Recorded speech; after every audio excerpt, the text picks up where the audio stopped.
The Book of Judges, chapter 1. Now after the death of Joshua it came to pass that the children of Israel asked the Lord, saying, Who shall go up for us against the Canaanites first, to fight against them? And the Lord said, Judah shall go up. Behold, I have delivered the land into his hand. And Judah said unto Simeon his brother, Come up with me into my lot, that we may fight against the Canaanites, and I likewise will go with thee into thy lot. So Simeon went with him. And Judah went up, and the Lord delivered the Canaanites and the Perizzites into their hand, and they slew of them in Bezek 10,000 men. And they found Adoni-Bezek in Bezek, and they fought against him, and they slew the Canaanites and the Perizzites. But Adoni-Bezek fled, and they pursued after him, and caught him, and cut off his thumbs and his great toes. And Adoni-Bezek said, 70 kings, having their thumbs and their great toes cut off, gathered their meat under my table, as I have done, so God hath requited me. And they brought him to Jerusalem, and there he died. Now the children of Judah had fought against Jerusalem, and had taken it, and smitten it with the edge of the sword, and set the city on fire. And afterward the children of Judah went down to fight against the Canaanites, that dwelt in the mountain, and in the south, and in the valley. And Judah went against the Canaanites that dwelt in Hebron. Now the name of Hebron before was Kirjath-Arba. And they slew Sheshai, and Ahiman, and Talmai. And from thence he went against the inhabitants of Debir. And the name of Debir before was Kirjath-Sepher. And Caleb said, He that smiteth Kirjath-Sepher, and taketh it, to him will I give Achsah my daughter to wife. And Othniel the son of Kenaz, Caleb's younger brother, took it. And he gave him Achsah his daughter to wife. And it came to pass, when she came to him, that she moved him to ask of her father a field. And she lighted from off her ass. And Caleb said unto her, What wilt thou? And she said unto him, Give me a blessing, for thou hast given me a southland. Give me also springs of water. And Caleb gave her the upper springs and the nether springs. And the children of the Kenite, Moses' father-in-law, went up out of the city of palm trees, with the children of Judah into the wilderness of Judah, which lieth in the south of Arad. And they went and dwelt among the people. And Judah went with Simeon his brother, and they slew the Canaanites that inhabited Zephath, and utterly destroyed it. And the name of the city was called Hormah. Also Judah took Gaza with the coast thereof, and Askelon with the coast thereof, and Ekron with the coast thereof. And the Lord was with Judah, and he drave out the inhabitants of the mountain, but could not drive out the inhabitants of the valley, because they had chariots of iron. And they gave Hebron unto Caleb, as Moses said. And he expelled thence the 3 sons of Anak. And the children of Benjamin did not drive out the Jebusites that inhabited Jerusalem, but the Jebusites dwell with the children of Benjamin in Jerusalem unto this day. And the house of Joseph, they also went up against Bethel, and the Lord was with them. And the house of Joseph sent to descry Bethel. Now the name of the city before was Luz. And the spies saw a man come forth out of the city, and they said unto him, Show us, we pray thee, the entrance into the city, and we will show thee mercy.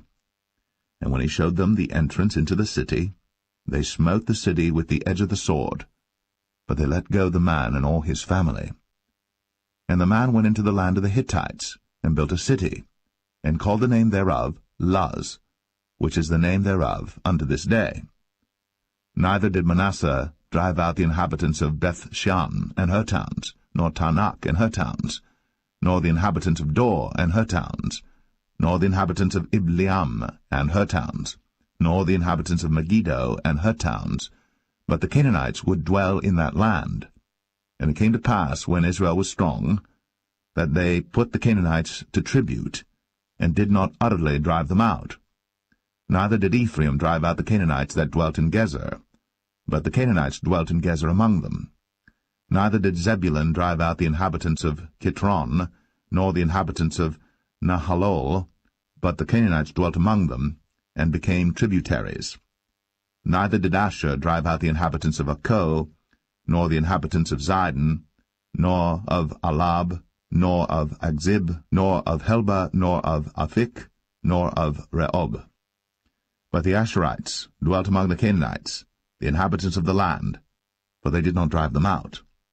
Neither did Naphtali drive out the inhabitants of Beth-Shemesh, nor the inhabitants of Beth-Anath, but he dwelt among the Canaanites, the inhabitants of the land. Nevertheless the inhabitants of Beth-Shemesh and of Beth-Anath became tributaries unto them. And the Amorites forced the children of Dan into the mountain, for they would not suffer them to come down to the valley. But the Amorites would dwell in Mount Eres, in Ayalon, and in Shaalbim. Yet the hand of the house of Joseph prevailed, so that they became tributaries. And the coast of the Amorites was from the going up to Akrabim, from the rock and upward.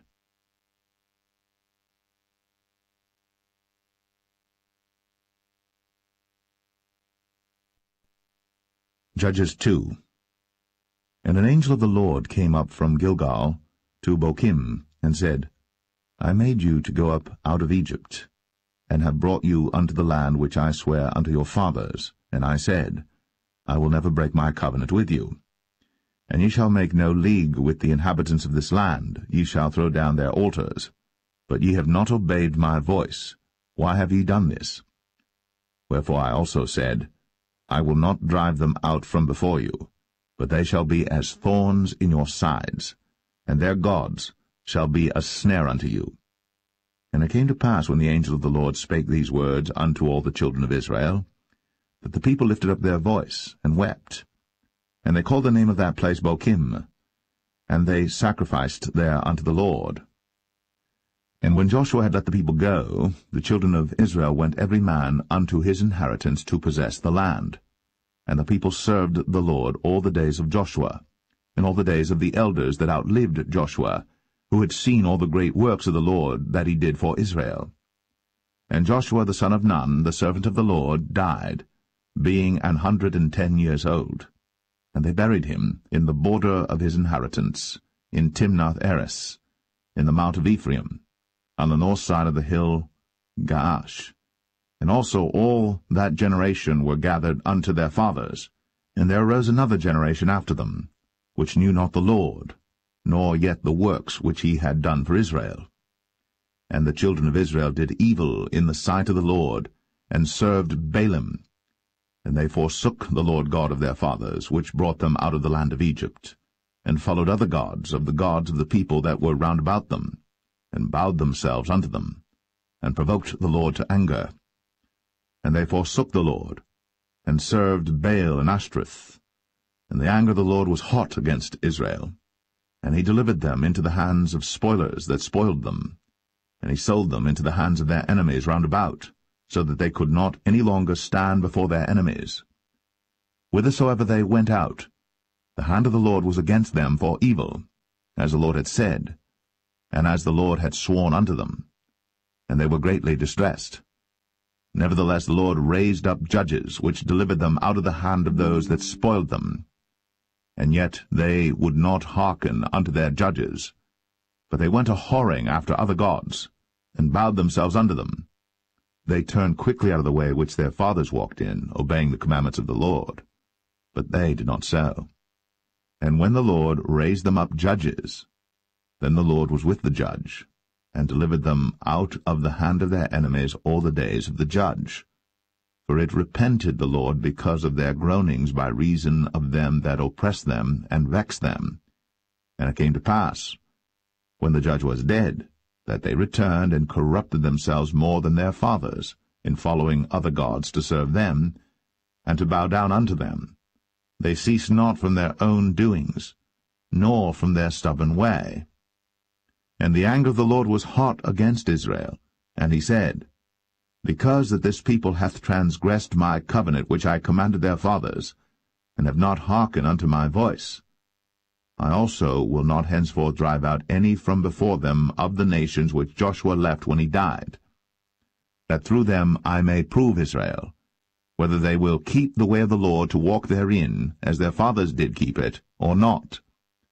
Therefore the Lord left those nations without driving them out hastily, neither delivered he them into the hand of Joshua.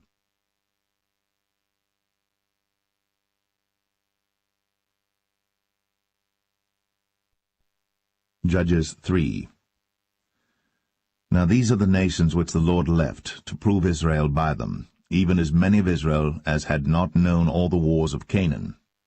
Only that the generations of the children of Israel might know, to teach them war, at the least such as before knew nothing thereof. Namely, 5 lords of the Philistines, and all the Canaanites, and the Sidonians, and the Hivites, that dwelt in Mount Lebanon, from Mount Baal-Hermon unto the entering in of Hamath. And they were to prove Israel by them, to know whether they would hearken unto the commandments of the Lord, which he commanded their fathers by the hand of Moses. And the children of Israel dwelt among the Canaanites, Hittites, and Amorites, and Perizzites, and Hivites, and Jebusites. And they took their daughters to be their wives, and gave their daughters to their sons, and served their gods. And the children of Israel did evil in the sight of the Lord, and forgat the Lord their God, and served Baalim and the groves. Therefore the anger of the Lord was hot against Israel, and he sold them into the hand of Shushan-Rishathaim, king of Mesopotamia. And the children of Israel served Shushan-Rishathaim 8 years. And when the children of Israel cried unto the Lord raised up a deliverer to the children of Israel, who delivered them, even Othniel, the son of Kenaz, Caleb's younger brother. And the Spirit of the Lord came upon him, and he judged Israel, and went out to war. And the Lord delivered Shushan-Rishathaim, king of Mesopotamia, into his hand. And his hand prevailed against Shushan-Rishathaim. And the land had rest 40 years. And Othniel, the son of Kenaz, died. And the children of Israel did evil again in the sight of the Lord. And the Lord strengthened Eglon, the king of Moab, against Israel, because they had done evil in the sight of the Lord. And he gathered unto him the children of Ammon and Amalek, and went and smote Israel, and possessed the city of palm trees. So the children of Israel served Eglon the king of Moab 18 years. But when the children of Israel cried unto the Lord raised them up a deliverer, Ehud the son of Gera, a Benjamite, a man left-handed. And by him the children of Israel sent a present unto Eglon the king of Moab. But Ehud made him a dagger, which had 2 edges of a cubit length, and he did gird it under his raiment, upon his right thigh. And he brought the present unto Eglon king of Moab. And Eglon was a very fat man. And when he had made an end to offer the present, he sent away the people that bare the present. But he himself turned again from the quarries that were by Gilgal, and said, I have a secret errand unto thee, O king. Who said, Keep silence. And all that stood by him went out from him. And Ehud came unto him, and he was sitting in a summer parlor, which he had for himself alone. And Ehud said, I have a message from God unto thee. And he rose out of his seat. And Ehud put forth his left hand, and took the dagger from his right thigh, and thrust it into his belly. And the haft also went in after the blade, and the fat closed upon the blade, so that he could not draw the dagger out of his belly. And the dirt came out. Then Ehud went forth through the porch, and shut the doors of the parlor upon him, and locked them.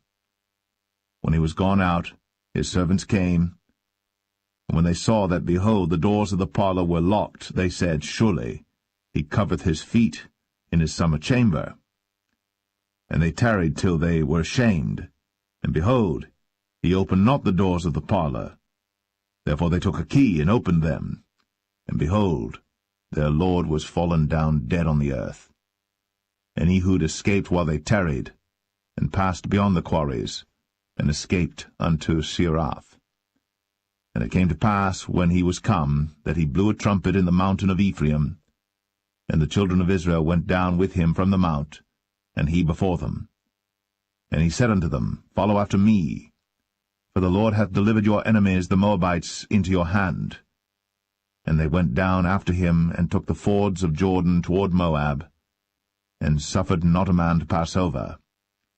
And they slew of Moab at that time about 10,000 men, all lusty, and all men of valor, and there escaped not a man. So Moab was subdued that day under the hand of Israel, and the land had rest 80 years. And after him was Shamgar the son of Anath, which slew the Philistines, 600 men with an ox goad, and he also delivered Israel.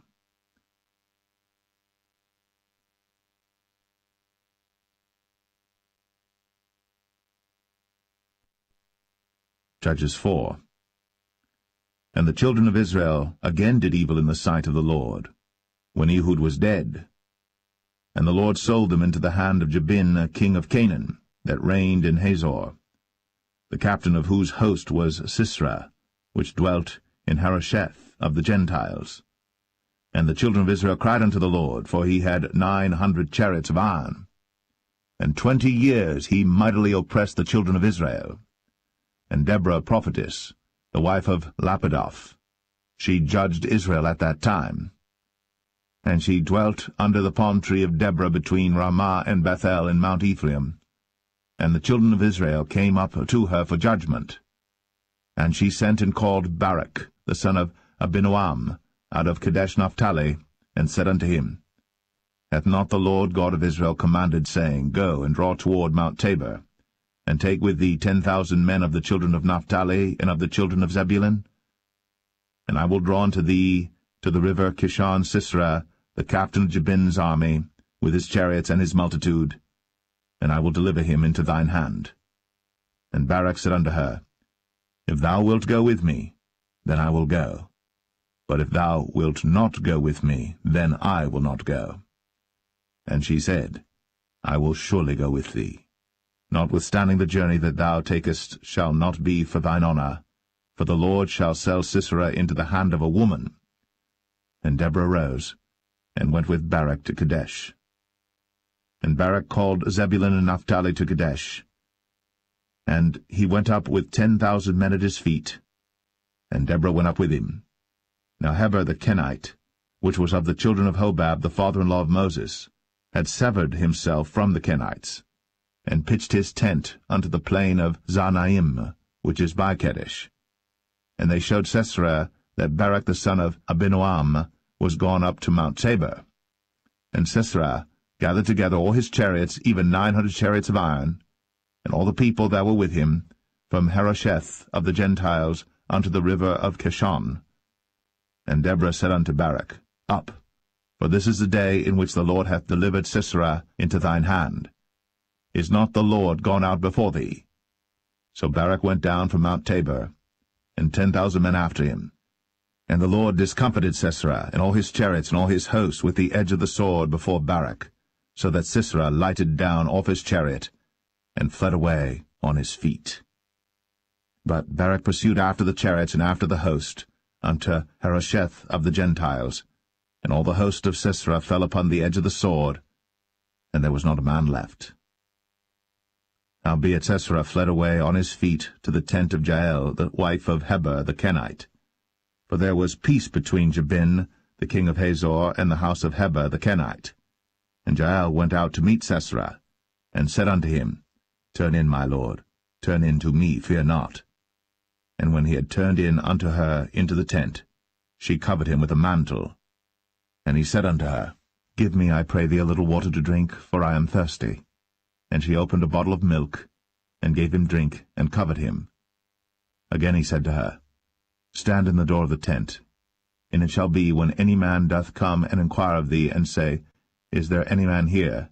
That thou shalt say, No. Then Jael, Heber's wife, took a nail of the tent, and took an hammer in her hand, and went softly unto him, and smote the nail into his temples, and fastened it into the ground. For he was fast asleep and weary. So he died. And behold, as Barak pursued Sisera, Jael came out to meet him, and said unto him, Come, and I will show thee the man whom thou seekest. And when he came into her tent, behold, Sisera lay dead, and the nail was in his temples. So God subdued on that day Jabin, the king of Canaan, before the children of Israel. And the hand of the children of Israel prospered, and prevailed against Jabin, the king of Canaan, until they had destroyed Jabin, king of Canaan.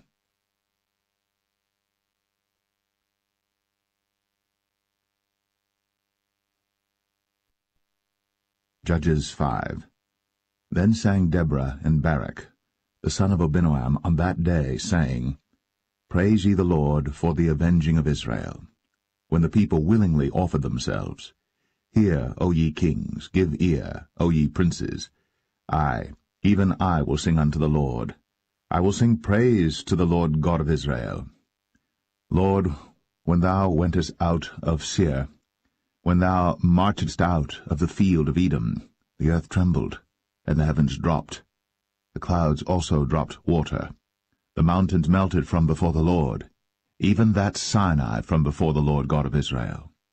In the days of Shamgar the son of Anath, in the days of Jael, the highways were unoccupied, and the travelers walked through byways.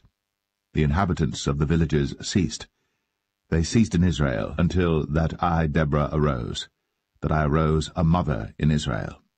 They chose new gods. Then was war in the gates. Was there a shield or spear seen among 40,000 in Israel? My heart is toward the governors of Israel, that offered themselves willingly among the people. Bless ye the Lord. Speak, ye that ride on white asses, ye that sit in judgment, and walk by the way. They that are delivered from the noise of archers in the places of drawing water. There shall they rehearse the righteous acts of the Lord, even the righteous acts toward the inhabitants of his villages in Israel. Then shall the people of the Lord go down to the gates. Awake, awake, Deborah. Awake, awake, utter a song, arise, Barak, and lead thy captivity captive, thou son of Abinoam. Then he made him that remaineth have dominion over the nobles among the people. The Lord made me have dominion over the mighty. Out of Ephraim was there a root of them against Amalek, after thee Benjamin among thy people. Out of Machir came down governors, and out of Zebulun they that handle the pen of the writer. And the princes of Issachar were with Deborah, even Issachar, and also Barak. He was sent on foot into the valley. For the divisions of Reuben there were great thoughts of heart. Why abodest thou among the sheepfolds, to hear the bleatings of the flocks? For the divisions of Reuben there were great searchings of heart. Gilead abode beyond Jordan. And why did Dan remain in ships? Asher continued on the seashore, and abode in his breaches. Zebulun and Naphtali were a people that jeoparded their lives unto the death in the high places of the field. The kings came and fought. Then fought the kings of Canaan in Tanakh by the waters of Megiddo. They took no gain of money. They fought from heaven. The stars in their courses fought against Sisera. The river of Kishon swept them away, that ancient river, the river Kishon.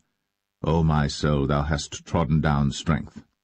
Then were the horse hoofs broken by the means of the prancings of their mighty ones. Curse ye Meroz, said the angel of the Lord. Curse ye bitterly the inhabitants thereof, because they came not to the help of the Lord, against the mighty. Blessed above women shall Jael the wife of Heber the Kenite be. Blessed shall she be above women in the tent. He asked water, and she gave him milk. She brought forth butter in a lordly dish. She put her hand to the nail, and her right hand to the workman's hammer, and with the hammer she smote Sisera. She smote off his head, when she had pierced and stricken through his temples. At her feet he bowed, he fell, he lay down. At her feet he bowed, he fell. Where he bowed, there he fell down dead. The mother of Sisera looked out at a window, and cried through the lattice, Why is his chariot so long in coming? Why tarry the wheels of his chariot? Her wise ladies answered her, yea, she returned, answered to herself. Have they not sped? Have they not divided the prey? To every man a damsel or two?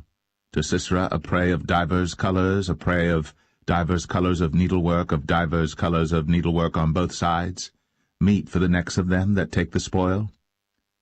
So let all thine enemies perish, O Lord, but let them that love him be as the sun when he goeth forth in his might. And the land had rest 40 years.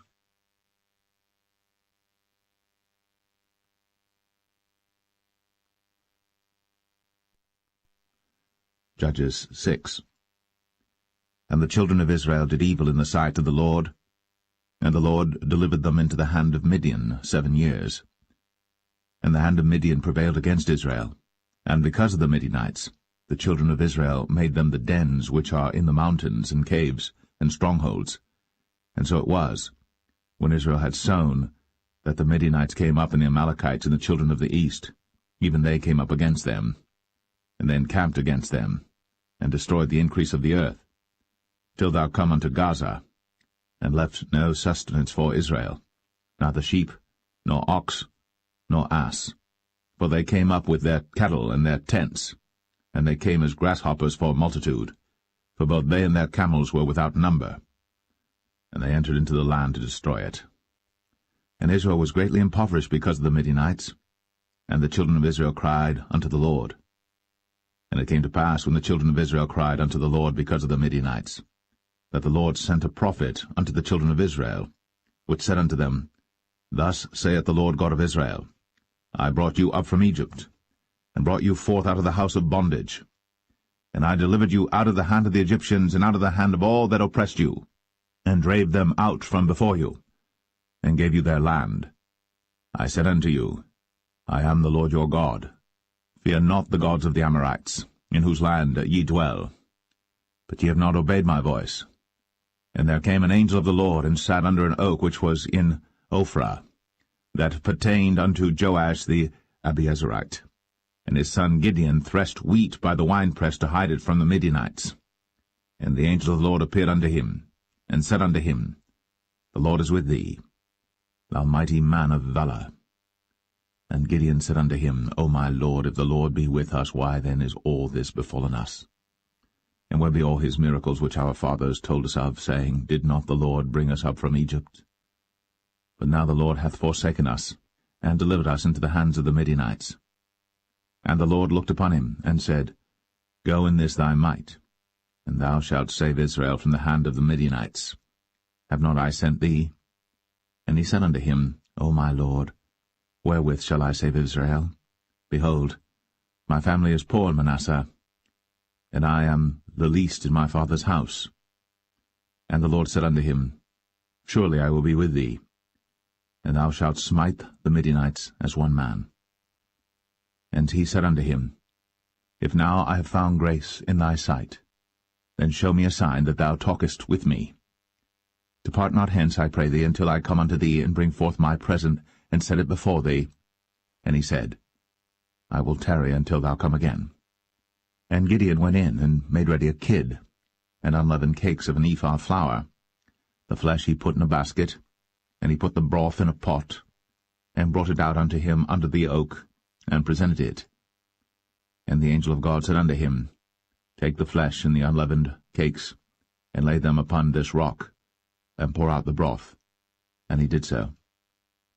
Then the angel of the Lord put forth the end of the staff that was in his hand, and touched the flesh and the unleavened cakes.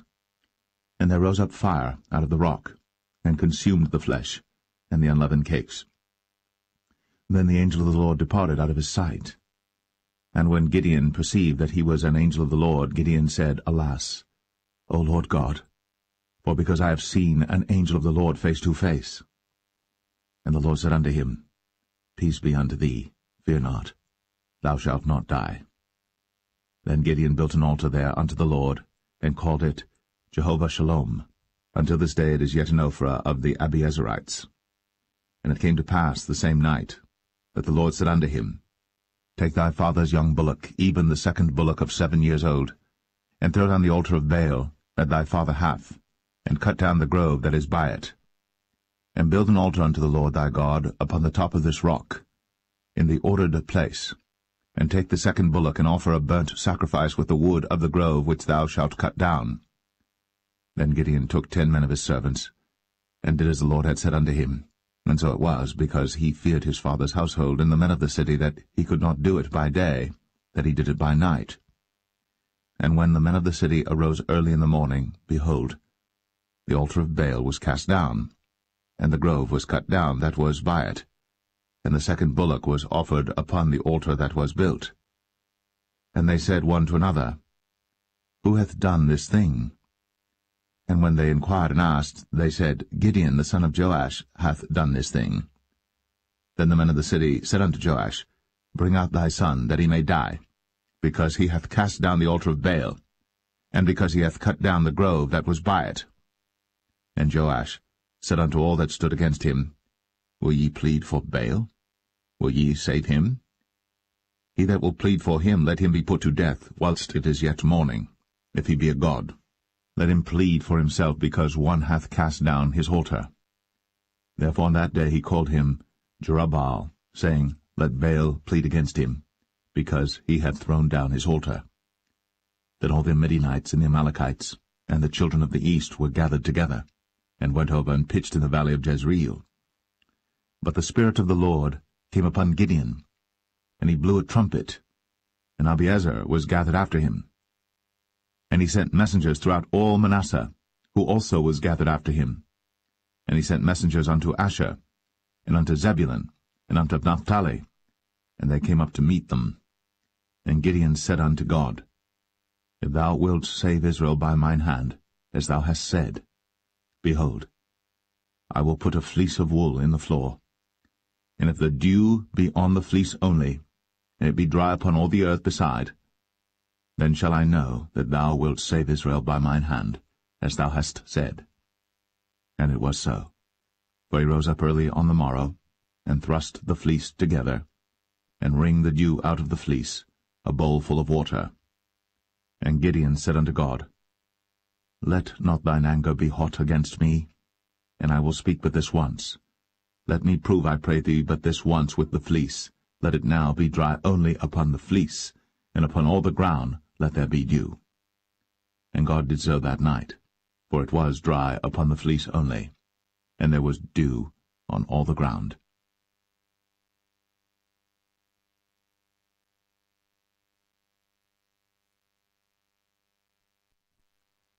Judges 7. Then Jerubbaal, who is Gideon, and all the people that were with him, rose up early, and pitched beside the well of Harad, so that the host of the Midianites were on the north side of them, by the hill of Moreh in the valley. And the Lord said unto Gideon, The people that are with thee are too many for me to give the Midianites into their hands, lest Israel vaunt themselves against me, saying, Mine own hand hath saved me. Now therefore go to, proclaim in the ears of the people, saying, Whosoever is fearful and afraid, let him return and depart early from Mount Gilead. And there returned to the people 22,000, and there remained 10,000. And the Lord said unto Gideon, The people are yet too many. Bring them down unto the water, and I will try them for thee there. And it shall be that of whom I say unto thee, This shall go with thee, the same shall go with thee. And of whomsoever I say unto thee, This shall not go with thee, the same shall not go. So he brought down the people unto the water. And the Lord said unto Gideon, Every one that lappeth of the water with his tongue, as a dog lappeth, him shalt thou set by himself. Likewise every one that boweth down upon his knees to drink. And the number of them that lapped, putting their hand to their mouth, were 300 men. But all the rest of the people bowed down upon their knees to drink water. And the Lord said unto Gideon, By the 300 men that lapped will I save you, and deliver the Midianites into thine hand. And let all the other people go every man unto his place. So the people took victuals in their hand, and their trumpets, and he sent all the rest of Israel every man unto his tent, and retained those 300 men, and the host of Midian was beneath him in the valley. And it came to pass the same night that the Lord said unto him, Arise, get thee down unto the host, for I have delivered it into thine hand. But if thou fear to go down, go thou with Phurah thy servant down to the host. And thou shalt hear what they say, and afterward shall thine hands be strengthened to go down unto the host. Then went he down with Phurah his servant unto the outside of the armed men that were in the host. And the Midianites, and the Amalekites, and all the children of the east lay along in the valley like grasshoppers for multitude, and their camels were without number, as the sand by the seaside for multitude. And when Gideon was come, behold, there was a man that told a dream unto his fellow, and said, Behold, I dreamed a dream, and lo, a cake of barley bread tumbled into the host of Midian, and came unto a tent, and smote it, that it fell, and overturned it, that the tent lay along. And his fellow answered and said, This is nothing else save the sword of Gideon, the son of Joash, a man of Israel. For into his hand hath God delivered Midian, and all the host. And it was so, when Gideon heard the telling of the dream and the interpretation thereof, that he worshipped and returned into the host of Israel, and said, Arise, for the Lord hath delivered into your hand the host of Midian. And he divided the 300 men into 3 companies, and he put a trumpet in every man's hand, with empty pitchers and lamps within the pitchers. And he said unto them, Look on me, and do likewise, and behold, when I come to the outside of the camp, it shall be that as I do, so shall ye do. When I blow with the trumpet, I and all that are with me, then blow ye the trumpets also on every side of all the camp, and say, The sword of the Lord and of Gideon. So Gideon and the 100 men that were with him came unto the outside of the camp in the beginning of the middle watch. And they had but newly set the watch, and they blew the trumpets, and brake the pitchers that were in their hands. And the 3 companies blew the trumpets, and brake the pitchers, and held the lamps in their left hands, and the trumpets in their right hands, to blow withal. And they cried, The sword of the Lord and of Gideon. And they stood every man in his place round about the camp. And all the host ran and cried and fled. And the 300 blew the trumpets, and the Lord set every man's sword against his fellow, even throughout all the host. And the host fled to Beth-shittah in Zererath, and to the border of Abel-meholah, unto Tabbath. And the men of Israel gathered themselves together out of Naphtali, and out of Asher, and out of all Manasseh, and pursued after the Midianites. And Gideon sent messengers throughout all Mount Ephraim, saying, Come down against the Midianites, and take before them the waters unto Beth-barah and Jordan. Then all the men of Ephraim gathered themselves together, and took the waters unto Beth-barah and Jordan. And they took 2 princes of the Midianites, Oreb and Zeb. And they slew Oreb upon the rock Oreb, and Zeb they slew at the winepress of Zeb, and pursued Midian, and brought the heads of Oreb and Zeb to Gideon on the other side Jordan.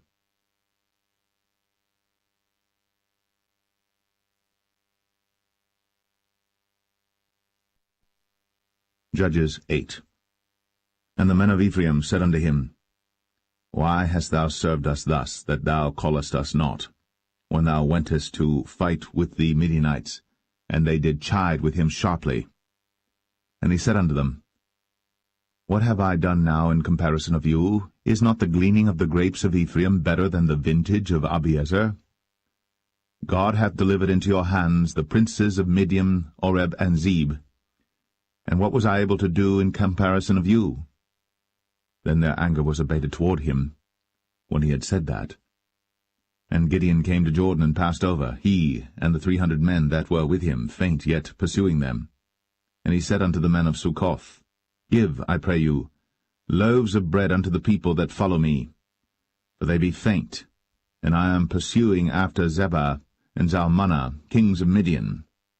And the princes of Succoth said, Are the hands of Zebah and Zalmunna now in thine hand, that we should give bread unto thine army?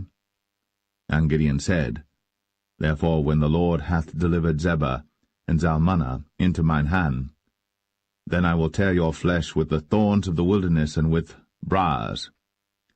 And he went up thence to Penuel, and spake unto them likewise. And the men of Penuel answered him as the men of Succoth had answered him.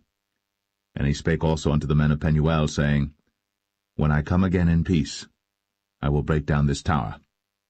Now Zebah and Zalmunna were in Karkor, and their hosts with them, about 15,000 men, all that were left of all the hosts of the children of the east. For there fell 120,000 men that drew sword. And Gideon went up by the way of them that dwelt in tents on the east of Nobah and Jogbeah, and smote the host, for the host was secure. And when Zebah and Zalmunna fled, he pursued after them, and took the 2 kings of Midian, Zebah and Zalmunna, and discomfited all the host. And Gideon the son of Joash returned from battle before the sun was up, and caught a young man of the men of Succoth, and inquired of him. And he described unto him the princes of Succoth and the elders thereof, even 70 men. And he came unto the men of Succoth, and said, Behold, Zebah and Zalmunna, with whom ye did upbraid me, saying, Are the hands of Zebah and Zalmunna now in thine hand, that we should give bread unto thy men that are weary? And he took the elders of the city, and thorns of the wilderness, and briars, and with them he taught the men of Succoth. And he beat down the tower of Penuel, and slew the men of the city. Then said he unto Zebah and Zalmunna, What manner of men were they whom ye slew at Tabor? And they answered, As thou art, so were they. Each one resembled the children of a king. And he said, They were my brethren, even the sons of my mother. As the Lord liveth, if ye had saved them alive, I would not slay you. And he said unto Jether his firstborn, Up, and slay them. But the youth drew not his sword, for he feared, because he was yet a youth. Then Zebah and Zalmunna said, Rise thou, and fall upon us, for as the man is, so is his strength. And Gideon arose, and slew Zebah and Zalmunna, and took away the ornaments that were on their camels' necks. Then the men of Israel said unto Gideon, Rule thou over us, both thou and thy son, and thy son's son also, for thou hast delivered us from the hand of Midian. And Gideon said unto them, I will not rule over you, neither shall my son rule over you. The Lord shall rule over you. And Gideon said unto them, I would desire a request of you, that ye would give me every man the earrings of his prey. For they had golden earrings, because they were Ishmaelites. And they answered, We will willingly give them. And they spread a garment, and did cast therein every man the earrings of his prey. And the weight of the golden earrings that he requested was 1,700 shekels of gold, beside ornaments and collars and purple raiment that was on the king of Midian, and beside the chains that were about their camels' necks. And Gideon made an ephod thereof, and put it in his city, even in Ophrah. And all Israel went thither a-whoring after it, which thing became a snare unto Gideon and to his house. Thus was Midian subdued before the children of Israel, so that they lifted up their heads no more. And the country was in quietness 40 years in the days of Gideon. And Jerubbaal the son of Joash went and dwelt in his own house. And Gideon had 70 sons of his body begotten, for he had many wives. And his concubine that was in Shechem, she also bare him a son, whose name he called Abimelech. And Gideon the son of Joash died in a good old age, and was buried in the sepulchre of Joash his father, in Ophrah of the Abiezerites. And it came to pass, as soon as Gideon was dead, that the children of Israel turned again, and went a-whoring after Baalim, and made Baal-berith their god. And the children of Israel remembered not the Lord their God, who had delivered them out of the hands of all their enemies on every side. Neither showed they kindness to the house of Jerubbaal, namely Gideon, according to all the goodness which he had shown unto Israel.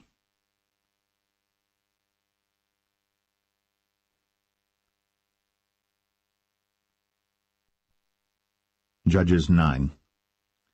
And Abimelech the son of Jerubbaal went to Shechem unto his mother's brethren, and communed with them and with all the family of the house of his mother's father, saying, Speak, I pray you, in the ears of all the men of Shechem, whether is better for you either that all the sons of Jerubbaal, which are 70 persons, reign over you, or that one reign over you? Remember also that I am your bone and your flesh. And his mother's brethren spake of him in the ears of all the men of Shechem all these words. And their hearts inclined to follow Abimelech, for they said, He is our brother. And they gave him 70 pieces of silver out of the house of Baal-berith, wherewith Abimelech hired vain and light persons which followed him. And he went unto his father's house at Ophrah, and slew his brethren the sons of Jerubbaal, being 70 persons, upon one stone. Notwithstanding yet Jotham, the youngest son of Jerubbaal, was left, for he hid himself. And all the men of Shechem gathered together, and all the house of Millo, and went, and made Abimelech king by the plain of the pillar that was in Shechem. And when they told it to Jotham, he went and stood in the top of Mount Gerizim, and lifted up his voice, and cried and said unto them, Hearken unto me, ye men of Shechem, that God may hearken unto you. The trees went forth on a time to anoint a king over them, and they said unto the olive tree, Reign thou over us. But the olive tree said unto them, Should I leave my fatness, wherewith by me they honour God and man, and go to be promoted over the trees? And the trees said to the fig tree, Come thou, and reign over us. But the fig tree said unto them, Should I forsake my sweetness and my good fruit, and go to be promoted over the trees? Then said the trees unto the vine, Come thou, and reign over us. And the vine said unto them, Should I leave my wine, which cheereth God and man, and go to be promoted over the trees? Then said all the trees unto the bramble, Come thou, and reign over us. And the bramble said unto the trees, If in truth ye anoint me king over you, then come, and put your trust in my shadow, and if not, let fire come out of the bramble, and devour the cedars of Lebanon. Now therefore, if ye have done truly and sincerely, in that ye have made Abimelech king, and if ye have dealt well with Jerubbaal and his house, and have done unto him according to the deserving of his hands, for my father fought for you, and adventured his life far, and delivered you out of the hand of Midian. And ye are risen up against my father's house this day, and have slain his sons, 70 persons, upon one stone, and have made Abimelech the son of his maidservant king over the men of Shechem, because he is your brother. If ye then have dealt truly and sincerely with Jerubbaal and with his house this day, then rejoice ye in Abimelech, and let him also rejoice in you. But if not, let fire come out from Abimelech, and devour the men of Shechem, and the house of Millo. And let fire come out from the men of Shechem, and from the house of Millo, and devour Abimelech. And Jotham ran away, and fled, and went to Beer, and dwelt there for fear of Abimelech his brother. When Abimelech had reigned 3 years over Israel, then God sent an evil spirit between Abimelech and the men of Shechem. And the men of Shechem dealt treacherously with Abimelech, that the cruelty done to the 70 sons of Jerubbaal might come, and their blood be laid upon Abimelech their brother, which slew them, and upon the men of Shechem, which aided him in the killing of his brethren. And the men of Shechem set liers in wait for him in the top of the mountains, and they robbed all that came along that way by them. And it was told Abimelech. And Gaal, the son of Ebed, came with his brethren, and went over to Shechem. And the men of Shechem put their confidence in him. And they went out into the fields, and gathered their vineyards, and trod the grapes, and made merry, and went to the house of their God, and did eat and drink, and cursed Abimelech. And Gaal the son of Ebed said, Who is Abimelech, and who is Shechem, that we should serve him? Is not he the son of Jerubbaal, and Zebul his officer? Serve the men of Hamor, the father of Shechem, for why should we serve him?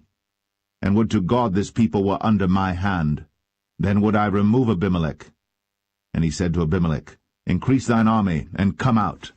And when Zebul, the ruler of the city, heard the words of Gaal the son of Ebed, his anger was kindled.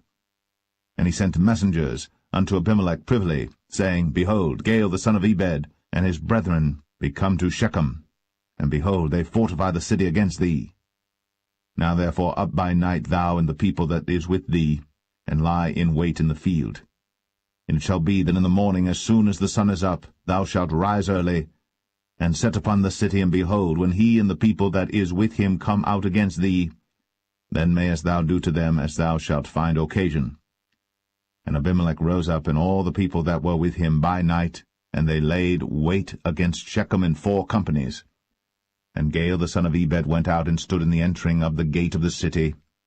And Abimelech rose up, and the people that were with him, from lying in wait. And when Gaal saw the people, he said to Zebul, Behold, there come people down from the top of the mountains. And Zebul said unto him, Thou seest the shadow of the mountains, as if they were men. And Gaal spake again and said, See, there come people down by the middle of the land, and another company come along by the plain of Meonim. Then said Zebul unto him, Where is now thy mouth wherewith thou saidst, Who is Abimelech, that we should serve him? Is not this the people that thou hast despised? Go out, I pray now, and fight with them.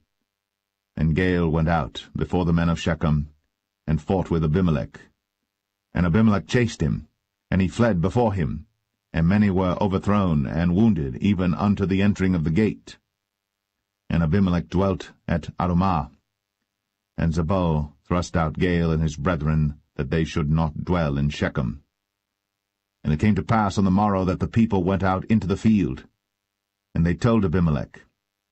And he took the people and divided them into 3 companies, and laid wait in the field, and looked. And behold, the people were come forth out of the city. And he rose up against them, and smote them. And Abimelech and the company that was with him rushed forward, and stood in the entering of the gate of the city. And the 2 other companies ran upon all the people that were in the fields, and slew them. And Abimelech fought against the city all that day, and he took the city, and slew the people that was therein, and beat down the city, and sowed it with salt. And when all the men of the tower of Shechem heard that, they entered into an hold of the house of the god Berith. And it was told Abimelech that all the men of the tower of Shechem were gathered together. And Abimelech gat him up to Mount Zalmon, he and all the people that were with him. And Abimelech took an axe in his hand, and cut down a bough from the trees, and took it, and laid it on his shoulder, and said unto the people that were with him, What ye have seen me do, make haste, and do as I have done. And all the people likewise cut down every man his bough, and followed Abimelech, and put them to the hold, and set the hold on fire upon them, so that all the men of the tower of Shechem died also, about 1,000 men and women. Then went Abimelech to Thebez, and encamped against Thebez, and took it. But there was a strong tower within the city, and thither fled all the men and women, and all they of the city, and shut it to them, and gat them up to the top of the tower. And Abimelech came unto the tower, and fought against it, and went hard unto the door of the tower to burn it with fire.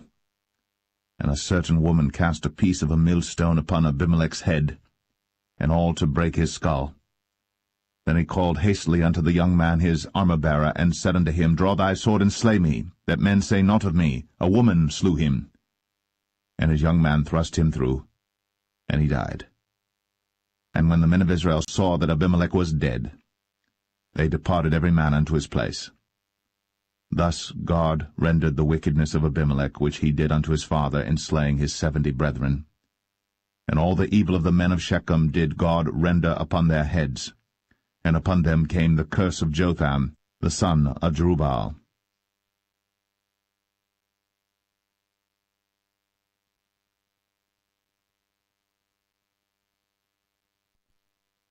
Judges 10. And after Abimelech there arose to defend Israel Tola the son of Puah, the son of Dodo, a man of Issachar. And he dwelt in Shamir in Mount Ephraim. And he judged Israel 23 years, and died, and was buried in Shamir. And after him arose Jair, a Gileadite, and judged Israel 22 years. And he had 30 sons that rode on 30 ass colts. And they had 30 cities, which are called Hovath-Jair unto this day, which are in the land of Gilead. And Jair died, and was buried in Kaman. And the children of Israel did evil again in the sight of the Lord, and served Baalim, and Ashtoreth, and the gods of Syria, and the gods of Zidon, and the gods of Moab, and the gods of the children of Ammon, and the gods of the Philistines, and forsook the Lord, and served not him. And the anger of the Lord was hot against Israel, and he sold them into the hands of the Philistines, and into the hands of the children of Ammon. And that year they vexed and oppressed the children of Israel. 18 years, all the children of Israel that were on the other side Jordan in the land of the Amorites, which is in Gilead. Moreover, the children of Ammon passed over Jordan to fight also against Judah, and against Benjamin, and against the house of Ephraim, so that Israel was sore distressed. And the children of Israel cried unto the Lord, saying, We have sinned against thee, both because we have forsaken our God, and also served Baalim. And the Lord said unto the children of Israel, Did not I deliver you from the Egyptians, and from the Amorites, from the children of Ammon, and from the Philistines? The Zidonians also, and the Amalekites, and the Maonites did oppress you, and ye cried to me, and I delivered you out of their hand. Yet ye have forsaken me, and served other gods, wherefore I will deliver you no more.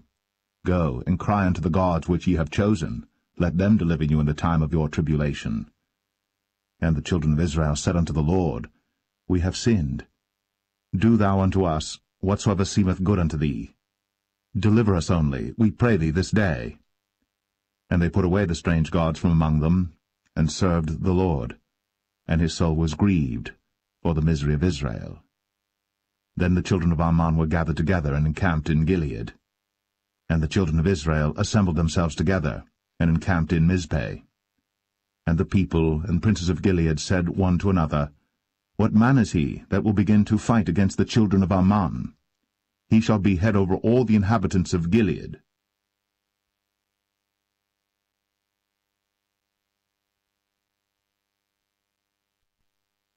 Judges 11. Now Jephthah, the Gileadite, was a mighty man of valor, and he was the son of an harlot.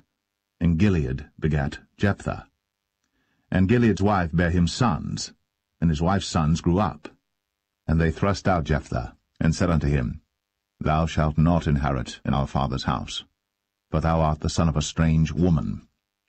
Then Jephthah fled from his brethren, and dwelt in the land of Tob. And there were gathered vain men to Jephthah, and went out with him. And it came to pass in process of time, that the children of Ammon made war against Israel. And it was so, that when the children of Ammon made war against Israel, the elders of Gilead went to fetch Jephthah out of the land of Tob. And they said unto Jephthah, Come, and be our captain, that we may fight with the children of Ammon. And Jephthah said unto the elders of Gilead, Did not ye hate me, and expel me out of my father's house? And why are ye come unto me now, when ye are in distress? And the elders of Gilead said unto Jephthah, Therefore we turn again to thee now, that thou mayest go with us, and fight against the children of Ammon, and be our head over all the inhabitants of Gilead. And Jephthah said unto the elders of Gilead, If ye bring me home again to fight against the children of Ammon, and the Lord deliver them before me, shall I be your head? And the elders of Gilead said unto Jephthah, The Lord be witness between us, if we do not so according to thy words. Then Jephthah went with the elders of Gilead, and the people made him head and captain over them. And Jephthah uttered all his words before the Lord in Mizpeh. And Jephthah sent messengers unto the king of the children of Ammon, saying, What hast thou to do with me, that thou art come against me to fight in my land? And the king of the children of Ammon answered unto the messengers of Jephthah, Because Israel took away my land when they came up out of Egypt, from Arnon even unto Jabbok, and unto Jordan. Now therefore restore those lands again peaceably. And Jephthah sent messengers again unto the king of the children of Ammon, and said unto him, Thus saith Jephthah, Israel took not away the land of Moab, nor the land of the children of Ammon. But when Israel came up from Egypt, and walked through the wilderness unto the Red Sea, and came to Kadesh, then Israel sent messengers unto the king of Edom, saying, Let me, I pray thee, pass through thy land. But the king of Edom would not hearken thereto. And in like manner they sent unto the king of Moab, but he would not consent. And Israel abode in Kadesh.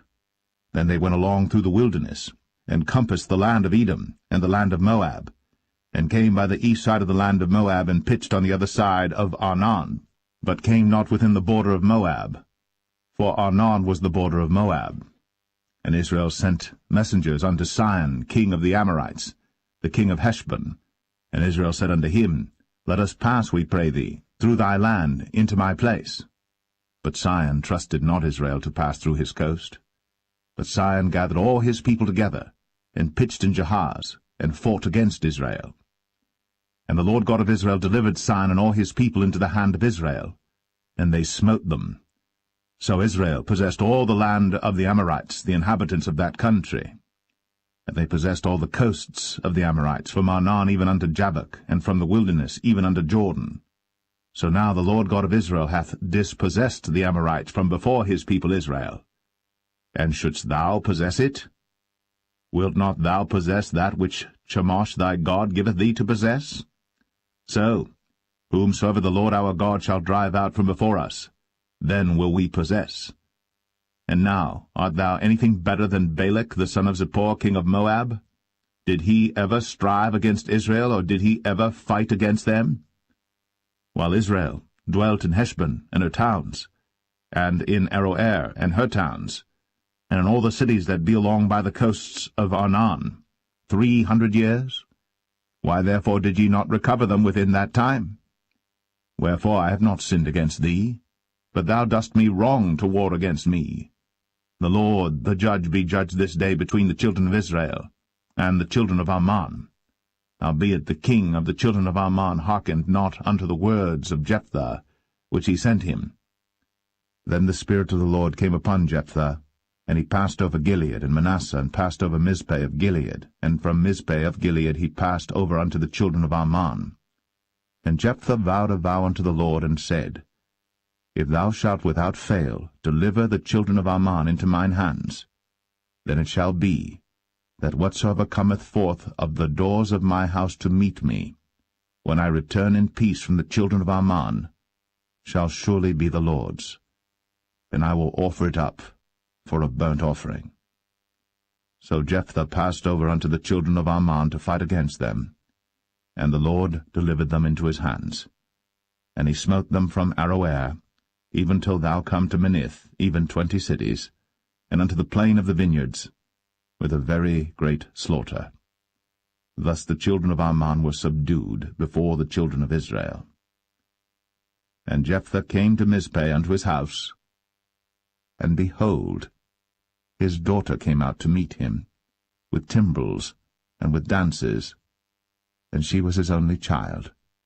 Beside her he had neither son nor daughter. And it came to pass, when he saw her, that he rent his clothes, and said, Alas, my daughter, thou hast brought me very low, and thou art one of them that trouble me. For I have opened my mouth unto the Lord, and I cannot go back. And she said unto him, My father, if thou hast opened thy mouth unto the Lord, do to me according to that which hath proceeded out of thy mouth. For as much as the Lord hath taken vengeance for thee of thine enemies, even of the children of Ammon. And she said unto her father, Let this thing be done for me.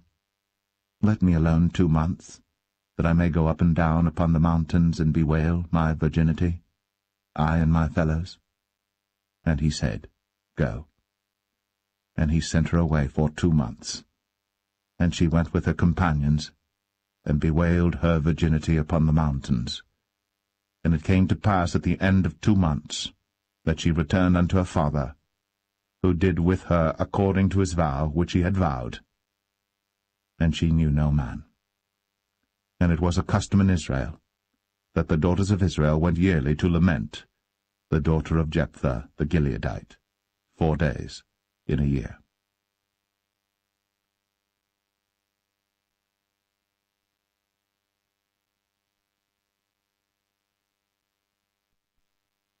Judges 12.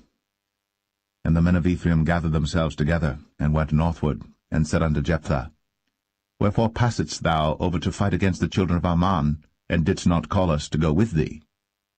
We will burn thine house upon thee with fire. And Jephthah said unto them, I and my people were at great strife with the children of Ammon. And when I called you, ye delivered me not out of their hands.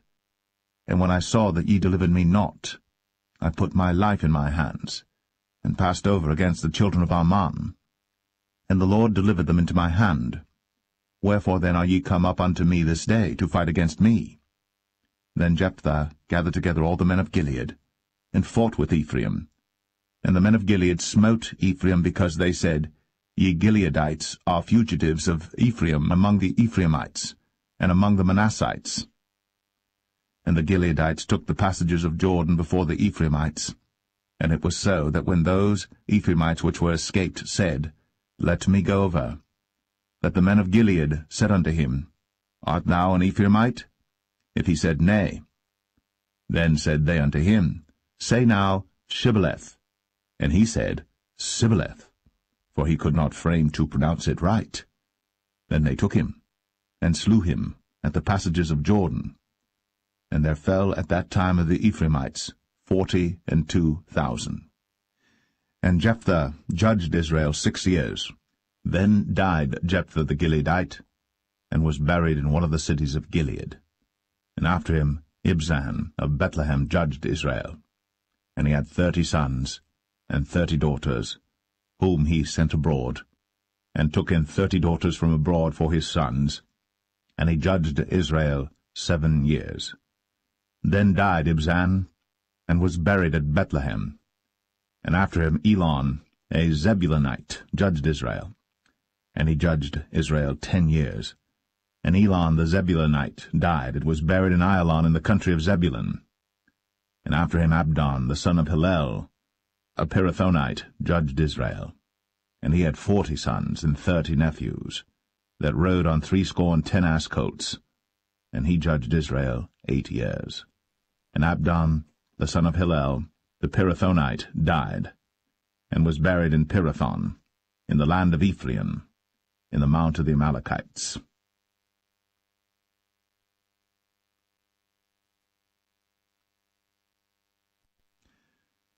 Judges 13.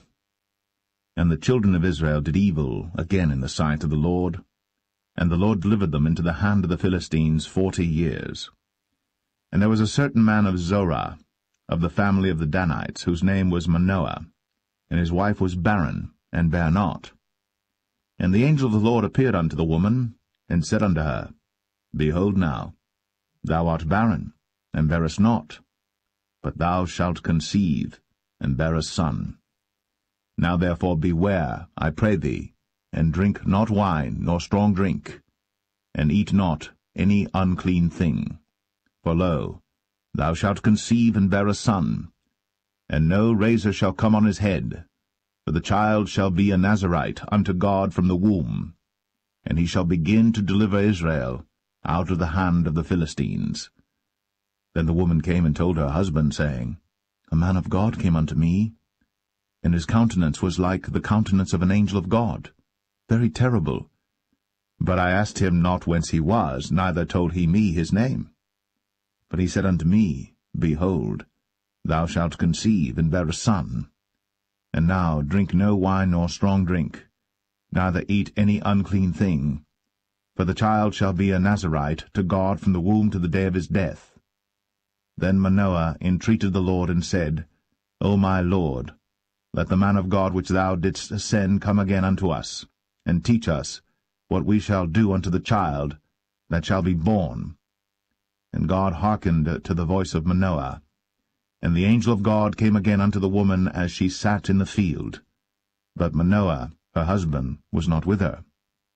And the woman made haste, and ran, and showed her husband, and said unto him, Behold, the man hath appeared unto me, that came unto me the other day. And Manoah arose, and went after his wife, and came to the man, and said unto him, Art thou the man that spakest unto the woman? And he said, I am. And Manoah said, Now let thy words come to pass. How shall we order the child, and how shall we do unto him? And the angel of the Lord said unto Manoah, Of all that I said unto the woman, let her beware.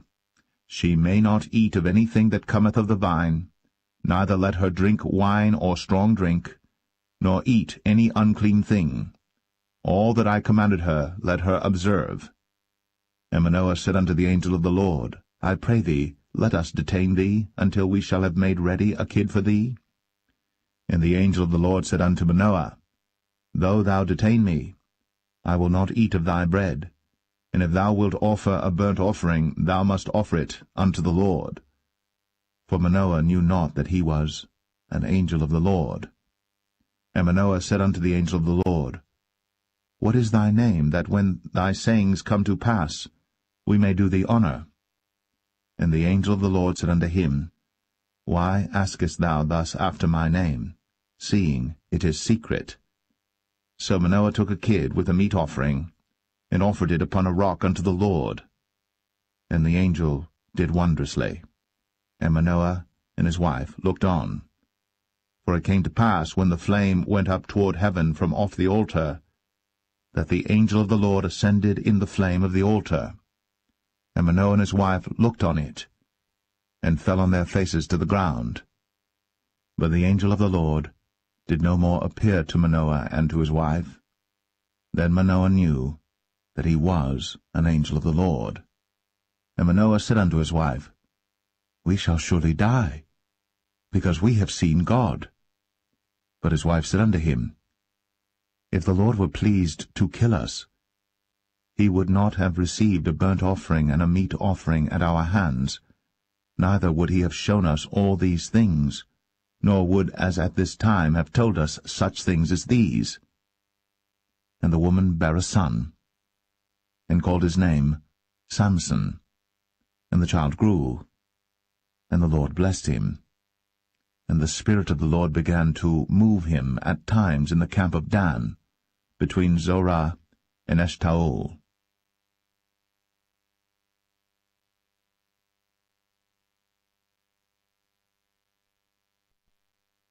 Judges 14. And Samson went down to Timnath, and saw a woman in Timnath of the daughters of the Philistines. And he came up and told his father and his mother, and said, I have seen a woman in Timnath of the daughters of the Philistines. Now therefore get her for me to wife. Then his father and his mother said unto him, Is there never a woman among the daughters of thy brethren, or among all my people, that thou goest to take a wife of the uncircumcised Philistines? And Samson said unto his father, Get her for me, for she pleaseth me well. But his father and his mother knew not that it was of the Lord that he sought an occasion against the Philistines, for at that time the Philistines had dominion over Israel. Then went Samson down, and his father and his mother, to Timnath, and came to the vineyards of Timnath. And behold, a young lion roared against him. And the Spirit of the Lord came mightily upon him, and he rent him as he would have rent a kid, and he had nothing in his hand. But he told not his father or his mother what he had done. And he went down, and talked with the woman, and she pleased Samson well. And after a time he returned to take her. And he turned aside to see the carcass of the lion, and behold, there was a swarm of bees and honey in the carcass of the lion. And he took thereof in his hands, and went on eating, and came to his father and mother, and he gave them, and they did eat. But he told not them that he had taken the honey out of the carcass of the lion. So his father went down unto the woman, and Samson made there a feast, for so used the young men to do. And it came to pass, when they saw him, that they brought 30 companions to be with him. And Samson said unto them, I will now put forth a riddle unto you. If ye can certainly declare it me within the 7 days of the feast, and find it out, then I will give you 30 sheets, and 30 change of garments. But if ye cannot declare it me, then shall ye give me 30 sheets, and 30 change of garments. And they said unto him, Put forth thy riddle, that we may hear it. And he said unto them, Out of the eater came forth meat, and out of the strong came forth sweetness. And they could not in 3 days expound the riddle. And it came to pass on the 7th day, that they said unto Samson's wife, Entice thy husband, that he may declare unto us the riddle, lest we burn thee, and thy father's house with fire. Have ye called us to take that we have? Is it not so? And Samson's wife wept before him, and said, Thou dost but hate me, and lovest me not. Thou hast put forth a riddle unto the children of my people, and hast not told it me. And he said unto her, Behold, I have not told it my father nor my mother, and shall I tell it thee? And she wept before him the 7 days, while their feast lasted. And it came to pass on the 7th day, that he told her, because she lay sore upon him, and she told the riddle to the children of her people. And the men of the city said unto him on the 7th day before the sun went down, What is sweeter than honey? And what is stronger than a lion? And he said unto them, If ye had not plowed with my heifer, ye had not found out my riddle.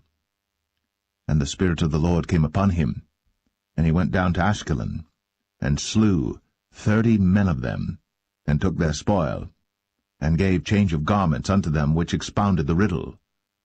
And his anger was kindled, and he went up to his father's house. But Samson's wife was given to his companion, whom he had used as his friend.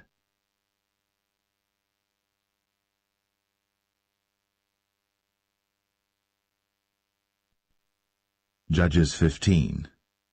But it came to pass within a while after, in the time of wheat harvest, that Samson visited his wife with a kid, and he said, I will go in to my wife into the chamber. But her father would not suffer him to go in. And her father said, I verily thought that thou hadst utterly hated her. Therefore I gave her to thy companion. Is not her younger sister fairer than she? Take her, I pray thee, instead of her. And Samson said concerning them, Now shall I be more blameless than the Philistines, though I do them a displeasure. And Samson went, and caught 300 foxes, and took firebrands, and turned tail to tail, and put a firebrand in the midst between two tails. And when he had set the brands on fire, he let them go into the standing corn of the Philistines, and burnt up both the shocks, and also the standing corn with the vineyards and olives. Then the Philistines said, Who hath done this? And they answered, Samson, the son-in-law of the Timnite, because he had taken his wife, and given her to his companion. And the Philistines came up, and burnt her and her father with fire. And Samson said unto them, Though ye have done this, yet will I be avenged of you, and after that I will cease. And he smote them hip and thigh with a great slaughter, and he went down and dwelt in the top of the rock Etam. Then the Philistines went up, and pitched in Judah, and spread themselves in Lehi. And the men of Judah said, Why are ye come up against us? And they answered, To bind Samson are we come up, to do to him as he hath done to us. Then 3,000 men of Judah went to the top of the rock Etam, and said to Samson, Knowest thou not that the Philistines are rulers over us? What is this that thou hast done unto us? And he said unto them, As they did unto me, so have I done unto them. And they said unto him, We are come down to bind thee, that we may deliver thee into the hand of the Philistines. And Samson said unto them, Swear unto me, that ye will not fall upon me yourselves. And they spake unto him, saying, No, but we will bind thee fast, and deliver thee into their hand. But surely we will not kill thee. And they bound him with 2 new cords, and brought him up from the rock. And when he came unto Lehi, the Philistines shouted against him, and the Spirit of the Lord came mightily upon him, and the cords that were upon his arms became as flax that was burnt with fire, and his bands loosed from off his hands. And he found a new jawbone of an ass, and put forth his hand, and took it, and slew 1,000 men therewith. And Samson said, With the jawbone of an ass, heaps upon heaps, with the jaw of an ass have I slain 1,000 men. And it came to pass, when he had made an end of speaking, that he cast away the jawbone out of his hand, and called that place Ramath Lehi. And he was sore athirst, and called on the Lord, and said, Thou hast given this great deliverance into the hand of thy servant, and now shall I die for thirst, and fall into the hand of the uncircumcised? But God clave an hollow place that was in the jaw, and there came water thereout. And when he had drunk, his spirit came again, and he revived. Wherefore he called the name thereof En-Hakkore, which is in Lehi unto this day. And he judged Israel in the days of the Philistines 20 years.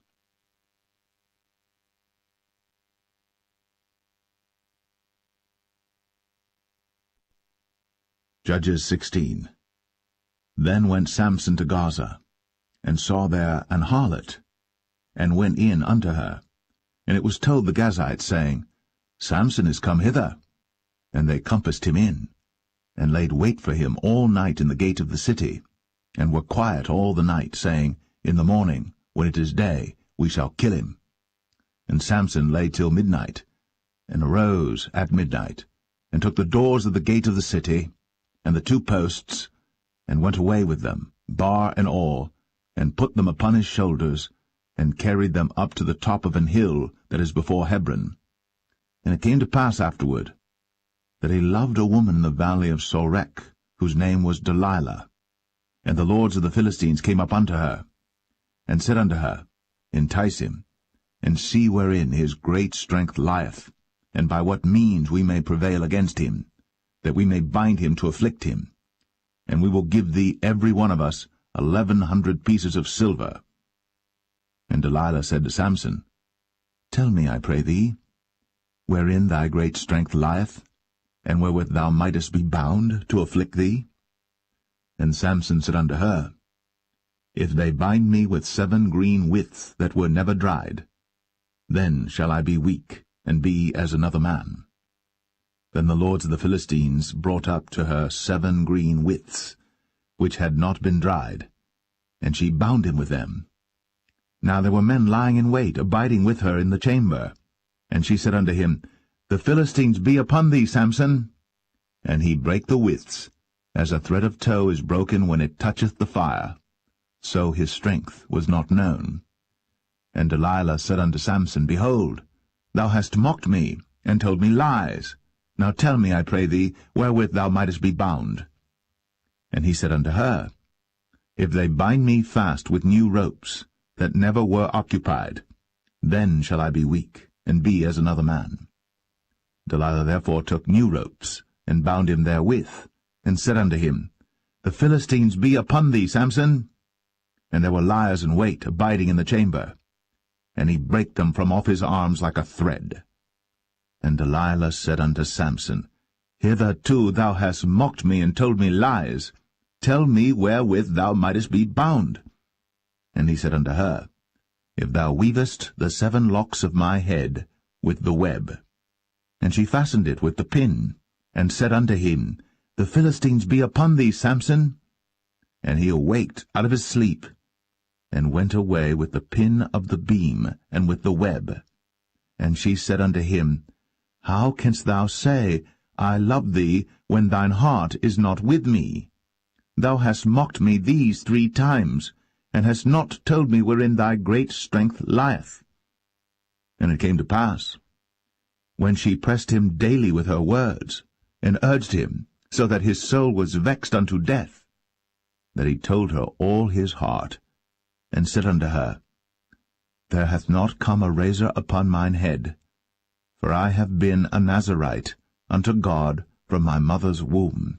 If I be shaven, then my strength will go from me, and I shall become weak, and be like any other man.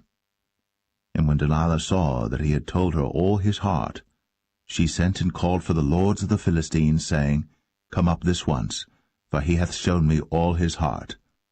Then the lords of the Philistines came up unto her, and brought money in their hand. And she made him sleep upon her knees, and she called for a man, and she caused him to shave off the 7 locks of his head, and she began to afflict him, and his strength went from him. And she said, The Philistines be upon thee, Samson. And he awoke out of his sleep, and said, I will go out as at other times before, and shake myself. And he wist not that the Lord was departed from him. But the Philistines took him, and put out his eyes, and brought him down to Gaza, and bound him with fetters of brass, and he did grind in the prison house. Howbeit the hair of his head began to grow again after he was shaven. Then the lords of the Philistines gathered them together, for to offer a great sacrifice unto Dagon their god, and to rejoice, for they said, Our God hath delivered Samson our enemy into our hand. And when the people saw him, they praised their God, for they said, Our God hath delivered into our hands our enemy, and the destroyer of our country, which slew many of us. And it came to pass, when their hearts were merry, that they said, Call for Samson, that he may make us sport. And they called for Samson out of the prison house, and he made them sport, and they set him between the pillars. And Samson said unto the lad that held him by the hand, Suffer me, that I may feel the pillars whereupon the house standeth, that I may lean upon them. Now the house was full of men and women, and all the lords of the Philistines were there. And there were upon the roof about 3,000 men and women that beheld, while Samson made sport. And Samson called unto the Lord, and said, O Lord God, remember me, I pray thee, and strengthen me, I pray thee, only this once, O God, that I may be at once avenged of the Philistines for my 2 eyes. And Samson took hold of the 2 middle pillars upon which the house stood, and on which it was borne up, of the one with his right hand, and of the other with his left. And Samson said, Let me die with the Philistines. And he bowed himself with all his might. And the house fell upon the lords, and upon all the people that were therein. So the dead which he slew at his death were more than they which he slew in his life. Then his brethren and all the house of his father came down, and took him, and brought him up, and buried him between Zorah and Eshtaol, in the burying place of Manoah his father. And he judged Israel 20 years.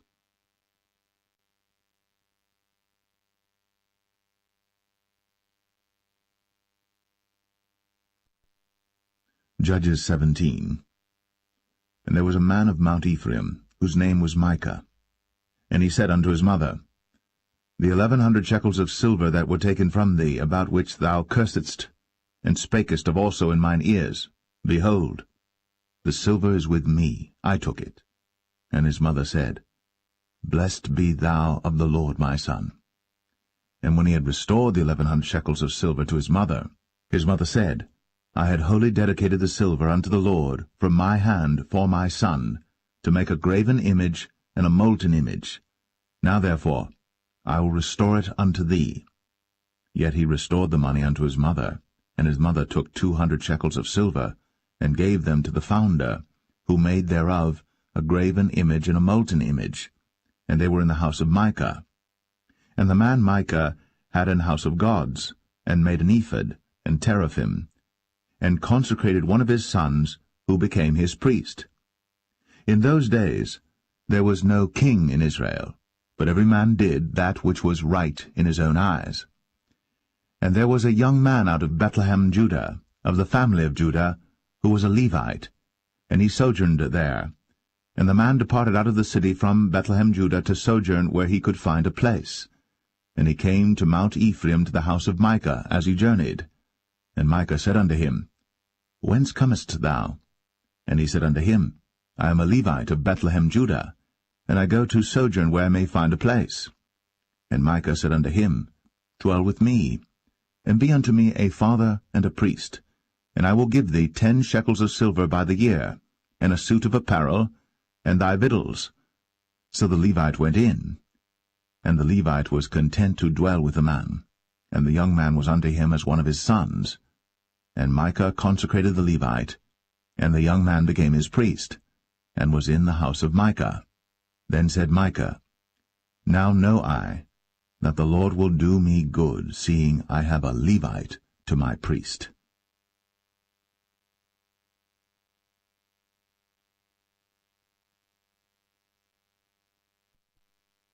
Judges 18.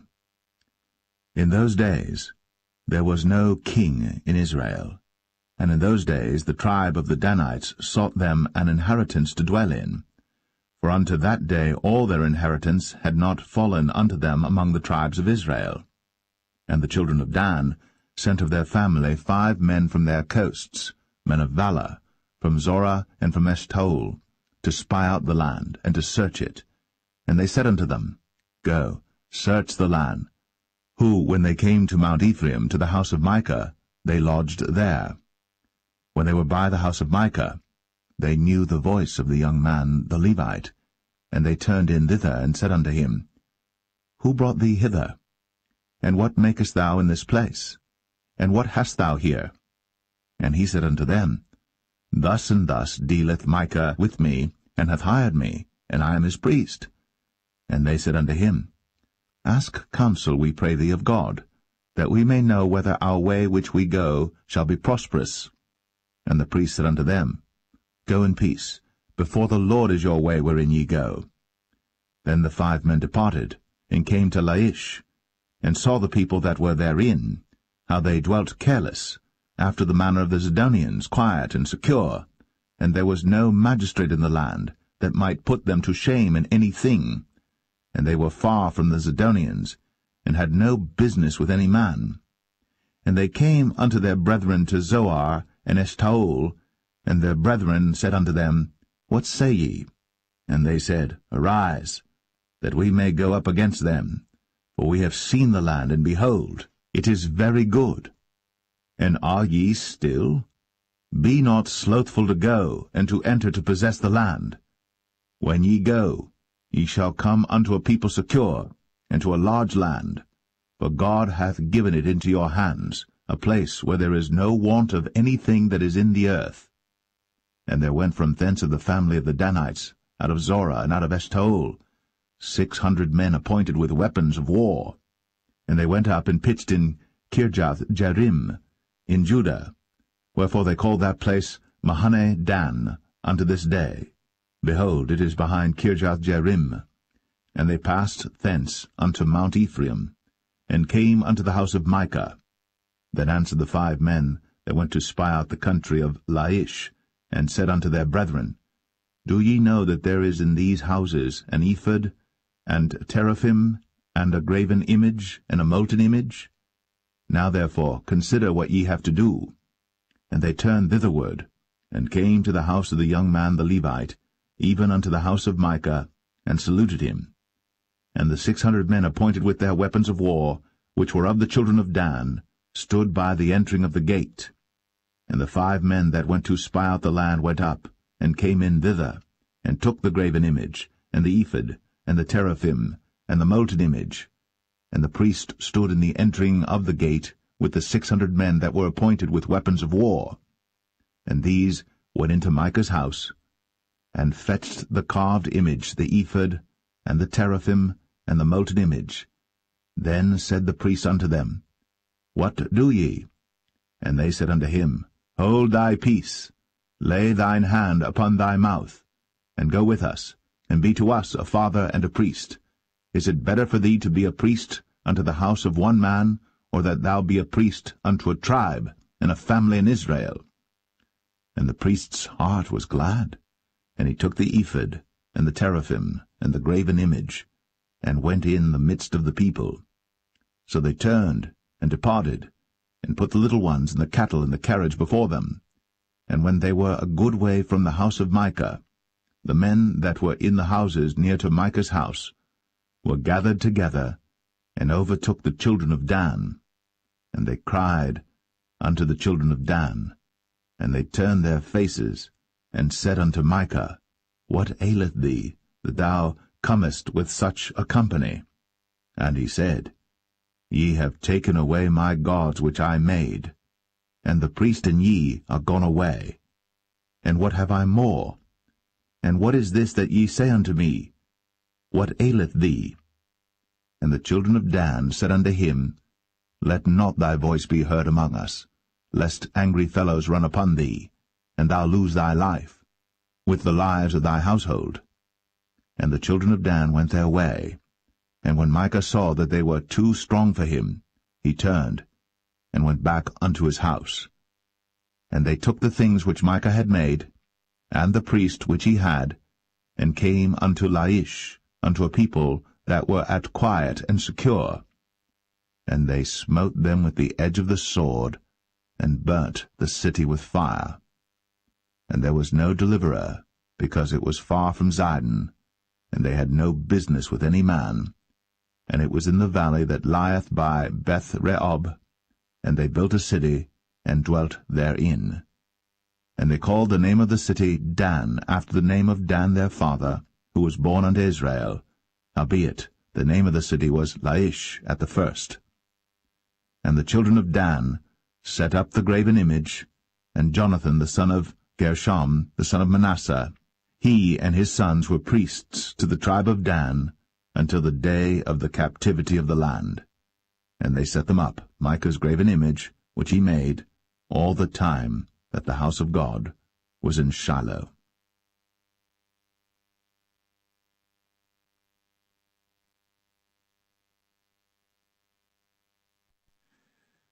Judges 19.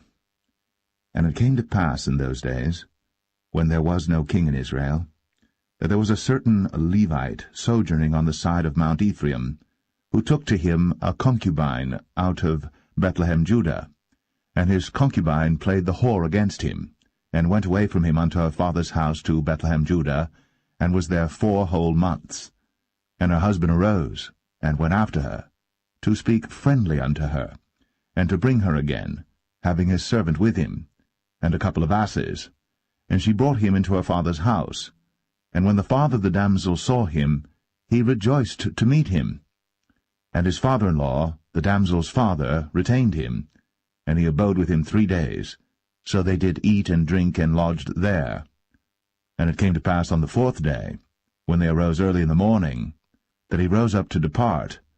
And the damsel's father said unto his son-in-law, Comfort thine heart with a morsel of bread, and afterward go your way. And they sat down, and did eat and drink both of them together.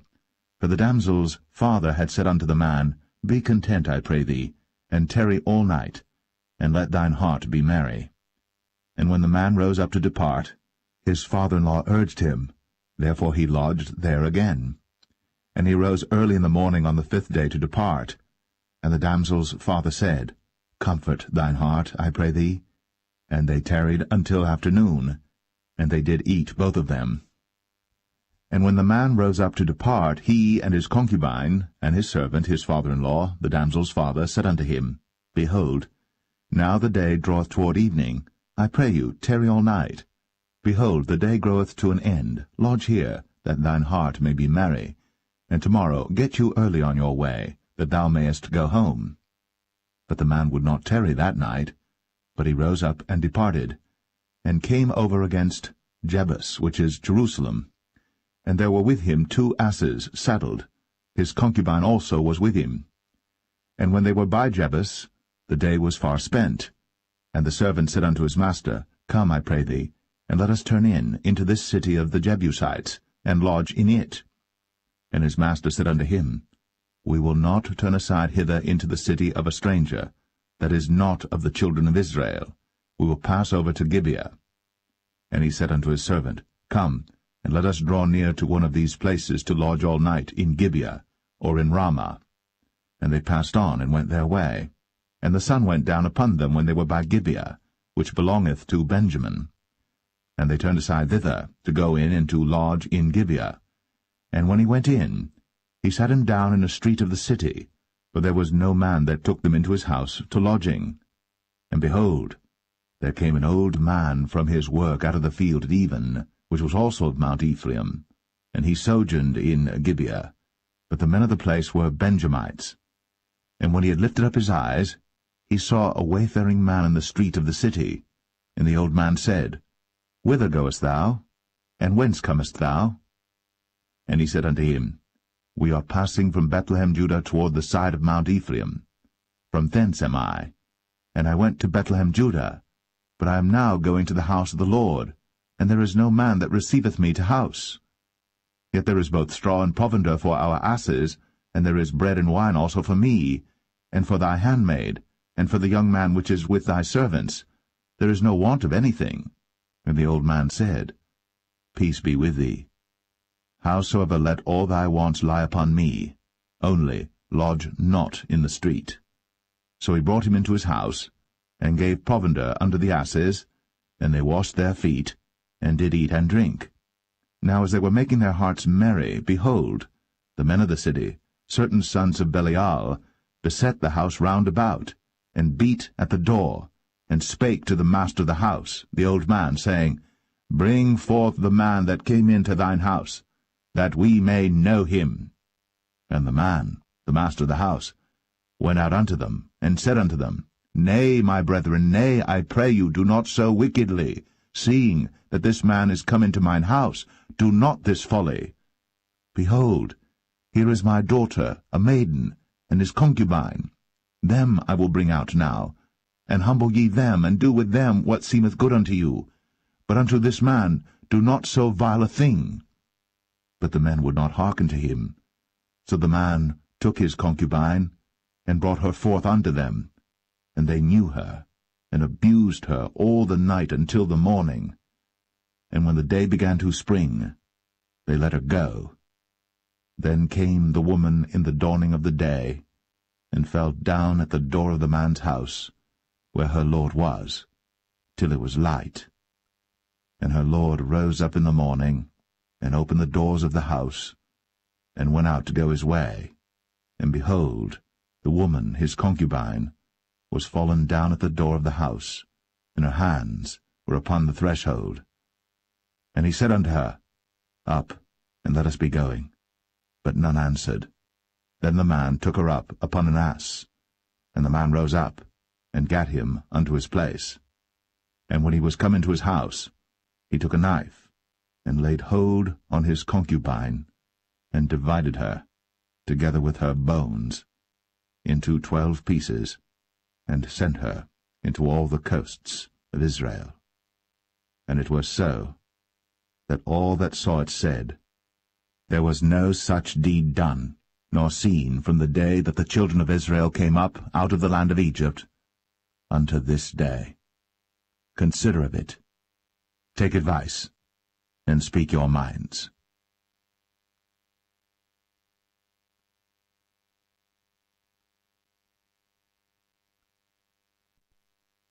Judges 20. Then all the children of Israel went out, and the congregation was gathered together as one man, from Dan even to Beersheba, with the land of Gilead, unto the Lord in Mizpeh. And the chief of all the people, even of all the tribes of Israel, presented themselves in the assembly of the people of God, 400,000 footmen that drew sword. Now the children of Benjamin heard that the children of Israel were gone up to Mizpeh. Then said the children of Israel, Tell us, how was this wickedness? And the Levite, the husband of the woman that was slain, answered and said, I came into Gibeah, that belongeth to Benjamin, I and my concubine, to lodge. And the men of Gibeah rose against me, and beset the house round about upon me by night, and thought to have slain me, and my concubine have they forced, that she is dead. And I took my concubine, and cut her in pieces, and sent her throughout all the country of the inheritance of Israel, for they have committed lewdness and folly in Israel. Behold, ye are all children of Israel, give here your advice and counsel. And all the people arose as one man, saying, We will not any of us go to his tent, neither will we any of us turn into his house. But now this shall be the thing which we will do to Gibeah. We will go up by lot against it.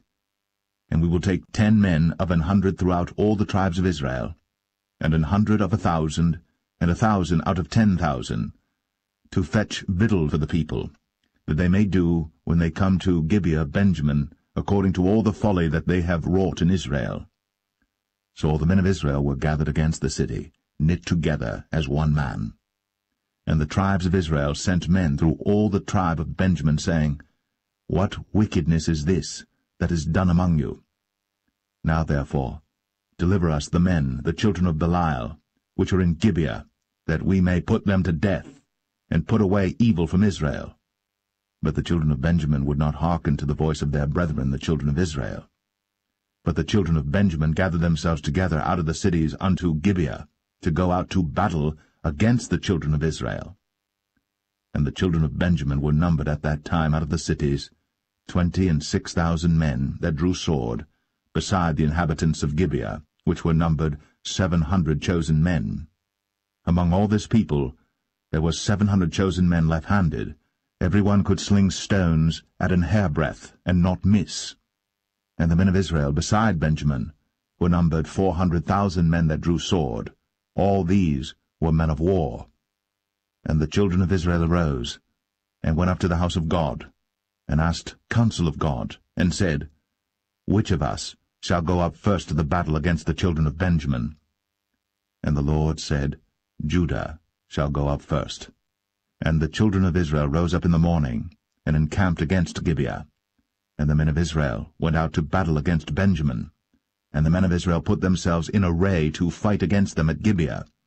And the children of Benjamin came forth out of Gibeah, and destroyed down to the ground of the Israelites that day 22,000 men.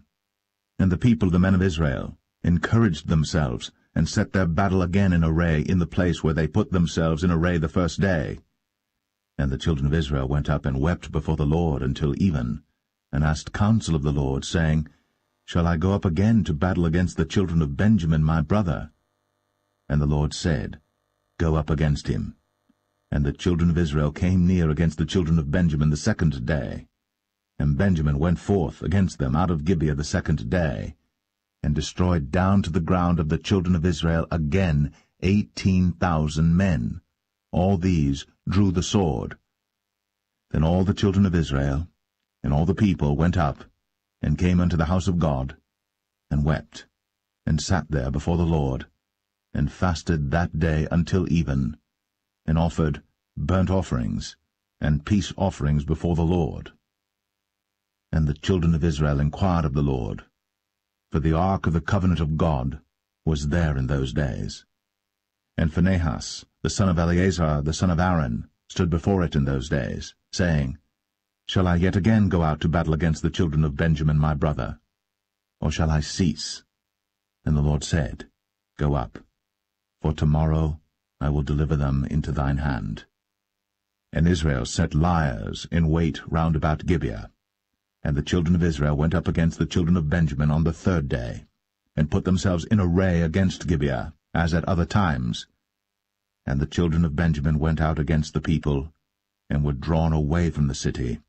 And they began to smite of the people, and kill, as at other times, in the highways, of which one goeth up to the house of God, and the other to Gibeah in the field, about 30 men of Israel. And the children of Benjamin said, They are smitten down before us, as at the first. But the children of Israel said, Let us flee, and draw them from the city unto the highways.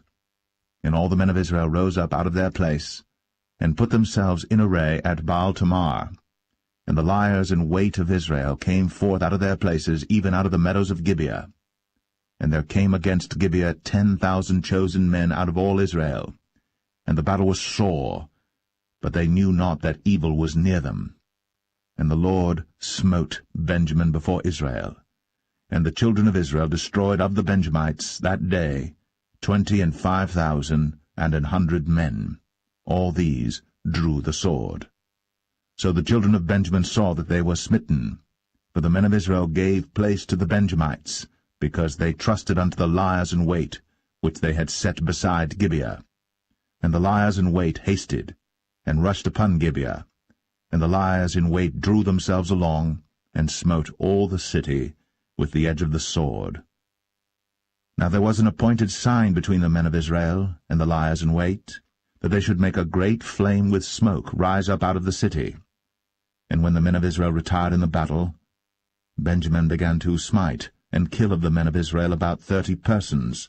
For they said, Surely they are smitten down before us, as in the first battle. But when the flame began to arise up out of the city with a pillar of smoke, the Benjamites looked behind them, and behold, the flame of the city ascended up to heaven. And when the men of Israel turned again, the men of Benjamin were amazed, for they saw that evil was come upon them. Therefore they turned their backs before the men of Israel unto the way of the wilderness. But the battle overtook them, and them which came out of the cities they destroyed in the midst of them. Thus they enclosed the Benjamites round about, and chased them, and trod them down with ease over against Gibeah toward the sunrising. And there fell of Benjamin 18,000 men. All these were men of valor. And they turned and fled toward the wilderness, unto the rock of Rimmon. And they gleaned of them in the highways 5,000 men, and pursued hard after them unto Kidom, and slew 2,000 men of them. So that all which fell that day of Benjamin were 25,000 men that drew the sword. All these were men of valor. But 600 men turned and fled to the wilderness unto the rock Rimmon, and abode in the rock Rimmon 4 months. And the men of Israel turned again upon the children of Benjamin, and smote them with the edge of the sword, as well the men of every city as the beast, and all that came to hand. Also they set on fire all the cities that they came to.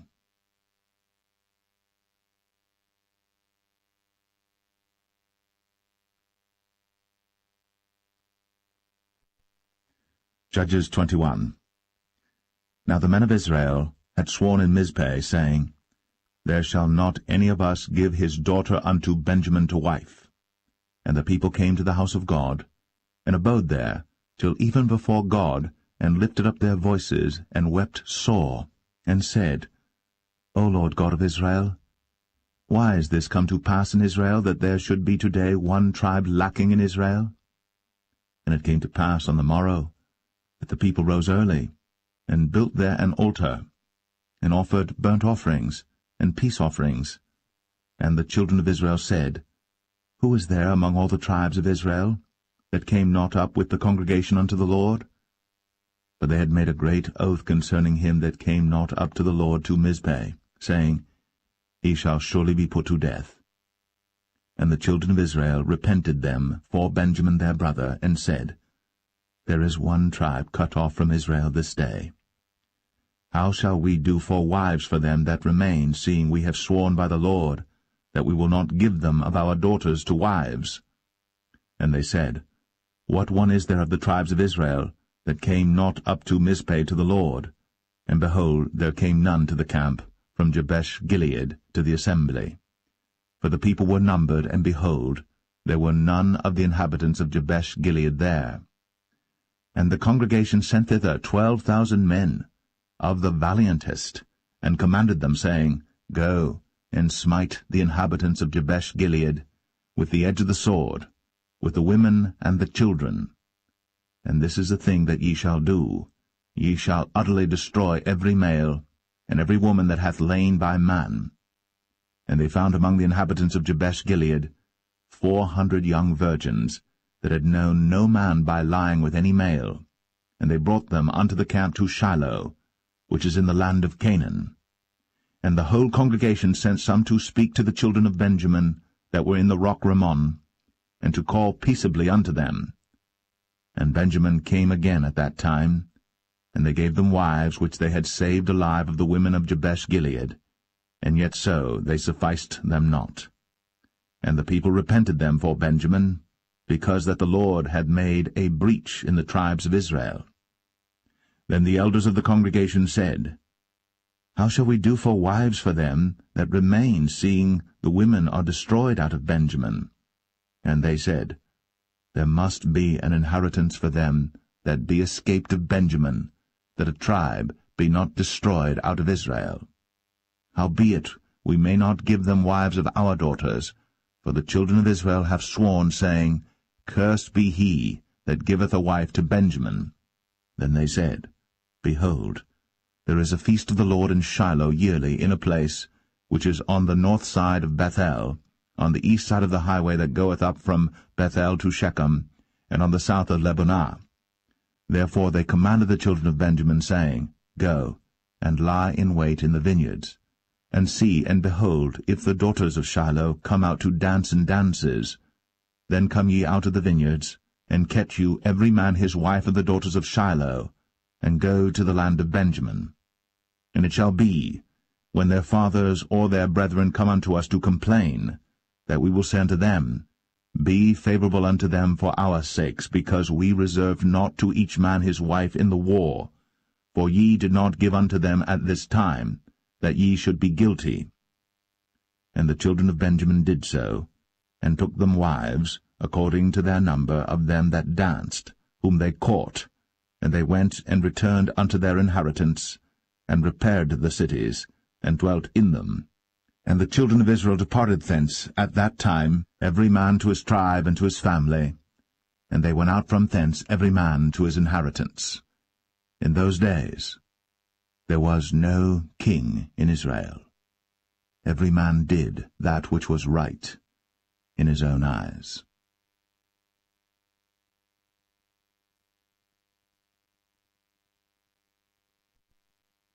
The Book of Ruth, Chapter 1. Now it came to pass in the days when the judges ruled, that there was a famine in the land, and a certain man of Bethlehem, Judah, went to sojourn in the country of Moab, he and his wife, and his 2 sons. And the name of the man was Elimelech, and the name of his wife Naomi, and the name of his 2 sons Mahlon and Chilion, Ephrathites of Bethlehem, Judah. And they came into the country of Moab, and continued there. And Elimelech, Naomi's husband, died, and she was left, and her 2 sons. And they took them wives of the women of Moab. The name of the one was Orpah, and the name of the other Ruth, and they dwelled there about 10 years.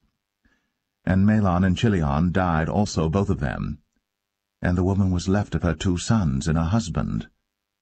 Then she arose with her daughters-in-law, that she might return from the country of Moab, for she had heard in the country of Moab how that the Lord had visited his people in giving them bread. Wherefore she went forth out of the place where she was, and her 2 daughters-in-law with her, and they went on the way to return unto the land of Judah. And Naomi said unto her 2 daughters-in-law, Go, return each to her mother's house. The Lord deal kindly with you, as ye have dealt with the dead, and with me. The Lord grant you that ye may find rest, each of you, in the house of her husband. Then she kissed them, and they lifted up their voice, and wept. And they said unto her, Surely we will return with thee unto thy people. And Naomi said, Turn again, my daughters, why will ye go with me? Are there yet any more sons in my womb, that they may be your husbands? Turn again, my daughters, go your way.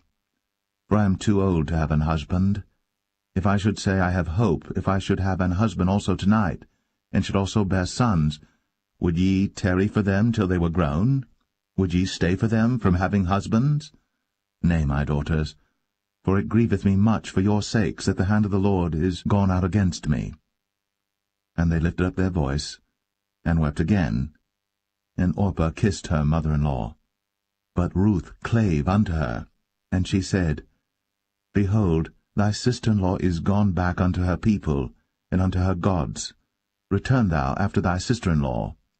And Ruth said, Entreat me not to leave thee, or to return from following after thee, for whither thou goest, I will go, and where thou lodgest, I will lodge. Thy people shall be my people, and thy God, my God. Where thou diest, will I die, and there will I be buried. The Lord do so to me, and more also, if aught but death part thee and me. When she saw that she was steadfastly minded to go with her, then she left speaking unto her. So they 2 went until they came to Bethlehem. And it came to pass, when they were come to Bethlehem, that all the city was moved about them, and they said, Is this Naomi? And she said unto them, Call me not Naomi, call me Mara, for the Almighty hath dealt very bitterly with me. I went out full, and the Lord hath brought me home again empty. Why then call ye me Naomi, seeing the Lord hath testified against me, and the Almighty hath afflicted me? So Naomi returned, and Ruth the Moabitess her daughter-in-law with her, which returned out of the country of Moab, and they came to Bethlehem in the beginning of barley harvest.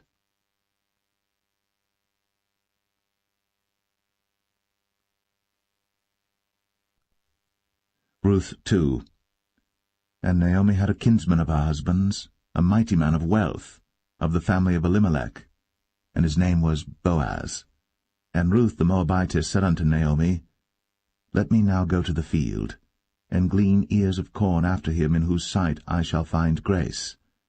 And she said unto her, Go, my daughter. And she went, and came, and gleaned in the field after the reapers, and her hap was to light on a part of the field belonging unto Boaz, who was of the kindred of Elimelech. And behold, Boaz came from Bethlehem, and said unto the reapers, The Lord be with you. And they answered him, The Lord bless thee. Then said Boaz unto his servant that was set over the reapers, Whose damsel is this? And the servant that was set over the reapers answered and said, It is the Moabitish damsel that came back with Naomi out of the country of Moab. And she said, I pray you, let me glean and gather after the reapers among the sheaves. So she came, and hath continued even from the morning until now, that she tarried a little in the house. Then said Boaz unto Ruth, Hearest thou not, my daughter? Go not to glean in another field, neither go from hence, but abide here fast by my maidens. Let thine eyes be on the field that they do reap, and go thou after them. Have I not charged the young men that they shall not touch thee? And when thou art athirst, go unto the vessels, and drink of that which the young men have drawn. Then she fell on her face, and bowed herself to the ground, and said unto him, Why have I found grace in thine eyes, that thou shouldst take knowledge of me, seeing I am a stranger? And Boaz answered and said unto her, It hath fully been shown me all that thou hast done unto thy mother-in-law since the death of thine husband, and how thou hast left thy father and thy mother, and the land of thy nativity, and art come unto a people which thou knewest not heretofore. The Lord recompense thy work, and a full reward be given thee of the Lord God of Israel, under whose wings thou art come to trust. Then she said, Let me find favour in thy sight, my Lord, for that thou hast comforted me, and for that thou hast spoken friendly unto thine handmaid, though I be not like unto one of thine handmaidens. And Boaz said unto her, At mealtime come thou hither, and eat of the bread, and dip thy morsel in the vinegar.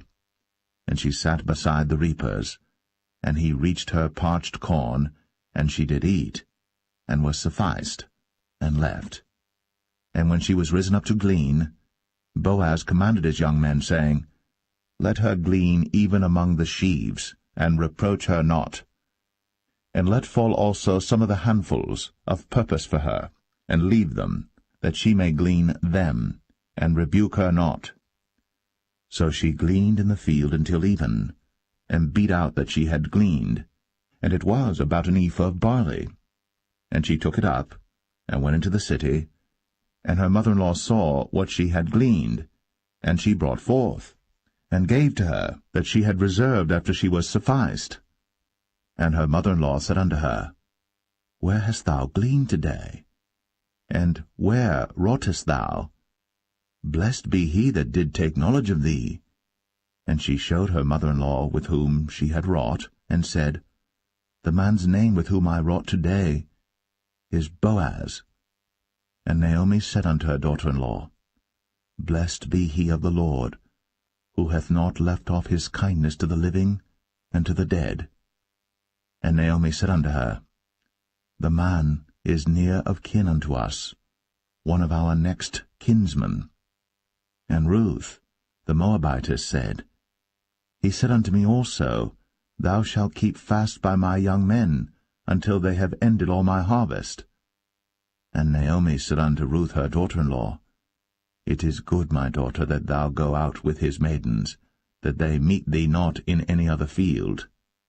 So she kept fast by the maidens of Boaz to glean unto the end of barley harvest and of wheat harvest, and dwelt with her mother-in-law.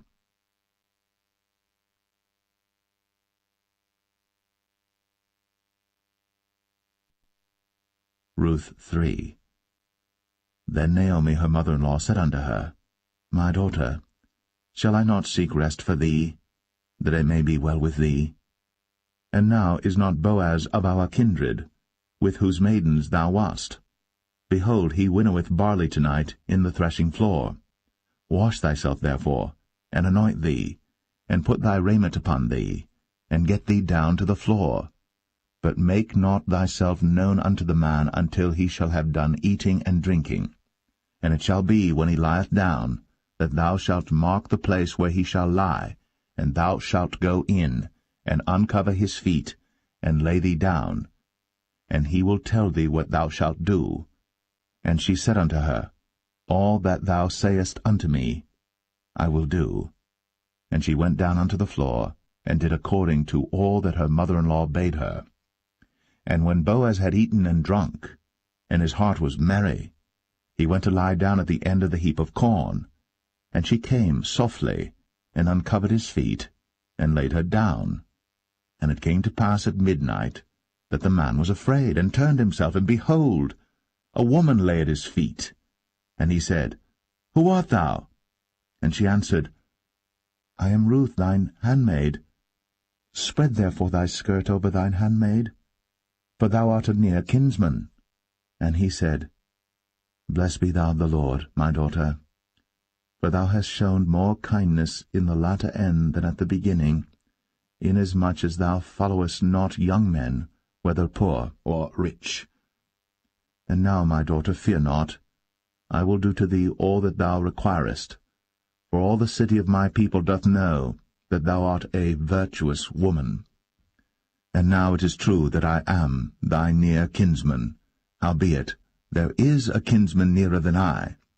Tarry this night, and it shall be in the morning that if he will perform unto thee the part of a kinsman, well, let him do the kinsman's part.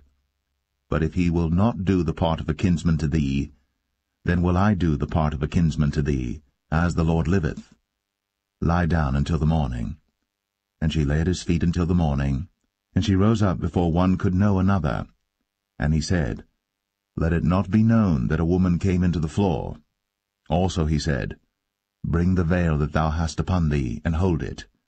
And when she held it, he measured 6 measures of barley, and laid it on her. And she went into the city. And when she came to her mother-in-law, she said, Who art thou, my daughter? And she told her all that the man had done to her. And she said, These 6 measures of barley gave he me, for he said to me, Go not empty unto thy mother-in-law. Then said she, Sit still, my daughter, until thou know how the matter will fall, for the man will not be in rest until he have finished the thing this day.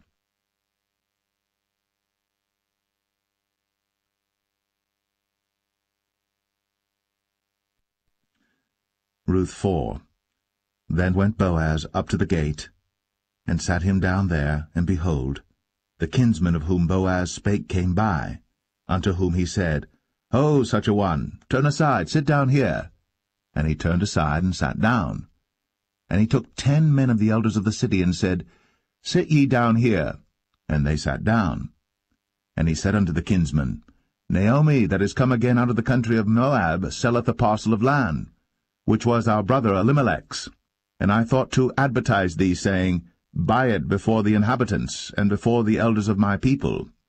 If thou wilt redeem it, redeem it.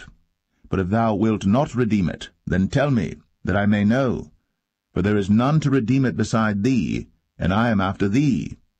And he said, I will redeem it. Then said Boaz, What day thou buyest the field of the hand of Naomi, thou must buy it also of Ruth the Moabitess, the wife of the dead, to raise up the name of the dead upon his inheritance. And the kinsman said, I cannot redeem it for myself, lest I mar mine own inheritance. Redeem thou my right to thyself, for I cannot redeem it. Now this was the manner in former time in Israel concerning redeeming and concerning changing, for to confirm all things a man plucked off his shoe, and gave it to his neighbor, and this was a testimony in Israel. Therefore the kinsman said unto Boaz, Buy it for thee. So he drew off his shoe. And Boaz said unto the elders, and unto all the people, Ye are witnesses this day, that I have bought all that was Elimelech's, and all that was Chilion's and Mahlon's of the hand of Naomi. Moreover, Ruth the Moabitess, the wife of Mahlon, have I purchased to be my wife, to raise up the name of the dead upon his inheritance, that the name of the dead be not cut off from among his brethren, and from the gate of his place. Ye are witnesses this day. And all the people that were in the gate, and the elders said, We are witnesses. The Lord make the woman that is come into thine house like Rachel and like Leah, which two did build the house of Israel. And do thou worthily in Ephratah, and be famous in Bethlehem. And let thy house be like the house of Pharez, whom Tamar bare unto Judah, of the seed which the Lord shall give thee of this young woman. So Boaz took Ruth, and she was his wife. And when he went in unto her, the Lord gave her conception, and she bare a son. And the women said unto Naomi, Blessed be the Lord, which hath not left thee this day without a kinsman, that his name may be famous in Israel. And he shall be unto thee a restorer of thy life, and a nourisher of thine old age. For thy daughter-in-law, which loveth thee, which is better to thee than 7 sons, hath borne him. And Naomi took the child, and laid it in her bosom, and became nurse unto it. And the women her neighbors gave it a name, saying, There is a son born to Naomi. And they called his name Obed. He is the father of Jesse, the father of David. Now these are the generations of Pharez. Pharez begat Hezron, and Hezron begat Ram, and Ram begat Amminadab, and Amminadab begat Nahshon, and Nahshon begat Salmon, and Salmon begat Boaz, and Boaz begat Obed, and Obed begat Jesse, and Jesse begat David.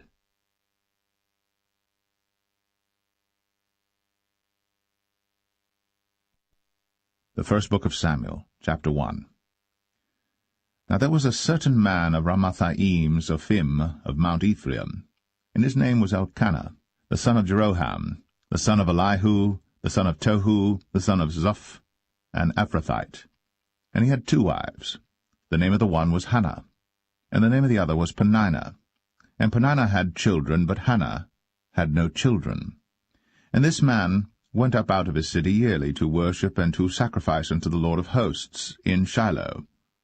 And the 2 sons of Eli, Hophni and Phinehas, the priests of the Lord, were there. And when the time was that Elkanah offered, he gave to Peninnah his wife and to all her sons and her daughters portions. But unto Hannah he gave a worthy portion, for he loved Hannah. But the Lord had shut up her womb. And her adversary also provoked her sore, for to make her fret, because the Lord had shut up her womb. And as he did so year by year, when she went up to the house of the Lord, so she provoked her. Therefore she wept, and did not eat.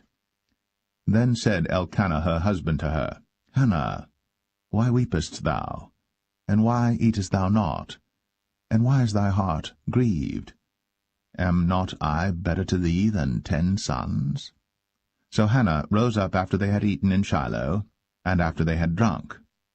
Now Eli the priest sat upon a seat by a post of the temple of the Lord. And she was in bitterness of soul, and prayed unto the Lord, and wept sore. And she vowed a vow, and said, O Lord of hosts, if thou wilt indeed look on the affliction of thine handmaid, and remember me, and not forget thine handmaid, but wilt give unto thine handmaid a man-child, then I will give him unto the Lord all the days of his life, and there shall no razor come upon his head. And it came to pass, as she continued praying before the Lord, that Eli marked her mouth. Now Hannah, she spake in her heart, only her lips moved, but her voice was not heard. Therefore Eli thought she had been drunken. And Eli said unto her, How long wilt thou be drunken? Put away thy wine from thee. And Hannah answered and said, No, my lord, I am a woman of a sorrowful spirit. I have drunk neither wine nor strong drink, but have poured out my soul before the Lord. Count not thine handmaid for a daughter of Belial, for out of the abundance of my complaint and grief have I spoken hitherto. Then Eli answered and said, Go in peace, and the God of Israel grant thee thy petition that thou hast asked of him. And she said, Let thine handmaid find grace in thy sight. So the woman went her way, and did eat, and her countenance was no more sad. And they rose up in the morning early, and worshipped before the Lord, and returned, and came to their house to Ramah. And Elkanah knew Hannah his wife, and the Lord remembered her. Wherefore it came to pass, when the time was come about after Hannah had conceived, that she bare a son, and called his name Samuel, saying, Because I have asked him of the Lord. And the man Elkanah and all his house went up to offer unto the Lord the yearly sacrifice and his vow. But Hannah went not up. For she said unto her husband, I will not go up until the child be weaned, and then I will bring him, that he may appear before the Lord, and there abide for ever. And Elkanah her husband said unto her, Do what seemeth thee good. Tarry until thou have weaned him. Only the Lord establish his word. So the woman abode, and gave her son suck, until she weaned him. And when she had weaned him, she took him up with her, with 3 bullocks, and 1 ephah of flour, and a bottle of wine, and brought him unto the house of the Lord in Shiloh. And the child was young. And they slew a bullock, and brought the child to Eli. And she said, O my Lord, as thy soul liveth, my Lord, I am the woman that stood by thee here, praying unto the Lord. For this child I prayed, and the Lord hath given me my petition, which I asked of him. Therefore also I have lent him to the Lord. As long as he liveth, he shall be lent to the Lord. And he worshipped the Lord there.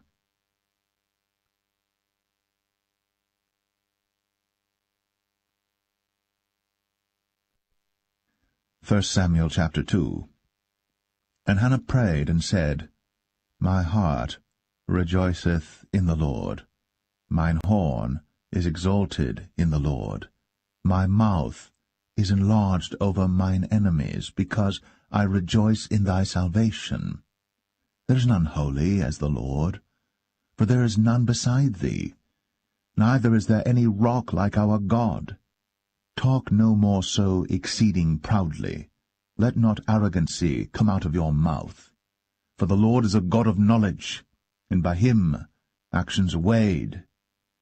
The bows of the mighty men are broken, and they that stumbled are girded with strength. They that were full have hired out themselves for bread, and they that were hungry ceased, so that the barren hath borne 7, and she that hath many children is waxed feeble.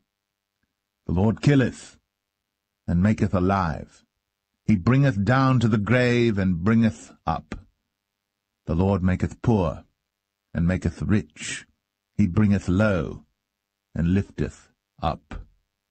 He raiseth up the poor out of the dust, and lifteth up the beggar from the dunghill, to set them among princes, and to make them inherit the throne of glory. For the pillars of the earth are the Lord's, and he hath set the world upon them. He will keep the feet of his saints, and the wicked shall be silent in darkness, for by strength shall no man prevail. The adversaries of the Lord shall be broken to pieces. Out of heaven shall he thunder upon them. The Lord shall judge the ends of the earth, and he shall give strength unto his king, and exalt the horn of his anointed. And Elkanah went to Ramah to his house, and the child did minister unto the Lord before Eli the priest. Now the sons of Eli were sons of Belial. They knew not the Lord. And the priest's custom with the people was, that when any man offered sacrifice, the priest's servant came, while the flesh was in seething, with a flesh-hook of 3 teeth in his hand, and he struck it into the pan or kettle or cauldron or pot. All that the flesh-hook brought up, the priest took for himself. So they did in Shiloh unto all the Israelites that came thither. Also before they burnt the fat, the priest's servant came and said to the man that sacrificed, Give flesh to roast for the priest, for he will not have sodden flesh of thee, but raw. And if any man said unto him, Let them not fail to burn the fat presently, and then take as much as thy soul desireth, then he would answer him, Nay, but thou shalt give it me now, and if not, I will take it by force.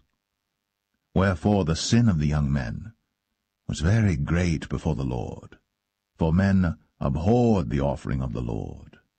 But Samuel ministered before the Lord, being a child, girded with a linen ephod. Moreover, his mother made him a little coat, and brought it to him from year to year, when she came up with her husband to offer the yearly sacrifice. And Eli blessed Elkanah and his wife, and said, The Lord give thee seed of this woman for the loan which is lent to the Lord. And they went unto their own home. And the Lord visited Hannah, so that she conceived, and bare 3 sons and 2 daughters. And the child Samuel grew before the Lord. Now Eli was very old, and heard all that his sons did unto all Israel, and how they lay with the women that assembled at the door of the tabernacle of the congregation. And he said unto them, Why do ye such things? For I hear of your evil dealings by all this people. Nay, my sons, for it is no good report that I hear. Ye make the Lord's people to transgress. If one man sin against another, the judge shall judge him. But if a man sin against the Lord, who shall entreat for him? Notwithstanding, they hearken not unto the voice of their father, because the Lord would slay them. And the child Samuel grew on, and was in favor both with the Lord and also with men. And there came a man of God unto Eli, and said unto him, Thus saith the Lord, Did I plainly appear unto the house of thy father, when they were in Egypt, in Pharaoh's house? And did I choose him out of all the tribes of Israel to be my priest, to offer upon mine altar, to burn incense, to wear an ephod before me? And did I give unto the house of thy father all the offerings made by fire of the children of Israel? Wherefore kick ye at my sacrifice and at mine offering, which I have commanded in my habitation, and honourest thy sons above me, to make yourselves fat with the chiefest of all the offerings of Israel my people? Wherefore the Lord God of Israel saith, I said indeed that thy house and the house of thy father should walk before me for ever. But now the Lord saith, Be it far from me, for them that honour me I will honour, and they that despise me shall be lightly esteemed. Behold, the days come that I will cut off thine arm, and the arm of thy father's house, that there shall not be an old man in thine house.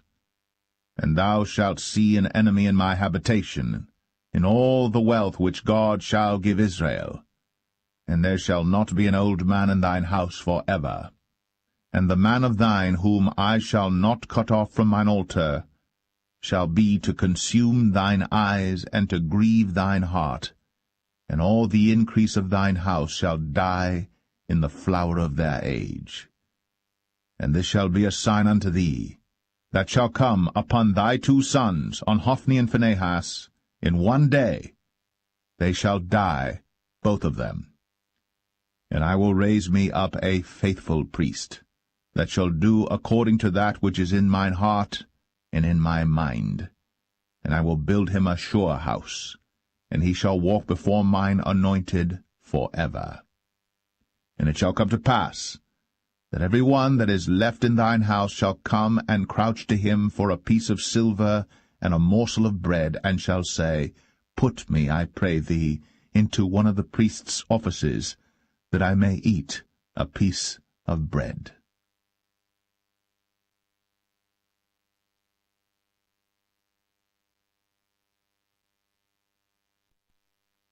1 Samuel 3. And the child Samuel ministered unto the Lord before Eli. And the word of the Lord was precious in those days. There was no open vision. And it came to pass at that time, when Eli was laid down in his place, and his eyes began to wax dim, that he could not see, and ere the lamp of God went out in the temple of the Lord, where the ark of God was, and Samuel was laid down to sleep, that the Lord called Samuel, and he answered, Here am I. And he ran unto Eli, and said, Here am I, for thou calledst me. And he said, I called not, lie down again. And he went and lay down. And the Lord called yet again, Samuel. And Samuel arose and went to Eli, and said, Here am I, for thou didst call me. And he answered, I called not, my son, lie down again. Now Samuel did not yet know the Lord, neither was the word of the Lord yet revealed unto him. And the Lord called Samuel again the third time, and he arose, and went to Eli, and said, Here am I, for thou didst call me. And Eli perceived that the Lord had called the child. Therefore Eli said unto Samuel, Go, lie down, and it shall be, if he call thee, that thou shalt say, Speak, Lord, for thy servant heareth. So Samuel went, and lay down in his place. And the Lord came, and stood, and called, as at other times, Samuel, Samuel. Then Samuel answered, Speak, for thy servant heareth. And the Lord said to Samuel, Behold, I will do a thing in Israel, at which both the ears of every one that heareth it shall tingle. In that day I will perform against Eli all things which I have spoken concerning his house. When I begin, I will also make an end. For I have told him that I will judge his house for ever for the iniquity which he knoweth, because his sons made themselves vile, and he restrained them not. And therefore I have sworn unto the house of Eli, that the iniquity of Eli's house shall not be purged with sacrifice nor offering for ever. And Samuel lay until the morning, and opened the doors of the house of the Lord. And Samuel feared to show Eli the vision. Then Eli called Samuel, and said, Samuel, my son. And he answered, Here am I. And he said, What is the thing that the Lord hath said unto thee? I pray thee, hide it not from me. God do so to thee, and more also, if thou hide anything from me of all the things that he said unto thee. And Samuel told him every whit, and hid nothing from him. And he said, It is the Lord. Let him do what seemeth him good. And Samuel grew, and the Lord was with him, and did let none of his words fall to the ground. And all Israel from Dan even to Beersheba knew that Samuel was established to be a prophet of the Lord. And the Lord appeared again in Shiloh. For the Lord revealed himself to Samuel in Shiloh by the word of the Lord.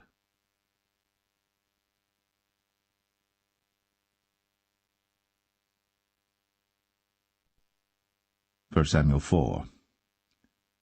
And the word of Samuel came to all Israel. Now Israel went out against the Philistines to battle, and pitched beside Ebenezer. And the Philistines pitched in Aphek.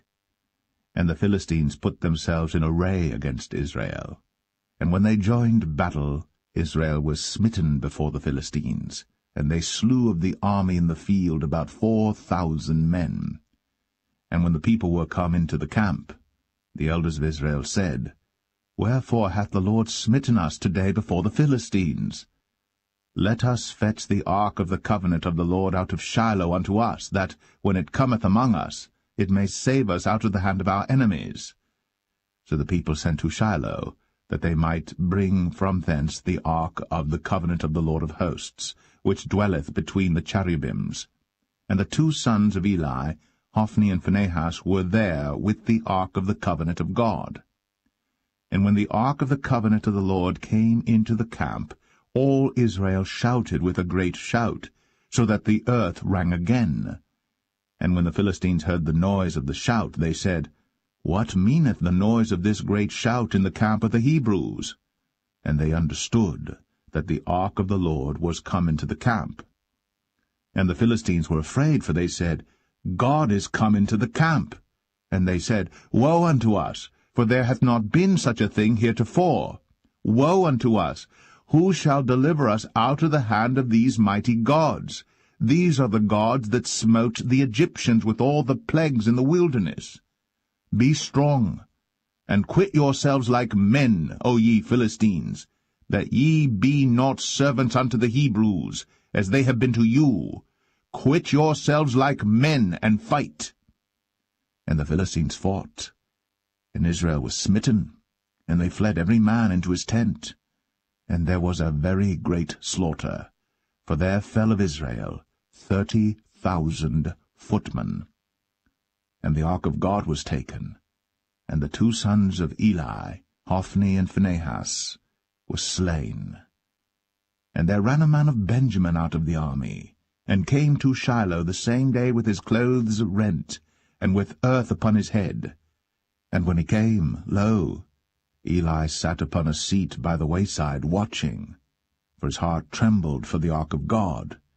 And when the man came into the city and told it, all the city cried out. And when Eli heard the noise of the crying, he said, What meaneth the noise of this tumult? And the man came in hastily, and told Eli. Now Eli was 98 years old, and his eyes were dim, that he could not see.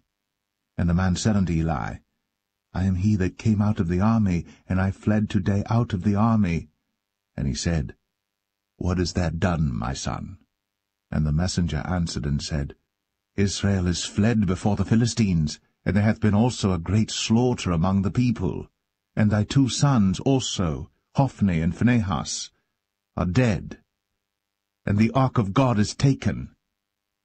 And it came to pass, when he made mention of the ark of God, that he fell from off the seat backward by the side of the gate, and his neck brake, and he died. For he was an old man, and heavy, and he had judged Israel 40 years. And his daughter-in-law Phinehas' wife was with child, near to be delivered. And when she heard the tidings that the ark of God was taken, and that her father-in-law and her husband were dead, she bowed herself and travailed, for her pains came upon her. And about the time of her death the women that stood by her said unto her, Fear not, for thou hast borne a son. But she answered not, neither did she regard it. And she named the child Ichabod, saying, The glory is departed from Israel, because the ark of God was taken, and because of her father-in-law and her husband. And she said, The glory is departed from Israel, for the ark of God is taken.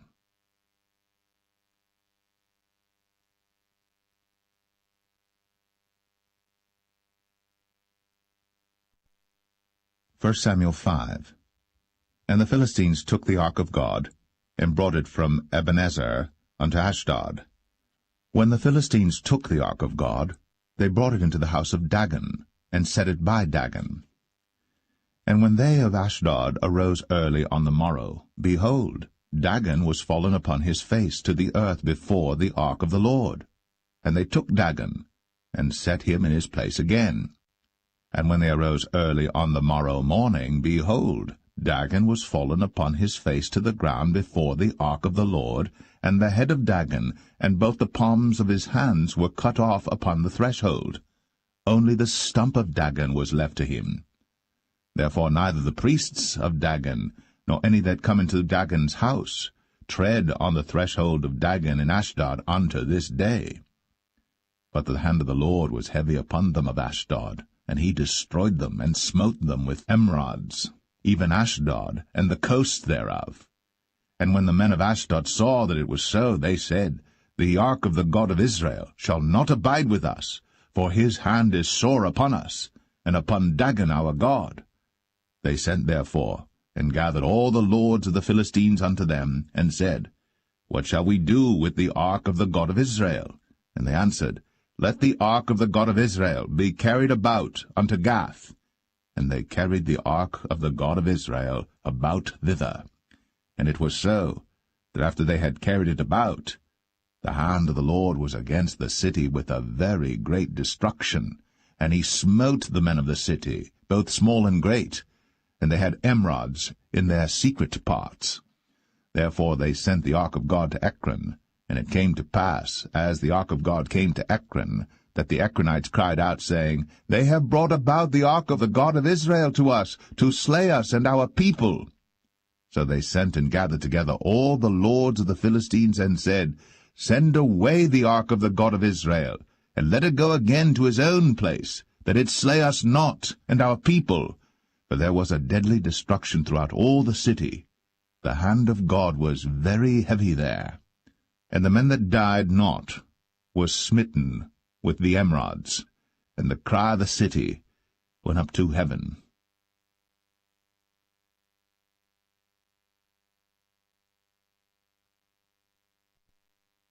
1 Samuel 6. And the ark of the Lord was in the country of the Philistines 7 months.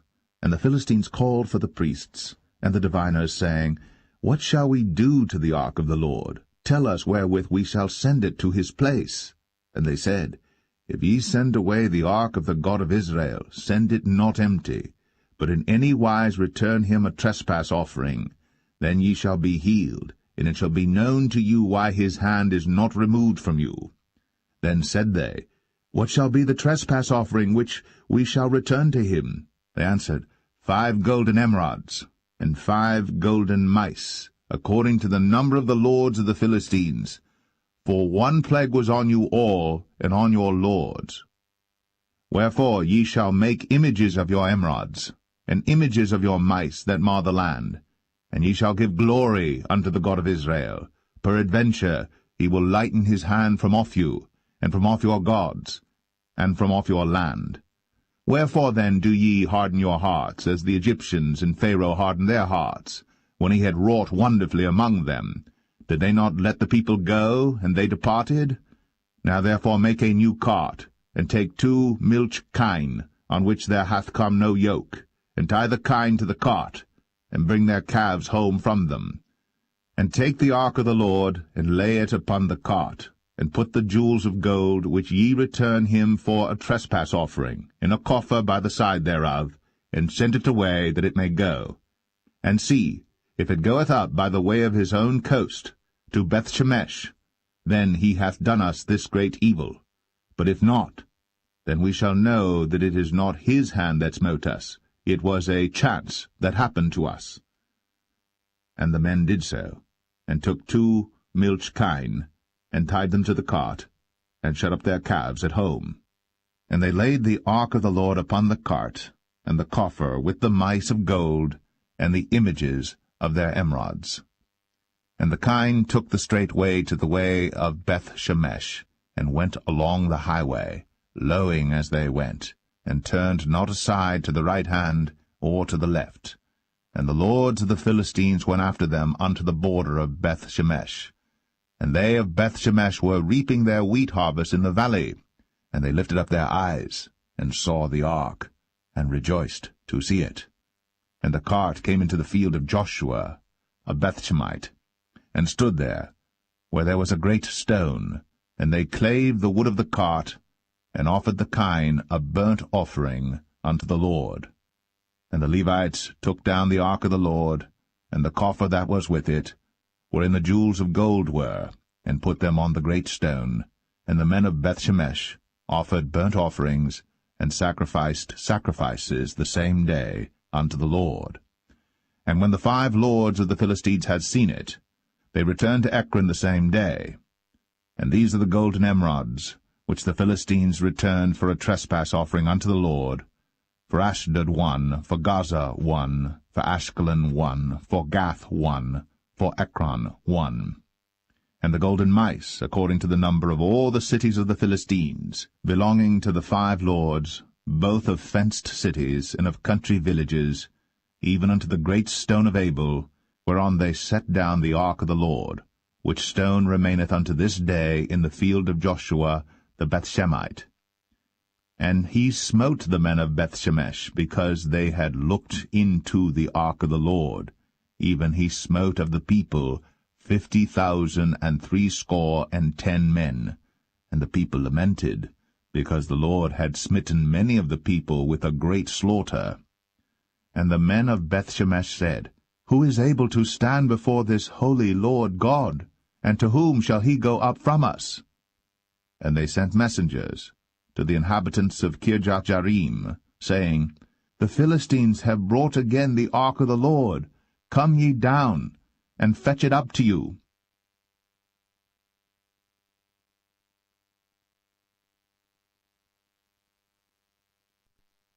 First Samuel 7.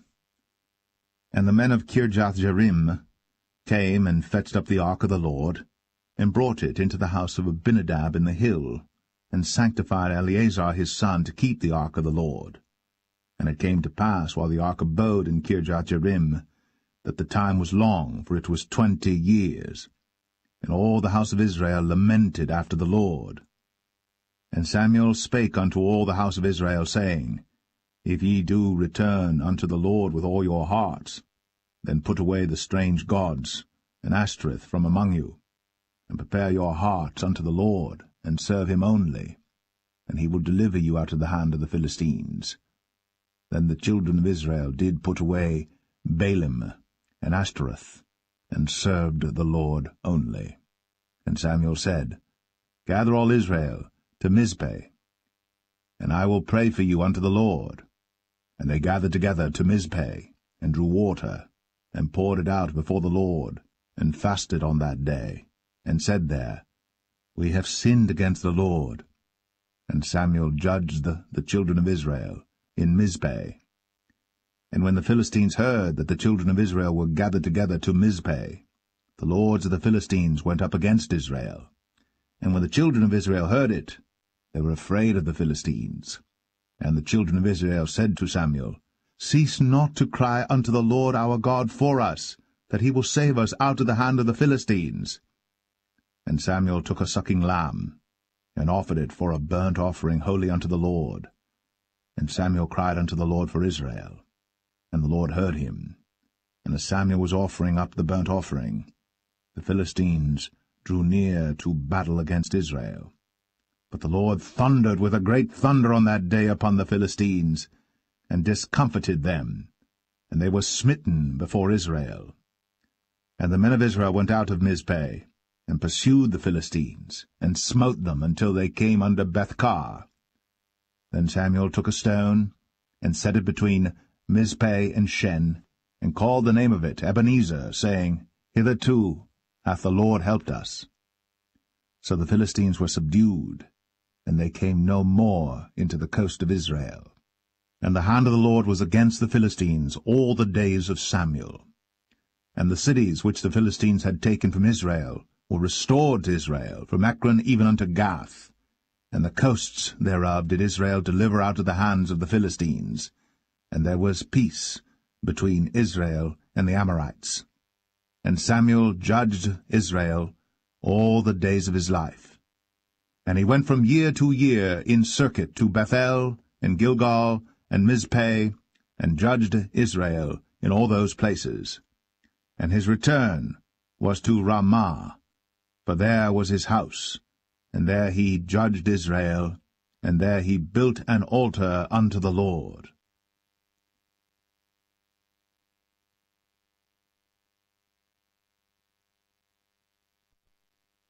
First Samuel 8.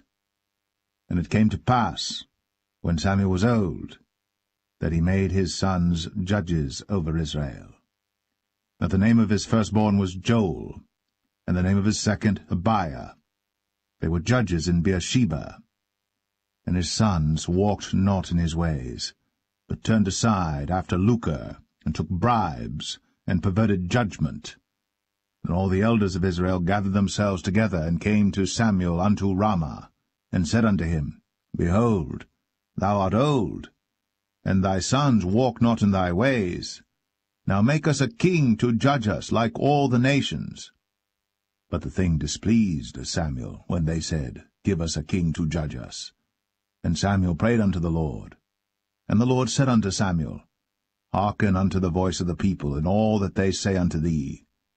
For they have not rejected thee, but they have rejected me, that I should not reign over them.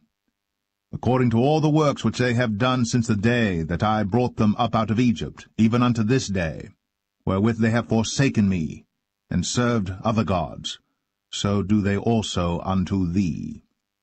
Now therefore hearken unto their voice, howbeit yet protest solemnly unto them, and show them the manner of the king that shall reign over them. And Samuel told all the words of the Lord unto the people that asked of him a king.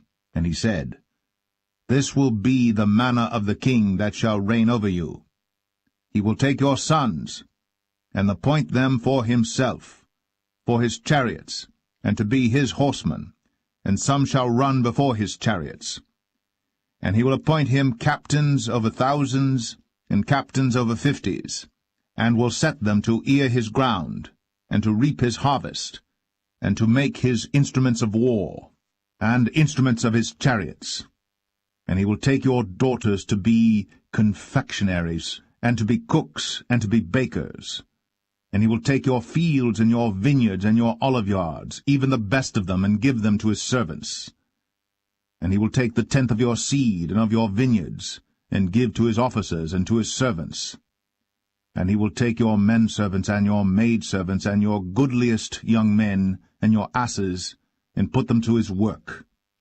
He will take the tenth of your sheep, and ye shall be his servants. And ye shall cry out in that day because of your king which ye shall have chosen you. And the Lord will not hear you in that day. Nevertheless, the people refused to obey the voice of Samuel, and they said, Nay, but we will have a king over us, that we also may be like all the nations, and that our king may judge us, and go out before us, and fight our battles. And Samuel heard all the words of the people, and he rehearsed them in the ears of the Lord. And the Lord said to Samuel, Hearken unto their voice, and make them a king. And Samuel said unto the men of Israel, Go ye every man unto his city.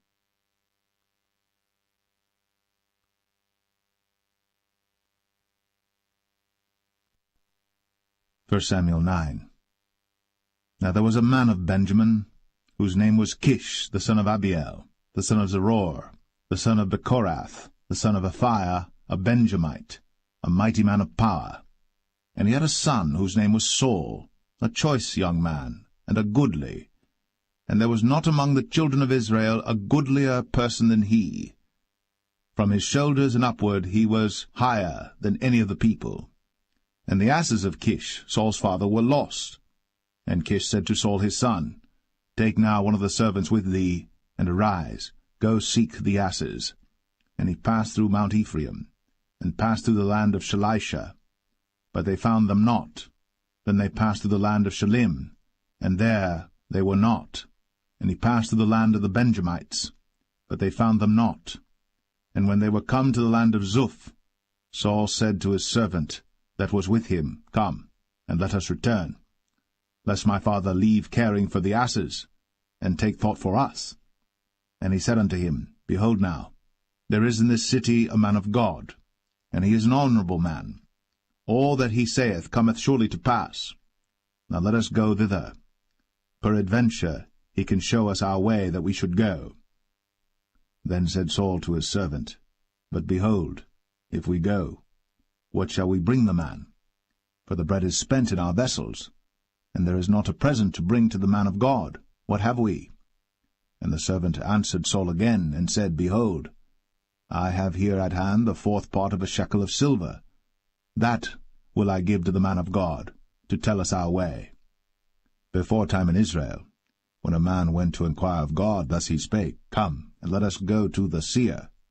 For he that is now called a prophet was before time called a seer. Then said Saul to his servant, Well said, Come, let us go. So they went unto the city where the man of God was. And as they went up the hill to the city, they found young maidens going out to draw water, and said unto them, Is the seer here? And they answered them, and said, He is, behold, he is before you. Make haste now, for he came today to the city, for there is a sacrifice of the people today in the high place. As soon as ye be come into the city, ye shall straightway find him, before he go up to the high place to eat. For the people will not eat until he come, because he doth bless the sacrifice, and afterwards they eat that be bidden. Now therefore get you up, for about this time ye shall find him. And they went up into the city. And when they were come into the city, behold, Samuel came out against them, for to go up to the high place. Now the Lord had told Samuel in his ear a day before Saul came, saying, Tomorrow, about this time, I will send thee a man out of the land of Benjamin, and thou shalt anoint him to be captain over my people Israel, that he may save my people out of the hand of the Philistines. For I have looked upon my people, because their cry is come unto me. And when Samuel saw Saul, the Lord said unto him, Behold the man whom I spake to thee of. This same shall reign over my people. Then Saul drew near to Samuel in the gate, and said, Tell me, I pray thee, where the seer's house is. And Samuel answered Saul, and said, I am the seer. Go up before me unto the high place. For ye shall eat with me today, and tomorrow I will let thee go, and will tell thee all that is in thine heart. And as for thine asses that were lost 3 days ago, set not thy mind on them, for they are found. And on whom is all the desire of Israel? Is it not on thee, and on all thy father's house? And Saul answered and said, Am not I a Benjamite, of the smallest of the tribes of Israel, and my family the least of all the families of the tribe of Benjamin? Wherefore then speakest thou so to me? And Samuel took Saul and his servant, and brought them into the parlour, and made them sit in the chiefest place among them that were bidden, which were about 30 persons. And Samuel said unto the cook, Bring the portion which I gave thee, of which I said unto thee, Set it by thee. And the cook took up the shoulder, and that which was upon it, and set it before Saul. And Samuel said, Behold that which is left, set it before thee, and eat. For unto this time hath it been kept for thee, since I said, I have invited the people. So Saul did eat with Samuel that day. And when they were come down from the high place into the city, Samuel communed with Saul upon the top of the house. And they arose early. And it came to pass about the spring of the day that Samuel called Saul to the top of the house, saying, Up, that I may send thee away. And Saul arose. And they went out, both of them, he and Samuel, abroad. And as they were going down to the end of the city, Samuel said to Saul, Bid the servant pass on before us. And he passed on. But stand thou still a while, that I may show thee the word of God.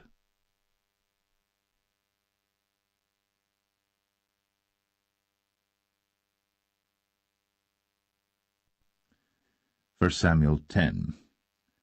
Then Samuel took a vial of oil, and poured it upon his head, and kissed him, and said, Is it not because the Lord hath anointed thee to be captain over his inheritance?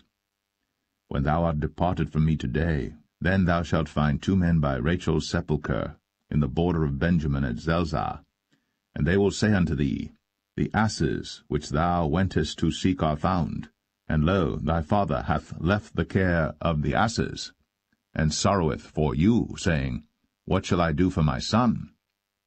Then shalt thou go on forward from thence, and thou shalt come to the plain of Tabor.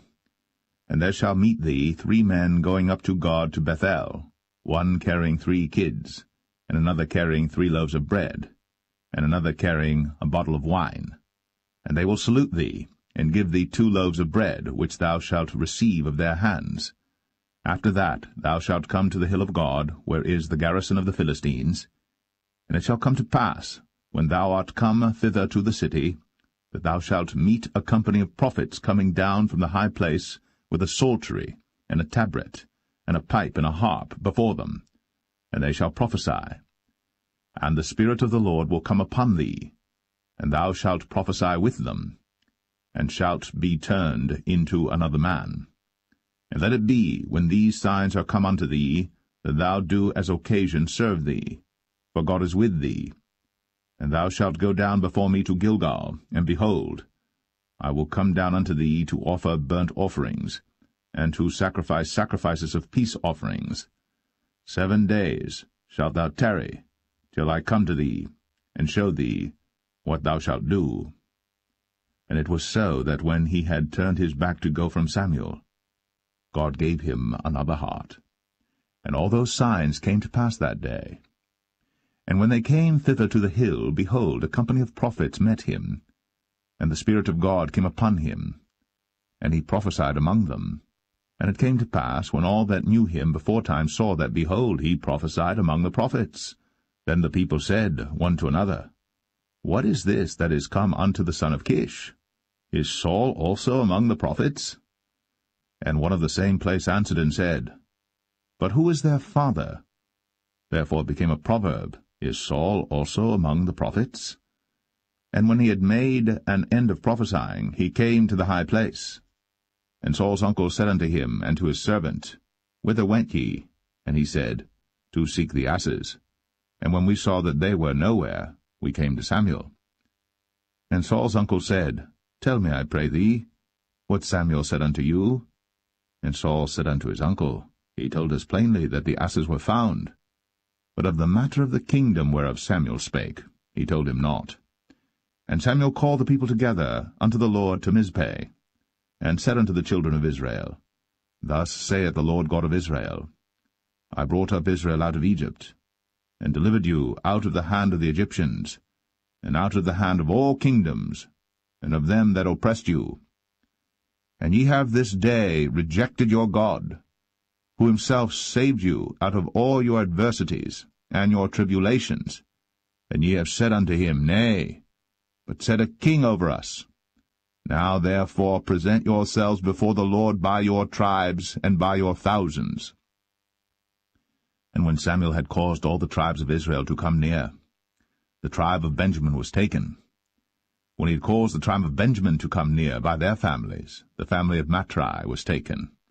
And Saul the son of Kish was taken. And when they sought him, he could not be found. Therefore they inquired of the Lord further, if the man should yet come thither. And the Lord answered, Behold, he hath hid himself among the stuff. And they ran and fetched him thence. And when he stood among the people, he was higher than any of the people, from his shoulders and upward.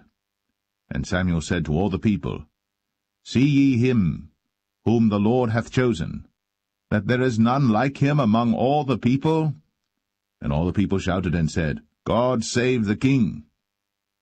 Then Samuel told the people the manner of the kingdom, and wrote it in a book, and laid it up before the Lord. And Samuel sent all the people away, every man to his house. And Saul also went home to Gibeah, and there went with him a band of men, whose hearts God had touched. But the children of Belial said, How shall this man save us? And they despised him, and brought him no presents. But he held his peace.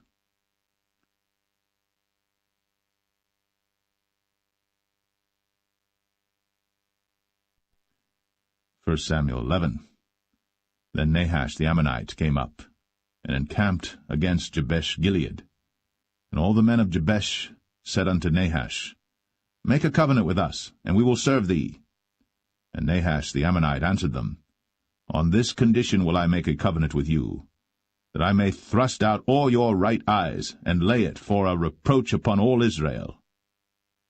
And the elders of Jabesh said unto him, Give us 7 days' respite, that we may send messengers unto all the coasts of Israel, and then, if there be no man to save us, we will come out to thee. Then came the messengers to Gibeah of Saul, and told the tidings in the ears of the people.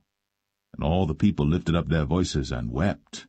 And behold, Saul came after the herd out of the field. And Saul said, What aileth the people that they weep? And they told him the tidings of the men of Jabesh. And the Spirit of God came upon Saul when he heard those tidings, and his anger was kindled greatly. And he took a yoke of oxen, and hewed them in pieces, and sent them throughout all the coast of Israel by the hands of messengers, saying, Whosoever cometh not forth after Saul and after Samuel, so shall it be done unto his oxen. And the fear of the Lord fell on the people, and they came out with one consent. And when he numbered them in Bezek, the children of Israel were 300,000, and the men of Judah 30,000. And they said unto the messengers that came, Thus shall ye say, unto the men of Jabesh Gilead, Tomorrow by that time the sun be hot, ye shall have help. And the messengers came and showed it to the men of Jabesh, and they were glad. Therefore the men of Jabesh said, Tomorrow we will come out unto you, and ye shall do with us all that seemeth good unto you. And it was so in the morrow, that Saul put the people in 3 companies, and they came into the midst of the host in the morning watch, and slew the Ammonites until the heat of the day. And it came to pass that they which remained were scattered, so that 2 of them were not left together. And the people said unto Samuel, Who is he that said, Shall Saul reign over us? Bring the men, that we may put them to death. And Saul said, There shall not a man be put to death this day, for today the Lord hath wrought salvation in Israel. Then said Samuel to the people, Come, and let us go to Gilgal, and renew the kingdom there. And all the people went to Gilgal, and there they made Saul king before the Lord in Gilgal, and there they sacrificed sacrifices of peace offerings before the Lord. And there Saul and all the men of Israel rejoiced greatly.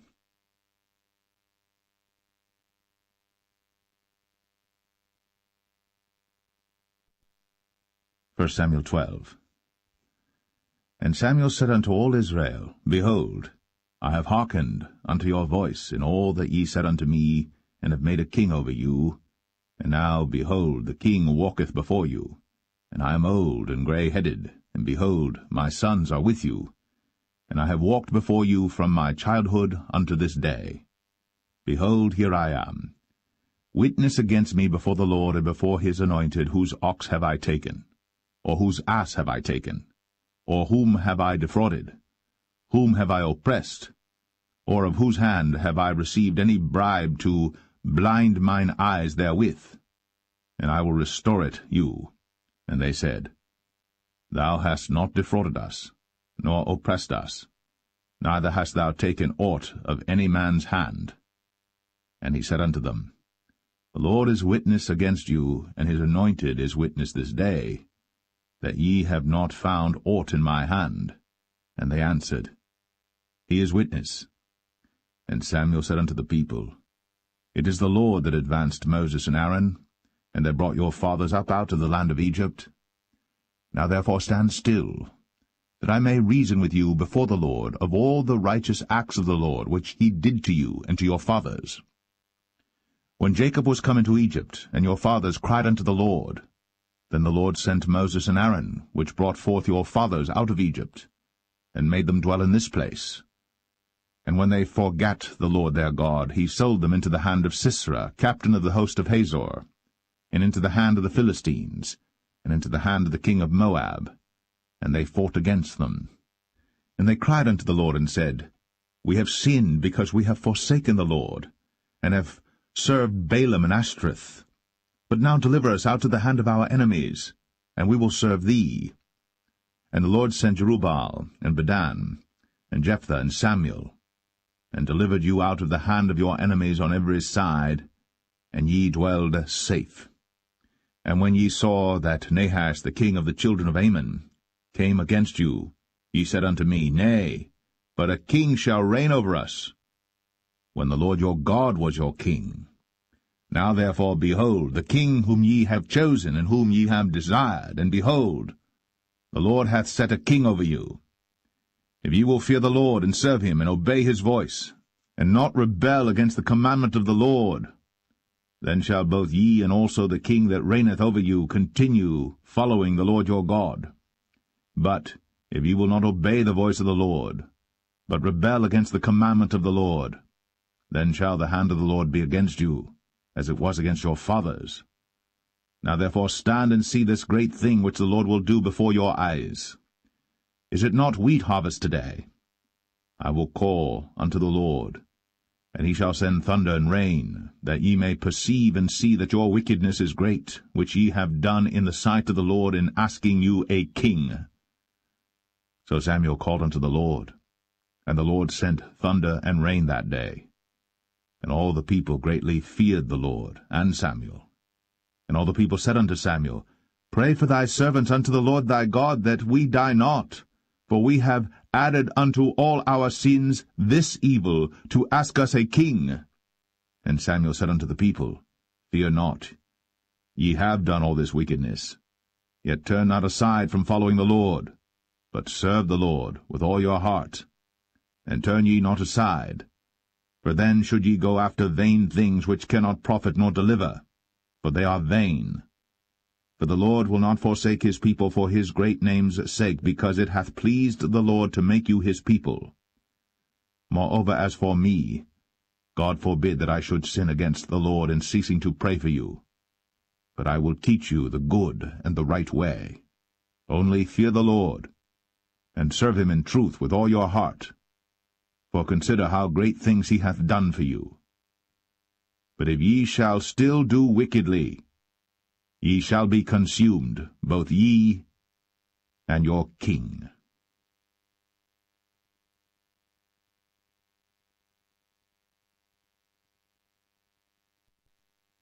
1 Samuel 13. Saul reigned 1 year.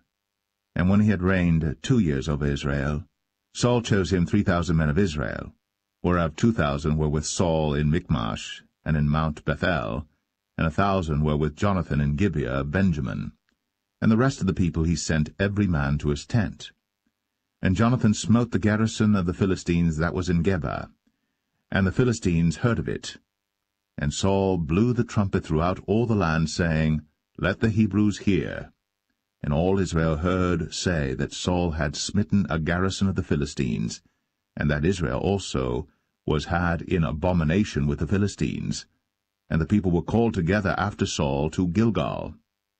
And the Philistines gathered themselves together to fight with Israel, 30,000 chariots and 6,000 horsemen, and people as the sand which is on the seashore in multitude. And they came up, and pitched in Michmash, eastward from Bethaven. When the men of Israel saw that they were in a strait, for the people were distressed, then the people did hide themselves in caves, and in thickets, and in rocks, and in high places, and in pits. And some of the Hebrews went over Jordan to the land of Gad and Gilead. As for Saul, he was yet in Gilgal, and all the people followed him trembling. And he tarried 7 days according to the set time that Samuel had appointed. But Samuel came not to Gilgal, and the people were scattered from him. And Saul said, Bring hither a burnt offering to me, and peace offerings. And he offered the burnt offering. And it came to pass that as soon as he had made an end of offering the burnt offering, behold, Samuel came. And Saul went out to meet him, that he might salute him. And Samuel said, What hast thou done? And Saul said, Because I saw that the people were scattered from me, and that thou camest not within the days appointed, and that the Philistines gathered themselves together at Michmash. Therefore said I, The Philistines will come down now upon me to Gilgal, and I have not made supplication unto the Lord. I forced myself therefore, and offered a burnt offering. And Samuel said to Saul, Thou hast done foolishly. Thou hast not kept the commandment of the Lord thy God, which he commanded thee. For now would the Lord have established thy kingdom upon Israel for ever. But now thy kingdom shall not continue. The Lord hath sought him a man after his own heart. And the Lord hath commanded him to be captain over his people, because thou hast not kept that which the Lord commanded thee. And Samuel arose, and gat him up from Gilgal unto Gibeah of Benjamin. And Saul numbered the people that were present with him about 600 men. And Saul and Jonathan his son, and the people that were present with him, abode in Gibeah of Benjamin. But the Philistines encamped in Michmash. And the spoilers came out of the camp of the Philistines in 3 companies. 1 company turned unto the way that leadeth to Ophrah, unto the land of Shual. And another company turned the way to Bethhoron, and another company turned to the way of the border that looketh to the valley of Zeboim, toward the wilderness. Now there was no smith found throughout all the land of Israel. For the Philistines said, Lest the Hebrews make them swords or spears. But all the Israelites went down to the Philistines to sharpen every man his share, and his coulter, and his axe, and his mattock. Yet they had a file for the mattocks, and for the coulters, and for the forks, and for the axes, and to sharpen the goads. So it came to pass in the day of battle that there was neither sword nor spear found in the hand of any of the people that were with Saul and Jonathan. But with Saul and with Jonathan his son was there found. And the garrison of the Philistines went out to the passage of Michmash.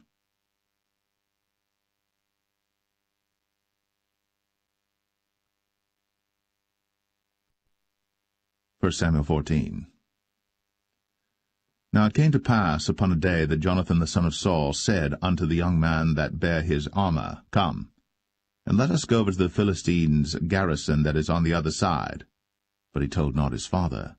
And Saul tarried in the uttermost part of Gibeah, under a pomegranate tree which is in Migron. And the people that were with him were about 600 men.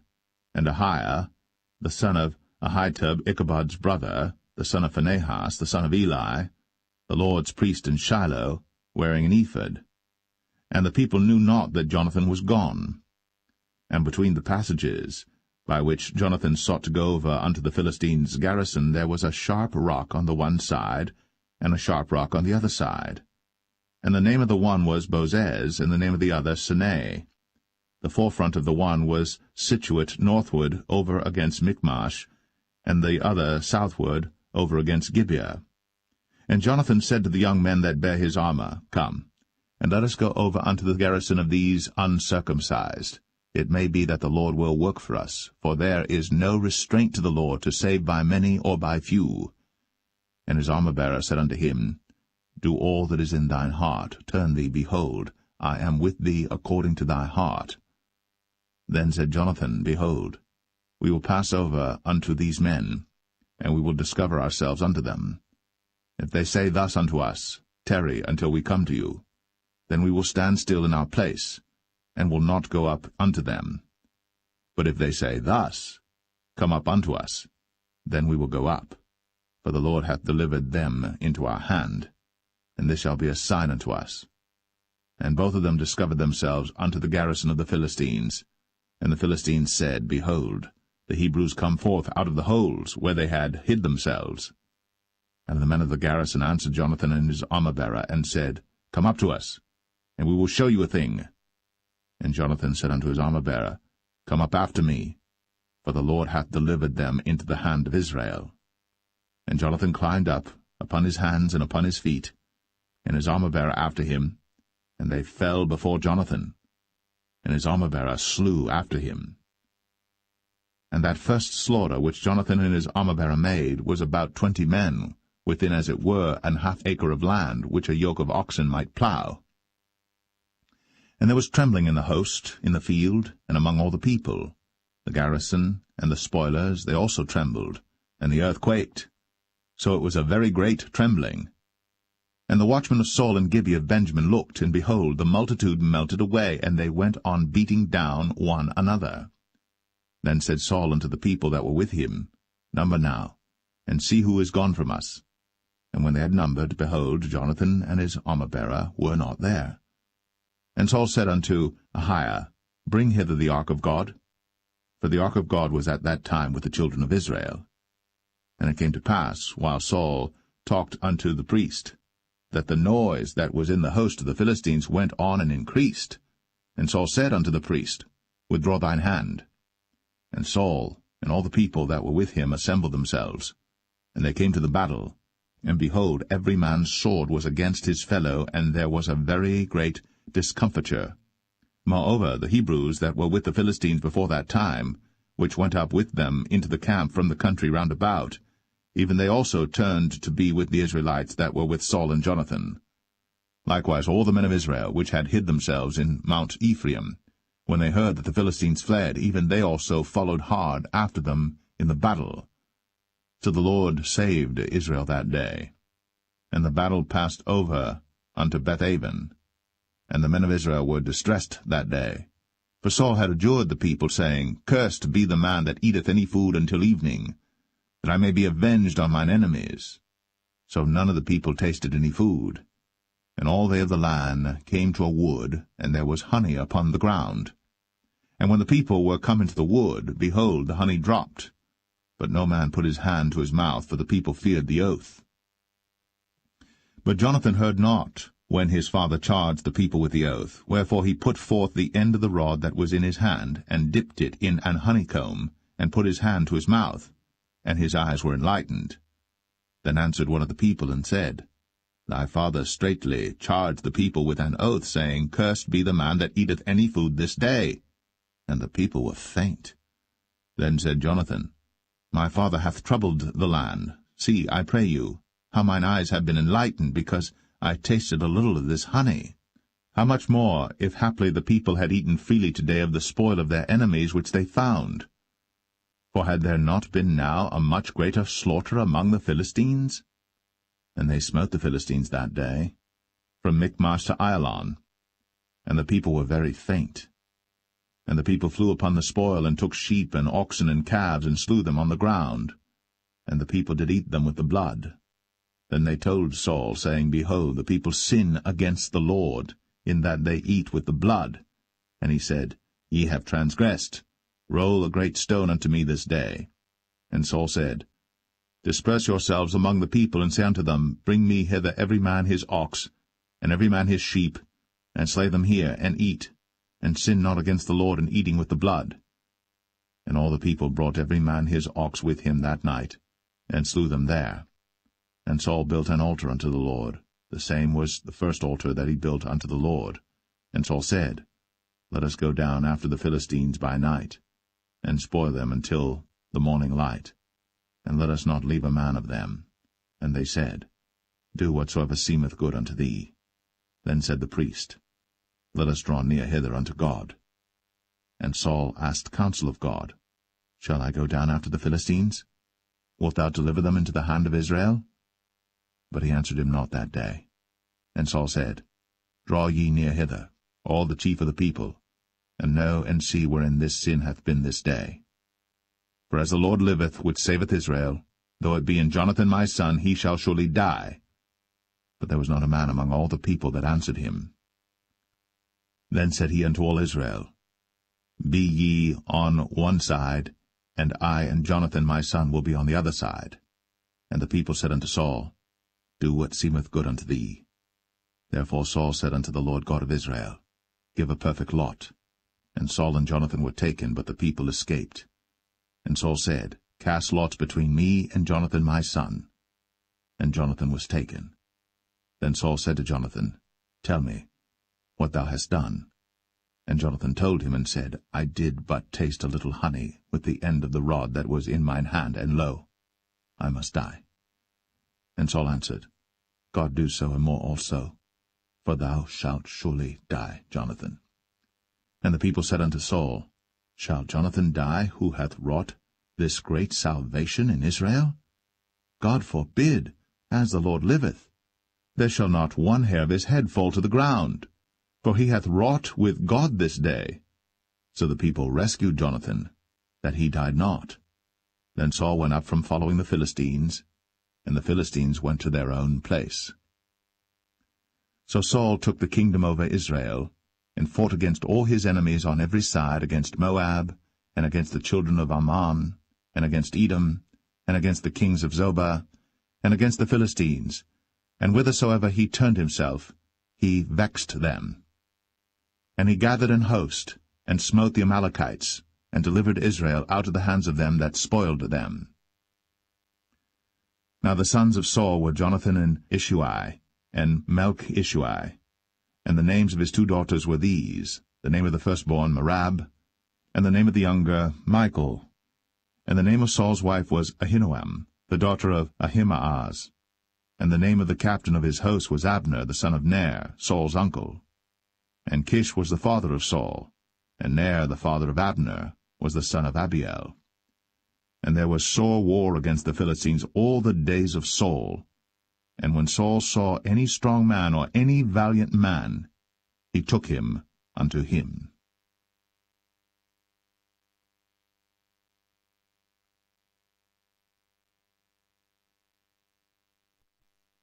1 Samuel 15.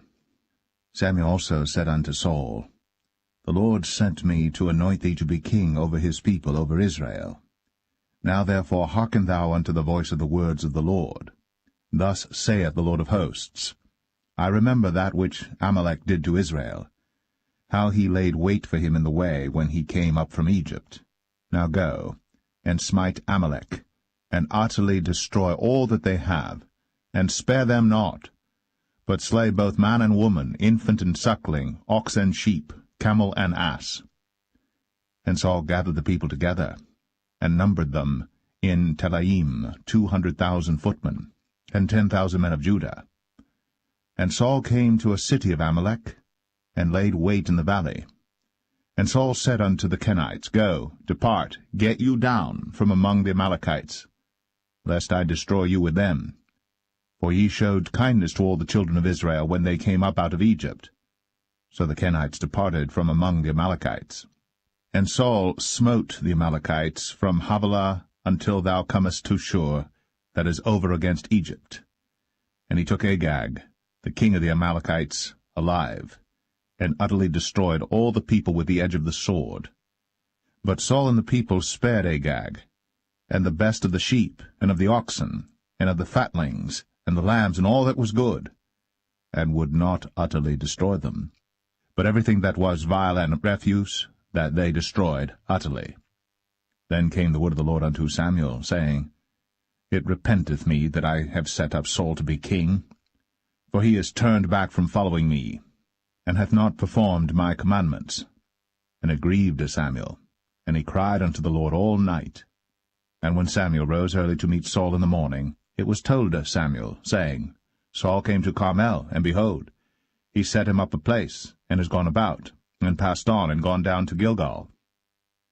And Samuel came to Saul, and Saul said unto him, Blessed be thou of the Lord, I have performed the commandment of the Lord. And Samuel said, What meaneth then this bleating of the sheep in mine ears, and the lowing of the oxen which I hear?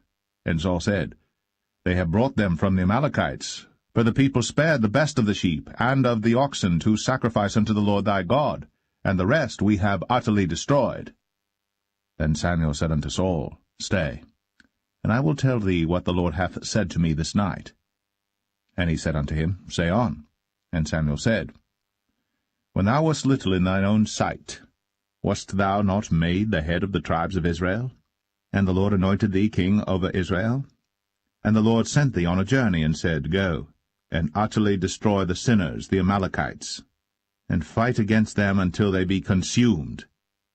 Wherefore then didst thou not obey the voice of the Lord, but didst fly upon the spoil, and didst evil in the sight of the Lord?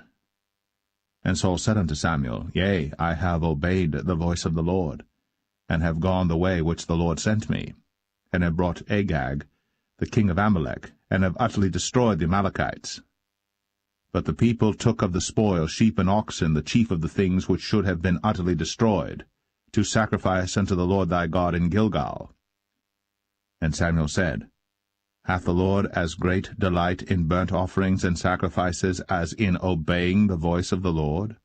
Behold, to obey is better than sacrifice, and to hearken than the fat of rams.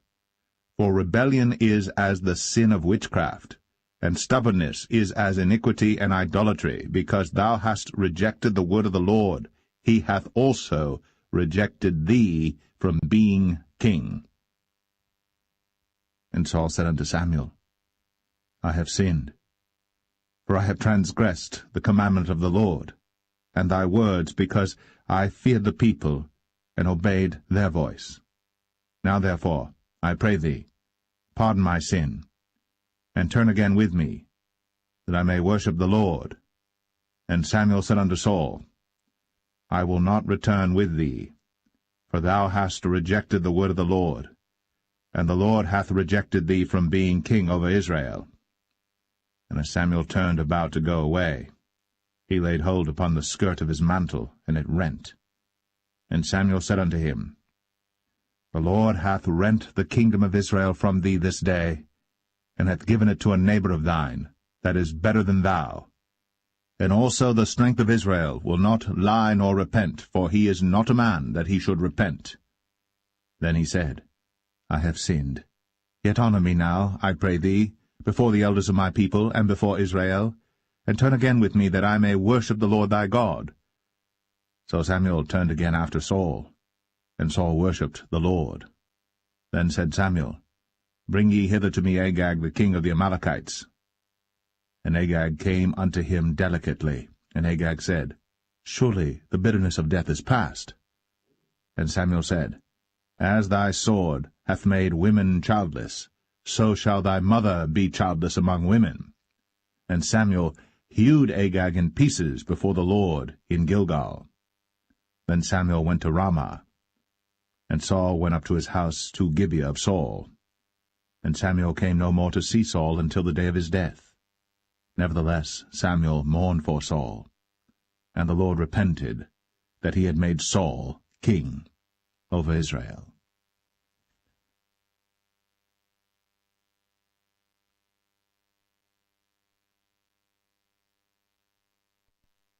1 Samuel 16. And the Lord said unto Samuel, How long wilt thou mourn for Saul, seeing I have rejected him from reigning over Israel? Fill thine horn with oil, and go. I will send thee to Jesse the Bethlehemite, for I have provided me a king among his sons. And Samuel said, How can I go? If Saul hear it, he will kill me. And the Lord said, Take an heifer with thee, and say, I am come to sacrifice to the Lord. And call Jesse to the sacrifice. And I will show thee what thou shalt do, and thou shalt anoint unto me him whom I name unto thee. And Samuel did that which the Lord spake, and came to Bethlehem. And the elders of the town trembled at his coming, and said, Comest thou peaceably? And he said, Peaceably. I am come to sacrifice unto the Lord. Sanctify yourselves, and come with me to the sacrifice. And he sanctified Jesse and his sons, and called them to the sacrifice. And it came to pass, when they were come, that he looked on Eliab, and said, Surely the Lord's anointed is before him. But the Lord said unto Samuel, Look not on his countenance, or on the height of his stature, because I have refused him. For the Lord seeth not as man seeth. For man looketh on the outward appearance, but the Lord looketh on the heart.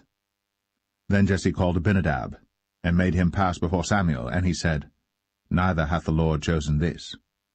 Then Jesse made Shammah to pass by, and he said, Neither hath the Lord chosen this. Again Jesse made 7 of his sons to pass before Samuel. And Samuel said unto Jesse, The Lord hath not chosen these. And Samuel said unto Jesse, Are here all thy children? And he said, There remaineth yet the youngest, and behold, he keepeth the sheep. And Samuel said unto Jesse, Send and fetch him, for we will not sit down till he come hither. And he sent and brought him in. Now he was ruddy, and withal of a beautiful countenance, and goodly to look to. And the Lord said, Arise, anoint him, for this is he. Then Samuel took the horn of oil, and anointed him in the midst of his brethren. And the Spirit of the Lord came upon David from that day forward. So Samuel rose up, and went to Ramah. But the Spirit of the Lord departed from Saul, and an evil spirit from the Lord troubled him. And Saul's servant said unto him, Behold now, an evil spirit from God troubleth thee. Let our Lord now command thy servants, which are before thee, to seek out a man who is a cunning player on an harp. And it shall come to pass, when the evil spirit from God is upon thee, that he shall play with his hand, and thou shalt be well. And Saul said unto his servants, Provide me now a man that can play well, and bring him to me. Then answered one of the servants, and said, Behold, I have seen a son of Jesse the Bethlehemite, that is cunning in playing, and a mighty valiant man, and a man of war, and prudent in matters, and a comely person. And the Lord is with him. Wherefore Saul sent messengers unto Jesse, and said, Send me David thy son, which is with the sheep. And Jesse took an ass laden with bread, and a bottle of wine, and a kid, and sent them by David his son unto Saul. And David came to Saul, and stood before him. And he loved him greatly, and he became his armor-bearer. And Saul sent to Jesse, saying, Let David, I pray thee, stand before me, for he hath found favor in my sight. And it came to pass, when the evil spirit from God was upon Saul, that David took an harp, and played with his hand. So Saul was refreshed, and was well, and the evil spirit departed from him.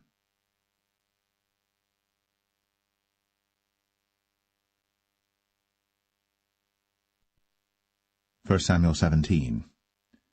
Now the Philistines gathered together their armies to battle, and were gathered together at Shochoh, which belongeth to Judah, and pitched between Shochoh and Azekah in Ephes-dammim.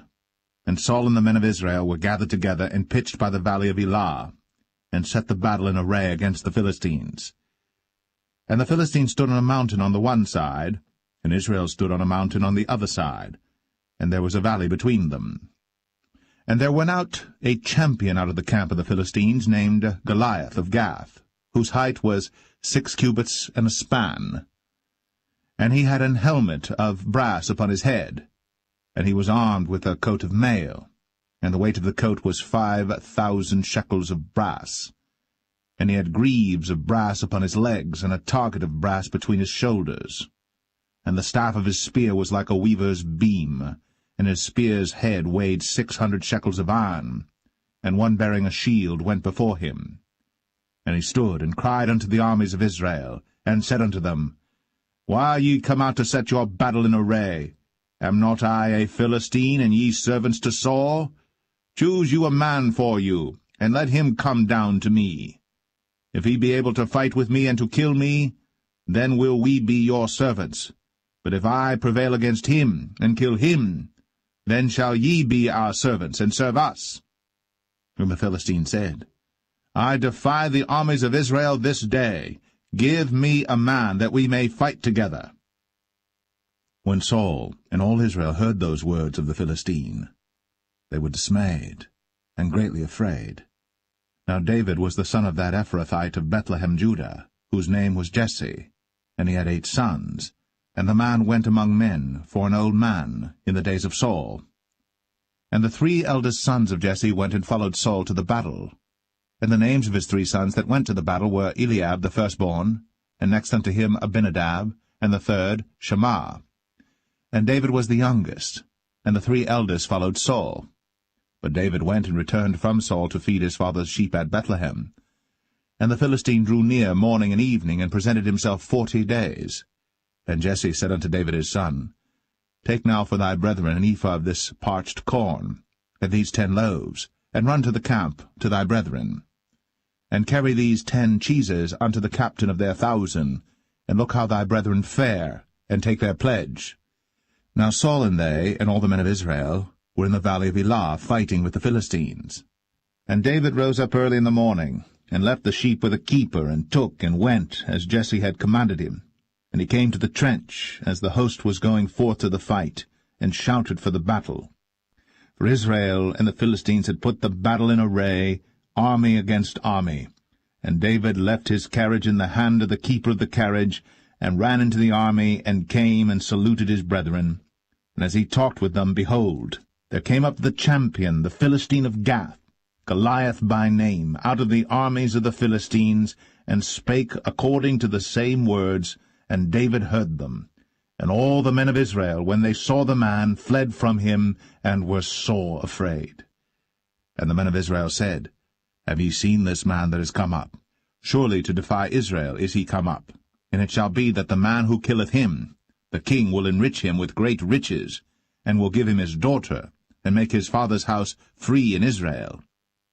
And David spake to the men that stood by him, saying, What shall be done to the man that killeth this Philistine, and taketh away the reproach from Israel? For who is this uncircumcised Philistine, that he should defy the armies of the living God? And the people answered him after this manner, saying, So shall it be done to the man that killeth him. And Eliab, his eldest brother, heard when he spake unto the men. And Eliab's anger was kindled against David, and he said, Why camest thou down hither? And with whom hast thou left those few sheep in the wilderness? I know thy pride, and the naughtiness of thine heart, for thou art come down that thou mightest see the battle. Then David said, What have I now done? Is there not a cause? And he turned from him toward another, and spake after the same manner. And the people answered him again after the former manner. And when the words were heard which David spake, they rehearsed them before Saul. And he sent for him. And David said to Saul, Let no man's heart fail because of him. Thy servant will go and fight with this Philistine. And Saul said to David, Thou art not able to go against this Philistine to fight with him, for thou art but a youth, and he a man of war from his youth. And David said unto Saul, Thy servant kept his father's sheep, and there came a lion and a bear, and took a lamb out of the flock. And I went out after him, and smote him, and delivered it out of his mouth. And when he arose against me, I caught him by his beard, and smote him, and slew him.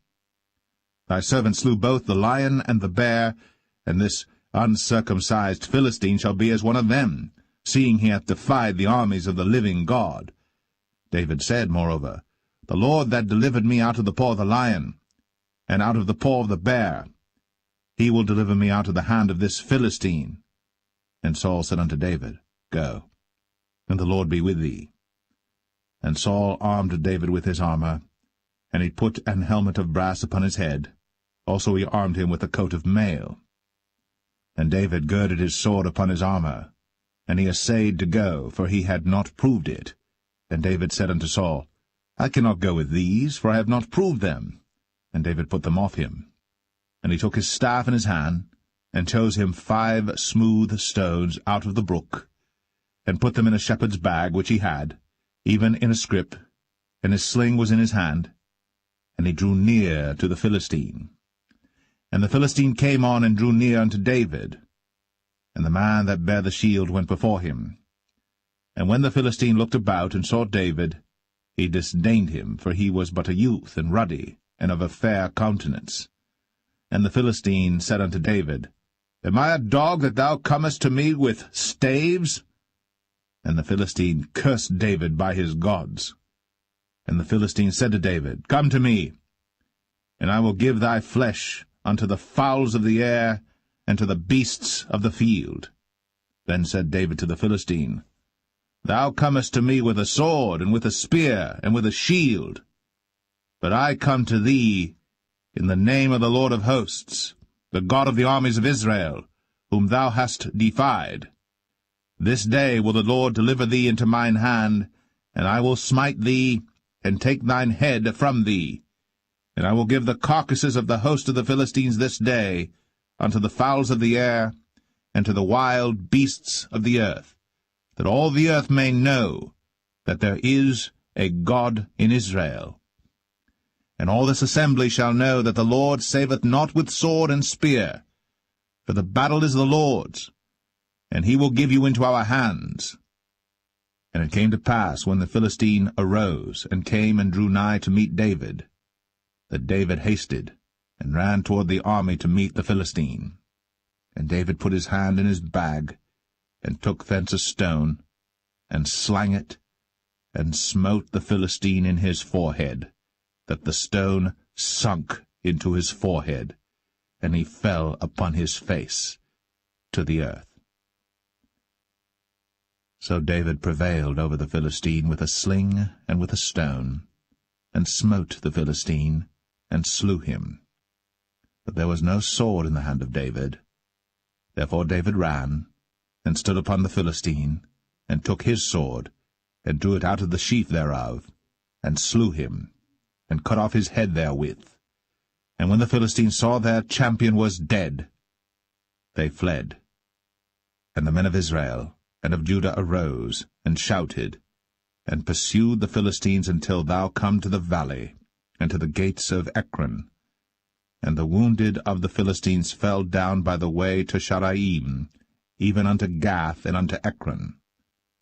And the children of Israel returned from chasing after the Philistines, and they spoiled their tents. And David took the head of the Philistine, and brought it to Jerusalem, but he put his armor in his tent. And when Saul saw David go forth against the Philistines, he said unto Abner, the captain of the host, Abner, whose son is this youth? And Abner said, As thy soul liveth, O king, I cannot tell. And the king said, Inquire thou whose son the stripling is. And as David returned from the slaughter of the Philistine, Abner took him, and brought him before Saul with the head of the Philistine in his hand. And Saul said to him, Whose son art thou, thou young man? And David answered, I am the son of thy servant Jesse, the Bethlehemite.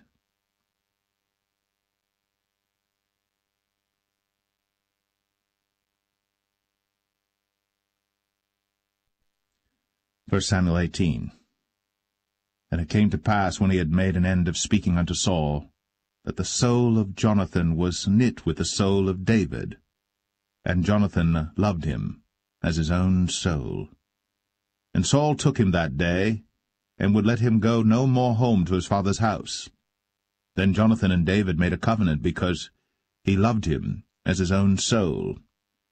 And Jonathan stripped himself of the robe that was upon him, and gave it to David, and his garments, even to his sword, and to his bow, and to his girdle. And David went out whithersoever Saul sent him, and behaved himself wisely. And Saul set him over the men of war, and he was accepted in the sight of all the people, and also in the sight of Saul's servants. And it came to pass, as they came, when David was returned from the slaughter of the Philistine, that women came out of all cities of Israel, singing and dancing to meet King Saul, with tabrets, with joy, and with instruments of music. And the women answered one another as they played, and said, Saul hath slain his thousands, and David his 10,000s. And Saul was very wroth. And the saying displeased him, and he said, They have ascribed unto David 10,000s, and to me they have ascribed but thousands. And what can he have more but the kingdom? And Saul eyed David from that day and forward. And it came to pass on the morrow that the evil spirit from God came upon Saul, and he prophesied in the midst of the house. And David played with his hand, as at other times. And there was a javelin in Saul's hand. And Saul cast the javelin, for he said, I will smite David even to the wall with it. And David avoided out of his presence twice. And Saul was afraid of David, because the Lord was with him, and was departed from Saul. Therefore Saul removed him from him, and made him his captain over 1,000. And he went out and came in before the people. And David behaved himself wisely in all his ways, and the Lord was with him. Wherefore when Saul saw that he behaved himself very wisely, he was afraid of him. But all Israel and Judah loved David, because he went out and came in before them. And Saul said to David, Behold my elder daughter Merab. Her will I give thee to wife. Only be thou valiant for me, and fight the Lord's battles. For Saul said, Let not mine hand be upon him, but let the hand of the Philistines be upon him. And David said unto Saul, Who am I, and what is my life, or my father's family in Israel, that I should be son-in-law to the king? But it came to pass at the time when Merab, Saul's daughter, should have been given to David, that she was given unto Adriel, the Maholathite, to wife. And Michal, Saul's daughter, loved David. And they told Saul, and the thing pleased him. And Saul said, I will give him her, that she may be a snare to him, and that the hand of the Philistines may be against him. Wherefore Saul said to David, Thou shalt this day be my son-in-law in the one of the twain. And Saul commanded his servants, saying, Commune with David secretly, and say, Behold, the king hath delight in thee, and all his servants love thee. Now therefore be the king's son-in-law. And Saul's servants spake those words in the ears of David. And David said, Seemeth it to you a light thing to be a king's son-in-law, seeing that I am a poor man, and lightly esteemed? And the servants of Saul told him, saying, On this manner spake David. And Saul said, Thus shall ye say to David, The king desireth not any dowry, but 100 foreskins of the Philistines to be avenged of the king's enemies. But Saul thought to make David fall by the hand of the Philistines. And when his servants told David these words, it pleased David well to be the king's son-in-law, and the days were not expired. Wherefore David arose, and went, he and his men, and slew of the Philistines 200 men. And David brought their foreskins, and they gave them in full tale to the king, that he might be the king's son-in-law. And Saul gave him Michal his daughter to wife. And Saul saw and knew that the Lord was with David, and that Michal, Saul's daughter, loved him. And Saul was yet the more afraid of David, and Saul became David's enemy continually. Then the princes of the Philistines went forth, and it came to pass after they went forth that David behaved himself more wisely than all the servants of Saul, so that his name was much set by.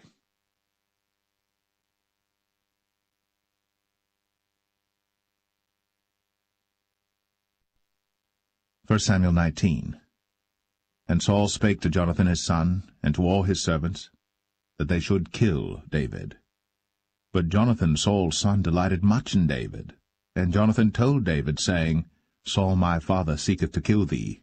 Now therefore I pray thee, take heed to thyself until the morning, and abide in a secret place, and hide thyself. And I will go out and stand beside my father in the field where thou art. And I will commune with my father of thee, and what I see, that I will tell thee. And Jonathan spake good of David unto Saul his father, and said unto him, Let not the king sin against his servant, against David, because he hath not sinned against thee, and because his works have been to thee ward very good. For he did put his life in his hand, and slew the Philistine. And the Lord wrought a great salvation for all Israel. Thou sawest it, and didst rejoice. Wherefore then wilt thou sin against innocent blood, to slay David without a cause? And Saul hearkened unto the voice of Jonathan. And Saul sware, As the Lord liveth, he shall not be slain. And Jonathan called David. And Jonathan showed him all those things. And Jonathan brought David to Saul, and he was in his presence, as in times past. And there was war again. And David went out, and fought with the Philistines, and slew them with a great slaughter, and they fled from him. And the evil spirit from the Lord was upon Saul, as he sat in his house with his javelin in his hand. And David played with his hand. And Saul sought to smite David even to the wall with the javelin, but he slipped away out of Saul's presence. And he smote the javelin to the wall, and David fled, and escaped that night. Saul also sent messengers unto David's house, to watch him and to slay him in the morning. And Michal, David's wife, told him, saying, If thou save not thy life tonight, tomorrow thou shalt be slain. So Michal let David down through a window, and he went and fled, and escaped. And Michal took an image, and laid it in the bed, and put a pillow of goat's hair for his bolster, and covered it with a cloth. And when Saul sent messengers to take David, she said, He is sick. And Saul sent the messengers again to see David, saying, Bring him up to me in the bed, that I may slay him. And when the messengers were come in, behold, there was an image in the bed, with a pillow of goat's hair for his bolster. And Saul said unto Michal, Why hast thou deceived me so, and sent away mine enemy, that he is escaped? And Michal answered Saul, He said unto me, Let me go, why should I kill thee? So David fled, and escaped, and came to Samuel to Ramah, and told him all that Saul had done to him. And he and Samuel went, and dwelt in Naueth. It was told Saul, saying, Behold, David is at Naueth in Ramah. And Saul sent messengers to take David. And when they saw the company of the prophets prophesying, and Samuel standing as appointed over them, the Spirit of God was upon the messengers of Saul, and they also prophesied. And when it was told Saul, he sent other messengers, and they prophesied likewise. And Saul sent messengers again the third time, and they prophesied also. Then went he also to Ramah, and came to a great well that is in Sechu. And he asked and said, Where are Samuel and David? And one said, Behold, they be at Naueth in Ramah. And he went thither to Naueth in Ramah. And the Spirit of God was upon him also. And he went on, and prophesied, until he came to Naueth in Ramah. And he stripped off his clothes also, and prophesied before Samuel in like manner, and lay down naked all that day, and all that night. Wherefore they say, Is Saul also among the prophets?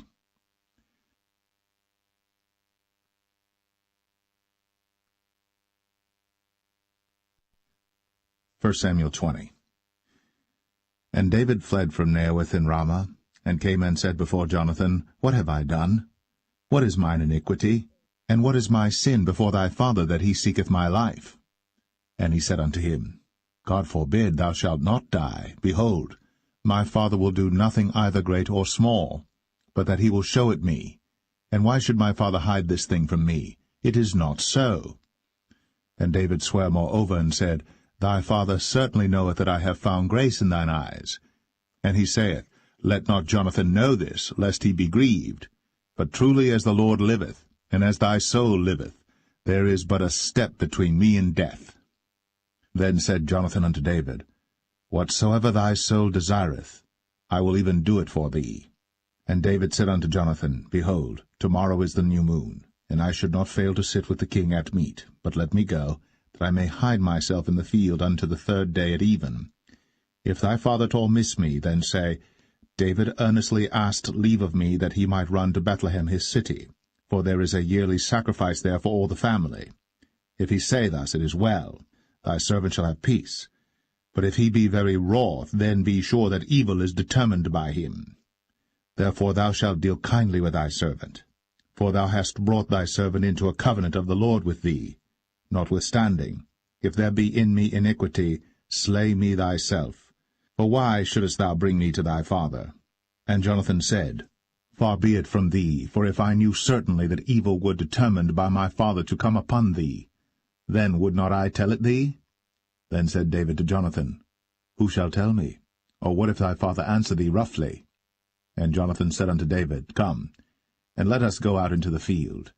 And they went out, both of them, into the field. And Jonathan said unto David, O Lord God of Israel, when I have sounded my father about tomorrow any time, or the 3rd day, and behold, if there be good toward David, and I then send not unto thee, and show it thee, the Lord do so, and much more to Jonathan. But if it please my father to do thee evil, then I will show it thee, and send thee away, that thou mayest go in peace, and the Lord be with thee, as he hath been with my father. And thou shalt not only while yet I live show me the kindness of the Lord, that I die not, but also thou shalt not cut off thy kindness from my house for ever, no, not when the Lord hath cut off the enemies of David every one from the face of the earth.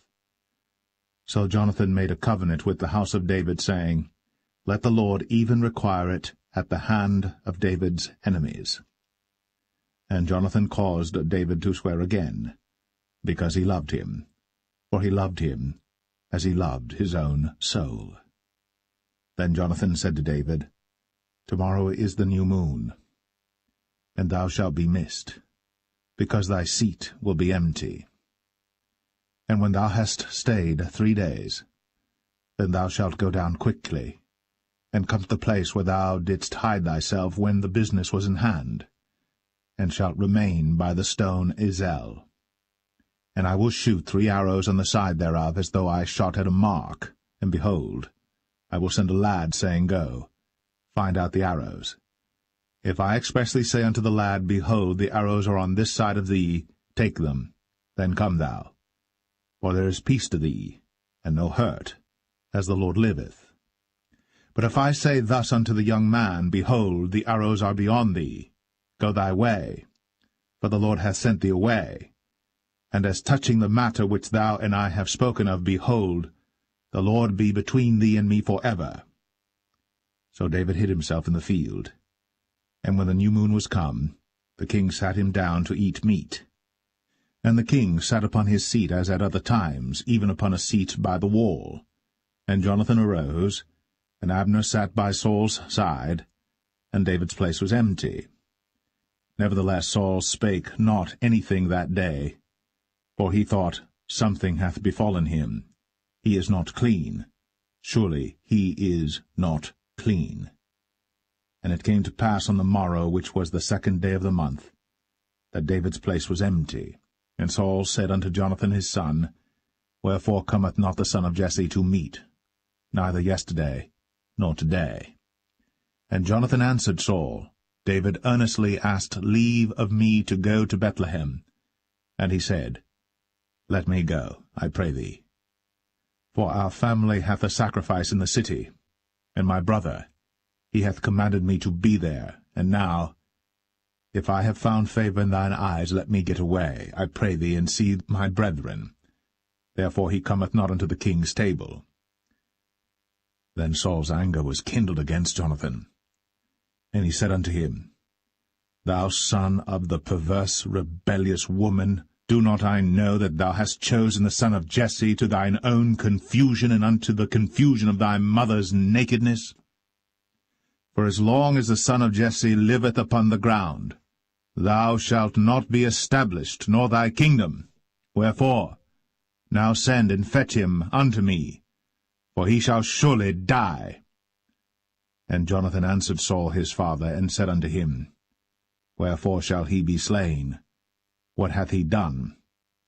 And Saul cast a javelin at him to smite him, whereby Jonathan knew that it was determined of his father to slay David. So Jonathan arose from the table in fierce anger, and did eat no meat the 2nd day of the month, for he was grieved for David, because his father had done him shame. And it came to pass in the morning that Jonathan went out into the field at the time appointed with David, and a little lad with him. And he said unto his lad, Run, find out now the arrows which I shoot. And as the lad ran, he shot an arrow beyond him. And when the lad was come to the place of the arrow which Jonathan had shot, Jonathan cried after the lad, and said, Is not the arrow beyond thee? And Jonathan cried after the lad, Make speed, haste, stay not. And Jonathan's lad gathered up the arrows, and came to his master. But the lad knew not anything, only Jonathan and David knew the matter. And Jonathan gave his artillery unto his lad, and said unto him, Go, carry them to the city. And as soon as the lad was gone, David arose out of a place toward the south, and fell on his face to the ground, and bowed himself 3 times. And they kissed one another, and wept one with another, until David exceeded. And Jonathan said to David, Go in peace, forasmuch as we have sworn both of us in the name of the Lord, saying, The Lord be between me and thee, and between my seed and thy seed forever. And he arose, and departed. And Jonathan went into the city.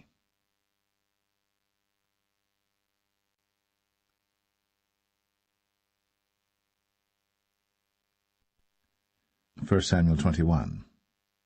Then came David to Nob, to Ahimelech the priest. And Ahimelech was afraid at the meeting of David, and said unto him, Why art thou alone, and no man with thee? And David said unto Ahimelech the priest, The king hath commanded me a business, and hath said unto me, Let no man know anything of the business whereabout I send thee, and what I have commanded thee. And I have appointed my servants to such and such a place. Now therefore, what is under thine hand? Give me 5 loaves of bread in mine hand, or what there is present. And the priest answered David, and said, There is no common bread under mine hand, but there is hallowed bread, if the young men have kept themselves at least from women. And David answered the priest, and said unto him, Of a truth, women have been kept from us, about these 3 days, since I came out. And the vessels of the young men are holy, and the bread is in a manner common, yea, though it was sanctified this day in the vessel. So the priests gave him hallowed bread, for there was no bread there but the showbread, that was taken from before the Lord, to put hot bread in the day when it was taken away. Now a certain man of the servants of Saul was there that day, detained before the Lord, and his name was Doeg, an Edomite, the chiefest of the herdmen that belonged to Saul. And David said unto Ahimelech, And is there not here under thine hand spear or sword? For I have neither brought my sword nor my weapons with me, because the king's business required haste.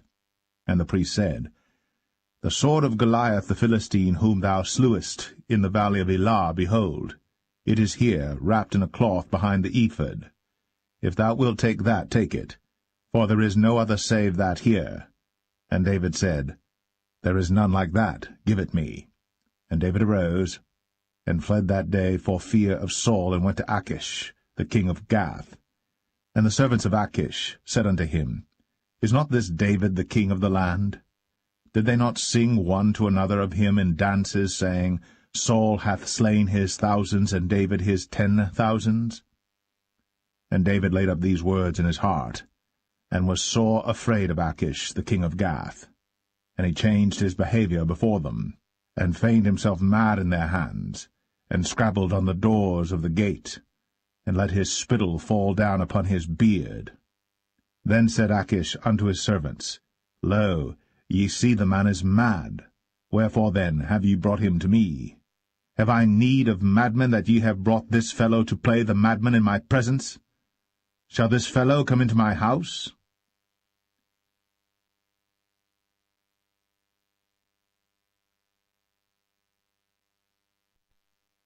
1 Samuel 22. David therefore departed thence, and escaped to the cave Adullam.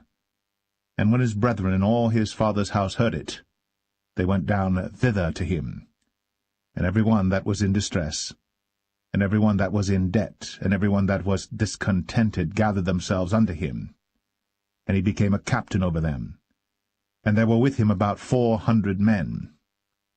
And David went thence to Mizpeh of Moab.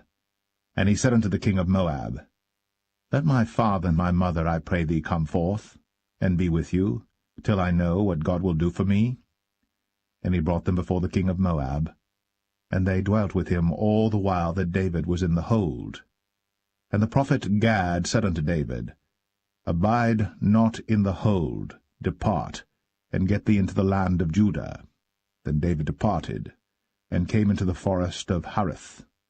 When Saul heard that David was discovered, and the men that were with him. Now Saul abode in Gibeah under a tree in Ramah, having his spear in his hand, and all his servants were standing about him. Then Saul said unto his servants that stood about him, Hear now, ye Benjamites, will the son of Jesse give every one of you fields and vineyards, and make you all captains of thousands and captains of hundreds, that all of you have conspired against me? And there is none that showeth me that my son hath made a league with the son of Jesse.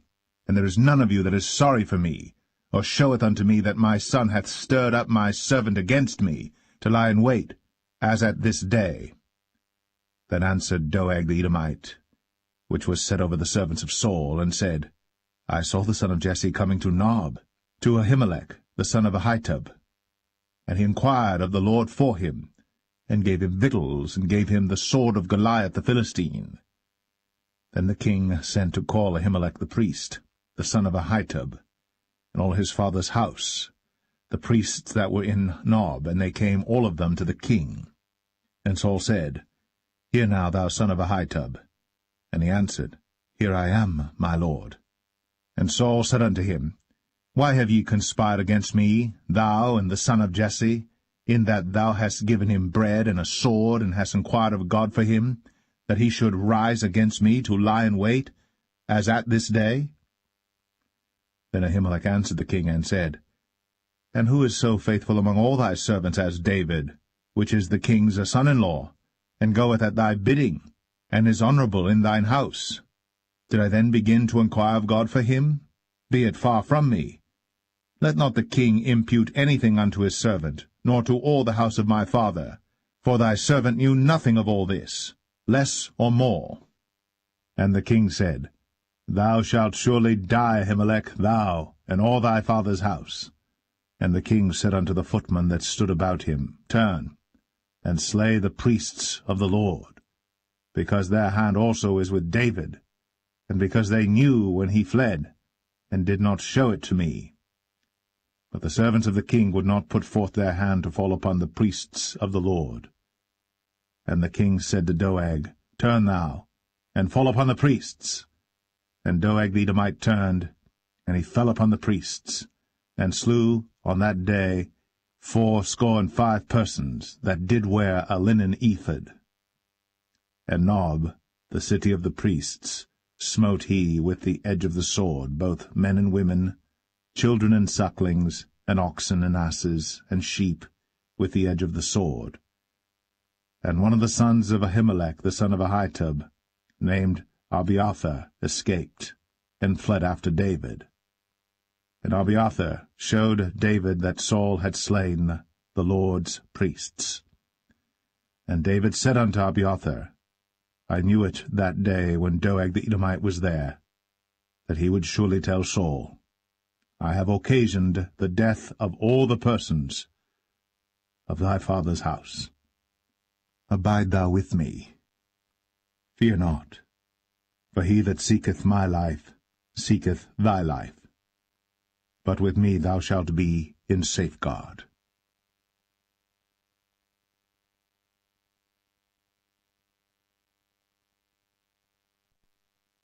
1 Samuel 23. Then they told David, saying, Behold, the Philistines fight against Keilah, and they rob the threshing floors. Therefore David inquired of the Lord, saying, Shall I go and smite these Philistines? And the Lord said unto David, Go, and smite the Philistines, and save Keilah. And David's men said unto him, Behold, we be afraid here in Judah. How much more then if we come to Keilah against the armies of the Philistines? Then David inquired of the Lord yet again. And the Lord answered him and said, Arise, go down to Keilah, for I will deliver the Philistines into thine hand. So David and his men went to Keilah, and fought with the Philistines, and brought away their cattle, and smote them with a great slaughter. So David saved the inhabitants of Keilah. And it came to pass, when Abiathar the son of Ahimelech fled to David to Keilah, that he came down with an ephod in his hand. And it was told Saul that David was come to Keilah, and Saul said, God hath delivered him into mine hand, for he is shut in, by entering into a town that hath gates and bars. And Saul called all the people together to war, to go down to Keilah, to besiege David and his men. And David knew that Saul secretly practiced mischief against him. And he said to Abiathar the priest, Bring hither the ephod. Then said David, O Lord God of Israel, Thy servant hath certainly heard that Saul seeketh to come to Keilah, to destroy the city for my sake. Will the men of Keilah deliver me up into his hand? Will Saul come down as thy servant hath heard? O Lord God of Israel, I beseech thee, tell thy servant. And the Lord said, He will come down. Then said David, Will the men of Keilah deliver me and my men into the hand of Saul? And the Lord said, They will deliver thee up. Then David and his men, which were about 600, arose, and departed out of Keilah, and went whithersoever they could go. And it was told Saul that David was escaped from Keilah, and he forbare to go forth. And David abode in the wilderness in strongholds, and remained in a mountain in the wilderness of Ziph. And Saul sought him every day, but God delivered him not into his hand. And David saw that Saul was come out to seek his life. And David was in the wilderness of Ziph in a wood. And Jonathan, Saul's son, arose, and went to David into the wood, and strengthened his hand in God. And he said unto him, Fear not, but the hand of Saul my father shall not find thee, and thou shalt be king over Israel, and I shall be next unto thee, and that also Saul my father knoweth. And they two made a covenant before the Lord. And David abode in the wood, and Jonathan went to his house. Then came up the Ziphites to Saul to Gibeah, saying, Doth not David hide himself with us in strongholds in the wood, in the hill of Hachilah, which is on the south of Jeshimon? Now therefore, O king, come down according to all the desire of thy soul to come down, and our part shall be to deliver him into the king's hand. And Saul said, Blessed be ye of the Lord, for ye have compassion on me. Go, I pray you, prepare yet, and know and see his place where his haunt is, and who hath seen him there? For it is told me that he dealeth very subtly. See therefore, and take knowledge of all the lurking places where he hideth himself, and come ye again to me with the certainty, and I will go with you. And it shall come to pass, if he be in the land, that I will search him out throughout all the thousands of Judah. And they arose, and went to Ziph before Saul. But David and his men were in the wilderness of Maon, in the plain on the south of Jeshimon. Saul also and his men went to seek him, and they told David, wherefore he came down into a rock, and abode in the wilderness of Maon. And when Saul heard that, he pursued after David in the wilderness of Maon. And Saul went on this side of the mountain, and David and his men on that side of the mountain. And David made haste to get away for fear of Saul. For Saul and his men compassed David and his men round about to take them. But there came a messenger unto Saul, saying, Haste thee, and come, for the Philistines have invaded the land. Wherefore Saul returned from pursuing after David, and went against the Philistines. Therefore they called that place Selah Hamaleketh. And David went up from thence, and dwelt in strongholds at En-gedi.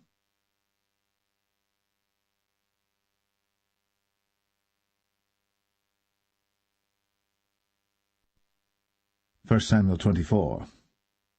And it came to pass, when Saul was returned from following the Philistines, that it was told him, saying, Behold, David is in the wilderness of En-gedi. Then Saul took 3,000 chosen men out of all Israel, and went to seek David and his men upon the rocks of the wild goats. And he came to the sheepcotes by the way, where was a cave, and Saul went in to cover his feet, and David and his men remained in the sides of the cave. And the men of David said unto him, Behold the day of which the Lord said unto thee, Behold, I will deliver thine enemy into thine hand, that thou mayest do to him as it shall seem good unto thee. Then David arose, and cut off the skirt of Saul's robe privily. And it came to pass afterward that David's heart smote him, because he had cut off Saul's skirt. And he said unto his men, The Lord forbid that I should do this thing unto my master, the Lord's anointed, to stretch forth mine hand against him, seeing he is the anointed of the Lord. So David stayed his servants with these words, and suffered them not to rise against Saul. But Saul rose up out of the cave, and went on his way. David also rose afterward, and went out of the cave, and cried after Saul, saying, My lord the king. And when Saul looked behind him, David stooped with his face to the earth, and bowed himself. And David said to Saul, Wherefore hearest thou men's words, saying, Behold, David seeketh thy hurt? Behold, this day thine eyes have seen how that the Lord had delivered thee today into mine hand in the cave, and some bade me kill thee. But mine eye spared thee, and I said, I will not put forth mine hand against my Lord, for he is the Lord's anointed. Moreover, my father, see the skirt of thy robe in my hand. For in that I cut off the skirt of thy robe, and killed thee not. Know thou, and see that there is neither evil nor transgression in mine hand, and I have not sinned against thee. Yet thou huntest my soul to take it. The Lord judge between me and thee, and the Lord avenge me of thee, but mine hand shall not be upon thee. As saith the proverb of the ancients, Wickedness proceedeth from the wicked, but mine hand shall not be upon thee. After whom is the king of Israel come out? After whom dost thou pursue? After a dead dog, after a flea? The Lord therefore be judge, and judge between me and thee, and see, and plead my cause, and deliver me out of thine hand. And it came to pass, when David had made an end of speaking these words unto Saul, that Saul said, Is this thy voice, my son David? And Saul lifted up his voice, and wept. And he said to David, Thou art more righteous than I, for thou hast rewarded me good, whereas I have rewarded thee evil. And thou hast shown this day how that thou hast dealt well with me, forasmuch as when the Lord had delivered me into thine hand, thou killedst me not. For if a man find his enemy, will he let him go well away? Wherefore the Lord reward thee good for that thou hast done unto me this day. And now behold, I know well that thou shalt surely be king, and that the kingdom of Israel shall be established in thine hand. Swear now therefore unto me by the Lord, that thou wilt not cut off my seed after me, and that thou wilt not destroy my name out of my father's house. And David sware unto Saul. And Saul went home, but David and his men gat them up unto the hold.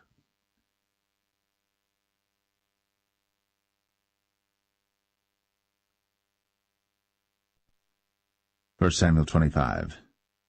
And Samuel died, and all the Israelites were gathered together, and lamented him, and buried him in his house at Ramah. And David arose, and went down to the wilderness of Paran. And there was a man in Maon, whose possessions were in Carmel. And the man was very great, and he had 3,000 sheep and 1,000 goats, and he was shearing his sheep in Carmel. Now the name of the man was Nabal, and the name of his wife Abigail. And she was a woman of good understanding, and of a beautiful countenance. But the man was churlish and evil in his doings, and he was of the house of Caleb. And David heard in the wilderness that Nabal did shear his sheep. And David sent out 10 young men, and David said unto the young men, Get you up to Carmel, and go to Nabal, and greet him in my name. And thus shall ye say to him that liveth in prosperity, Peace be both to thee, and peace be to thine house, and peace be unto all that thou hast.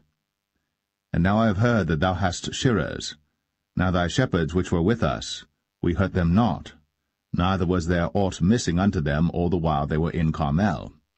Ask thy young men, and they will show thee. Wherefore let the young men find favor in thine eyes. For we come in a good day. Give, I pray thee, whatsoever cometh to thine hand unto thy servants, and to thy son David. And when David's young men came, they spake to Nabal according to all those words in the name of David, and ceased. And Nabal answered David's servants, and said, Who is David? And who is the son of Jesse?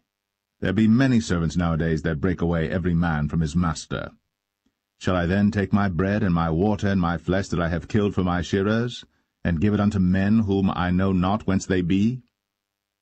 So David's young men turned their way, and went again, and came and told him all those sayings. And David said unto his men, Gird ye on every man his sword. And they girded on every man his sword.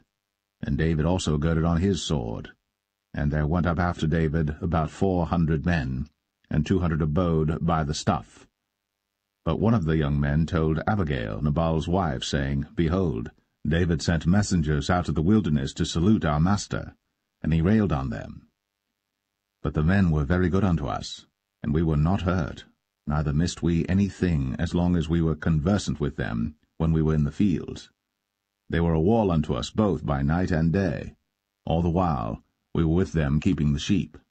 Now therefore know and consider what thou wilt do, for evil is determined against our master, and against all his household.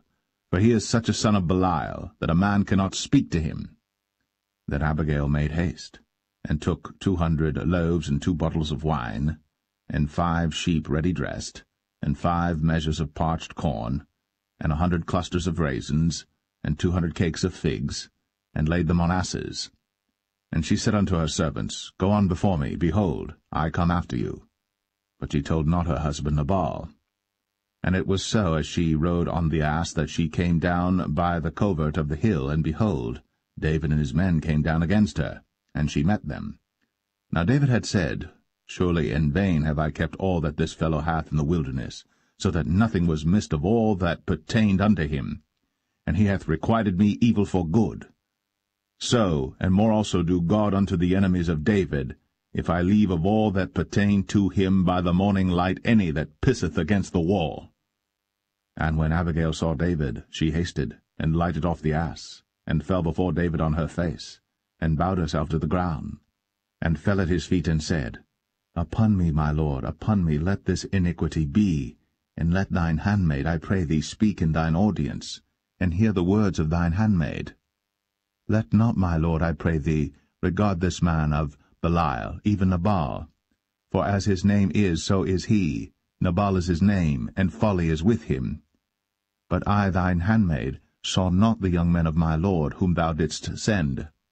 Now therefore, my lord, as the Lord liveth, and as thy soul liveth, seeing the Lord hath withholden thee from coming to shed blood, and from avenging thyself with thine own hand, now let thine enemies, and they that seek evil to my lord, be as Nabal. And now this blessing which thine handmaid hath brought unto my lord, let it even be given unto the young men that follow my lord. I pray thee, forgive the trespass of thine handmaid, for the Lord will certainly make my lord a sure house, because my lord fighteth the battles of the Lord, and evil hath not been found in thee all thy days. Yet a man is risen to pursue thee, and to seek thy soul. But the soul of my Lord shall be bound in the bundle of life with the Lord thy God, and the souls of thine enemies. Them shall he sling out, as out of the middle of a sling. And it shall come to pass, when the Lord shall have done to my Lord according to all the good that he hath spoken concerning thee, and shall have appointed thee ruler over Israel, that this shall be no grief unto thee, nor offense of heart unto my Lord, either that thou hast shed blood causeless, or that my Lord hath avenged himself. But when the Lord shall have dealt well with my Lord, then remember thine handmaid. And David said to Abigail, Blessed be the Lord God of Israel, which sent thee this day to meet me. And blessed be thy advice, and blessed be thou, which hast kept me this day from coming to shed blood, and from avenging myself with mine own hand. For in very deed, as the Lord God of Israel liveth, which hath kept me back from hurting thee, except thou hadst hasted and come to meet me, surely there had not been left unto Nabal by the morning light any that pisseth against the wall. So David received of her hand that which she had brought him, and said unto her, Go up in peace to thine house. See, I have hearkened to thy voice, and have accepted thy person. And Abigail came to Nabal, and behold, he held a feast in his house, like the feast of a king. And Nabal's heart was merry within him, for he was very drunken. Wherefore she told him nothing, less or more, until the morning light.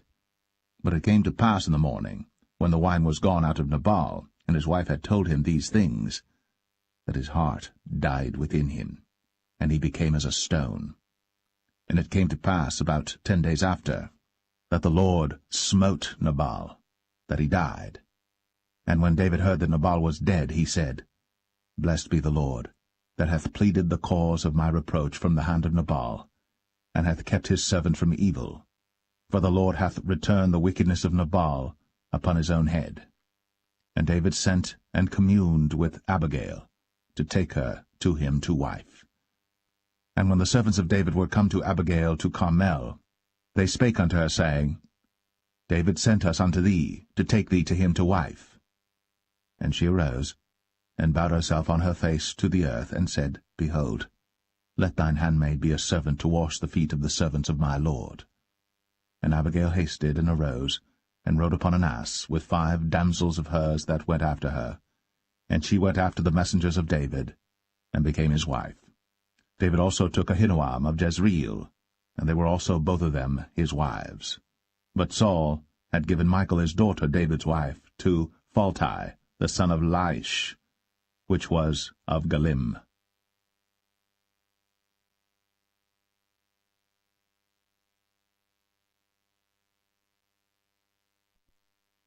1 Samuel 26. And the Ziphites came unto Saul to Gibeah, saying, Doth not David hide himself in the hill of Hachilah, which is before Jeshimon? Then Saul arose, and went down to the wilderness of Ziph, having 3,000 chosen men of Israel with him to seek David in the wilderness of Ziph. And Saul pitched in the hill of Hachilah, which is before Jeshimon, by the way. But David abode in the wilderness, and he saw that Saul came after him into the wilderness. David therefore sent out spies, and understood that Saul was come in very deed. And David arose, and came to the place where Saul had pitched. And David beheld the place where Saul lay, and Abner the son of Ner, the captain of his host. And Saul lay in the trench, and the people pitched round about him. Then answered David, and said to Ahimelech the Hittite, and to Abishai, the son of Zeruiah, brother to Joab, saying, Who will go down with me to Saul to the camp? And Abishai said, I will go down with thee. So David and Abishai came to the people by night, and behold, Saul lay sleeping within the trench, and his spear stuck in the ground at his bolster. But Abner and the people lay round about him. Then said Abishai to David, God hath delivered thine enemy into thine hand this day. Now therefore let me smite him, I pray thee, with the spear even to the earth at once, and I will not smite him the second time. And David said to Abishai, Destroy him not, for who can stretch forth his hand against the Lord's anointed, and be guiltless? David said furthermore, As the Lord liveth, the Lord shall smite him, or his day shall come to die. or he shall descend into battle and perish. The Lord forbid that I should stretch forth mine hand against the Lord's anointed.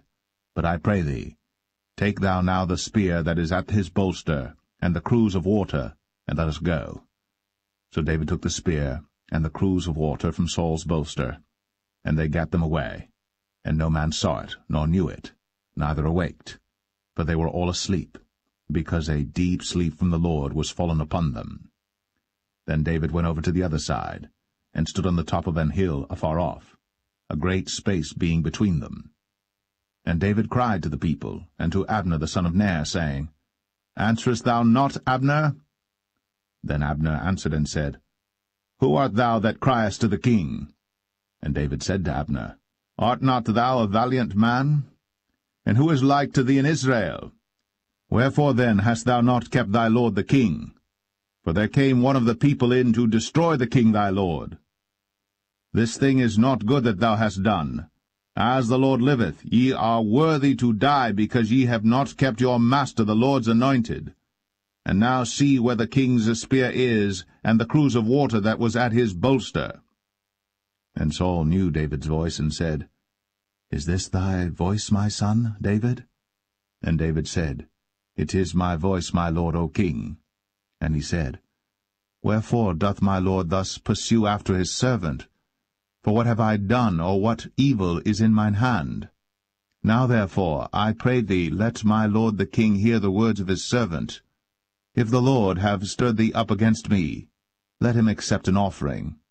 But if they be the children of men, cursed be they before the Lord, for they have driven me out this day from abiding in the inheritance of the Lord, saying, Go serve other gods. Now therefore, let not my blood fall to the earth before the face of the Lord. For the king of Israel is come out to seek a flea, as when one doth hunt a partridge in the mountains. Then said Saul, I have sinned. Return, my son David. For I will no more do thee harm, because my soul was precious in thine eyes this day. Behold, I have played the fool, and have erred exceedingly. And David answered and said, Behold the king's spear, and let one of the young men come over and fetch it. The Lord render to every man his righteousness and his faithfulness. For the Lord delivered thee into my hand today. But I would not stretch forth mine hand against the Lord's anointed. And behold, as thy life was much set by this day in mine eyes, so let my life be much set by in the eyes of the Lord, and let him deliver me out of all tribulation. Then Saul said to David, Blessed be thou, my son David. Thou shalt both do great things, and also shalt still prevail.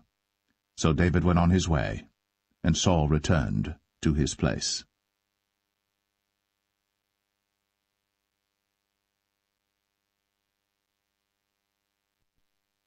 1 Samuel 27.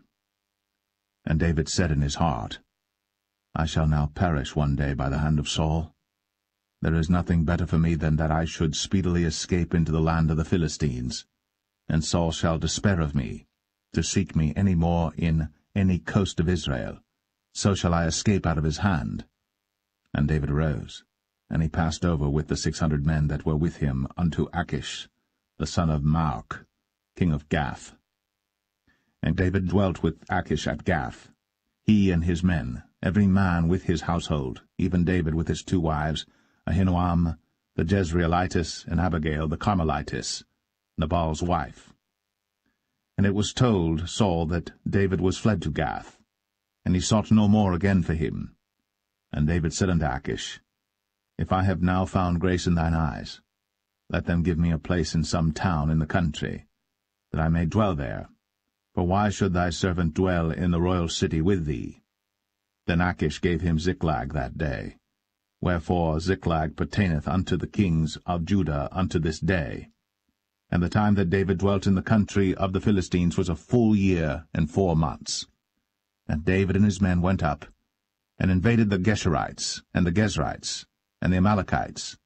For those nations were of old the inhabitants of the land, as thou goest to Shur, even unto the land of Egypt. And David smote the land, and left neither man nor woman alive.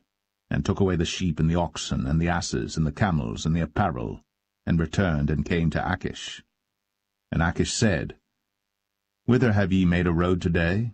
And David said, Against the south of Judah, and against the south of the Jerahmeelites, and against the south of the Kenites. And David saved neither man nor woman alive, to bring tidings to Gath, saying, Lest they should tell on us, saying, So did David, and so will be his manner all the while he dwelleth in the country of the Philistines. And Achish believed David, saying, He hath made his people Israel utterly to abhor him. Therefore he shall be my servant for ever.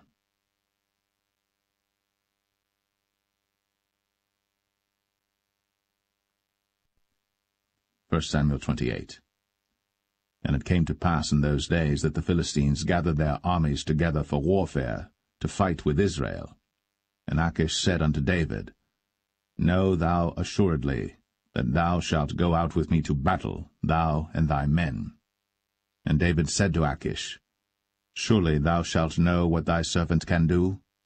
And Achish said to David, Therefore will I make thee keeper of mine head for ever. Now Samuel was dead, and all Israel had lamented him and buried him in Ramah, even in his own city. And Saul had put away those that had familiar spirits, and the wizards out of the land. And the Philistines gathered themselves together, and came and pitched in Shunem. And Saul gathered all Israel together, and they pitched in Gilboa. And when Saul saw the host of the Philistines, he was afraid, and his heart greatly trembled. And when Saul inquired of the Lord answered him not, neither by dreams, nor by Urim, nor by prophets. Then said Saul unto his servants, Seek me a woman that hath a familiar spirit, that I may go to her, and inquire of her. And his servants said to him, Behold, there is a woman that hath a familiar spirit at Endor. And Saul disguised himself, and put on other raiment, and he went, and 2 men with him. And they came to the woman by night. And he said, I pray thee, divine unto me by the familiar spirit, and bring me him up, whom I shall name unto thee. And the woman said unto him, Behold, thou knowest what Saul hath done, how he hath cut off those that have familiar spirits and the wizards out of the land? Wherefore then layest thou a snare for my life, to cause me to die? And Saul sware to her by the Lord, saying, As the Lord liveth, there shall no punishment happen to thee for this thing. Then said the woman, Whom shall I bring up unto thee? And he said, Bring me up Samuel. And when the woman saw Samuel, she cried with a loud voice, and the woman spake to Saul, saying, Why hast thou deceived me? For thou art Saul. And the king said unto her, Be not afraid. For what sawest thou? And the woman said unto Saul, I saw gods ascending out of the earth. And he said unto her, What form is he of? And she said, An old man cometh up, and he is covered with a mantle. And Saul perceived that it was Samuel, and he stooped with his face to the ground, and bowed himself. And Samuel said to Saul, Why hast thou disquieted me to bring me up? And Saul answered, I am sore distressed, for the Philistines make war against me, and God is departed from me, and answereth me no more, neither by prophets nor by dreams. Therefore I have called thee, that thou mayest make known unto me what I shall do. Then said Samuel, Wherefore then dost thou ask of me, seeing the Lord is departed from thee, and is become thine enemy? And the Lord hath done to him as he spake by me. For the Lord hath rent the kingdom out of thine hand, and given it to thy neighbor, even to David, because thou obeyest not the voice of the Lord, nor executest his fierce wrath upon Amalek. Therefore hath the Lord done this thing unto thee this day. Moreover the Lord will also deliver Israel with thee into the hand of the Philistines, and tomorrow shalt thou and thy sons be with me. The Lord also shall deliver the host of Israel into the hand of the Philistines. Then Saul fell straightway all along on the earth, and was sore afraid because of the words of Samuel. And there was no strength in him, for he had eaten no bread all the day, nor all the night.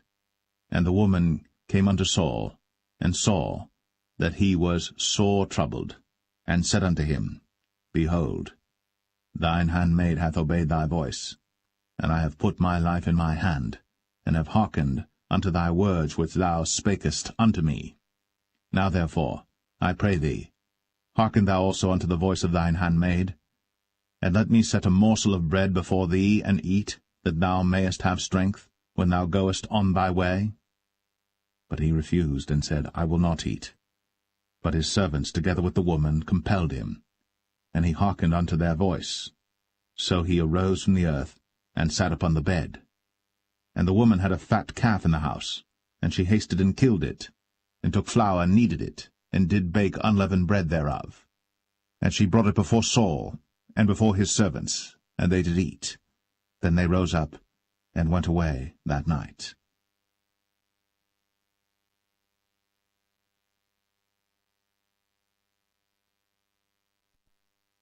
1 Samuel 29.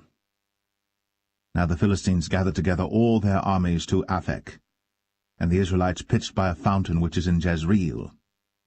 And the lords of the Philistines passed on by hundreds and by thousands, but David and his men passed on in the rearward with Achish. Then said the princes of the Philistines, What do these Hebrews here? And Achish said unto the princes of the Philistines, Is not this David the servant of Saul the king of Israel, which hath been with me these days, or these years? And I have found no fault in him since he fell unto me unto this day. And the princes of the Philistines were wroth with him. And the princes of the Philistines said unto him, Make this fellow return, that he may go again to his place which thou hast appointed him. And let him not go down with us to battle, lest in the battle he be an adversary to us. For wherewith should he reconcile himself unto his master? Should it not be with the heads of these men? Is not this David, of whom they sang one to another in dances, saying, Saul slew his thousands, and David his 10,000s? Then Achish called David and said unto him, Surely as the Lord liveth, thou hast been upright, and thy going out and thy coming in with me in the host is good in my sight. For I have not found evil in thee since the day of thy coming unto me unto this day. Nevertheless the Lord's favour thee not. Wherefore now return and go in peace, that thou displease not the lords of the Philistines. And David said unto Achish, But what have I done? And what hast thou found in thy servant so long as I have been with thee unto this day, that I may not go fight against the enemies of my lord the king? And Achish answered and said to David, I know that thou art good in my sight, as an angel of God. Notwithstanding the princes of the Philistines have said, He shall not go up with us to the battle. Wherefore now rise up early in the morning with thy master's servants that are come with thee, and as soon as ye be up early in the morning and have light, depart. So David and his men rose up early to depart in the morning, to return into the land of the Philistines. And the Philistines went up to Jezreel.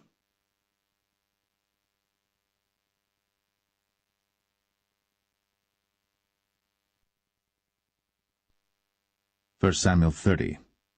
And it came to pass, when David and his men were come to Ziklag on the 3rd day, that the Amalekites had invaded the south and Ziklag, and smitten Ziklag, and burnt it with fire, and had taken the women captives that were therein. They slew not any, either great or small, but carried them away, and went on their way. So David and his men came to the city, and behold, it was burned with fire, and their wives and their sons and their daughters were taken captives. Then David and the people that were with him lifted up their voice and wept until they had no more power to weep. And David's 2 wives were taken captives, Ahinoam the Jezreelitess, and Abigail the wife of Nabal the Carmelite. And David was greatly distressed, for the people spake of stoning him, because the soul of all the people was grieved, every man for his sons and for his daughters.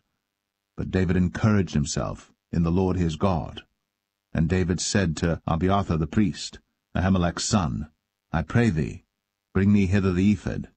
And Abiathar brought thither the ephod to David. And David inquired at the Lord, saying, Shall I pursue after this troop? Shall I overtake them? And he answered him, Pursue, for thou shalt surely overtake them, and without fail recover all. So David went, he and the 600 men that were with him, and came to the brook Besor, where those that were left behind stayed. But David pursued, he and 400 men, for 200 abode behind, which were so faint that they could not go over the brook Besor. And they found an Egyptian in the field, and brought him to David, and gave him bread, and he did eat. And they made him drink water. And they gave him a piece of a cake of figs, and 2 clusters of raisins.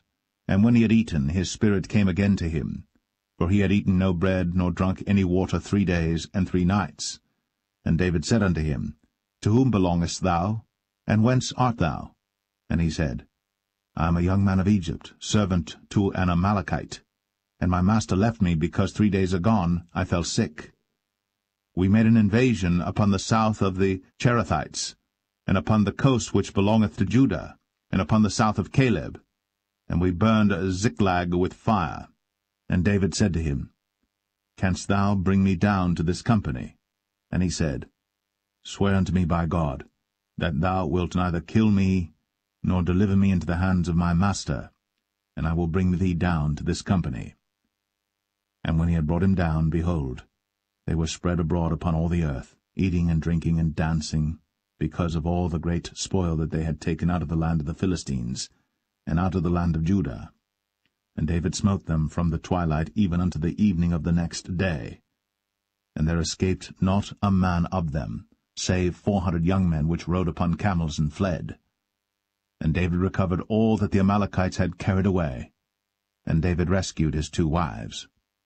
And there was nothing lacking to them, neither small nor great, neither sons nor daughters, neither spoil nor anything that they had taken to them. David recovered all. And David took all the flocks and the herds, which they drave before those other cattle, and said, This is David's spoil. And David came to the 200 men, which were so faint that they could not follow David, whom they had made also to abide at the brook Besor. And they went forth to meet David, and to meet the people that were with him. And when David came near to the people, he saluted them. Then answered all the wicked men and men of Belial, of those that went with David, and said, Because they went not with us, we will not give them aught of the spoil that we have recovered, save to every man his wife and his children, that they may lead them away and depart. Then said David, Ye shall not do so, my brethren. With that which the Lord hath given us, who hath preserved us, and delivered the company that came against us into our hand. For who will hearken unto you in this matter? But as his part is that goeth down to the battle, so shall his part be that tarrieth by the stuff. They shall part alike. And it was so from that day forward that he made it a statute and an ordinance for Israel unto this day. And when David came to Ziklag, he sent of the spoil unto the elders of Judah, even to his friends, saying, Behold, a present for you of the spoil of the enemies of the Lord, to them which were in Bethel, and to them which were in South Ramoth, and to them which were in Jatir, and to them which were in Aroer, and to them which were in Siphmoth, and to them which were in Eshtemoa, and to them which were in Rakal, and to them which were in the cities of the Jerahmeelites, and to them which were in the cities of the Kenites, and to them which were in Hormah, and to them which were in Chor-Ashan, and to them which were in Athak, and to them which were in Hebron, and to all the places where David himself and his men were wont to haunt.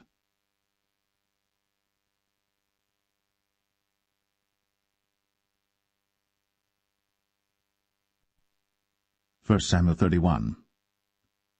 Now the Philistines fought against Israel, and the men of Israel fled from before the Philistines, and fell down slain in Mount Gilboa. And the Philistines followed hard upon Saul and upon his sons. And the Philistines slew Jonathan, and Abinadab, and Malchishua, Saul's sons. And the battle went sore against Saul, and the archers hit him, and he was sore wounded of the archers.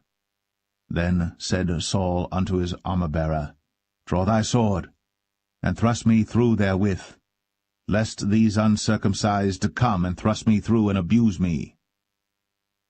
But his armor-bearer would not, for he was sore afraid. Therefore Saul took a sword, and fell upon it. And when his armor-bearer saw that Saul was dead, he fell likewise upon his sword, and died with him. So Saul died, and his 3 sons, and his armor-bearer, and all his men, that same day together. And when the men of Israel that were on the other side of the valley, and they that were on the other side, Jordan, saw that the men of Israel fled, and that Saul and his sons were dead, they forsook the cities and fled. And the Philistines came and dwelt in them. And it came to pass on the morrow, when the Philistines came to strip the slain, that they found Saul and his 3 sons fallen in Mount Gilboa. And they cut off his head, and stripped off his armor, and sent into the land of the Philistines round about to publish it in the house of their idols, and among the people. And they put his armor in the house of Ashtoreth, and they fastened his body to the wall of Bethshan. And when the inhabitants of Jabesh-Gilead heard of that which the Philistines had done to Saul, all the valiant men arose, and went all night, and took the body of Saul, and the bodies of his sons from the wall of Bethshan, and came to Jabesh, and burnt them there. And they took their bones, and buried them under a tree at Jabesh, and fasted 7 days.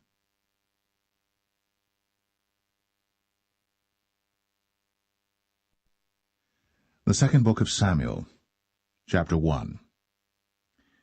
Now it came to pass after the death of Saul, when David was returned from the slaughter of the Amalekites, and David had abode 2 days in Ziklag, it came even to pass on the 3rd day that, behold, a man came out of the camp from Saul with his clothes rent, and earth upon his head. And so it was when he came to David, that he fell to the earth, and did obeisance. And David said unto him, From whence comest thou? And he said unto him, Out of the camp of Israel am I escaped. And David said unto him, How went the matter? I pray thee, tell me. And he answered, That the people are fled from the battle, and many of the people also are fallen and dead. And Saul and Jonathan his son are dead also. Then David said unto the young man that told him, How knowest thou that Saul and Jonathan his son be dead? And the young man that told him said, As I happened by chance upon Mount Gilboa, behold, Saul leaned upon his spear, and lo, the chariots and horsemen followed hard after him. And when he looked behind him, he saw me, and called unto me, and I answered, Here am I. And he said unto me, Who art thou? And I answered him, I am an Amalekite. He said unto me again, Stand, I pray thee, upon me, and slay me, for anguish is come upon me, because my life is yet whole in me. So I stood upon him, and slew him, because I was sure that he could not live after that he was fallen. And I took the crown that was upon his head, and the bracelet that was on his arm, and have brought them hither unto my lord.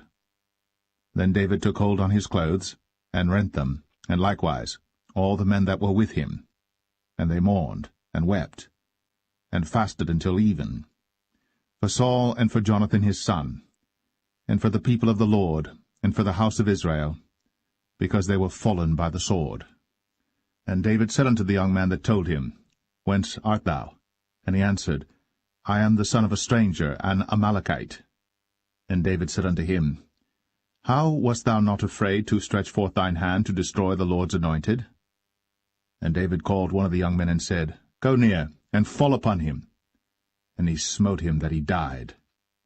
And David said unto him, Thy blood be upon thy head. For thy mouth hath testified against thee, saying, I have slain the Lord's anointed. And David lamented with this lamentation over Saul and over Jonathan his son. Also he bade them teach the children of Judah the use of the bow. Behold, it is written in the book of Jasher, The beauty of Israel is slain upon thy high places. How are the mighty fallen! Tell it not in Gath. Publish it not in the streets of Ashkelon, lest the daughters of the Philistines rejoice, lest the daughters of the uncircumcised triumph. Ye mountains of Gilboa, let there be no dew, neither let there be rain upon you, nor fields of offerings. For there the shield of the mighty is vilely cast away, the shield of Saul, as though he had not been anointed with oil. From the blood of the slain, from the fat of the mighty, the bow of Jonathan turned not back, and the sword of Saul returned not empty. Saul and Jonathan were lovely and pleasant in their lives, and in their death They were not divided. They were swifter than eagles. They were stronger than lions. Ye daughters of Israel, weep over Saul, who clothed you in scarlet, with other delights, who put on ornaments of gold upon your apparel. How are the mighty fallen in the midst of the battle, O Jonathan! Thou wast slain in thine high places. I am distressed for thee, my brother Jonathan. Very pleasant hast thou been unto me. Thy love to me was wonderful, passing the love of women. How are the mighty fallen, and the weapons of war perished.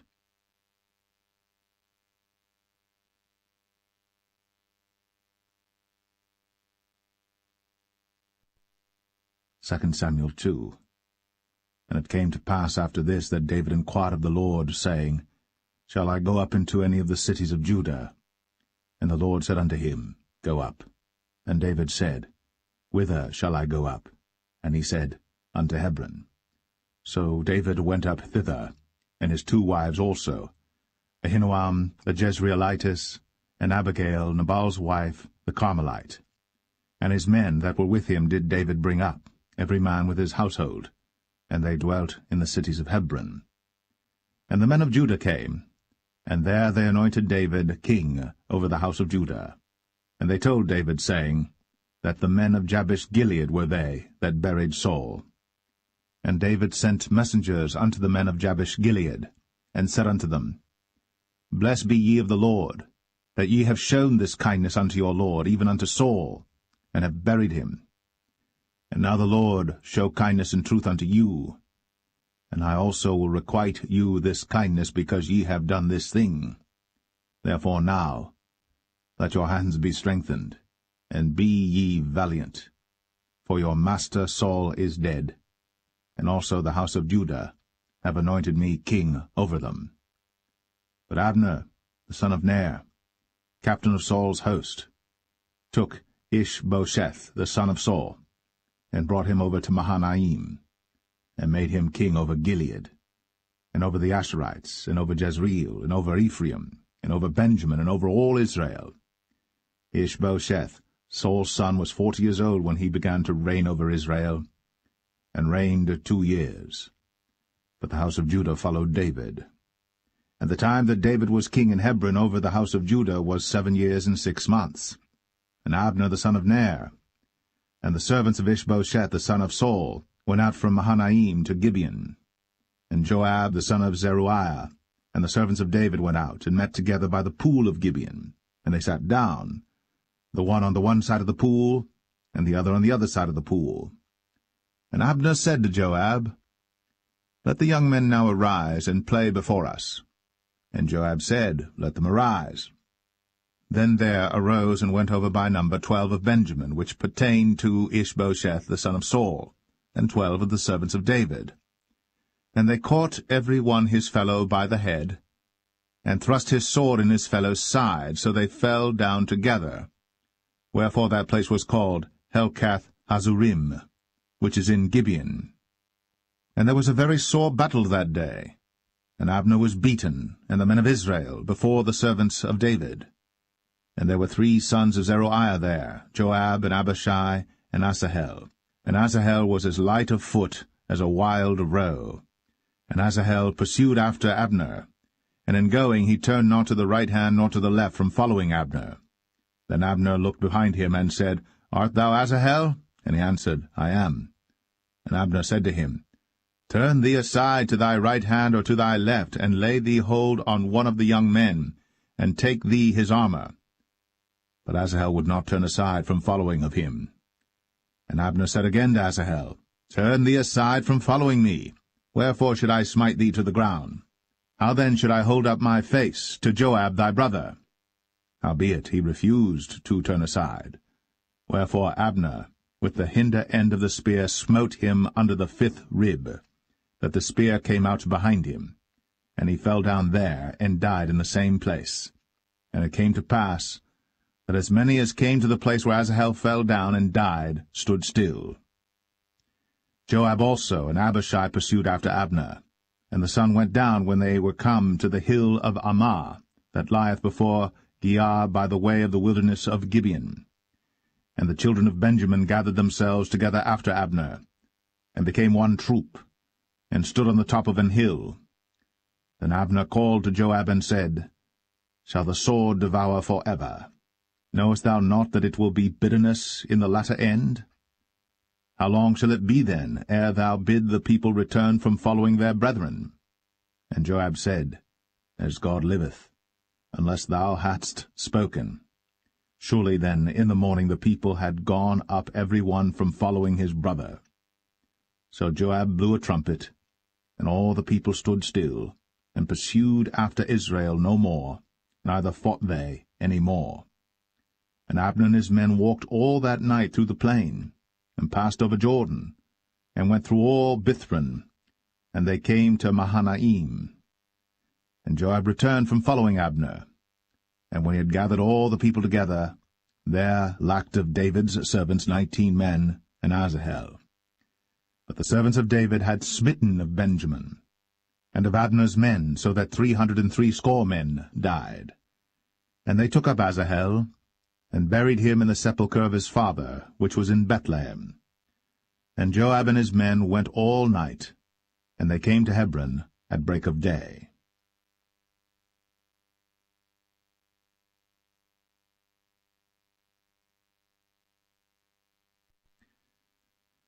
2 Samuel 3. Now there was long war between the house of Saul and the house of David. But David waxed stronger and stronger, and the house of Saul waxed weaker and weaker. And unto David were sons born in Hebron, and his firstborn was Amnon, of Ahinoam the Jezreelitess, and his second Chileab, of Abigail the wife of Nabal the Carmelite, and the third Absalom the son of Maacah the daughter of Talmai king of Geshur, and the fourth Adonijah the son of Haggith, and the fifth Shephatiah the son of Abital, and the sixth Ithream by Eglah David's wife. These were born to David in Hebron. And it came to pass, while there was war between the house of Saul and the house of David, that Abner made himself strong for the house of Saul. And Saul had a concubine, whose name was Rizpah, the daughter of Ai. And Ishbosheth said to Abner, Wherefore hast thou gone in unto my father's concubine? Then was Abner very wroth for the words of Ishbosheth, and said, Am I a dog's head, which against Judah do show kindness this day unto the house of Saul thy father, to his brethren, and to his friends, and have not delivered thee into the hand of David, that thou chargest me today with a fault concerning this woman? So do God to Abner, and more also, except as the Lord hath sworn to David, even so I do to him, to translate the kingdom from the house of Saul, and to set up the throne of David over Israel and over Judah, from Dan even to Beersheba. And he could not answer Abner a word again, because he feared him. And Abner sent messengers to David on his behalf, saying, Whose is the land? Saying also, Make thy league with me, and behold, my hand shall be with thee, to bring about all Israel unto thee. And he said, Well, I will make a league with thee. But one thing I require of thee, that is, thou shalt not see my face, except thou first bring Michal, Saul's daughter, when thou comest to see my face.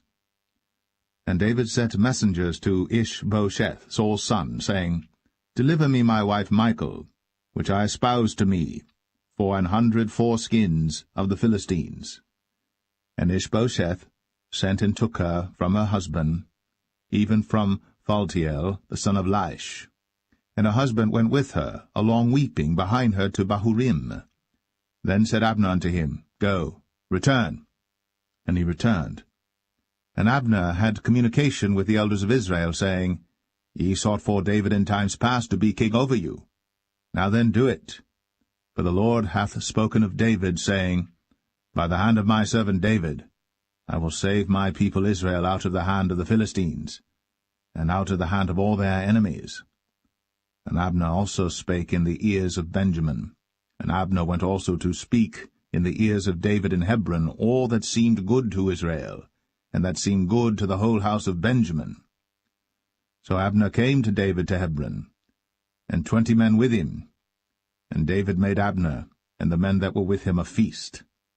And Abner said unto David, I will arise and go, and will gather all Israel unto my lord the king, that they may make a league with thee, and that thou mayest reign over all that thine heart desireth. And David sent Abner away, and he went in peace. And behold, the servants of David and Joab came from pursuing a troop, and brought in a great spoil with them.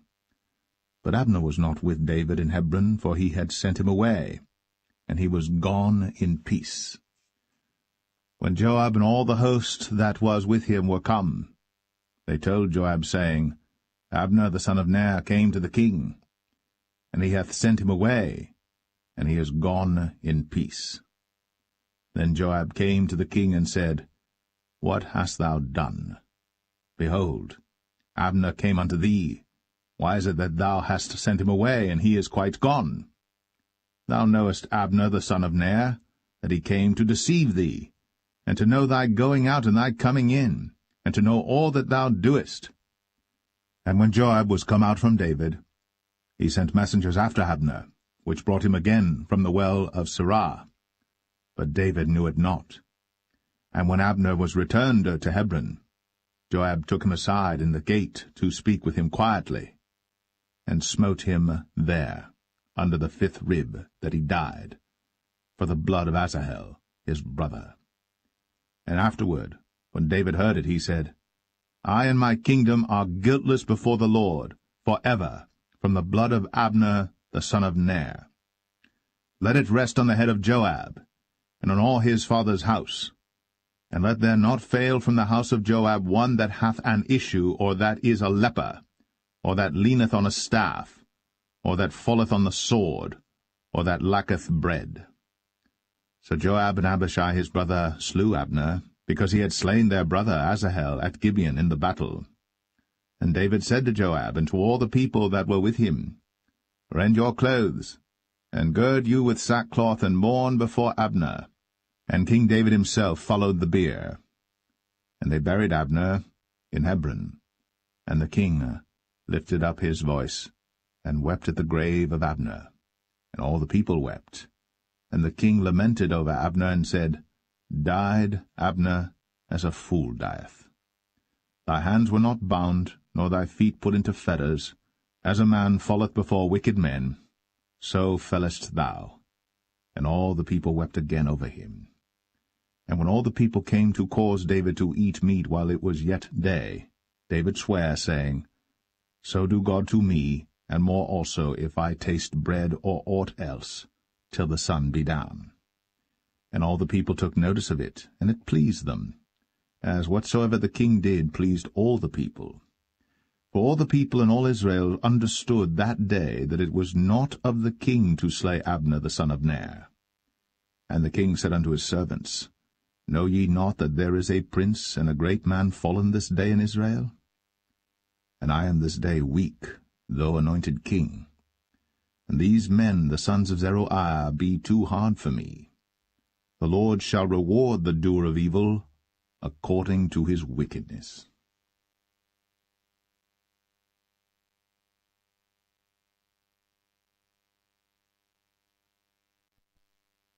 2 Samuel 4. And when Saul's son heard that Abner was dead in Hebron, his hands were feeble, and all the Israelites were troubled. And Saul's son had 2 men that were captains of bands. The name of the one was Baanah, and the name of the other Rechab, the sons of Rimmon, a Beerothite, of the children of Benjamin. For Beeroth also was reckoned to Benjamin. And the Beerothites fled to Gittaim, and were sojourners there until this day. And Jonathan, Saul's son, had a son that was lame of his feet. He was 5 years old when the tidings came of Saul and Jonathan out of Jezreel. And his nurse took him up, and fled. And it came to pass, as she made haste to flee, that he fell and became lame. And his name was Mephibosheth. And the sons of Rimmon the Beerothite, Rechab and Baanah, went, and came about the heat of the day to the house of Ishbosheth, who lay on a bed at noon. And they came thither into the midst of the house, as though they would have fetched wheat. And they smote him under the 5th rib. And Rechab and Baanah his brother escaped. For when they came into the house, he lay on his bed in his bedchamber. And they smote him, and slew him, and beheaded him, and took his head, and gat them away through the plain all night.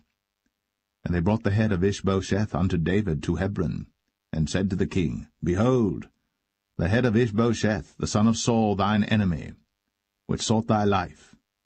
And the Lord hath avenged my lord the king this day of Saul, and of his seed.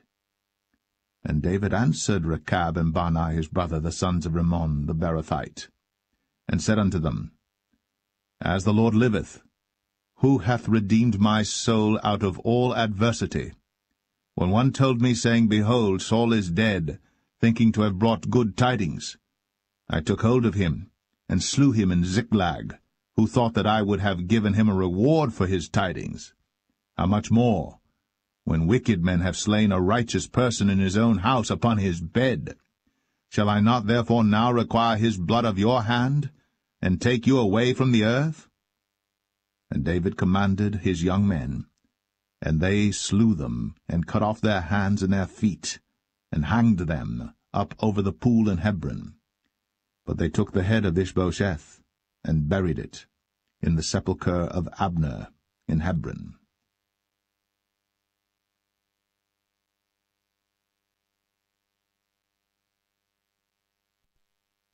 2 Samuel 5. Then came all the tribes of Israel to David unto Hebron, and spake, saying, Behold, we are thy bone and thy flesh. Also in time past, when Saul was king over us, thou wast he that leddest out and broughtest in Israel. And the Lord said to thee, Thou shalt feed my people Israel, and thou shalt be a captain over Israel.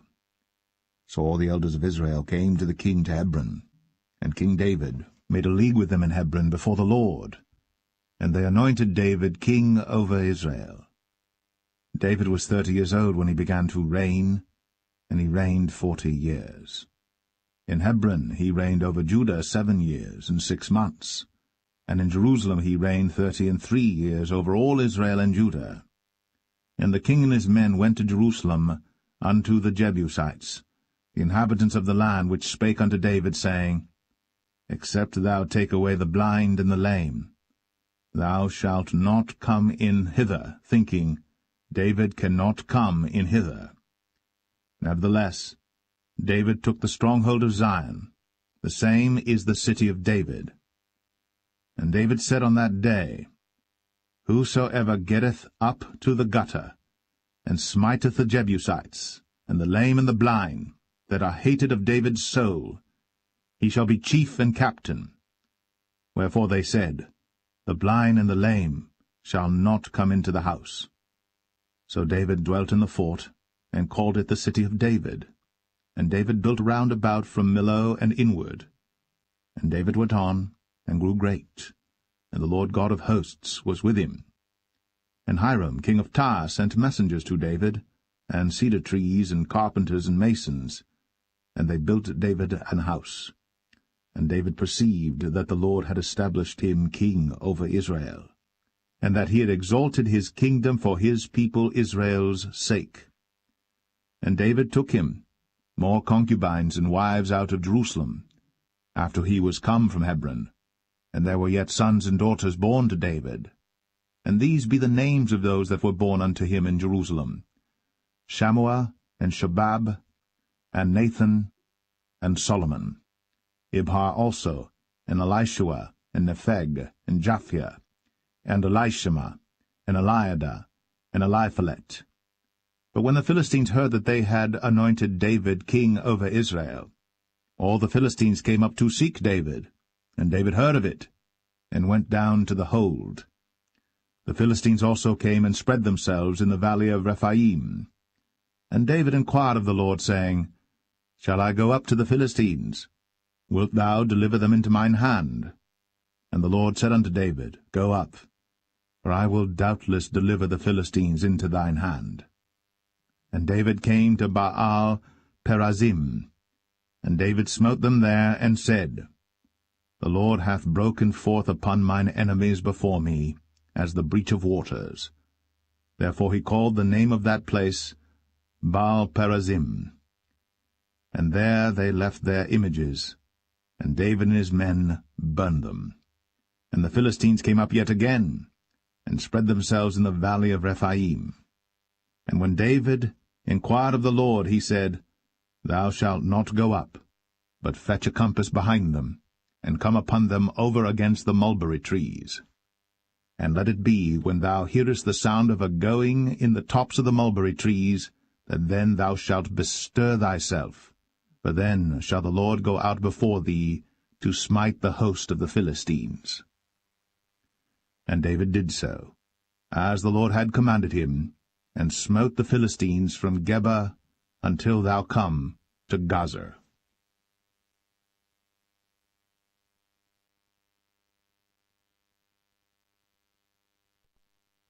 2 Samuel 6. Again David gathered together all the chosen men of Israel, 30,000. And David arose and went with all the people that were with him from Baalah of Judah, to bring up from thence the ark of God, whose name is called by the name of the Lord of hosts, that dwelleth between the cherubims. And they set the ark of God upon a new cart, and brought it out of the house of Abinadab that was in Gibeah. And Uzzah and Ahio, the sons of Abinadab, drave the new cart. And they brought it out of the house of Abinadab, which was at Gibeah, accompanying the ark of God, and Ahio went before the ark. And David and all the house of Israel played before the Lord in all manner of instruments made of fir wood, even on harps, and on psalteries, and on timbrels, and on cornets, and on cymbals. And when they came to Nachon's threshing floor, Uzzah put forth his hand to the ark of God, and took hold of it, for the oxen shook it. And the anger of the Lord was kindled against Uzzah, and God smote him there for his error. And there he died by the ark of God. And David was displeased, because the Lord had made a breach upon Uzzah, and he called the name of the place Perez Uzzah to this day. And David was afraid of the Lord that day, and said, How shall the ark of the Lord come to me? So David would not remove the ark of the Lord unto him into the city of David, but David carried it aside into the house of Obed-Edom the Gittite. And the ark of the Lord continued in the house of Obed-Edom the Gittite 3 months. And the Lord blessed Obed-Edom and all his household. And it was told King David, saying, The Lord hath blessed the house of Obed-Edom, and all that pertaineth unto him, because of the ark of God. So David went and brought up the ark of God from the house of Obed-Edom into the city of David with gladness. And it was so, that when they that bare the ark of the Lord had gone 6 paces, he sacrificed oxen and fatlings. And David danced before the Lord with all his might. And David was girded with a linen ephod. So David and all the house of Israel brought up the ark of the Lord with shouting, and with the sound of the trumpet. And as the ark of the Lord came into the city of David, Michal, Saul's daughter, looked through a window, and saw King David leaping and dancing before the Lord. And she despised him in her heart. And they brought in the ark of the Lord, and set it in his place in the midst of the tabernacle that David had pitched for it. And David offered burnt offerings and peace offerings before the Lord. And as soon as David had made an end of offering burnt offerings and peace offerings, he blessed the people in the name of the Lord of hosts. And he dealt among all the people, even among the whole multitude of Israel, as well to the women as men, to every one a cake of bread, and a good piece of flesh, and a flagon of wine. So all the people departed every one to his house. Then David returned to bless his household, and Michal the daughter of Saul came out to meet David, and said, How glorious was the king of Israel today, who uncovered himself today in the eyes of the handmaids of his servants, as one of the vain fellows shamelessly uncovereth himself. And David said unto Michal, It was before the Lord which chose me before thy father and before all his house, to appoint me ruler over the people of the Lord, over Israel. Therefore will I play before the Lord. And I will yet be more vile than thus, and will be base in mine own sight. And of the maidservants which thou hast spoken of them shall I be had in honor. Therefore Michal, the daughter of Saul, had no child unto the day of her death.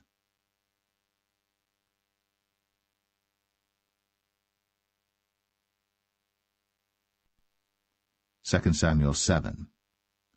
And it came to pass, when the king sat in his house, and the Lord had given him rest round about from all his enemies, that the king said unto Nathan the prophet, See now, I dwell in an house of cedar, but the ark of God dwelleth within curtains. And Nathan said to the king, Go, do all that is in thine heart, for the Lord is with thee. And it came to pass that night that the word of the Lord came unto Nathan, saying, Go and tell my servant David, Thus saith the Lord, Shalt thou build me an house for me to dwell in? Whereas I have not dwelt in any house since the time that I brought up the children of Israel out of Egypt, even to this day, but have walked in a tent and in a tabernacle. In all the places wherein I have walked with all the children of Israel spake I a word with any of the tribes of Israel, whom I commanded to feed my people Israel, saying, Why build ye not me an house of cedar? Now therefore, so shalt thou say unto my servant David, Thus saith the Lord of hosts, I took thee from the sheepcot, from following the sheep, to be ruler over my people, over Israel. And I was with thee whithersoever thou wentest, and have cut off all thine enemies out of thy sight, and have made thee a great name, like unto the name of the great men that are in the earth. Moreover, I will appoint a place for my people Israel, and will plant them, that they may dwell in a place of their own, and move no more, neither shall the children of wickedness afflict them any more as beforetime. And as since the time that I commanded judges to be over my people Israel, and have caused thee to rest from all thine enemies, also the Lord telleth thee that he will make thee an house. And when thy days be fulfilled, and thou shalt sleep with thy fathers, I will set up thy seed after thee, which shall proceed out of thy bowels, and I will establish his kingdom. He shall build an house for my name, and I will establish the throne of his kingdom for ever. I will be his father, and he shall be my son. If he commit iniquity, I will chasten him with the rod of men, and with the stripes of the children of men. But my mercy shall not depart away from him, as I took it from Saul, whom I put away before thee. And thine house, and thy kingdom shall be established for ever before thee. Thy throne shall be established for ever. According to all these words, and according to all this vision, so did Nathan speak unto David. Then went King David in, and sat before the Lord, and he said, Who am I, O Lord God? And what is my house that thou hast brought me hitherto? And this was yet a small thing in thy sight, O Lord God. But thou hast spoken also of thy servant's house for a great while to come. And is this the manner of man, O Lord God? And what can David say more unto thee?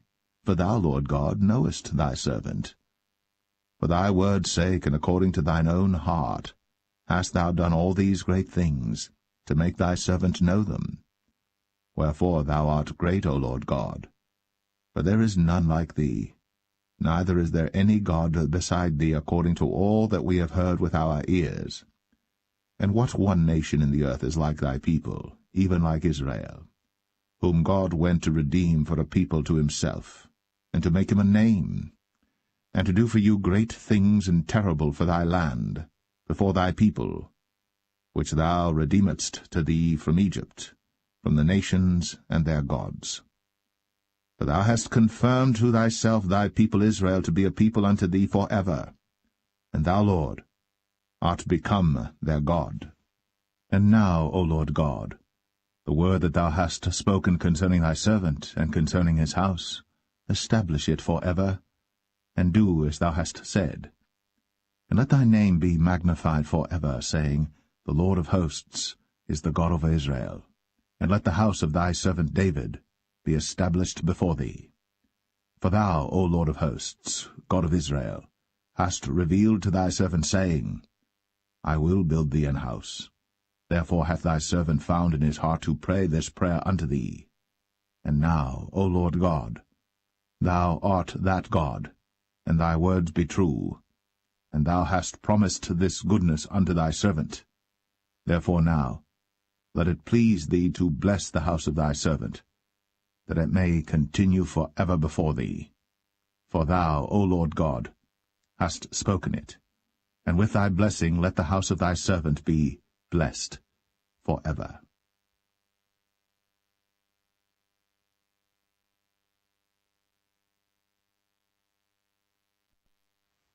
Second Samuel 8. And after this, it came to pass that David smote the Philistines, and subdued them. And David took Metheg-Ammah out of the hand of the Philistines. And he smote Moab, and measured them with a line, casting them down to the ground. Even with 2 lines measured he, to put to death, and with 1 full line to keep alive. And so the Moabites became David's servants, and brought gifts. David smote also Hadadezer, the son of Rehob, king of Zobah, as he went to recover his border at the river Euphrates. And David took from him 1,000 chariots, and 700 horsemen, and 20,000 footmen. And David houghed all the chariot horses, but reserved of them 400 chariots.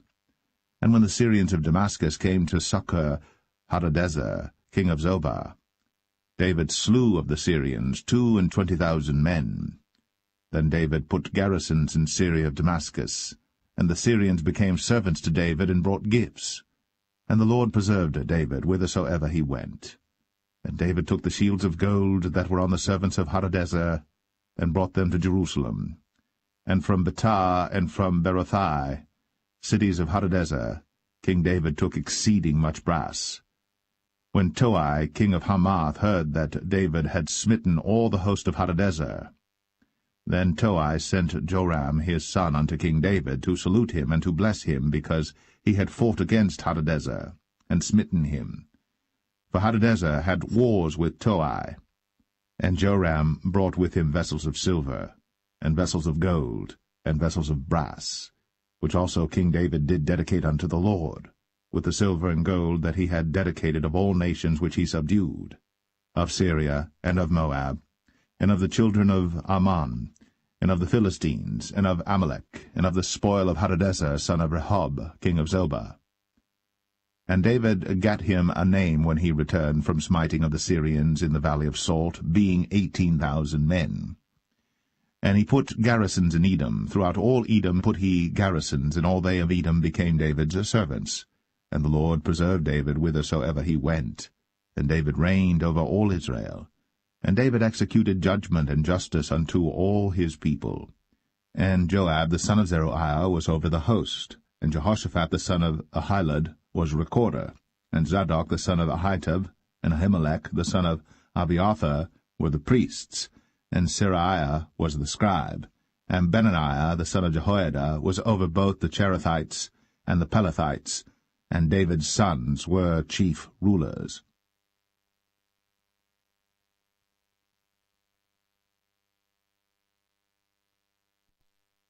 Second Samuel 9. And David said, Is there yet any that is left of the house of Saul, that I may show him kindness for Jonathan's sake? And there was of the house of Saul a servant whose name was Ziba. And when they had called him unto David, the king said unto him, Art thou Ziba?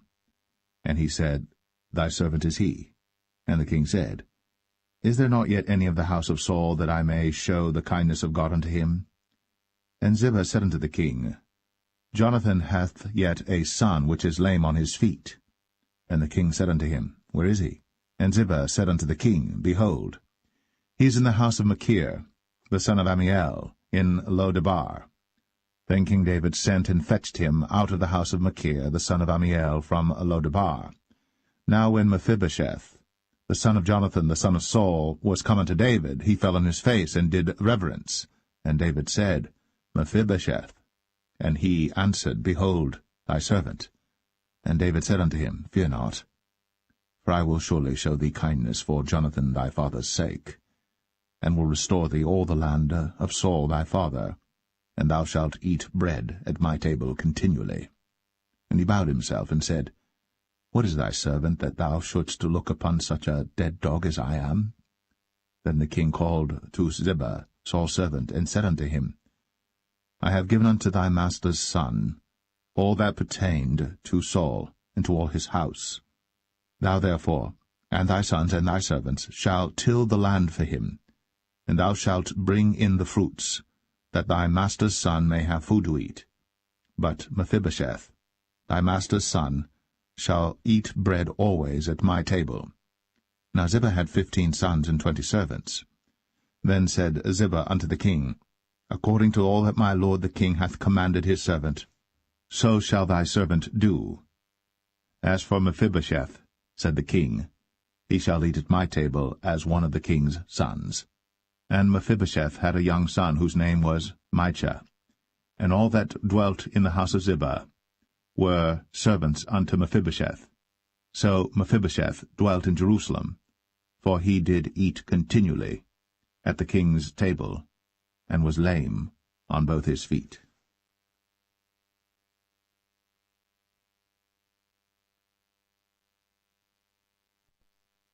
Second Samuel 10.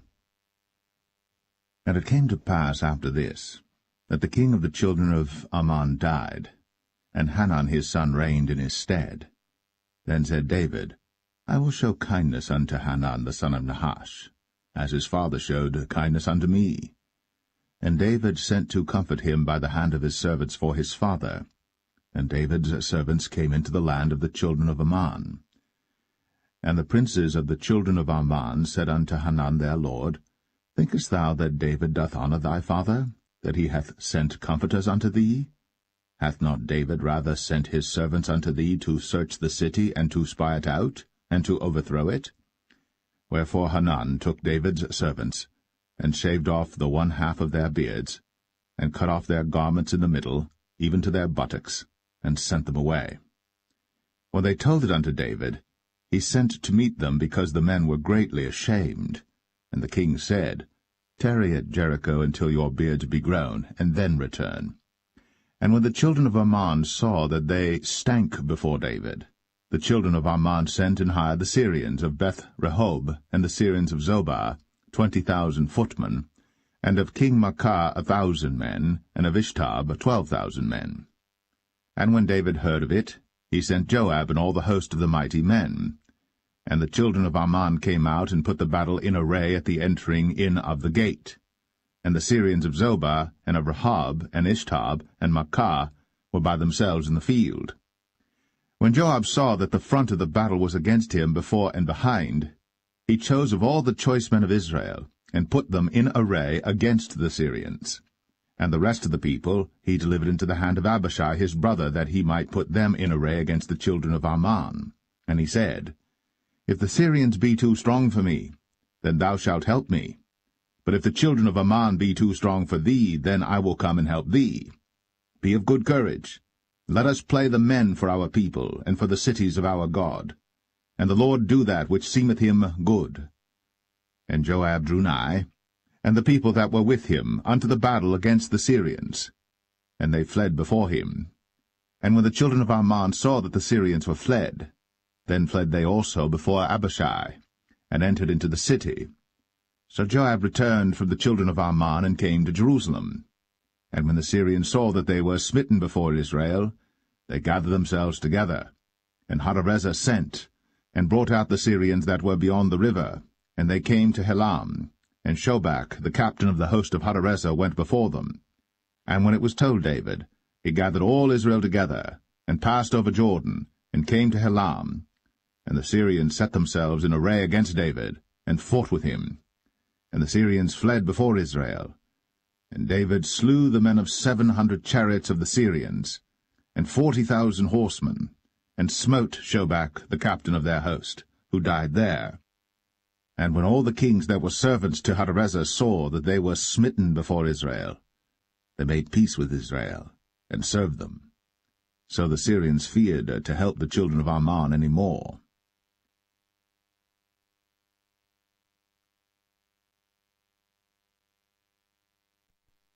Second Samuel 11. And it came to pass, after the year was expired, at the time when kings go forth to battle, that David sent Joab and his servants with him, and all Israel. And they destroyed the children of Ammon, and besieged Rabbah. But David tarried still at Jerusalem. And it came to pass in an evening tide that David arose from off his bed, and walked upon the roof of the king's house. And from the roof he saw a woman washing herself, and the woman was very beautiful to look upon. And David sent and inquired after the woman. And one said, Is not this Bathsheba, the daughter of Eliam, the wife of Uriah the Hittite? And David sent messengers, and took her. And she came in unto him, and he lay with her, for she was purified from her uncleanness, and she returned unto her house. And the woman conceived, and sent and told David, and said, I am with child. And David sent to Joab, saying, Send me Uriah the Hittite. And Joab sent Uriah to David. And when Uriah was come unto him, David demanded of him how Joab did, and how the people did, and how the war prospered. And David said to Uriah, Go down to thy house, and wash thy feet. And Uriah departed out of the king's house, and there followed him a mess of meat from the king. But Uriah slept at the door of the king's house with all the servants of his lord, and went not down to his house. And when they had told David, saying, Uriah went not down unto his house, David said unto Uriah, Camest thou not from thy journey? Why then didst thou not go down unto thine house? And Uriah said unto David, The ark and Israel and Judah abide in tents, and my lord Joab and the servants of my lord are encamped in the open fields. Shall I then go into mine house to eat and to drink and to lie with my wife? As thou livest, and as thy soul liveth, I will not do this thing. And David said to Uriah, Tarry here today also, and tomorrow I will let thee depart. So Uriah abode in Jerusalem that day and the morrow. And when David had called him, he did eat and drink before him, and he made him drunk. And at even he went out to lie on his bed with the servants of his lord, but went not down to his house. And it came to pass in the morning that David wrote a letter to Joab, and sent it by the hand of Uriah. And he wrote in the letter, saying, Set ye Uriah in the forefront of the hottest battle, and retire ye from him, that he may be smitten and die. And it came to pass, when Joab observed the city, that he assigned Uriah unto a place where he knew that valiant men were. And the men of the city went out, and fought with Joab, and there fell some of the people of the servants of David, and Uriah the Hittite died also. Then Joab sent and told David all the things concerning the war, and charged the messenger, saying, When thou hast made an end of telling the matters of the war unto the king, and if so be that the king's wrath arise, and he say unto thee, Wherefore approached ye so nigh unto the city when ye did fight? Knew ye not that they would shoot from the wall? Who smote Abimelech, the son of Jerubbesheth? Did not a woman cast a piece of a millstone upon him from the wall, that he died in Thebez? Why went ye nigh the wall? Then say thou, Thy servant Uriah the Hittite is dead also. So the messenger went, and came and showed David all that Joab had sent him for. And the messenger said unto David, Surely the men prevailed against us, and came out unto us into the field, and we were upon them even unto the entering of the gate. And the shooters shot from off the wall upon thy servants, and some of the king's servants be dead, and thy servant Uriah the Hittite is dead also. Then David said unto the messenger, Thus shalt thou say unto Joab, Let not this thing displease thee, for the sword devoureth one as well as another. Make thy battle more strong against the city, and overthrow it, and encourage thou him. And when the wife of Uriah heard that Uriah her husband was dead, she mourned for her husband. And when the morning was past, David sent and fetched her to his house, and she became his wife, and bare him a son. But the thing that David had done displeased the Lord.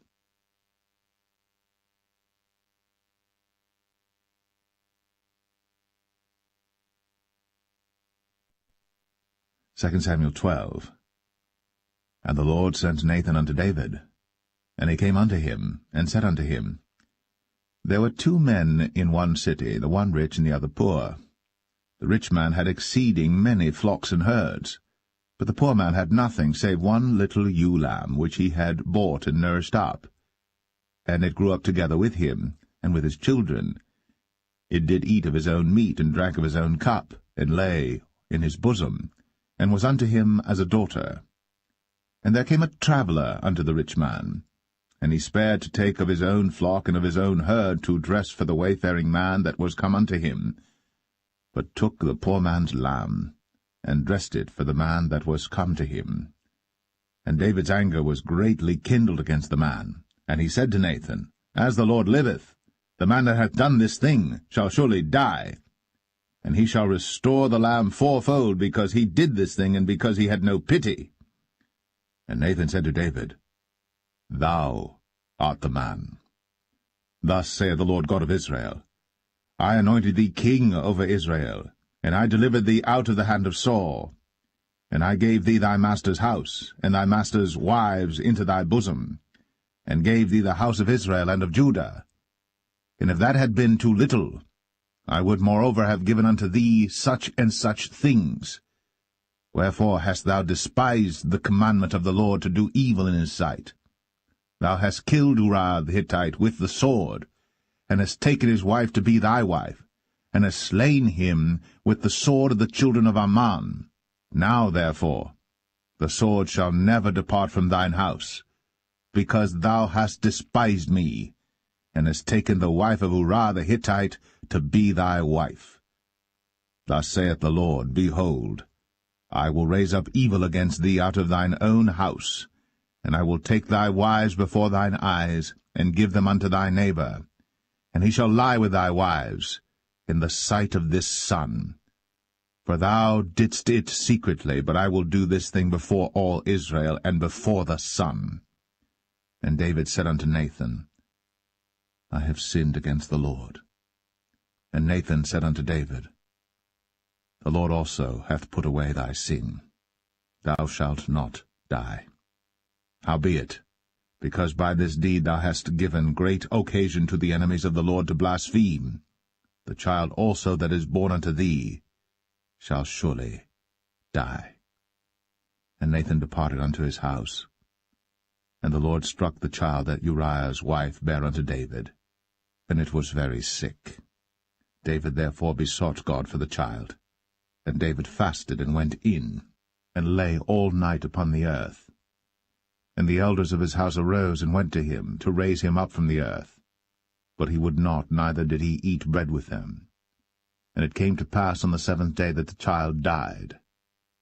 And the servants of David feared to tell him that the child was dead, for they said, Behold, while the child was yet alive, we spake unto him, and he would not hearken unto our voice.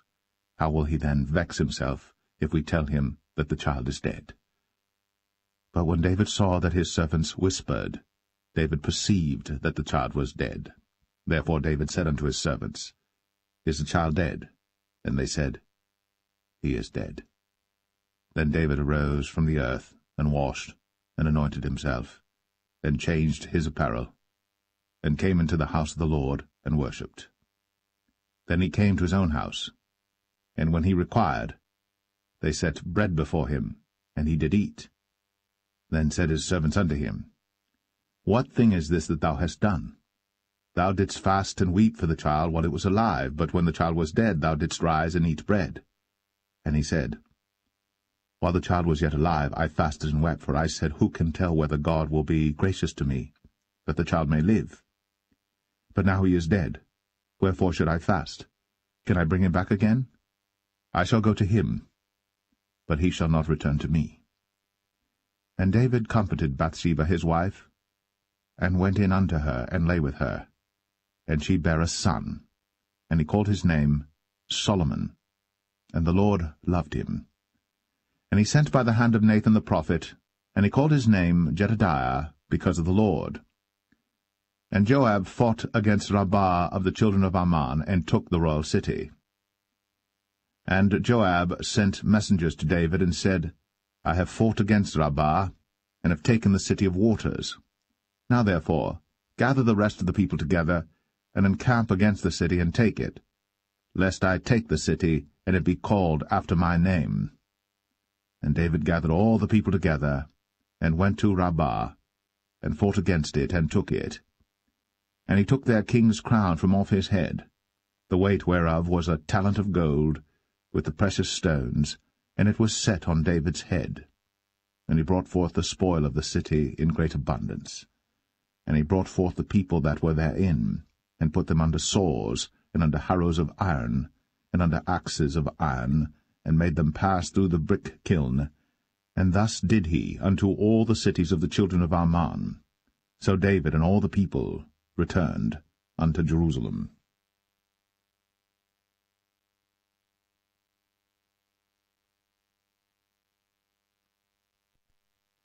2 Samuel 13. And it came to pass after this, that Absalom the son of David had a fair sister whose name was Tamar, and Amnon the son of David loved her. And Amnon was so vexed that he felt sick for his sister Tamar, for she was a virgin, and Amnon thought it hard for him to do anything to her. But Amnon had a friend whose name was Jonadab, the son of Shimea, David's brother. And Jonadab was a very subtle man. And he said unto him, Why art thou, being the king's son, lean from day to day? Wilt thou not tell me? And Amnon said unto him, I love Tamar, my brother Absalom's sister. And Jonadab said unto him, Lay thee down on thy bed, and make thyself sick. And when thy father cometh to see thee, say unto him, I pray thee, let my sister Tamar come and give me meat, and dress the meat in my sight, that I may see it, and eat it at her hand. So Amnon lay down, and made himself sick. And when the king was come to see him, Amnon said unto the king, I pray thee, let Tamar my sister come, and make me a couple of cakes in my sight, that I may eat at her hand. Then David sent home to Tamar, saying, Go now to thy brother Amnon's house, and dress him meat. So Tamar went to her brother Amnon's house, and he was laid down. And she took flour, and kneaded it, and made cakes in his sight, and did bake the cakes. And she took a pan, and poured them out before him. But he refused to eat. And Amnon said, Have out all men from me. And they went out every man from him. And Amnon said unto Tamar, Bring the meat into the chamber, that I may eat of thine hand. And Tamar took the cakes which she had made, and brought them into the chamber to Amnon her brother. And when she had brought them unto him to eat, he took hold of her, and said unto her, Come, lie with me, my sister.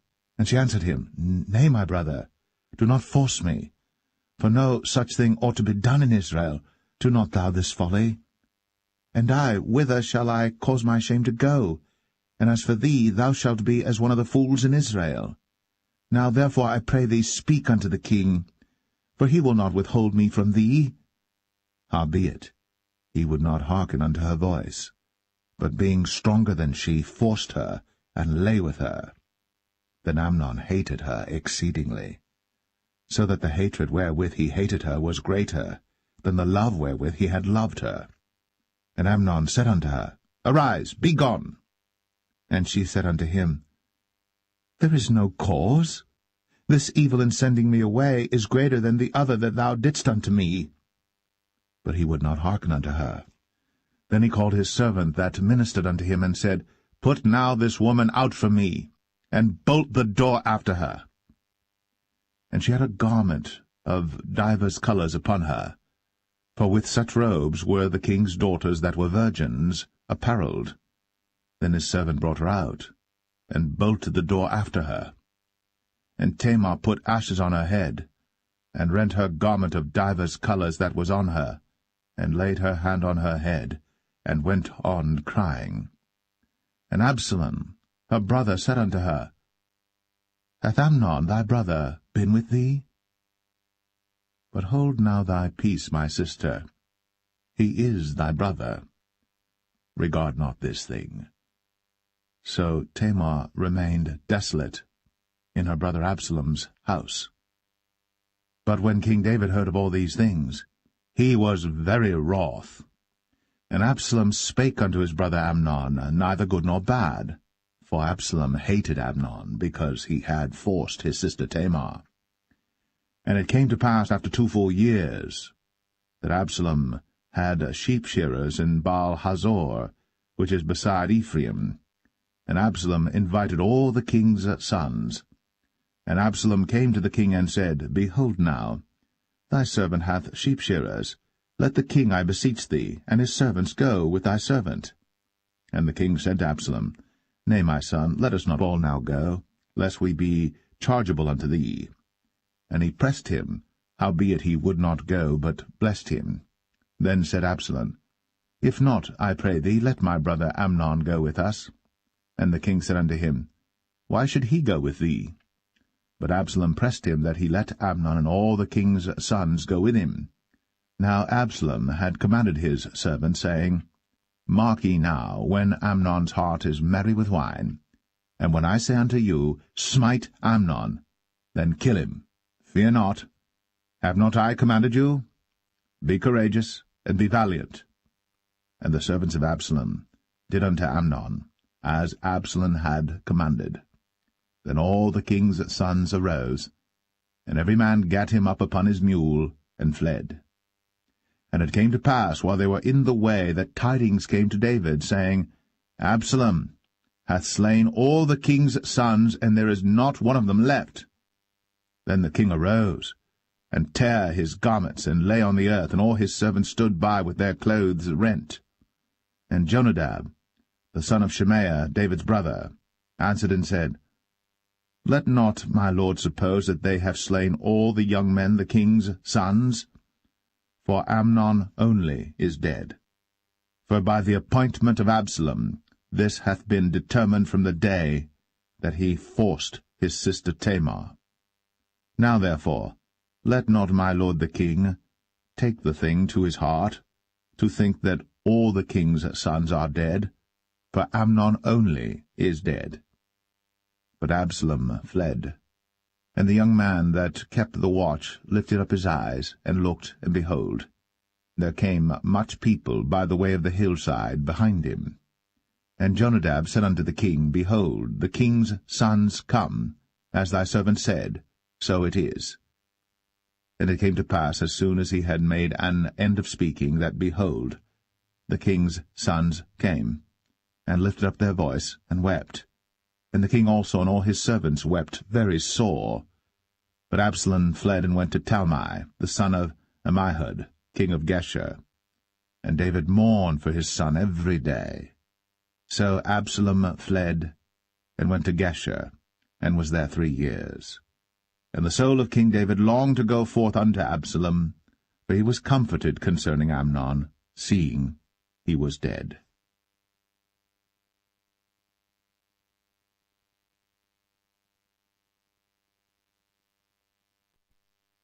2 Samuel 14. Now Joab the son of Zeruiah perceived that the king's heart was toward Absalom. And Joab sent to Tekoa, and fetched thence a wise woman, and said unto her, I pray thee, feign thyself to be a mourner, and put on now mourning apparel, and anoint not thyself with oil, but be as a woman that had a long time mourned for the dead. And come to the king, and speak on this manner unto him. So Joab put the words in her mouth. And when the woman of Tekoa spake to the king, she fell on her face to the ground, and did obeisance, and said, Help, O king. And the king said unto her, What aileth thee? And she answered, I am indeed a widow woman, and mine husband is dead. And thy handmaid had 2 sons, and they 2 strove together in the field, and there was none to part them. But the one smote the other, and slew him. And behold, the whole family is risen against thine handmaid. And they said, Deliver him that smote his brother, that we may kill him for the life of his brother whom he slew. And we will destroy the heir also. And so they shall quench my coal which is left, and shall not leave to my husband neither name nor remainder upon the earth. And the king said unto the woman, Go to thine house, and I will give charge concerning thee. And the woman of Tekoa said unto the king, My lord, O king, the iniquity be on me, and on my father's house, and the king and his throne be guiltless. And the king said, Whosoever saith aught unto thee, bring him to me, and he shall not touch thee any more. Then said she, I pray thee, let the king remember the Lord thy God, that thou wouldst not suffer the revengers of blood to destroy any more, lest they destroy my son. And he said, As the Lord liveth, there shall not one hair of thy son fall to the earth. Then the woman said, Let thine handmaid, I pray thee, speak one word unto my lord the king. And he said, Say on. And the woman said, Wherefore then hast thou thought such a thing against the people of God? For the king doth speak this thing as one which is faulty, in that the king doth not fetch home again his banished. For we must needs die, and are as water spilt on the ground, which cannot be gathered up again. Neither doth God respect any person, yet doth he devise means that his banished be not expelled from him. Now therefore that I am come to speak of this thing unto my lord the king, it is because the people have made me afraid. And thy handmaid said, I will now speak unto the king. It may be that the king will perform the request of his handmaid. For the king will hear to deliver his handmaid out of the hand of the man that would destroy me and my son together out of the inheritance of God. Then thine handmaid said, The word of my lord the king shall now be comfortable. For as an angel of God, so is my lord the king to discern good and bad. Therefore the Lord thy God will be with thee. Then the king answered and said unto the woman, Hide not from me, I pray thee, the thing that I shall ask thee. And the woman said, Let my lord the king now speak. And the king said, Is not the hand of Joab with thee in all this? And the woman answered and said, As thy soul liveth, my lord the king, none can turn to the right hand or to the left from aught that my lord the king hath spoken. For thy servant Joab, he bade me, and he put all these words in the mouth of thine handmaid. To fetch about this form of speech hath thy servant Joab done this thing. And my lord is wise, according to the wisdom of an angel of God, to know all things that are in the earth. And the king said unto Joab, Behold now, I have done this thing. Go therefore, bring the young man Absalom again. And Joab fell to the ground on his face, and bowed himself, and thanked the king. And Joab said, Today thy servant knoweth that I have found grace in thy sight, my lord, O king, in that the king hath fulfilled the request of his servant. So Joab arose and went to Geshur, and brought Absalom to Jerusalem. And the king said, Let him turn to his own house, and let him not see my face. So Absalom returned to his own house, and saw not the king's face. But in all Israel there was none to be so much praised as Absalom for his beauty. From the sole of his foot even to the crown of his head, there was no blemish in him. And when he polled his head, for it was at every year's end that he polled it, because the hair was heavy on him, therefore he polled it, he weighed the hair of his head at 200 shekels after the king's weight. And unto Absalom there were born 3 sons, and 1 daughter, whose name was Tamar. She was a woman of a fair countenance. So Absalom dwelt 2 full years in Jerusalem, and saw not the king's face. Therefore Absalom sent for Joab to have sent him to the king. But he would not come to him. And when he sent again the 2nd time, he would not come. Therefore he said unto his servants, See, Joab's field is near mine, and he hath barley there. Go and set it on fire. And Absalom's servants set the field on fire. Then Joab arose, and came to Absalom unto his house, and said unto him, Wherefore have thy servants set my field on fire? And Absalom answered Joab, Behold, I sent unto thee, saying, Come hither, that I may send thee to the king, to say, Wherefore am I come from Geshur? It had been good for me to have been there still. Now therefore let me see the king's face, and if there be any iniquity in me, let him kill me. So Joab came to the king, and told him. And when he had called for Absalom, he came to the king, and bowed himself on his face to the ground before the king. And the king kissed Absalom.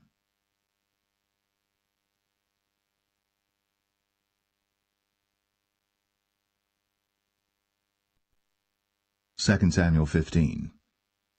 And it came to pass after this, that Absalom prepared him chariots and horses, and 50 men to run before him. And Absalom rose up early, and stood beside the way of the gate. And it was so, that when any man that had a controversy came to the king for judgment, then Absalom called unto him, and said, Of what city art thou? And he said, Thy servant is of one of the tribes of Israel. And Absalom said unto him, See, thy matters are good and right, but there is no man deputed of the king to hear thee. Absalom said moreover, O that I were made judge in the land, that every man which hath any suit or cause might come unto me, and I would do him justice. And it was so, that when any man came nigh to him to do him obeisance, he put forth his hand, and took him, and kissed him. And on this manner did Absalom to all Israel that came to the king for judgment. So Absalom stole the hearts of the men of Israel. And it came to pass after 40 years, that Absalom said unto the king, I pray thee, let me go and pay my vow, which I have vowed unto the Lord in Hebron.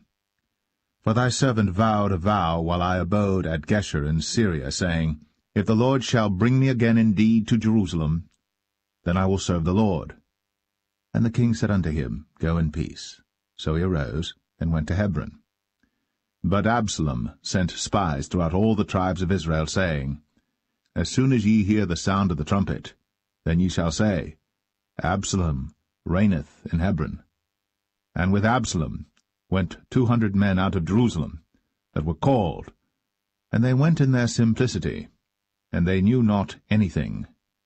And Absalom sent for Ahithophel the Gilonite, David's counselor, from his city, even from Gilo, while he offered sacrifices.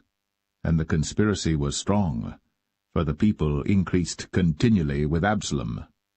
And there came a messenger to David, saying, The hearts of the men of Israel are after Absalom. And David said unto all his servants that were with him at Jerusalem, Arise, and let us flee. For we shall not else escape from Absalom. Make speed to depart, lest he overtake us suddenly, and bring evil upon us, and smite the city with the edge of the sword. And the king's servant said unto the king, Behold, thy servants are ready to do whatsoever my lord the king shall appoint. And the king went forth, and all his household after him. And the king left 10 women which were concubines to keep the house. And the king went forth, and all the people after him, and tarried in a place that was far off. And all his servants passed on beside him, and all the Cherethites, and all the Pelethites, and all the Gittites, 600 men which came after him from Gath, passed on before the king. Then said the king to Ittai the Gittite, Wherefore goest thou also with us? Return to thy place, and abide with the king, for thou art a stranger, and also an exile. Whereas thou camest but yesterday, should I this day make thee go up and down with us? Seeing I go whither I may, return thou, and take back thy brethren. Mercy and truth be with thee. And Ittai answered the king, and said, As the Lord liveth, and as my lord the king liveth, surely in what place my lord the king shall be, whether in death or life, even there also will thy servant be. And David said to Ittai, Go and pass over. And Ittai the Gittite passed over, and all his men, and all the little ones that were with him. And all the country wept with a loud voice. And all the people passed over. The king also himself passed over the brook Kidron. And all the people passed over toward the way of the wilderness. And lo, Zadok also, and all the Levites were with him, bearing the ark of the covenant of God. And they set down the ark of God, and Abiathar went up, until all the people had done passing out of the city. And the king said unto Zadok, Carry back the ark of God into the city. If I shall find favor in the eyes of the Lord, he will bring me again, and show me both it and his habitation. But if he thus say, I have no delight in thee, behold, here am I. Let him do to me as seemeth good unto him. The king said also unto Zadok the priest, Art not thou a seer? Return into the city in peace, and your 2 sons with you, Ahimaaz thy son, and Jonathan the son of Abiathar. See, I will tarry in the plain of the wilderness, until there come word from you to certify me. Zadok therefore And Abiathar carried the ark of God again to Jerusalem, and they tarried there. And David went up by the ascent of Mount Olivet, and wept as he went up, and had his head covered, and he went barefoot, and all the people that was with him covered every man his head, and they went up, weeping as they went up. And one told David, saying, Ahithophel is among the conspirators with Absalom. And David said, O Lord, I pray thee, turn the counsel of Ahithophel into foolishness. And it came to pass that when David was come to the top of the mount, where he worshipped God, behold, Hushai the Archite came to meet him with his coat rent, and earth upon his head. Unto whom David said, If thou passest on with me, then thou shalt be a burden unto me. But if thou return to the city, and say unto Absalom, I will be thy servant, O king, as I have been thy father's servant hitherto, so will I now also be thy servant. Then mayest thou for me defeat the counsel of Ahithophel. And hast thou not there with thee Zadok and Abiathar the priests? Therefore it shall be that what thing soever thou shalt hear out of the king's house, thou shalt tell it to Zadok and Abiathar the priests. Behold, they have there with them their 2 sons, Ahimaaz Zadok's son, and Jonathan Abiathar's son. And by them ye shall send unto me everything that ye can hear. So Hushai, David's friend, came into the city, and Absalom came into Jerusalem.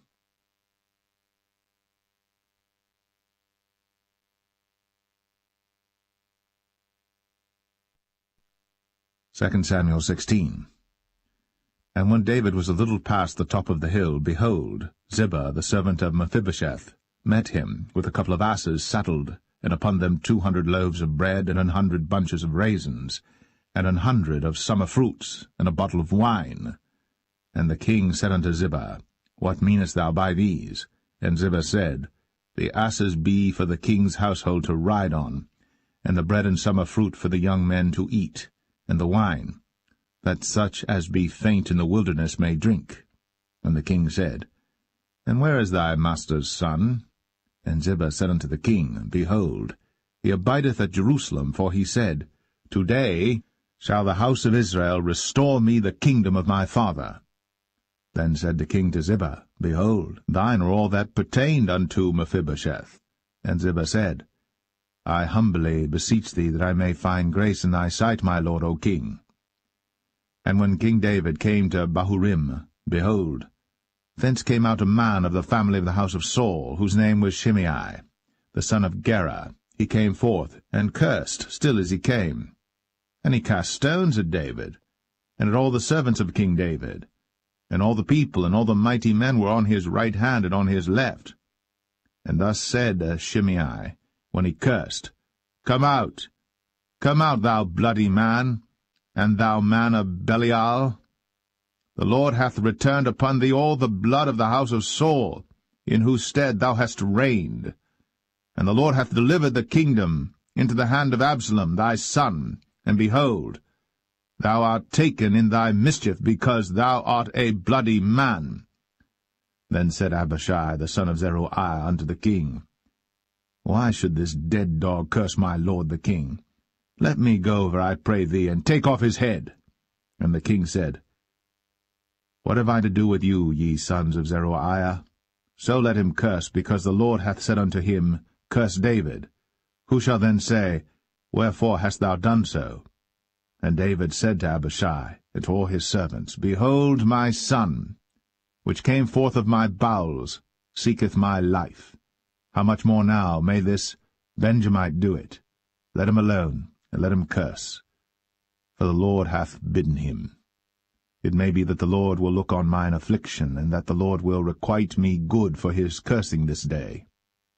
And as David and his men went by the way, Shimei went along on the hills side over against him, and cursed as he went, and threw stones at him, and cast dust. And the king and all the people that were with him came weary, and refreshed themselves there. And Absalom and all the people, the men of Israel, came to Jerusalem, and Ahithophel with him. And it came to pass, when Hushai the Archite David's friend, was come unto Absalom, that Hushai said unto Absalom, God save the king! God save the king! And Absalom said to Hushai, Is this thy kindness to thy friend? Why wentest thou not with thy friend?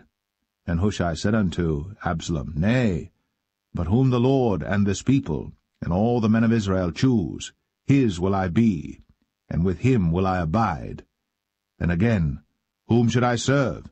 Should I not serve in the presence of his son?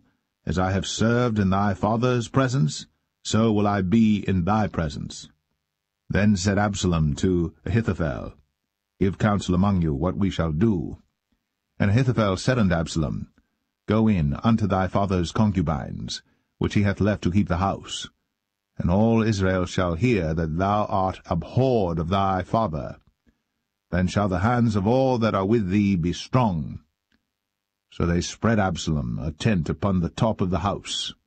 And Absalom went in unto his father's concubines in the sight of all Israel. And the counsel of Ahithophel, which he counselled in those days, was as if a man had inquired at the oracle of God. So was all the counsel of Ahithophel, both with David and with Absalom.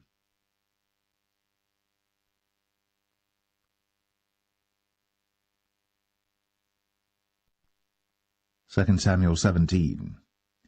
Moreover Ahithophel said unto Absalom, Let me now choose out 12,000 men, and I will arise and pursue after David this night.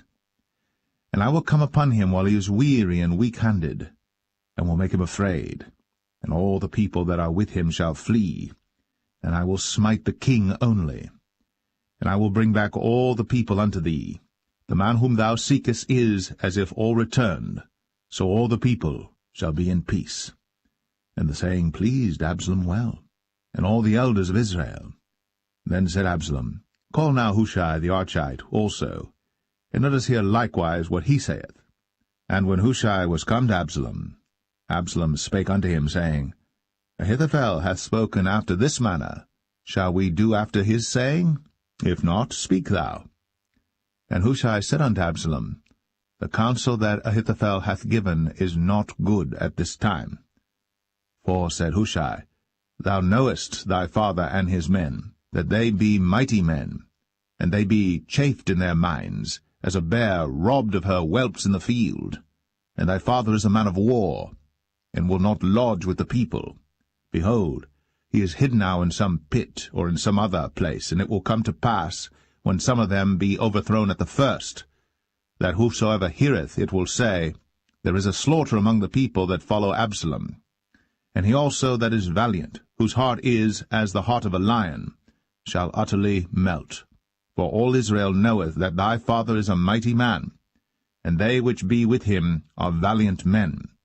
Therefore I counsel that all Israel be generally gathered unto thee, from Dan even to Beersheba, as the sand that is by the sea for multitude, and that thou go to battle in thine own person. So shall we come upon him in some place where he shall be found, and we will light upon him, as the dew falleth on the ground, and of him, and of all the men that are with him, there shall not be left so much as one. Moreover, if he be gotten into a city, then shall all Israel bring ropes to that city, and we will draw it into the river, until there be not one small stone found there. And Absalom and all the men of Israel said, The counsel of Hushai the Archite is better than the counsel of Ahithophel. For the Lord had appointed to defeat the good counsel of Ahithophel, to the intent that the Lord might bring evil upon Absalom. Then said Hushai unto Zadok, and to Abiathar the priests, Thus and thus did Ahithophel counsel Absalom and the elders of Israel, and thus have I counselled. Now therefore send quickly, and tell David, saying, Lodge not this night in the plains of the wilderness, but speedily pass over, lest the king be swallowed up, and all the people that are with him. Now Jonathan and Ahimaaz stayed by En-rogel, for they might not be seen to come into the city. And a wench went and told them, and they went and told King David. Nevertheless a lad saw them and told Absalom. But they went both of them away quickly, and came to a man's house in Bahurim, which had a well in his court, whither they went down. And the woman took and spread a covering over the well's mouth, and spread ground corn thereon, and the thing was not known.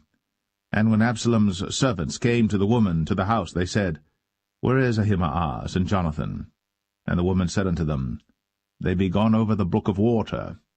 And when they had sought and could not find them, they returned to Jerusalem. And it came to pass, after they were departed, that they came up out of the well, and went and told to King David, and said unto David, Arise, and pass quickly over the water, for thus hath Ahithophel counselled against you. Then David arose, and all the people that were with him, and they passed over Jordan. By the morning light there lacked not one of them that was not gone over Jordan. And when Ahithophel saw that his counsel was not followed, he saddled his ass, and arose, and gat him home to his house, to his city, and put his household in order, and hanged himself, and died, and was buried in the sepulchre of his father. Then David came to Mahanaim, and Absalom passed over Jordan, he and all the men of Israel with him. And Absalom made Amasa captain of the host instead of Joab, which Amasa was a man's son, whose name was Ithra, an Israelite, that went in to Abigail, the daughter of Nahash, sister to Zeruiah, Joab's mother. So Israel and Absalom pitched in the land of Gilead. And it came to pass, when David was come to Mahanaim, that Shobai the son of Nahash of Rabbah, of the children of Ammon, and Machir the son of Amiel of Lo-debar, and Barzillai the Gileadite of Rogelim, brought beds, and basins, and earthen vessels, and wheat, and barley, and flour, and parched corn, and beans, and lentils, and parched pulse, and honey, and butter, and sheep, and cheese of kine for David and for the people that were with him to eat. For they said, The people is hungry, and weary, and thirsty in the wilderness.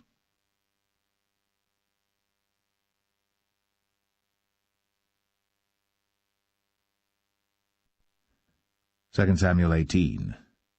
And David numbered the people that were with him, and set captains of thousands and captains of hundreds over them. And David sent forth a third part of the people under the hand of Joab, and a third part under the hand of Abishai the son of Zeruiah, Joab's brother, and a third part under the hand of Ittai the Gittite. And the king said unto the people, I will surely go forth with you myself also. But the people answered, Thou shalt not go forth, for if we flee away, they will not care for us, neither, if half of us die, will they care for us. But now thou art worth 10,000 of us. Therefore now it is better that thou succour us out of the city. And the king said unto them, What seemeth you best, I will do. And the king stood by the gate side, and all the people came out by hundreds and by thousands. And the king commanded Joab and Abishai and Ittai, saying, Deal gently for my sake with the young man, even with Absalom. And all the people heard when the king gave all the captains charge concerning Absalom. So the people went out into the field against Israel, and the battle was in the wood of Ephraim, where the people of Israel were slain before the servants of David, and there was there a great slaughter that day of 20,000 men. For the battle was there scattered over the face of all the country, and the wood devoured more people that day than the sword devoured. And Absalom met the servants of David, and Absalom rode upon a mule, and the mule went under the thick boughs of a great oak, and his head caught hold of the oak, and he was taken up between the heaven and the earth, and the mule that was under him went away. And a certain man saw it, and told Joab, and said, Behold, I saw Absalom hanged in an oak. And Joab said unto the man that told him, And behold, thou sawest him, and why didst thou not smite him there to the ground? And I would have given thee 10 shekels of silver and a girdle. And the man said unto Joab, Though I should receive 1,000 shekels of silver in mine hand, yet would I not put forth mine hand against the king's son. For in our hearing the king charged thee and Abishai and Ittai, saying, Beware that none touch the young man Absalom. Otherwise I should have wrought falsehood against mine own life.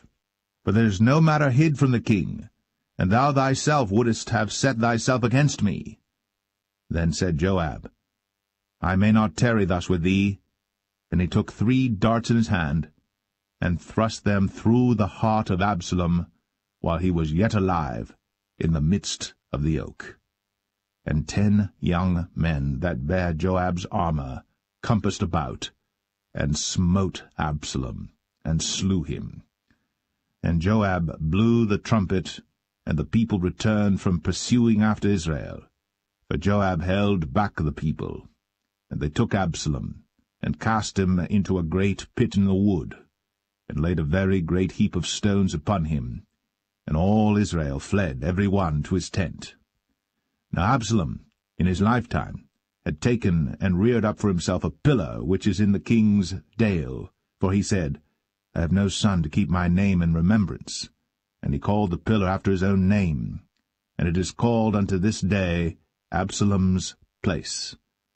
Then said Ahimaaz, the son of Zadok, Let me now run, and bear the king tidings, how that the Lord hath avenged him of his enemies. And Joab said unto him, Thou shalt not bear tidings this day, but thou shalt bear tidings another day. But this day thou shalt bear no tidings, because the king's son is dead. Then said Joab to Cushai, Go tell the king what thou hast seen. And Cushai bowed himself unto Joab, and ran. Then said Ahimaaz the son of Zadok yet again to Joab, But howsoever let me, I pray thee, also run after Cushai.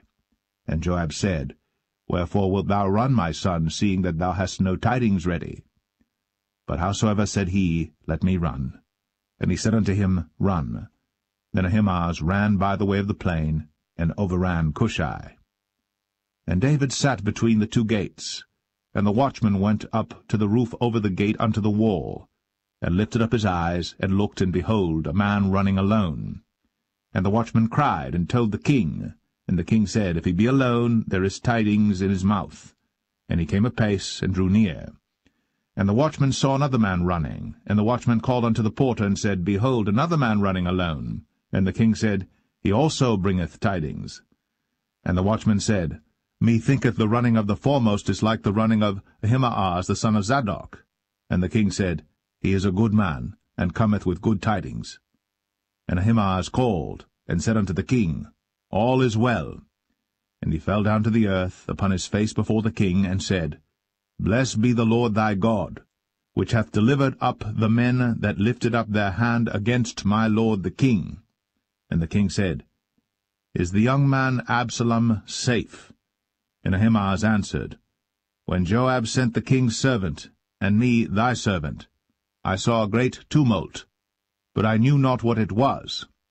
And the king said unto him, Turn aside, and stand here. And he turned aside, and stood still. And behold, Cushai came. And Cushai said, Tidings, my lord the king. For the Lord hath avenged thee this day of all them that rose up against thee. And the king said unto Cushai, Is the young man Absalom safe? And Cushai answered, The enemies of my lord the king, and all that rise against thee to do thee hurt, be as that young man is. And the king was much moved, and went up to the chamber over the gate, and wept. And as he went, thus he said, O my son Absalom, my son Absalom, would God I had died for thee, O Absalom, my son, my son.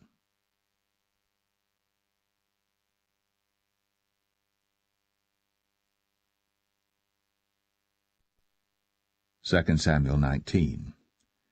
And it was told Joab, Behold, the king weepeth and mourneth for Absalom. And the victory that day was turned into mourning unto all the people, for the people heard say that day how the king was grieved for his son. And the people gat them by stealth that day into the city, as people being ashamed steal away when they flee in battle. But the king covered his face. And the king cried with a loud voice, O my son Absalom! O Absalom, my son, my son! And Joab came into the house to the king, and said, Thou hast shamed this day the faces of all thy servants, which this day have saved thy life and the lives of thy sons and of thy daughters, and the lives of thy wives and the lives of thy concubines, in that thou lovest thine enemies and hatest thy friends. For thou hast declared this day that thou regardest neither princes nor servants. For this day I perceive that if Absalom had lived, and all we had died this day, then it had pleased thee well. Now therefore arise, go forth, and speak comfortably unto thy servants. For I swear by the Lord, if thou go not forth, there will not tarry one with thee this night. And that will be worse unto thee than all the evil that befell thee from thy youth until now. Then the king arose and sat in the gate. And they told unto all the people, saying, Behold, the king doth sit in the gate. And all the people came before the king, for Israel had fled every man to his tent. And all the people were at strife throughout all the tribes of Israel, saying, The king saved us out of the hand of our enemies, and he delivered us out of the hand of the Philistines, and now he is fled out of the land for Absalom. And Absalom, whom we anointed over us, is dead in battle.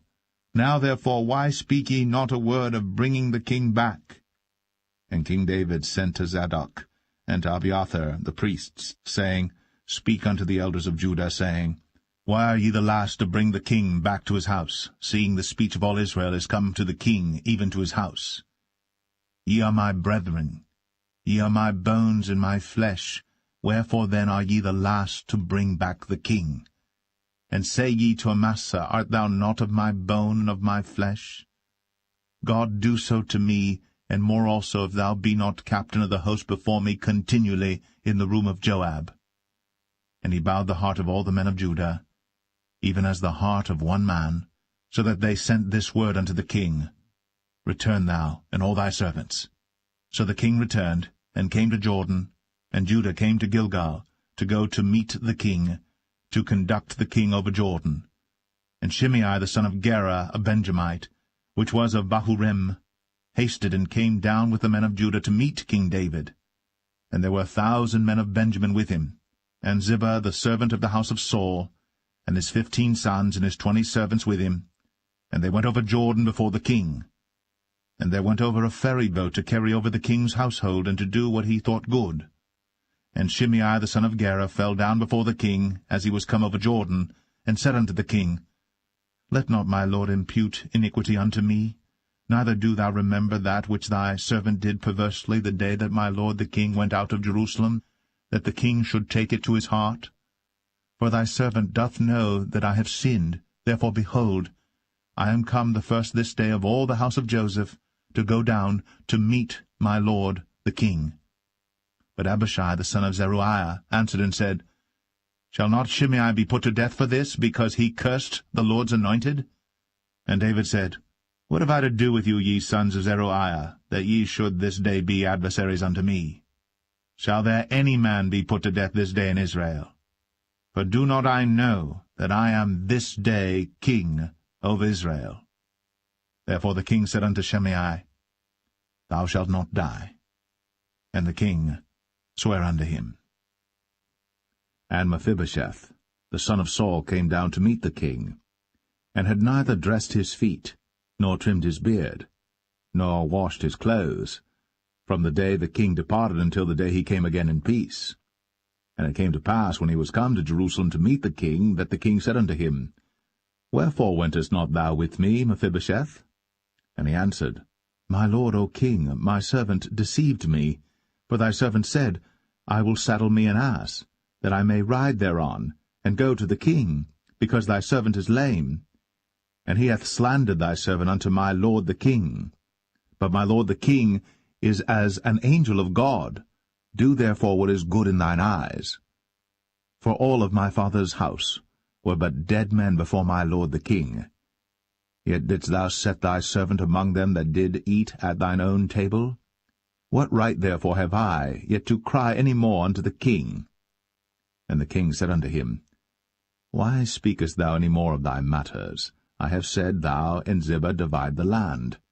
And Mephibosheth said unto the king, Yea, let him take all, for as much as my lord the king is come again in peace unto his own house. And Barzillai the Gileadite came down from Rogelim, and went over Jordan with the king to conduct him over Jordan. Now Barzillai was a very aged man, even 80 years old, and he had provided the king of sustenance while he lay at Mahanaim, for he was a very great man. And the king said unto Barzillai, Come thou over with me, and I will feed thee with me in Jerusalem. And Barzillai said unto the king, How long have I to live, that I should go up with the king unto Jerusalem? I am this day 80 years old, and can I discern between good and evil? Can thy servant taste what I eat or what I drink? Can I hear any more the voice of singing men and singing women? Wherefore then should thy servant be yet a burden unto my lord the king? Thy servant will go a little way over Jordan with the king, and why should the king recompense it me with such a reward? Let thy servant, I pray thee, turn back again, that I may die in mine own city, and be buried by the grave of my father and of my mother. But behold thy servant, Chimham, let him go over with my lord the king, and do to him what shall seem good unto thee. And the king answered, Chimham shall go over with me, and I will do to him that which shall seem good unto thee. And whatsoever thou shalt require of me, that will I do for thee. And all the people went over Jordan. And when the king was come over, the king kissed Barzillai, and blessed him, and he returned unto his own place. Then the king went on to Gilgal, and Chimham went on with him.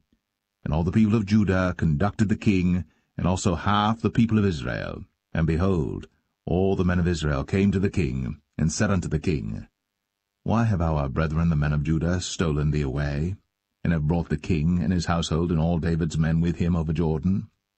And all the men of Judah answered the men of Israel, Because the king is near of kin to us. Wherefore then be ye angry for this matter? Have we eaten at all of the king's cost, or hath he given us any gift? And the men of Israel answered the men of Judah, and said, We have 10 parts in the king, and we have also more right in David than ye. Why then did ye despise us, that our advice should not be first had in bringing back our king? And the words of the men of Judah were fiercer than the words of the men of Israel.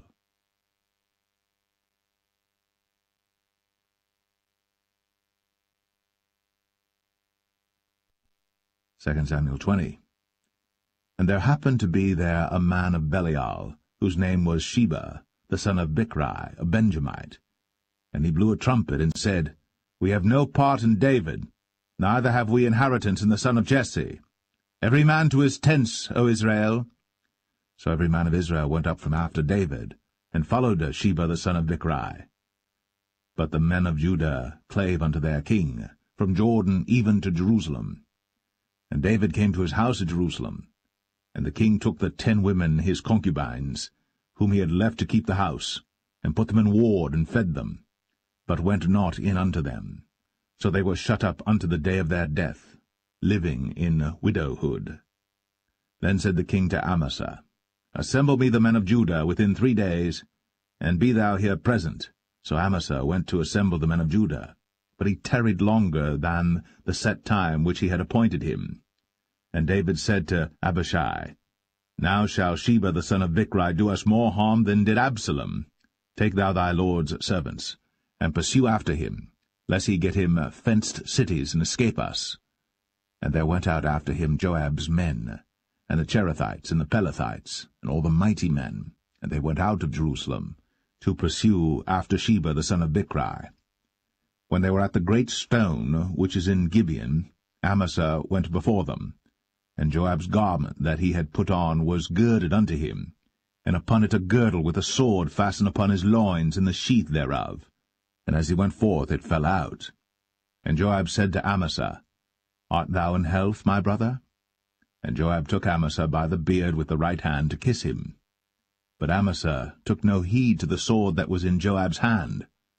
So he smote him therewith in the 5th rib, and shed out his bowels to the ground, and struck him not again, and he died. So Joab and Abishai his brother pursued after Sheba the son of Bichri.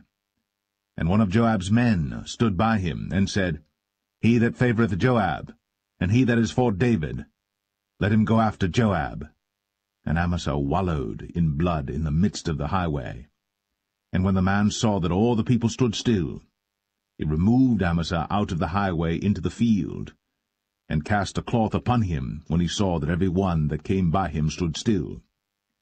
When he was removed out of the highway, all the people went on after Joab, to pursue after Sheba the son of Bichri. And he went through all the tribes of Israel unto Abel, and to Bethmachah, and all the Berites, and they were gathered together, and went also after him. And they came and besieged him in Abel of Bethmachah. And they cast up a bank against the city, and it stood in the trench, and all the people that were with Joab battered the wall to throw it down. Then cried a wise woman out of the city, Hear, hear, say, I pray you, unto Joab, Come near hither, that I may speak with thee. And when he was come near unto her, the woman said, Art thou Joab? And he answered, I am he. Then she said unto him, Hear the words of thine handmaid. And he answered, I do hear. Then she spake, saying, They were wont to speak in old time, saying, They shall surely ask counsel at Abel. And so they ended the matter. I am one of them that are peaceable and faithful in Israel. Thou seekest to destroy a city and a mother in Israel. Why wilt thou swallow up the inheritance of the Lord? And Joab answered and said, far be it from me that I should swallow up or destroy. The matter is not so. But a man of Mount Ephraim, Sheba, the son of Bichri by name, hath lifted up his hand against the king, even against David. Deliver him only, and I will depart from the city. And the woman said unto Joab, Behold, his head shall be thrown to thee over the wall. Then the woman went unto all the people in her wisdom, and they cut off the head of Sheba the son of Bichri, and cast it out to Joab. And he blew a trumpet, and they retired from the city, every man to his tent. And Joab returned to Jerusalem unto the king. Now Joab was over all the host of Israel, and Benaiah the son of Jehoiada was over the Cherethites and over the Pelethites, and Adoram was over the tribute, and Jehoshaphat the son of Ahilud was recorder, and Sheva was scribe, and Zadok and Abiathar were priests, and Ira also the Jerite was a chief ruler about David.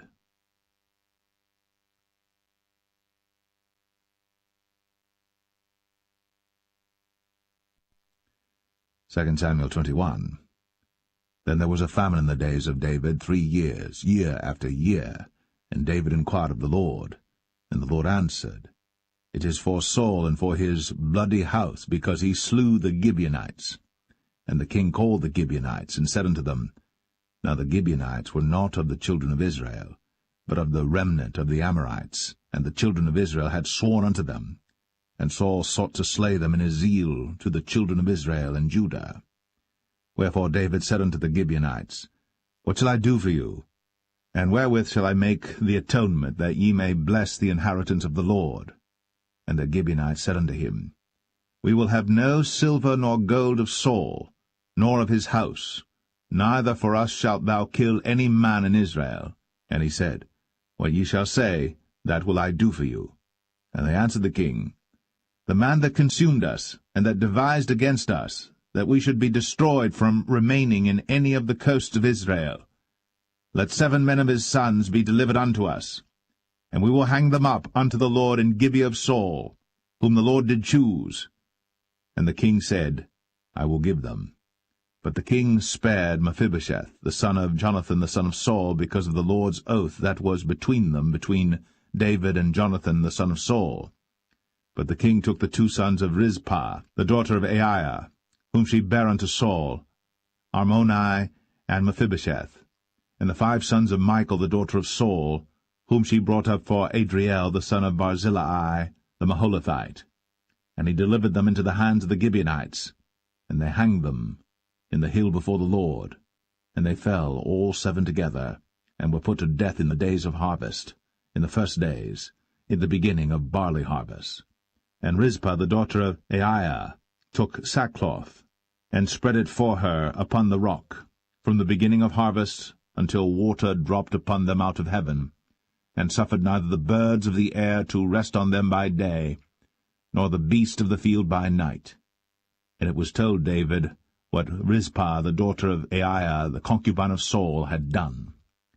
And David went and took the bones of Saul, and the bones of Jonathan his son, from the men of Jabesh-Gilead, which had stolen them from the street of Bethshan, where the Philistines had hanged them, when the Philistines had slain Saul in Gilboa. And he brought up from thence the bones of Saul, and the bones of Jonathan his son, and they gathered the bones of them that were hanged.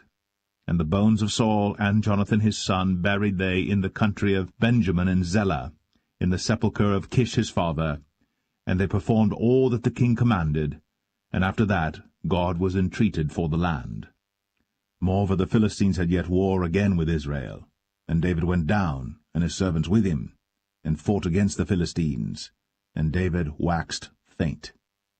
And Ishbi-Benob, which was of the sons of the giant, the weight of whose spear weighed 300 shekels of brass in weight, he being girded with a new sword, thought to have slain David.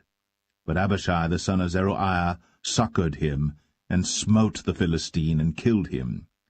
Then the men of David sware unto him, saying, Thou shalt go no more out with us to battle, that thou quench not the light of Israel. And it came to pass after this, that there was again a battle with the Philistines at Gob. Then Sibbechai the Hushathite slew Saph, which was of the sons of the giant. And there was again a battle in Gob with the Philistines, where Elhanan the son of Jaare-Oregim, a Bethlehemite, slew the brother of Goliath the Gittite, the staff of whose spear was like a weaver's beam. And there was yet a battle in Gath, where was a man of great stature, that had on every hand 6 fingers, and on every foot 6 toes, 24 in number, and he also was born to the giant. And when he defied Israel, Jonathan the son of Shemaiah, the brother of David, slew him. These 4 were born to the giant in Gath, and fell by the hand of David, and by the hand of his servants.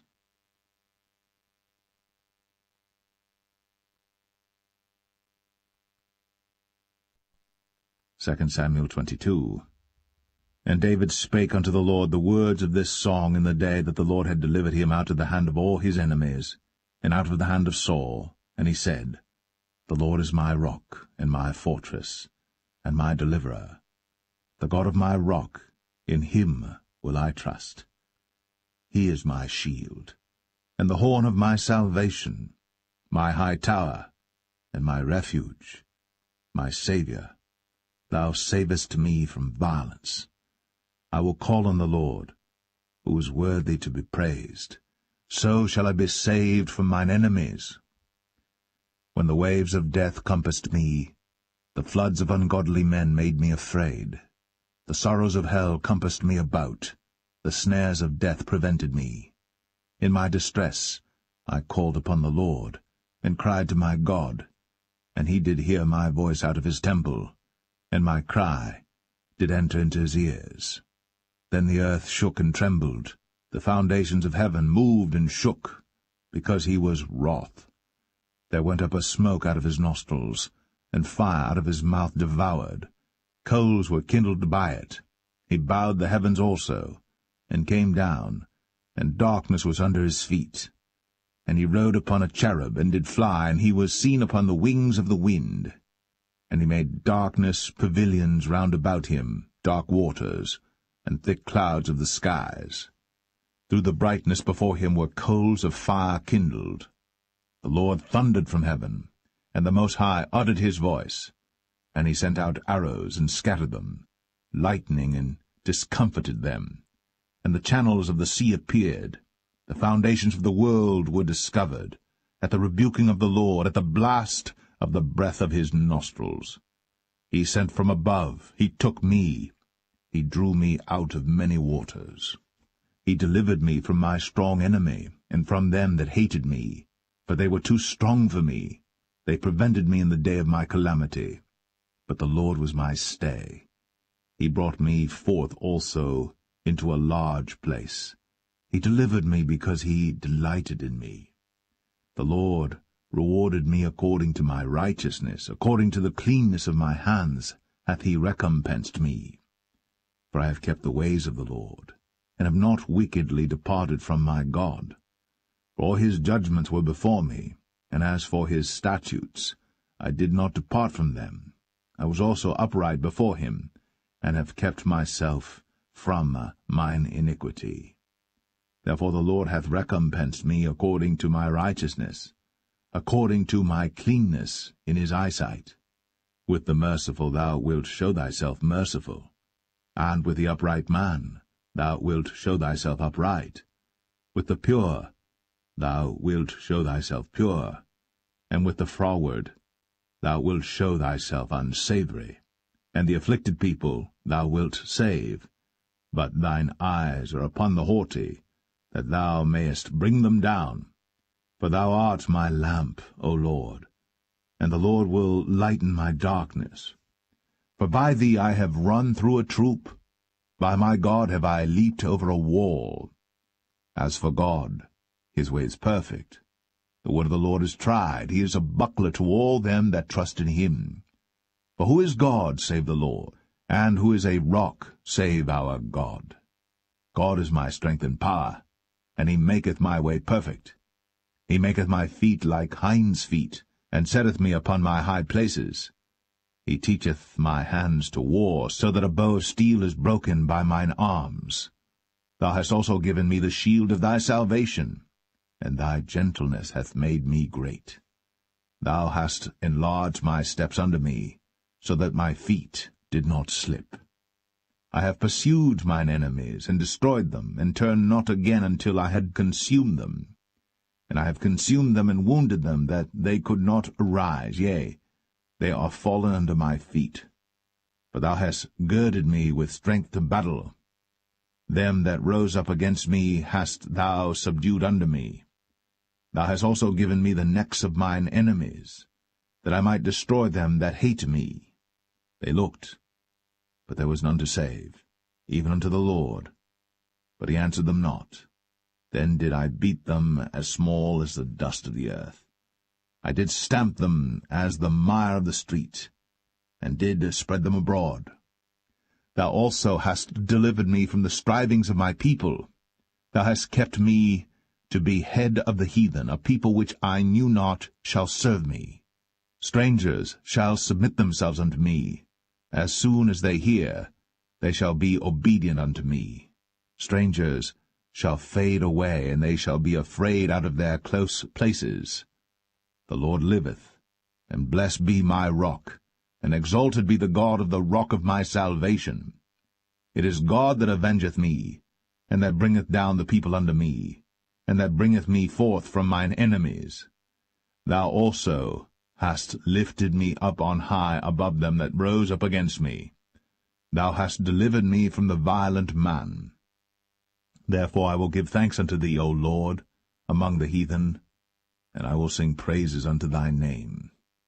He is the tower of salvation for his king, and showeth mercy to his anointed, unto David, and to his seed for evermore.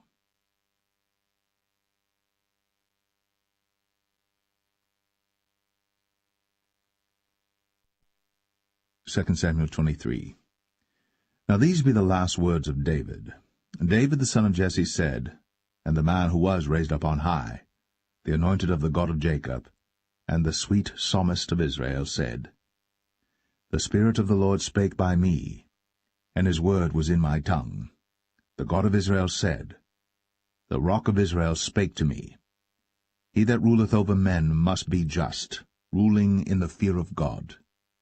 And he shall be as the light of the morning, when the sun riseth, even a morning without clouds, as the tender grass springing out of the earth by clear shining after rain.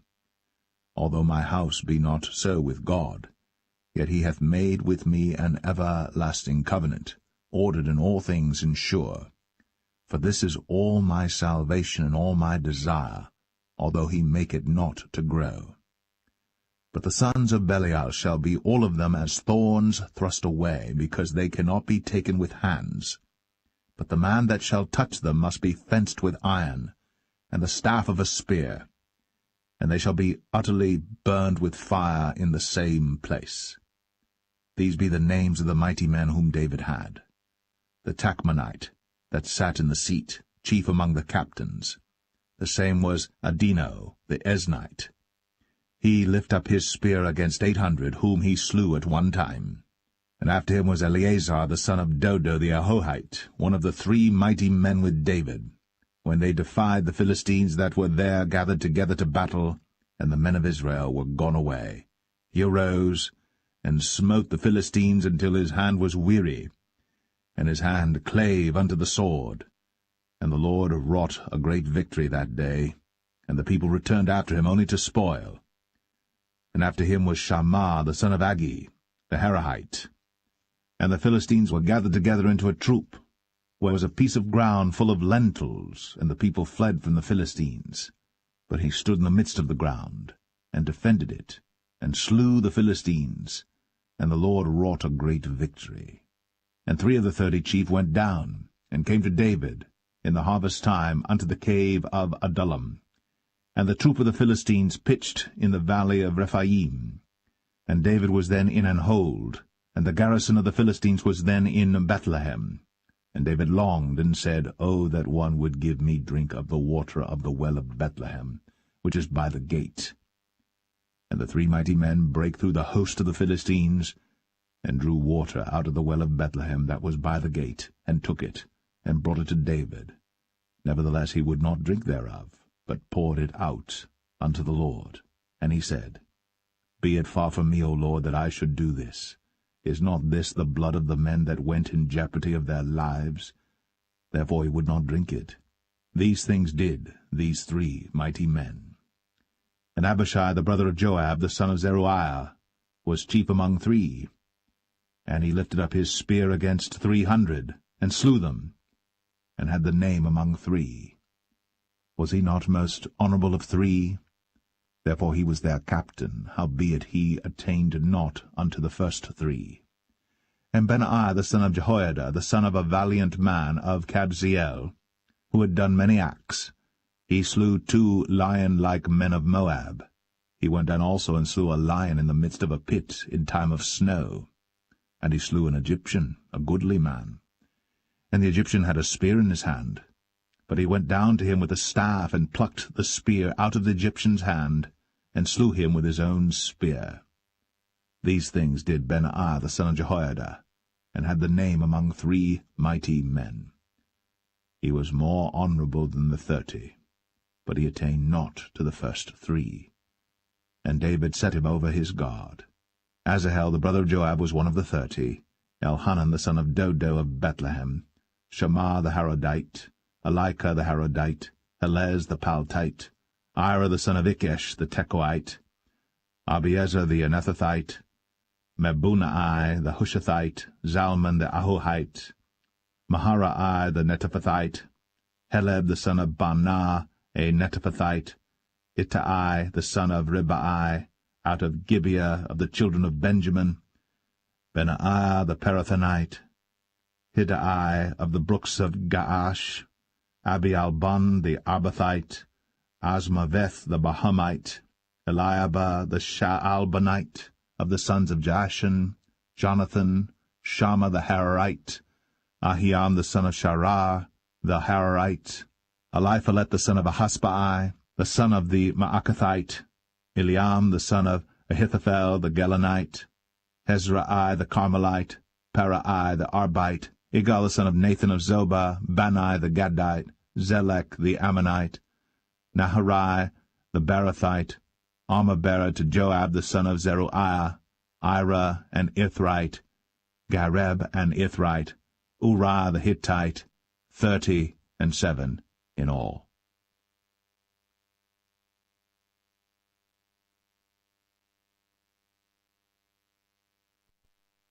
2 Samuel 24. And again the anger of the Lord was kindled against Israel. And he moved David against them to say, Go, number Israel and Judah. For the king said to Joab, the captain of the host, which was with him, Go now through all the tribes of Israel, from Dan even to Beersheba, and number ye the people, that I may know the number of the people. And Joab said unto the king, Now the Lord thy God add unto the people, how many soever they be, 100-fold, and that the eyes of my lord the king may see it. But why doth my lord the king delight in this thing? Notwithstanding the king's word prevailed against Joab and against the captains of the host.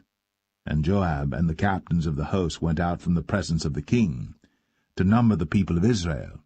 And they passed over Jordan, and pitched in Aroer, on the right side of the city that lieth in the midst of the river of Gad, and toward Jazer.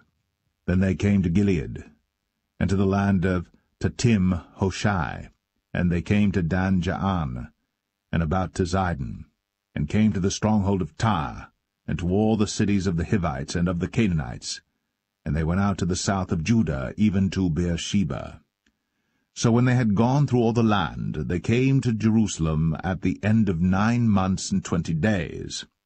And Joab gave up the sum of the number of the people unto the king, and there were in Israel 800,000 valiant men that drew the sword, and the men of Judah were 500,000 men.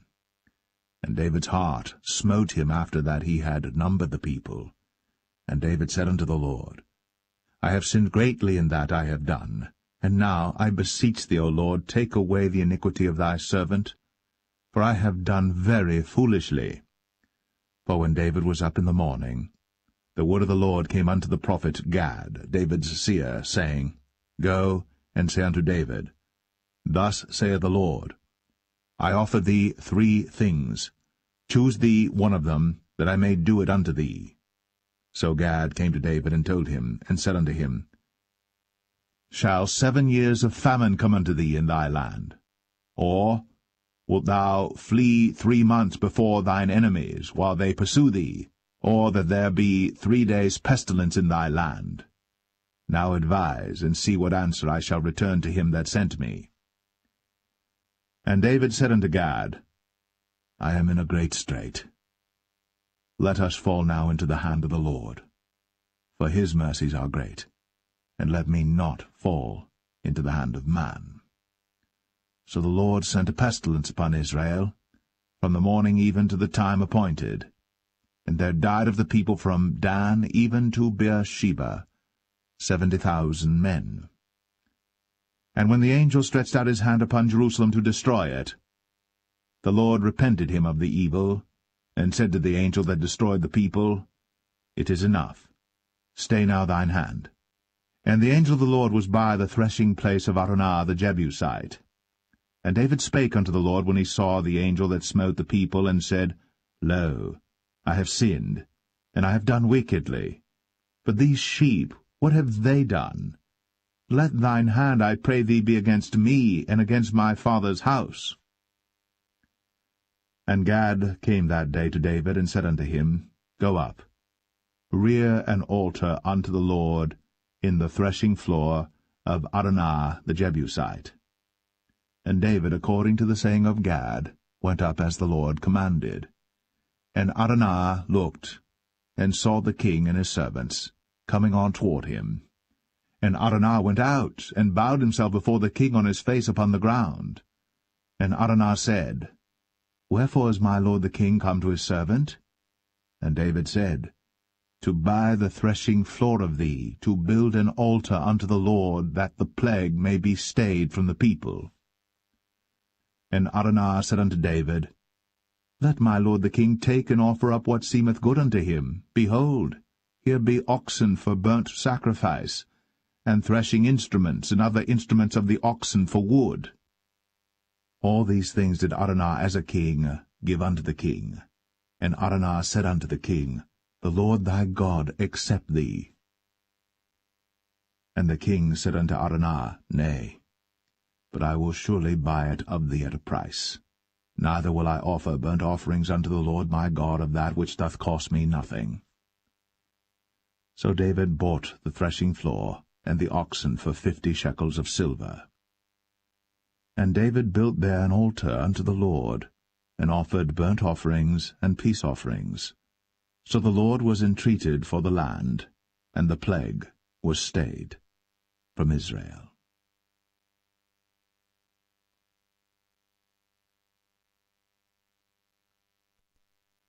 The first book of Kings, chapter 1. Now King David was old, and stricken in years, and they covered him with clothes, but he gat no heat.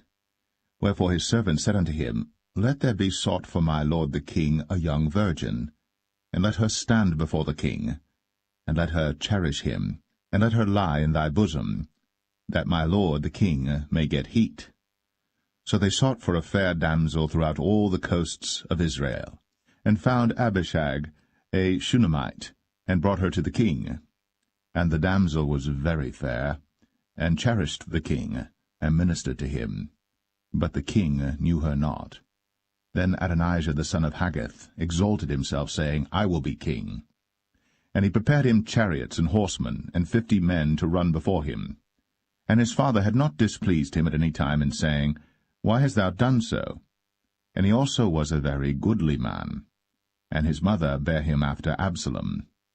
And he conferred with Joab the son of Zeruiah, and with Abiathar the priest, and they, following Adonijah, helped him. But Zadok the priest, and Benaiah the son of Jehoiada, and Nathan the prophet, and Shimei, and Rei, and the mighty men which belonged to David, were not with Adonijah. And Adonijah slew sheep and oxen and fat cattle by the stone of Zoheleth, which is by En-Rogel, and called all his brethren the king's sons, and all the men of Judah the king's servants. But Nathan the prophet, and Benaiah, and the mighty men, and Solomon his brother, he called not.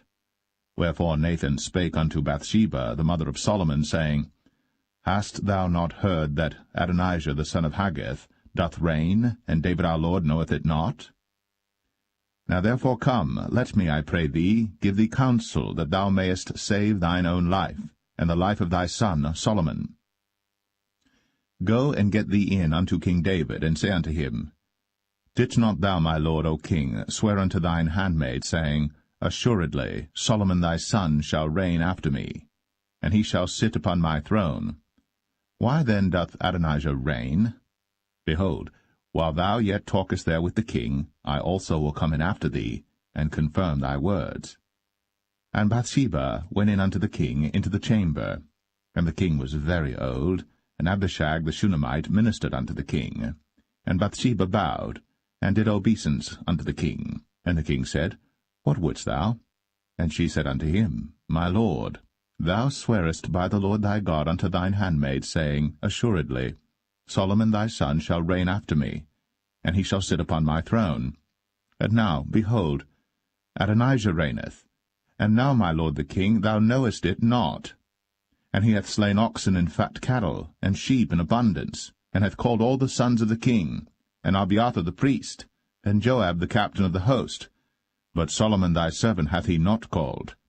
And thou, my lord, O king, the eyes of all Israel are upon thee, that thou shouldst tell them who shall sit on the throne of my lord the king after him. Otherwise it shall come to pass, when my lord the king shall sleep with his fathers, that I and my son Solomon shall be counted offenders. And lo, while she yet talked with the king, Nathan the prophet also came in. And they told the king, saying, Behold, Nathan the prophet. And when he was come in before the king, he bowed himself before the king with his face to the ground. And Nathan said, My lord, O king, hast thou said, Adonijah shall reign after me, and he shall sit upon my throne? For he is gone down this day, and hath slain oxen and fat cattle and sheep in abundance, and hath called all the king's sons, and the captains of the host, and Abiathar the priest, and behold, they eat and drink before him, and say, God save King Adonijah. But me, even me thy servant, and Zadok the priest, and Benaiah the son of Jehoiada, and thy servant Solomon hath he not called.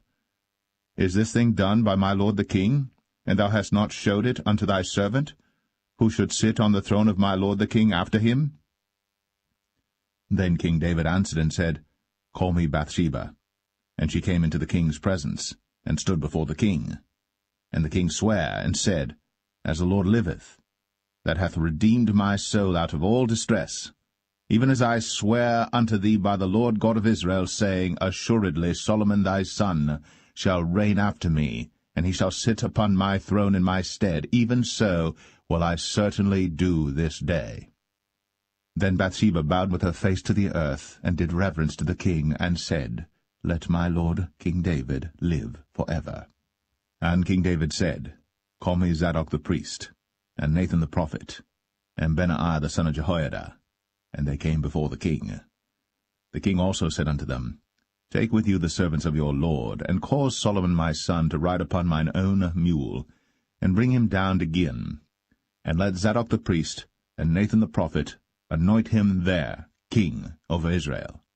And blow ye with the trumpet, and say, God save King Solomon. Then ye shall come up after him, that he may come and sit upon my throne, for he shall be king in my stead. And I have appointed him to be ruler over Israel and over Judah. And Benaiah the son of Jehoiada answered the king, and said, Amen.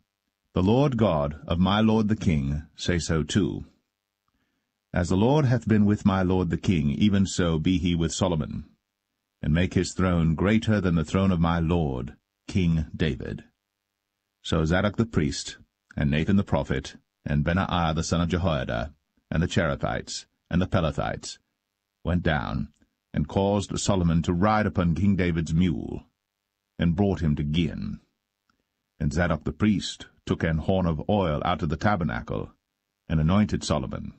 And they blew the trumpet. And all the people said, God save King Solomon. And all the people came up after him, and the people piped with pipes, and rejoiced with great joy, so that the earth rent with the sound of them. And Adonijah and all the guests that were with him heard it as they had made an end of eating. And when Joab heard the sound of the trumpet, he said, Wherefore is this noise of the city being in an uproar? And while he yet spake, behold, Jonathan the son of Abiathar the priest came. And Adonijah said unto him, Come in, for thou art a valiant man, and bringest good tidings.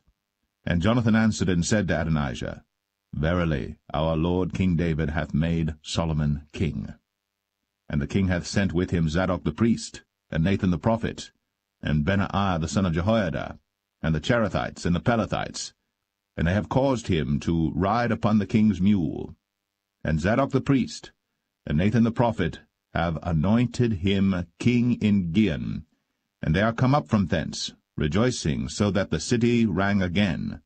This is the noise that ye have heard. And also Solomon sitteth on the throne of the kingdom. And moreover, the king's servants came to bless our lord King David, saying, God make the name of Solomon better than thy name, and make his throne greater than thy throne. And the king bowed himself upon the bed. And also thus said the king, Blessed be the Lord God of Israel, which hath given one to sit on my throne this day, mine eyes even seeing it. And all the guests that were with Adonijah were afraid, and rose up, and went every man his way. And Adonijah feared because of Solomon, and arose, and went, and caught hold on the horns of the altar. And it was told Solomon, saying, Behold, Adonijah feareth King Solomon, for lo, he hath caught hold on the horns of the altar, saying, Let King Solomon swear unto me today, that he will not slay his servant with the sword. And Solomon said, If he will show himself a worthy man, there shall not an hair of him fall to the earth. But if wickedness shall be found in him, he shall die. So King Solomon sent, and they brought him down from the altar, and he came, and bowed himself to King Solomon. And Solomon said unto him, Go to thine house.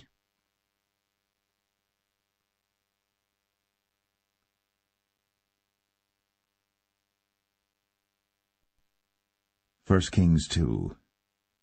Now the days of David drew nigh, that he should die.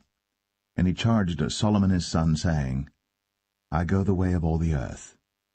Be thou strong therefore, and show thyself a man, and keep the charge of the Lord thy God, to walk in his ways, to keep his statutes, and his commandments, and his judgments, and his testimonies, as it is written in the law of Moses, that thou mayest prosper in all that thou doest, and whithersoever thou turnest thyself, that the Lord may continue his word which he spake concerning me, saying, If thy children take heed to their way, to walk before me in truth with all their heart and with all their soul, there shall not fail thee, said he, a man on the throne of Israel. Moreover, thou knowest also what Joab the son of Zeruiah did to me, and what he did to the two captains of the host of Israel, unto Abner the son of Ner, and unto Amasa the son of Jether, whom he slew, and shed the blood of war in peace, and put the blood of war upon his girdle that was about his loins, and in his shoes that were on his feet. Do therefore according to thy wisdom, and let not his hoar head go down to the grave in peace. But show kindness unto the sons of Barzillai the Gileadite, and let them be of those that eat at thy table. For so they came to me when I fled because of Absalom thy brother. And behold, thou hast with thee Shimei the son of Gera, a Benjamite of Bahurim, which cursed me with a grievous curse, in the day when I went to Mahanaim. But he came down to meet me at Jordan, and I sware to him by the Lord, saying, I will not put thee to death with the sword. Now therefore hold him not guiltless, for thou art a wise man, and knowest what thou oughtest to do unto him. But his hoar head bring thou down to the grave with blood. So David slept with his fathers, and was buried in the city of David. And the days that David reigned over Israel were 40 years. 7 years reigned he in Hebron, and 33 years reigned he in Jerusalem. Then sat Solomon upon the throne of David his father, and his kingdom was established greatly. And Adonijah the son of Haggith came to Bathsheba, the mother of Solomon, and she said, Comest thou peaceably? And he said, Peaceably. He said, Moreover, I have somewhat to say unto thee. And she said, Say on. And he said, Thou knowest that the kingdom was mine, and that all Israel set their faces on me, that I should reign. Howbeit the kingdom is turned about, and is become my brother's, for it was his from the Lord. And now I ask one petition of thee, deny me not. And she said unto him, Say on. And he said, Speak, I pray thee, unto Solomon the king. For he will not say thee nay, that he give me Abishag the Shunammite to wife. And Bathsheba said, Well, I will speak for thee unto the king. Bathsheba therefore went unto King Solomon, to speak unto him for Adonijah. And the king rose up to meet her, and bowed himself unto her, and sat down on his throne, and caused a seat to be set for the king's mother. And she sat on his right hand. Then she said, I desire one small petition of thee. I pray thee, say me not nay. And the king said unto her, Ask on, my mother, for I will not say thee nay. And she said, Let Abishag the Shunammite be given to Adonijah thy brother to wife.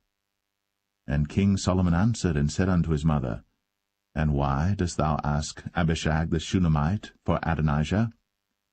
Ask for him the kingdom also? For he is mine elder brother, even for him, and for Abiathar the priest, and for Joab the son of Zeruiah. Then King Solomon sware by the Lord, saying, God do so to me, and more also, if Adonijah have not spoken this word against his own life. Now therefore, as the Lord liveth, which hath established me, and set me on the throne of David my father, and who hath made me an house, as he promised, Adonijah shall be put to death this day. And King Solomon sent by the hand of Benaiah the son of Jehoiada, and he fell upon him, that he died. And unto Abiathar the priest said the king, Get thee to Anathoth, unto thine own fields, for thou art worthy of death. But I will not at this time put thee to death, because thou bearest the ark of the Lord God before David my father, and because thou hast been afflicted in all wherein my father was afflicted. So Solomon thrust out Abiathar from being priest unto the Lord, that he might fulfill the word of the Lord, which he spake concerning the house of Eli in Shiloh. Then tidings came to Joab. But Joab had turned after Adonijah, though he turned not after Absalom. And Joab fled unto the tabernacle of the Lord, and caught hold on the horns of the altar. And it was told King Solomon that Joab was fled unto the tabernacle of the Lord, and behold, he is by the altar. Then Solomon sent Benaiah the son of Jehoiada, saying, Go, fall upon him. And Benaiah came to the tabernacle of the Lord, and said unto him, Thus saith the king, Come forth. And he said, Nay, but I will die here. And Benaiah brought the king word again, saying, Thus said Joab. And thus he answered me. And the king said unto him, Do as he hath said, and fall upon him, and bury him, that thou mayest take away the innocent blood, which Joab shed from me, and from the house of my father. And the Lord shall return his blood upon his own head, who fell upon 2 men more righteous and better than he, and slew them with the sword. My father David, not knowing thereof, to wit, Abner the son of Ner, captain of the host of Israel, and Amasa the son of Jether, captain of the host of Judah. Their blood shall therefore return upon the head of Joab, and upon the head of his seed for ever. But upon David, and upon his seed, and upon his house, and upon his throne, shall there be peace for ever from the Lord. So Benaiah the son of Jehoiada went up, and fell upon him, and slew him. And he was buried in his own house, in the wilderness. And the king put Benaiah the son of Jehoiada in his room over the host, and Zadok the priest did the king put in the room of Abiathar. And the king sent and called for Shimei, and said unto him, Build thee an house in Jerusalem, and dwell there, and go not forth thence any whither. For it shall be, that on the day thou goest out, and passest over the brook Kidron, thou shalt know for certain that thou shalt surely die. Thy blood shall be upon thine own head. And Shimei said unto the king, The saying is good. As my lord the king hath said, so will thy servant do. And Shimei dwelt in Jerusalem many days. And it came to pass at the end of 3 years, that 2 of the servants of Shimei ran away unto Achish, son of Maachah, king of Gath.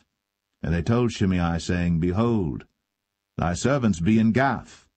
And Shimei arose, and saddled his ass, and went to Gath to Achish to seek his servants. And Shimei went, and brought his servants from Gath. And it was told Solomon that Shimei had gone from Jerusalem to Gath, and was come again.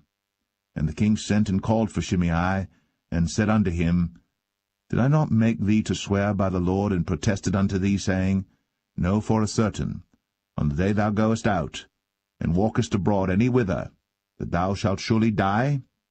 And thou saidst unto me, The word that I have heard is good.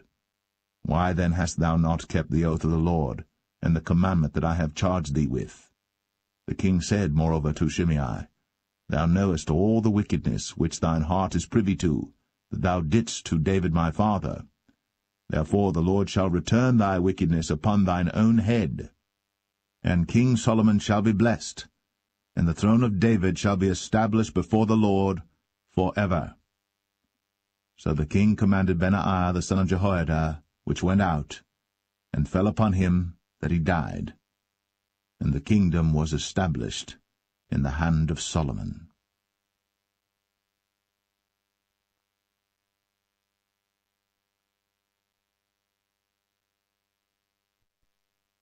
1 Kings 3. And Solomon made affinity with Pharaoh king of Egypt, and took Pharaoh's daughter, and brought her into the city of David, until he had made an end of building his own house, and the house of the Lord, and the wall of Jerusalem round about. Only the people sacrificed in high places, because there was no house built unto the name of the Lord, until those days. And Solomon loved the Lord, walking in the statutes of David his father. Only he sacrificed and burnt incense in high places. And the king went to Gibeon to sacrifice there, for that was the great high place. 1,000 burnt offerings did Solomon offer upon that altar. In Gibeon the Lord appeared to Solomon in a dream by night, and God said, Ask what I shall give thee. And Solomon said, Thou hast shown unto thy servant David my father great mercy, according as he walked before thee in truth, and in righteousness, and in uprightness of heart with thee. And thou hast kept for him this great kindness, that thou hast given him a son, to sit on his throne, as it is this day. And now, O Lord my God, thou hast made thy servant king, instead of David my father. And I am but a little child. I know not how to go out or come in. And thy servant is in the midst of thy people, which thou hast chosen, a great people, that cannot be numbered nor counted for multitude. Give therefore thy servant an understanding heart to judge thy people, that I may discern between good and bad. For who is able to judge this, thy so great a people? And the speech pleased the Lord, that Solomon had asked this thing. And God said unto him, Because thou hast asked this thing, and hast not asked for thyself long life, neither hast asked riches for thyself, nor hast asked the life of thine enemies, but hast asked for thyself understanding, to discern judgment. Behold, I have done according to thy words. Lo, I have given thee a wise and an understanding heart, so that there was none like thee before thee, neither after thee shall any arise like unto thee. And I have also given thee that which thou hast not asked, both riches and honour, so that there shall not be any among the kings like unto thee all thy days. And if thou wilt walk in my ways, to keep my statutes and my commandments, as thy father David did walk, then I will lengthen thy days. And Solomon awoke, and behold, it was a dream. And he came to Jerusalem, and stood before the ark of the covenant of the Lord, and offered up burnt offerings, and offered peace offerings, and made a feast to all his servants. Then came there 2 women that were harlots unto the king, and stood before him. And the one woman said, O my lord, I and this woman dwell in one house, and I was delivered of a child with her in the house. And it came to pass, the 3rd day after that I was delivered, that this woman was delivered also, and we were together. There was no stranger with us in the house, save we 2 in the house. And this woman's child died in the night, because she overlaid it. And she arose at midnight, and took my son from beside me while thine handmaid slept, and laid it in her bosom, and laid her dead child in my bosom. And when I rose in the morning to give my child suck, behold, it was dead. But when I had considered it in the morning, behold, it was not my son which I did bear.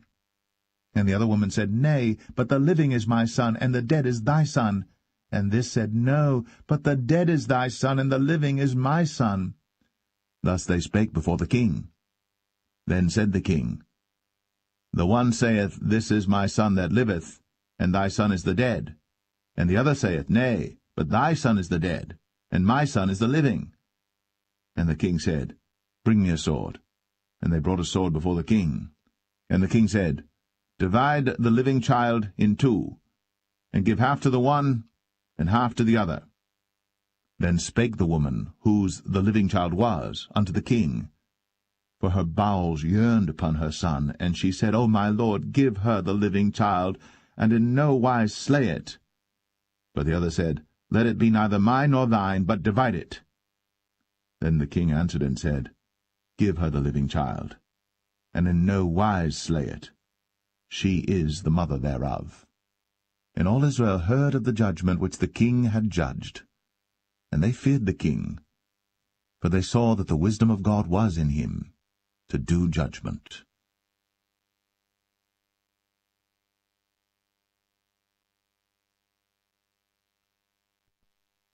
1 Kings 4.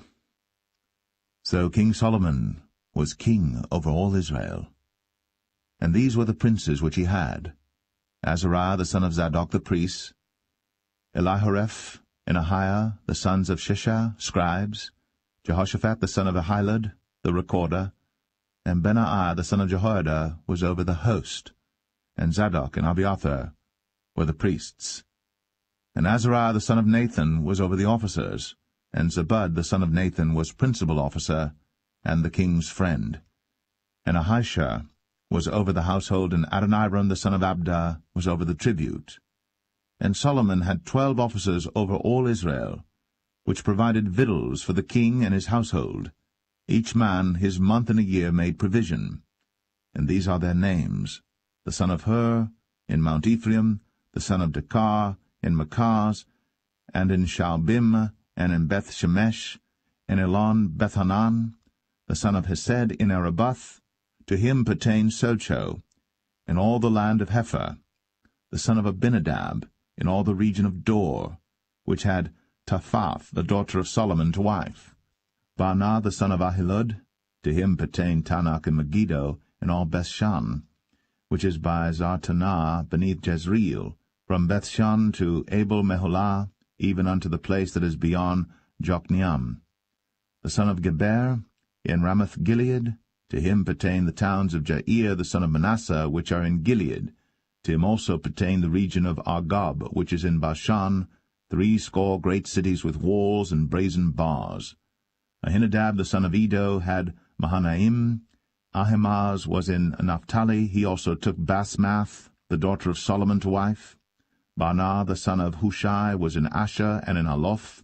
Jehoshaphat the son of Paruah in Issachar. Shimei the son of Elah in Benjamin.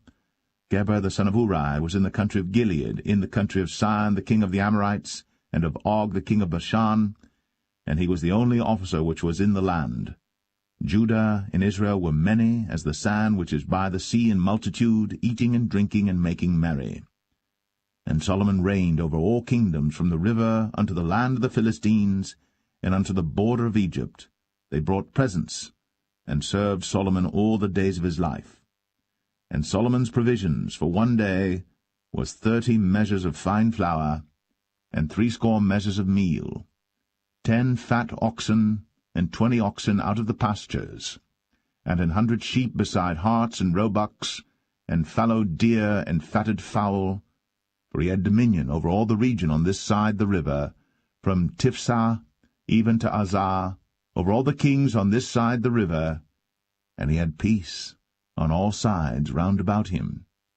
And Judah and Israel dwelt safely, every man under his vine and under his fig tree, from Dan even to Beersheba, all the days of Solomon. And Solomon had 40,000 stalls of horses for his chariots, and 12,000 horsemen. And those officers provided victual for King Solomon, and for all that came unto King Solomon's table, every man in his month, they lacked nothing. Barley also, and straw for the horses, and dromedaries brought they unto the place where the officers were, every man according to his charge. And God gave Solomon wisdom and understanding exceeding much, and largeness of heart, even as the sand that is on the seashore.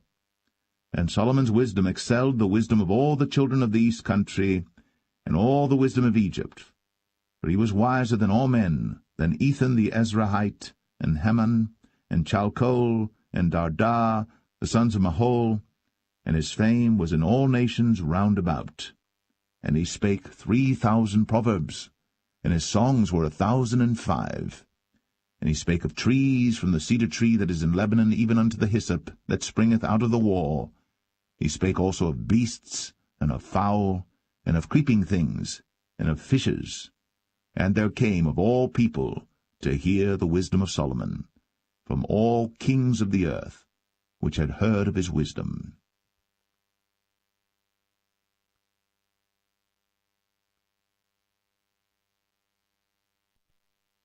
1 Kings 5. And Hiram king of Tyre sent his servants unto Solomon, for he had heard that they had anointed him king in the room of his father, for Hiram was ever a lover of David. And Solomon sent to Hiram, saying, Thou knowest how that David my father could not build an house unto the name of the Lord his God for the wars which were about him on every side, until the Lord put them under the soles of his feet. But now the Lord my God hath given me rest on every side, so that there is neither adversary nor evil occurrent. And behold, I purpose to build an house unto the name of the Lord my God, as the Lord spake unto David my father, saying, Thy son, whom I will set upon thy throne in thy room, he shall build an house unto my name. Now therefore command thou that they hew me cedar trees out of Lebanon, and my servants shall be with thy servants, and unto thee will I give hire for thy servants according to all that thou shalt appoint. For thou knowest that there is not among us any that can skill to hew timber like unto the Sidonians. And it came to pass, when Hiram heard the words of Solomon, that he rejoiced greatly, and said, Blessed be the Lord this day, which hath given unto David a wise son over this great people. And Hiram sent to Solomon, saying, I have considered the things which thou sentest to me for, and I will do all thy desire concerning timber of cedar, and concerning timber of fir. My servants shall bring them down from Lebanon unto the sea, and I will convey them by sea in floats unto the place that thou shalt appoint me, and will cause them to be discharged there. And thou shalt receive them, and thou shalt accomplish my desire in giving food for my household. So Hiram gave Solomon cedar trees and fir trees, according to all his desire.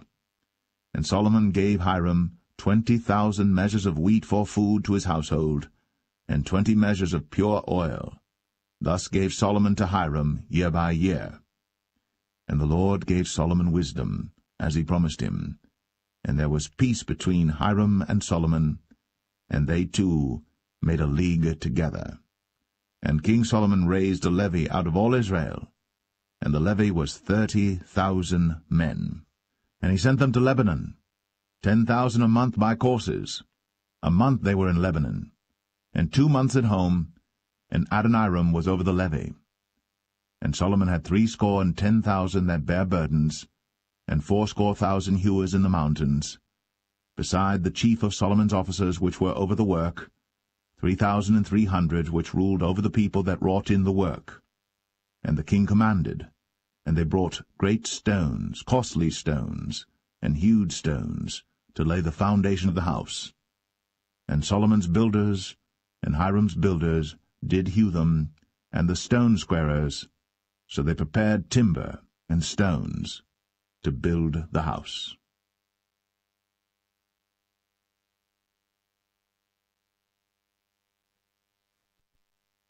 1 Kings 6.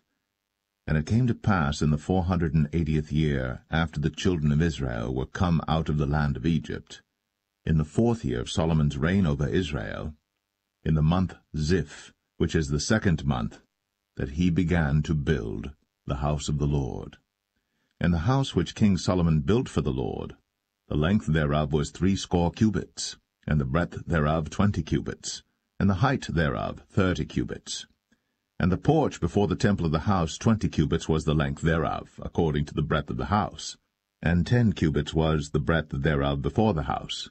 And for the house he made windows of narrow lights. And against the wall of the house he built chambers round about, against the walls of the house round about, both of the temple and of the oracle, and he made chambers round about. The nethermost chamber was 5 cubits broad, and the middle was 6 cubits broad, and the third was 7 cubits broad. For without, in the wall of the house, he made narrowed rests round about, that the beams should not be fastened in the walls of the house. And the house, when it was in building, was built of stone made ready before it was brought thither, so that there was neither hammer nor axe nor any tool of iron heard in the house, while it was in building. The door for the middle chamber was in the right side of the house, and they went up with winding stairs into the middle chamber, and out of the middle into the third. So he built the house, and finished it, and covered the house with beams and boards of cedar.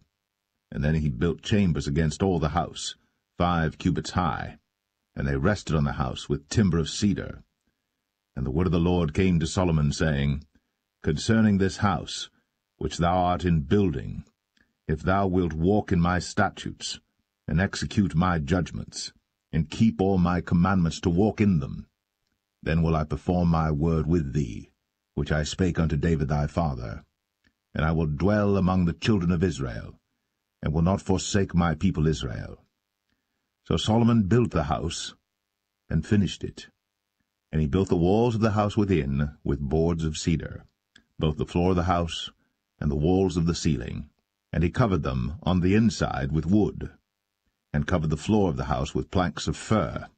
And he built 20 cubits on the sides of the house, both the floor and the walls with boards of cedar, even built them for it within, even for the oracle, even for the most holy place. And the house, that is, the temple before it, was 40 cubits long. And the cedar of the house within was carved with knobs and open flowers. All was cedar. There was no stone seen. And the oracle he prepared in the house within, to set there the ark of the covenant of the Lord. And the oracle in the forepart was 20 cubits in length, and 20 cubits in breadth, and 20 cubits in the height thereof. And he overlaid it with pure gold, and so covered the altar which was of cedar. So Solomon overlaid the house within with pure gold, and he made a partition by the chains of gold before the oracle, and he overlaid it with gold. And the whole house he overlaid with gold until he had finished all the house.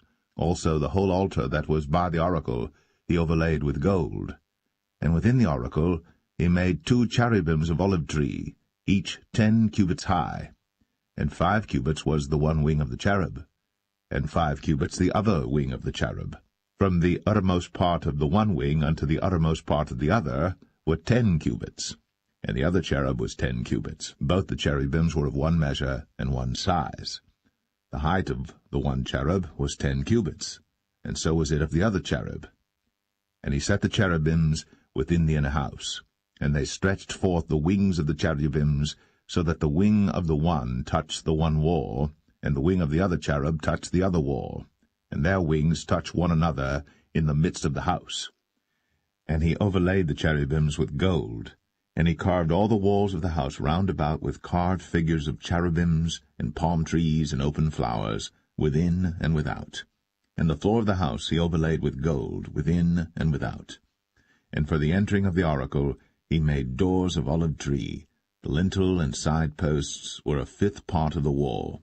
The 2 doors also were of olive tree, and he carved upon them carvings of cherubims and palm trees and open flowers, and overlaid them with gold, and spread gold upon the cherubims and upon the palm trees. So also made he for the door of the temple posts of olive tree, a 4th part of the wall. And the 2 doors were of fir tree. The 2 leaves of the one door were folding, and the 2 leaves of the other door were folding.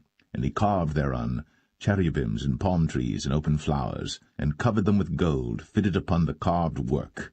And he built the inner court with 3 rows of hewed stone, and a row of cedar beams.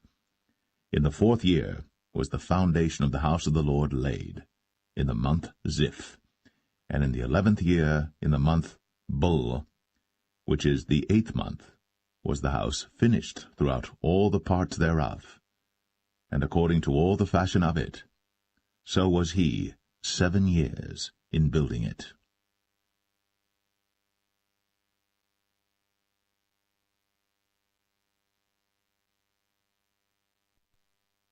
1 Kings 7. But Solomon was building his own house 13 years, and he finished all his house. He built also the house of the forest of Lebanon. The length thereof was 100 cubits, and the breadth thereof 50 cubits, and the height thereof 30 cubits, upon 4 rows of cedar pillars, with cedar beams upon the pillars. And it was covered with cedar above, upon the beams, that lay on 45 pillars, 15 in a row. And there were windows in 3 rows, and light was against light in 3 ranks. And all the doors and posts were square, with the windows, and light was against light in 3 ranks. And he made a porch of pillars. The length thereof was 50 cubits, and the breadth thereof 30 cubits, and the porch was before them. And the other pillars and the thick beam were before them. Then he made a porch for the throne where he might judge, even the porch of judgment, and it was covered with cedar from one side of the floor to the other. And his house where he dwelt had another court within the porch, which was of the like work. Solomon made also an house for Pharaoh's daughter, whom he had taken to wife, like unto this porch. All these were of costly stones, according to the measures of hewed stones, sawed with saws within and without, even from the foundation unto the coping, and so on the outside toward the great court. And the foundation was of costly stones, even great stones, stones of 10 cubits, and stones of 8 cubits. And above were costly stones after the measures of hewed stones and cedars. And the great court round about was with 3 rows of hewed stones, and a row of cedar beams, both for the inner court of the house of the Lord, and for the porch of the house. And King Solomon sent and fetched Hiram out of Tyre. He was a widow's son of the tribe of Naphtali, and his father was a man of Tyre, a worker in brass, and he was filled with wisdom and understanding and cunning, to work all works in brass. And he came to King Solomon, and wrought all his work. For he cast 2 pillars of brass of 18 cubits high apiece, and a line of 12 cubits did compass either of them about. And he made 2 chapiters of molten brass, to set upon the tops of the pillars. The height of the one chapiter was 5 cubits, and the height of the other chapiter was 5 cubits, and nets of checker work, and wreaths of chain work, for the chapiters which were upon the top of the pillars, 7 for the one chapiter, and 7 for the other chapiter. And he made the pillars, and 2 rows round about upon the one network, to cover the chapiters that were upon the top, with pomegranates, and so did he for the other chapiter. And the chapiters that were upon the top of the pillars were of lily work in the porch 4 cubits, and the chapiters upon the 2 pillars had pomegranates also above, over against the belly which was by the network. And the pomegranates were 200 in rows round about upon the other chapiter. And he set up the pillars in the porch of the temple, and he set up the right pillar, and called the name thereof Jachin, and he set up the left pillar, and called the name thereof Boaz. And upon the top of the pillars was lily work. So was the work of the pillars finished. And he made a molten sea, 10 cubits from the one brim to the other. It was round all about, and his height was 5 cubits, and a line of 30 cubits did compass it round about. And under the brim of it round about there were knobs compassing it, 10 in a cubit, compassing the sea round about. The knobs were cast in 2 rows when it was cast. It stood upon 12 oxen, 3 looking toward the north, and 3 looking toward the west, and 3 looking toward the south, and 3 looking toward the east. And the sea was set above upon them, and all their hinder parts were inward. And it was an handbreadth thick, and the brim thereof was wrought like the brim of a cup, with flowers of lilies. It contained 2,000 baths. And he made 10 bases of brass. 4 cubits was the length of one base, and 4 cubits the breadth thereof, and 3 cubits the height of it. And the work of the bases was on this manner. They had borders, and the borders were between the ledges. And on the borders that were between the ledges were lions, oxen, and cherubims. And upon the ledges there was a base above, and beneath the lions and oxen were certain additions made of thin work. And every base had 4 brazen wheels, and plates of brass, and the 4 corners thereof had undersetters. Under the laver were undersetters molten, at the side of every addition. And the mouth of it within the chapiter, and above was a cubit, but the mouth thereof was round after the work of the base, a cubit and an half. And also upon the mouth of it were gravings with their borders 4 square, not round. And under the borders were 4 wheels, and the axle trees of the wheels were joined to the base, and the height of a wheel was a cubit and a half a cubit. And the work of the wheels was like the work of a chariot wheel. Their axle trees and their naves and their felloes and their spokes were all molten. And there were 4 undersetters to the 4 corners of one base, and the undersetters were of the very base itself. And in the top of the base was there a round compass of half a cubit high, and on the top of the base the ledges thereof, and the borders thereof were of the same. For on the plates of the ledges thereof, and on the borders thereof, he graved cherubims, lions, and palm trees, according to the proportion of every one, and additions round about. After this manner he made the 10 bases. All of them had 1 casting, 1 measure, and 1 size. Then made he 10 lavers of brass. 1 laver contained 40 baths, and every laver was 4 cubits, and upon every one of the 10 bases 1 laver.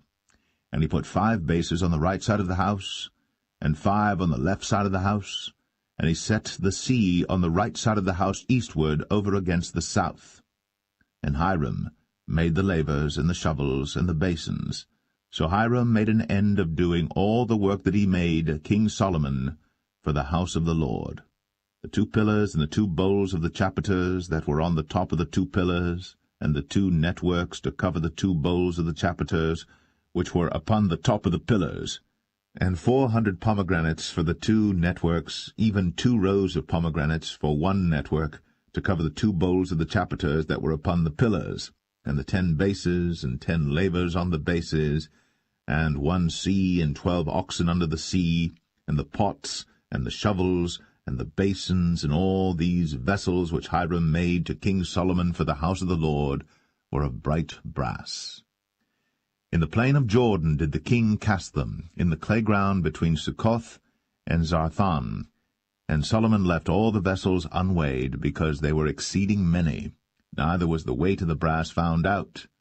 And Solomon made all the vessels that pertained unto the house of the Lord, the altar of gold, and the table of gold whereupon the showbread was, and the candlesticks of pure gold, 5 on the right side and 5 on the left, before the oracle, with the flowers and the lamps and the tongs of gold, and the bowls and the snuffers and the basins and the spoons and the censers of pure gold, and the hinges of gold, both for the doors of the inner house, the most holy place, and for the doors of the house, to wit, of the temple. So was ended all the work that King Solomon made for the house of the Lord. And Solomon brought in the things which David his father had dedicated, even the silver, and the gold, and the vessels, did he put among the treasures of the house of the Lord.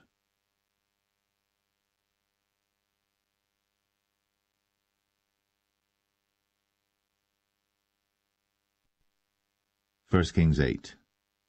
Then Solomon assembled the elders of Israel, and all the heads of the tribes, the chief of the fathers of the children of Israel, unto King Solomon in Jerusalem, that they might bring up the ark of the covenant of the Lord out of the city of David, which is Zion.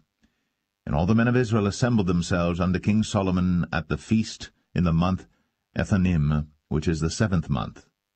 And all the elders of Israel came, and the priests took up the ark, and they brought up the ark of the Lord, and the tabernacle of the congregation, and all the holy vessels that were in the tabernacle, even those did the priests and the Levites bring up. And King Solomon, and all the congregation of Israel, that were assembled unto him, were with him before the ark, sacrificing sheep and oxen, that could not be told nor numbered for multitude. And the priests brought in the ark of the covenant of the Lord unto his place, into the oracle of the house, to the most holy place, even under the wings of the cherubims. For the cherubims spread forth their 2 wings over the place of the ark, and the cherubims covered the ark and the staves thereof above.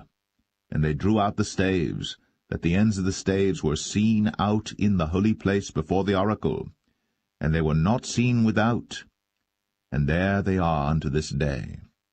There was nothing in the ark save the 2 tables of stone, which Moses put there at Horeb, when the Lord made a covenant with the children of Israel, when they came out of the land of Egypt. And it came to pass, when the priests were come out of the holy place, that the cloud filled the house of the Lord, so that the priests could not stand to minister because of the cloud, for the glory of the Lord had filled the house of the Lord. Then spake Solomon, The Lord said that he would dwell in the thick darkness. I have surely built thee an house to dwell in, a settled place for thee to abide in for ever. And the king turned his face about, and blessed all the congregation of Israel. And all the congregation of Israel stood, and he said, Blessed be the Lord God of Israel, which spake with his mouth unto David my father, and hath with his hand fulfilled it, saying, Since the day that I brought forth my people Israel out of Egypt, I chose no city out of all the tribes of Israel to build an house, that my name might be therein. But I chose David to be over my people Israel. And it was in the heart of David my father to build an house for the name of the Lord God of Israel. And the Lord said unto David my father, Whereas it was in thine heart to build an house unto my name, thou didst well that it was in thine heart. Nevertheless thou shalt not build the house, but thy son that shall come forth out of thy loins, he shall build the house unto my name. And the Lord hath performed his word that he spake, and I am risen up in the room of David my father, and sit on the throne of Israel, as the Lord promised, and have built an house for the name of the Lord God of Israel. And I have set there a place for the ark, wherein is the covenant of the Lord, which he made with our fathers when he brought them out of the land of Egypt. And Solomon stood before the altar of the Lord in the presence of all the congregation of Israel, and spread forth his hands toward heaven, and he said, Lord God of Israel, there is no God like thee, in heaven above, or on earth beneath, who keepest covenant and mercy with thy servants that walk before thee with all their heart, who hast kept with thy servant David my father, that thou promised him, thou spakest also with thy mouth, and hast fulfilled it with thine hand, as it is this day. Therefore now, Lord God of Israel, keep with thy servant David my father, that thou promisedst him, saying, There shall not fail thee a man in my sight to sit on the throne of Israel, so that thy children take heed to their way, that they walk before me as thou hast walked before me. And now, O God of Israel, let thy word, I pray thee, be verified, which thou spakest unto thy servant David my father. But will God indeed dwell on the earth? Behold, the heaven, and heaven of heavens cannot contain thee. How much less this house that I have builded? Yet have thou respect unto the prayer of thy servant, and to his supplication, O Lord my God, to hearken unto the cry and to the prayer which thy servant prayeth before thee today, that thine eyes may be open toward this house night and day, even toward the place of which thou hast said, My name shall be there, that thou mayest hearken unto the prayer which thy servant shall make toward this place. And hearken thou to the supplication of thy servant, and of thy people Israel, when they shall pray toward this place. And hear thou in heaven thy dwelling place, and when thou hearest, forgive. If any man trespass against his neighbor, and an oath be laid upon him to cause him to swear, and the oath come before thine altar in this house, then hear thou in heaven, and do and judge thy servants, condemning the wicked, to bring his way upon his head, and justifying the righteous, to give him according to his righteousness. When thy people Israel be smitten down before the enemy, because they have sinned against thee, and shall turn again to thee, and confess thy name, and pray, and make supplication unto thee in this house, then hear thou in heaven, and forgive the sin of thy people Israel, and bring them again unto the land which thou gavest unto their fathers. When heaven is shut up, and there is no rain because they have sinned against thee, if they pray toward this place, and confess thy name, and turn from their sin, when thou afflictest them, then hear thou in heaven, and forgive the sin of thy servants, and of thy people Israel, that thou teach them the good way wherein they should walk, and give rain upon thy land, which thou hast given to thy people for an inheritance. If there be in the land famine, if there be pestilence, blasting, mildew, locust, or if there be caterpillar, if their enemy besiege them in the land of their cities, whatsoever plague, whatsoever sickness there be, what prayer and supplication soever be made by any man, or by all thy people Israel, which shall know every man the plague of his own heart, and spread forth his hands toward this house, then hear thou in heaven thy dwelling place, and forgive, and do, and give to every man according to his ways, whose heart thou knowest, for thou, even thou only, knowest the hearts of all the children of men, that they may fear thee all the days that they live in the land which thou gavest unto our fathers. Moreover, concerning a stranger that is not of thy people Israel, but cometh out of a far country for thy name's sake, for they shall hear of thy great name, and of thy strong hand, and of thy stretched out arm, when he shall come and pray toward this house, hear thou in heaven thy dwelling place, and do according to all that the stranger calleth to thee for, that all people of the earth may know thy name, to fear thee, as do thy people Israel, and that they may know that this house which I have builded is called by thy name.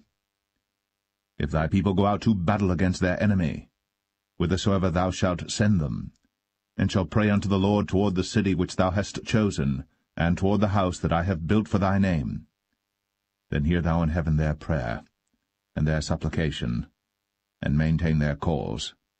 If they sin against thee, for there is no man that sinneth not, and thou be angry with them, and deliver them to the enemy, so that they carry them away captives unto the land of the enemy, far or near. Yet if they shall bethink themselves in the land whither they were carried captives, and repent, and make supplication unto thee in the land of them that carried them captives, saying, We have sinned, and have done perversely, we have committed wickedness, and so return unto thee with all their heart, and with all their soul, in the land of their enemies, which led them away captive, and pray unto thee toward their land, which thou gavest unto their fathers, the city which thou hast chosen, and the house which I have built for thy name. Then hear thou their prayer, and their supplication in heaven thy dwelling place, and maintain their cause, and forgive thy people that have sinned against thee, and all their transgressions wherein they have transgressed against thee, and give them compassion before them who carry them captive, that they may have compassion on them. For they be thy people, and thine inheritance, which thou broughtest forth out of Egypt, from the midst of the furnace of iron, that thine eyes may be open unto the supplication of thy servant, and unto the supplication of thy people Israel, to hearken unto them in all that they call for unto thee. For thou didst separate them from among all the people of the earth to be thine inheritance, as thou spakest by the hand of Moses thy servant, when thou broughtest our fathers out of Egypt, O Lord God. And it was so that when Solomon had made an end of praying all this prayer and supplication unto the Lord, he arose from before the altar of the Lord, from kneeling on his knees with his hands spread up to heaven.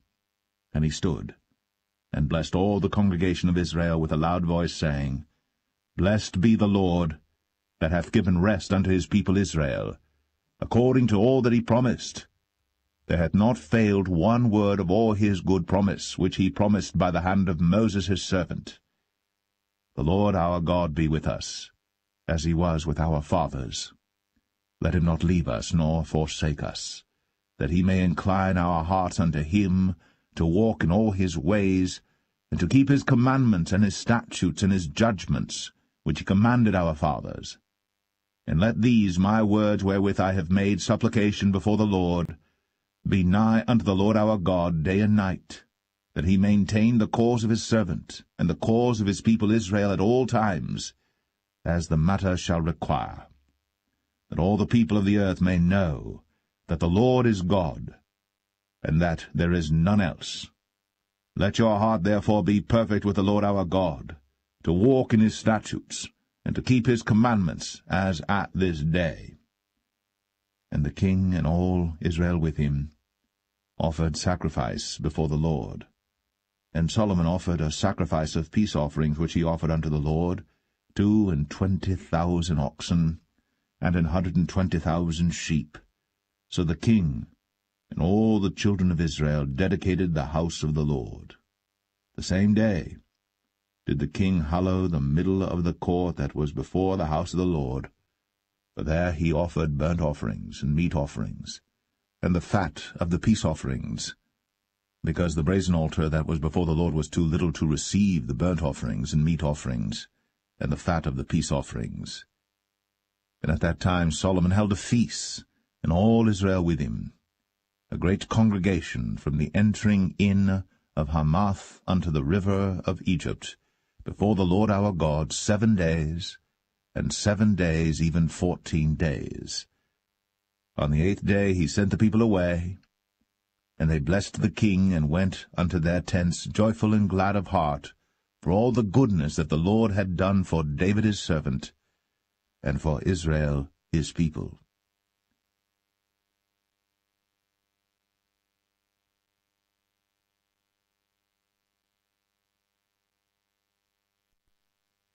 First Kings 9. And it came to pass, when Solomon had finished the building of the house of the Lord, and the king's house, and all Solomon's desire which he was pleased to do, that the Lord appeared to Solomon the second time, as he had appeared unto him at Gibeon. And the Lord said unto him, I have heard thy prayer and thy supplication that thou hast made before me. I have hallowed this house which thou hast built, to put my name there for ever, and mine eyes and mine heart shall be there perpetually. And if thou wilt walk before me, as David thy father walked, in integrity of heart, and in uprightness, to do according to all that I have commanded thee, and wilt keep my statutes and my judgments, then I will establish the throne of thy kingdom upon Israel forever, as I promised to David thy father, saying, There shall not fail thee a man upon the throne of Israel. But if ye shall at all turn from following me, ye or your children, and will not keep my commandments and my statutes which I have set before you, but go and serve other gods, and worship them, Then will I cut off Israel out of the land which I have given them, and this house which I have hallowed for my name will I cast out of my sight. And Israel shall be a proverb and a byword among all people. And at this house which is high, every one that passeth by it shall be astonished, and shall hiss, and they shall say, Why hath the Lord done thus unto this land, and to this house? And they shall answer, Because they forsook the Lord their God, who brought forth their fathers out of the land of Egypt, and had taken hold upon other gods, and have worshipped them, and served them. Therefore hath the Lord brought upon them all this evil. And it came to pass at the end of 20 years, when Solomon had built the 2 houses, the house of the Lord, and the king's house. Now Hiram the king of Tyre had furnished Solomon with cedar trees and fir trees, and with gold according to all his desire. That then King Solomon gave Hiram 20 cities in the land of Galilee. And Hiram came out from Tyre to see the cities which Solomon had given him, and they pleased him not. And he said, What cities are these which thou hast given me, my brother? And he called them the land of Cabul unto this day. And Hiram sent to the king 60 talents of gold. And this is the reason of the levy which King Solomon raised, for to build the house of the Lord and his own house, and Millo, and the wall of Jerusalem, and Hazor, and Megiddo, and Gezer. For Pharaoh king of Egypt had gone up and taken Gezer, and burnt it with fire, and slain the Canaanites that dwelt in the city, and given it for a present unto his daughter Solomon's wife.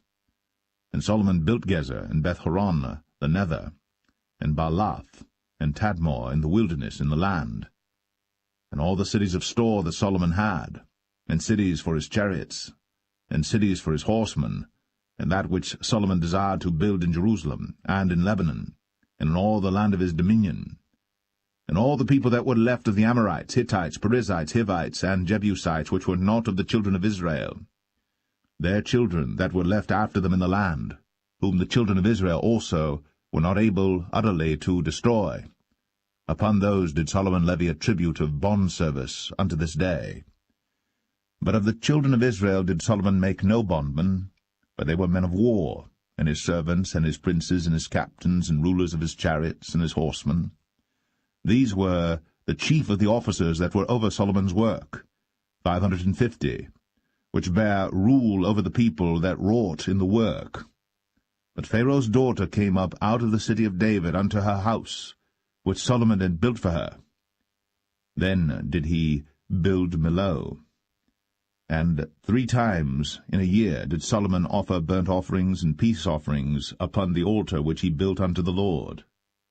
And he burnt incense upon the altar that was before the Lord. So he finished the house. And King Solomon made a navy of ships in Ezion-Geber, which is beside Eloth, on the shore of the Red Sea, in the land of Edom. And Hiram sent in the navy his servants, shipmen that had knowledge of the sea, with the servants of Solomon. And they came to Ophir, and fetched from thence gold 420 talents, and brought it to King Solomon.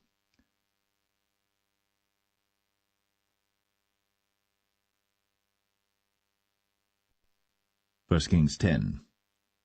And when the queen of Sheba heard of the fame of Solomon concerning the name of the Lord, she came to prove him with hard questions. And she came to Jerusalem with a very great train, with camels that bare spices, and very much gold, and precious stones. And when she was come to Solomon, she communed with him of all that was in her heart. And Solomon told her all her questions. There was not anything hid from the king which he told her not. And when the queen of Sheba had seen all Solomon's wisdom, and the house that he had built, and the meat of his table, and the sitting of his servants, and the attendance of his ministers, and their apparel, and his cupbearers, and his ascent by which he went up unto the house of the Lord, there was no more spirit in her. And she said to the king, It was a true report that I heard in mine own land of thy acts and of thy wisdom. Howbeit, I believed not the word until I came. And mine eyes had seen it, and behold, the half was not told me. Thy wisdom and prosperity exceedeth the fame which I heard. Happy are thy men, happy are these thy servants, which stand continually before thee, and that hear thy wisdom. Blessed be the Lord thy God, which delighteth in thee, to set thee on the throne of Israel, because the Lord loved Israel for ever. Therefore made he thee king, to do judgment and justice. And she gave the king 120 talents of gold, and of spices, very great store, and precious stones. There came no more such abundance of spices as these which the queen of Sheba gave to King Solomon. And the navy also of Hiram, that brought gold from Ophir, brought in from Ophir great plenty of almug trees and precious stones. And the king made of the almug trees pillars for the house of the Lord, and for the king's house, harps also, and psalteries for singers. There came no such almug trees, nor were seen unto this day. And King Solomon gave unto the queen of Sheba all her desire, whatsoever she asked, beside that which Solomon gave her of his royal bounty. So she turned, and went to her own country, she and her servants. Now the weight of gold that came to Solomon in 1 year was 666 talents of gold. Beside that he had of the merchantmen, and of the traffic of the spice merchants, and of all the kings of Arabia, and of the governors of the country. And King Solomon made 200 targets of beaten gold. 600 shekels of gold went to 1 target. And he made 300 shields of beaten gold. 3 pound of gold went to 1 shield, and the king put them in the house of the forest of Lebanon. Moreover, the king made a great throne of ivory, and overlaid it with the best gold. The throne had 6 steps, and the top of the throne was round behind, and there were stays on either side on the place of the seat, and 2 lions stood beside the stays, and 12 lions stood there on the one side, and on the other upon the 6 steps. There was not the like made in any kingdom. And all King Solomon's drinking vessels were of gold, and all the vessels of the house of the forest of Lebanon were of pure gold. None were of silver. It was nothing accounted of in the days of Solomon. For the king had at sea a navy of Tarshish, with the navy of Hiram. Once in 3 years came the navy of Tarshish, bringing gold and silver, ivory, and apes and peacocks. So King Solomon exceeded all the kings of the earth for riches and for wisdom. And all the earth sought to Solomon, to hear his wisdom, which God had put in his heart. And they brought every man his present, vessels of silver, and vessels of gold, and garments, and armor, and spices, horses, and mules, a rate year by year. And Solomon gathered together chariots and horsemen, and he had 1,400 chariots, and 12,000 horsemen, whom he bestowed in the cities for chariots, and with the king at Jerusalem. And the king made silver to be in Jerusalem as stones, and cedars made he to be as the sycamore trees that are in the vale for abundance. And Solomon had horses brought out of Egypt, and linen yarn. The king's merchants received the linen yarn at a price. And a chariot came up and went out of Egypt for 600 shekels of silver, and an horse for 150. And so for all the kings of the Hittites, and for the kings of Syria, did they bring them out by their means.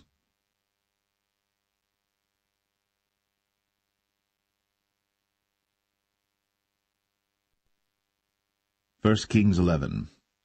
But King Solomon loved many strange women, together with the daughter of Pharaoh, women of the Moabites, Ammonites, Edomites, Zidonians, and Hittites, of the nations concerning which the Lord said unto the children of Israel, Ye shall not go in to them, neither shall they come in unto you, for surely they will turn away your heart after their gods. Solomon clave unto these in love. And he had 700 wives, princesses, and 300 concubines, and his wives turned away his heart. For it came to pass, when Solomon was old, that his wives turned away his heart after other gods. And his heart was not perfect with the Lord his God, as was the heart of David his father. For Solomon went after Ashtoreth, the goddess of the Zidonians, and after Milcom, the abomination of the Ammonites. And Solomon did evil in the sight of the Lord, and went not fully after the Lord, as did David his father. Then did Solomon build an high place for Chemosh, the abomination of Moab, in the hill that is before Jerusalem, and for Moloch, the abomination of the children of Ammon. And likewise did he for all his strange wives, which burnt incense, and sacrificed unto their gods. And the Lord was angry with Solomon, because his heart was turned from the Lord God of Israel, which had appeared unto him twice, and had commanded him concerning this thing, that he should not go after other gods. But he kept not that which the Lord commanded. Wherefore the Lord said unto Solomon, Forasmuch as this is done of thee, and thou hast not kept my covenant and my statutes which I have commanded thee, I will surely rend the kingdom from thee, and will give it to thy servant. Notwithstanding, in thy days, I will not do it for David thy father's sake, but I will rend it out of the hand of thy son. Howbeit, I will not rend away all the kingdom, but will give one tribe to thy son, for David my servant's sake, and for Jerusalem's sake, which I have chosen. And the Lord stirred up an adversary unto Solomon, Hadad the Edomite. He was of the king's seed in Edom. For it came to pass, when David was in Edom, and Joab, the captain of the host, was gone up to bury the slain, after he had smitten every male in Edom.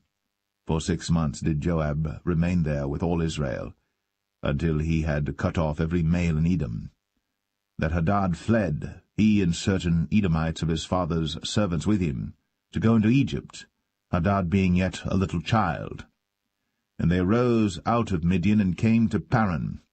And they took men with them out of Paran, and they came to Egypt, unto Pharaoh king of Egypt, which gave him an house, and appointed him victuals, and gave him land.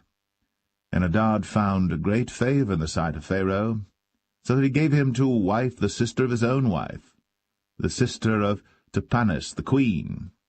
And the sister of Tahpenes bare him Genubath his son, whom Tahpenes weaned in Pharaoh's house. And Genubath was in Pharaoh's household among the sons of Pharaoh. And when Hadad heard in Egypt that David slept with his fathers, and that Joab the captain of the host was dead, Hadad said to Pharaoh, Let me depart, that I may go to mine own country. Then Pharaoh said unto him, But what hast thou lacked with me, that, behold, thou seekest to go to thine own country? And he answered, Nothing. Howbeit, let me go in any wise.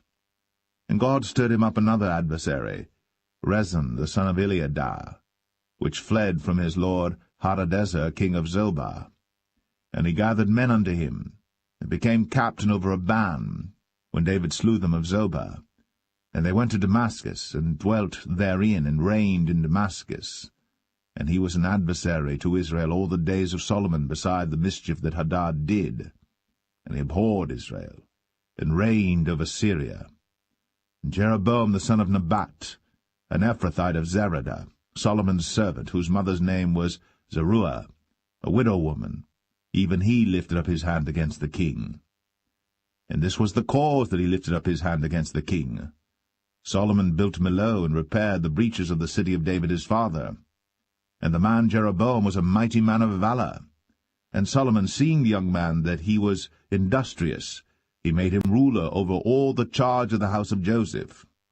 And it came to pass at that time, when Jeroboam went out of Jerusalem, that the prophet Ahijah the Shilonite found him in the way, and he had clad himself with a new garment. And they two were alone in the field. And Ahijah caught the new garment that was on him, and rent it in 12 pieces. And he said to Jeroboam, Take thee 10 pieces, for thus saith the Lord, the God of Israel, Behold, I will rend the kingdom out of the hand of Solomon, and will give 10 tribes to thee. But he shall have 1 tribe for my servant David's sake, and for Jerusalem's sake, the city which I have chosen out of all the tribes of Israel, because that they have forsaken me, and have worshipped Ashtoreth, the goddess of the Zidonians, Chemosh, the god of the Moabites, and Milcom, the god of the children of Ammon, and have not walked in my ways, to do that which is right in mine eyes, and to keep my statutes and my judgments, as did David his father.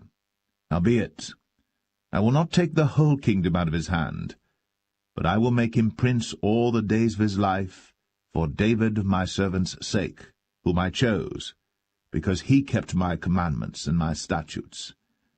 But I will take the kingdom out of his son's hand, and will give it unto thee, even 10 tribes. And unto his son will I give 1 tribe, that David my servant may have a light always before me in Jerusalem, the city which I have chosen me, to put my name there. And I will take thee, and thou shalt reign according to all that thy soul desireth, and shalt be king over Israel. And it shall be, if thou wilt hearken unto all that I command thee, and wilt walk in my ways, and do that is right in my sight, to keep my statutes and my commandments, as David my servant did, that I will be with thee, and build thee a sure house, as I built for David, and will give Israel unto thee. And I will for this afflict the seed of David, but not forever. Solomon sought therefore to kill Jeroboam. And Jeroboam arose and fled into Egypt, unto Shishak king of Egypt, and was in Egypt until the death of Solomon. And the rest of the acts of Solomon, and all that he did, and his wisdom, are they not written in the book of the acts of Solomon? And the time that Solomon reigned in Jerusalem over all Israel was 40 years. And Solomon slept with his fathers, and was buried in the city of David his father, and Rehoboam his son reigned in his stead.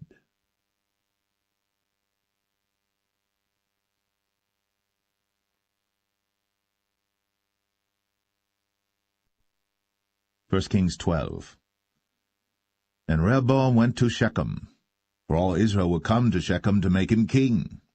And it came to pass, when Jeroboam the son of Nebat, who was yet in Egypt, heard of it, for he was fled from the presence of King Solomon, and Jeroboam dwelt in Egypt, that they sent and called him. And Jeroboam and all the congregation of Israel came and spake unto Rehoboam, saying, Thy father made our yoke grievous.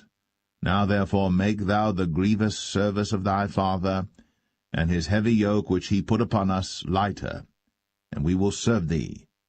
And he said unto them, Depart yet for 3 days, then come again to me. And the people departed. And King Rehoboam consulted with the old men that stood before Solomon his father while he yet lived, and said, How do ye advise that I may answer this people? And they spake unto him, saying, If thou wilt be a servant unto this people this day, and wilt serve them, and answer them, and speak good words to them, then they will be thy servants forever. But he forsook the counsel of the old men which they had given him, and consulted with the young men that were grown up with him, and which stood before him. And he said unto them, What counsel give ye that we may answer this people who have spoken to me, saying, Make the yoke which thy father did put upon us lighter? And the young men that were grown up with him spake unto him, saying, Thus shalt thou speak unto this people that spake unto thee, saying, Thy father made our yoke heavy, but make thou it lighter unto us. Thus shalt thou say unto them, My little finger shall be thicker than my father's loins. And now, whereas my father did lade you with a heavy yoke, I will add to your yoke. My father hath chastised you with whips, but I will chastise you with scorpions. So Jeroboam and all the people came to Rehoboam the 3rd day, as the king had appointed, saying, Come to me again the 3rd day. And the king answered the people roughly, and forsook the old men's counsel that they gave him, and spake to them after the counsel of the young men, saying, My father made your yoke heavy, and I will add to your yoke. My father also chastised you with whips, but I will chastise you with scorpions. Wherefore the king hearkened not unto the people. For the cause was from the Lord, that he might perform his saying, which the Lord spake by Ahijah the Shilonite unto Jeroboam the son of Nebat. So when all Israel saw that the king hearkened not unto them, the people answered the king, saying, What portion have we in David? Neither have we inheritance in the son of Jesse. To your tents, O Israel. Now see to thine own house, David. So Israel departed unto their tents. But as for the children of Israel which dwelt in the cities of Judah, Rehoboam reigned over them. Then King Rehoboam sent Adoram, who was over the tribute, and all Israel stoned him with stones that he died. Therefore King Rehoboam made speed to get him up to his chariot, to flee to Jerusalem. So Israel rebelled against the house of David unto this day. And it came to pass, when all Israel heard that Jeroboam was come again, that they sent and called him unto the congregation, and made him king over all Israel. There was none that followed the house of David, but the tribe of Judah only. And when Rehoboam was come to Jerusalem, he assembled all the house of Judah with the tribe of Benjamin, 180,000 chosen men which were warriors, to fight against the house of Israel, to bring the kingdom again to Rehoboam the son of Solomon. But the word of God came unto Shemaiah the man of God, saying, Speak unto Rehoboam the son of Solomon, king of Judah, and unto all the house of Judah and Benjamin, and to the remnant of the people, saying, Thus saith the Lord, Ye shall not go up, nor fight against your brethren the children of Israel. Return every man to his house, for this thing is from me. They hearkened therefore to the word of the Lord, and returned to depart according to the word of the Lord. Then Jeroboam built Shechem in Mount Ephraim, and dwelt therein, and went out from thence, and built Penuel. And Jeroboam said in his heart, Now shall the kingdom return to the house of David. If this people go up to do sacrifice in the house of the Lord at Jerusalem, then shall the heart of this people turn again unto their Lord, even unto Rehoboam king of Judah, and they shall kill me, and go again to Rehoboam king of Judah. Whereupon the king took counsel, and made 2 calves of gold, and said unto them, It is too much for you to go up to Jerusalem. Behold thy gods, O Israel, which brought thee up out of the land of Egypt. And he set the one in Bethel, and the other put he in Dan. And this thing became a sin. For the people went to worship before the one, even unto Dan. And he made an house of high places, and made priests of the lowest of the people, which were not of the sons of Levi. And Jeroboam ordained a feast in the 8th month, on the 15th day of the month, like unto the feast that is in Judah. And he offered upon the altar. So did he in Bethel, sacrificing unto the calves that he had made. And he placed in Bethel the priests of the high places which he had made.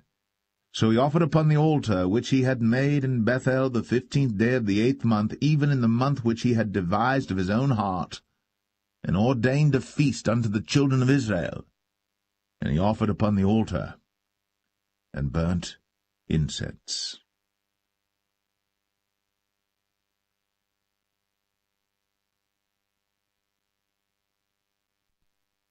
1 Kings 13. And behold, there came a man of God out of Judah by the word of the Lord unto Bethel. And Jeroboam stood by the altar to burn incense. And he cried against the altar in the word of the Lord, and said, O altar, altar, thus saith the Lord, Behold, a child shall be born unto the house of David, Josiah by name.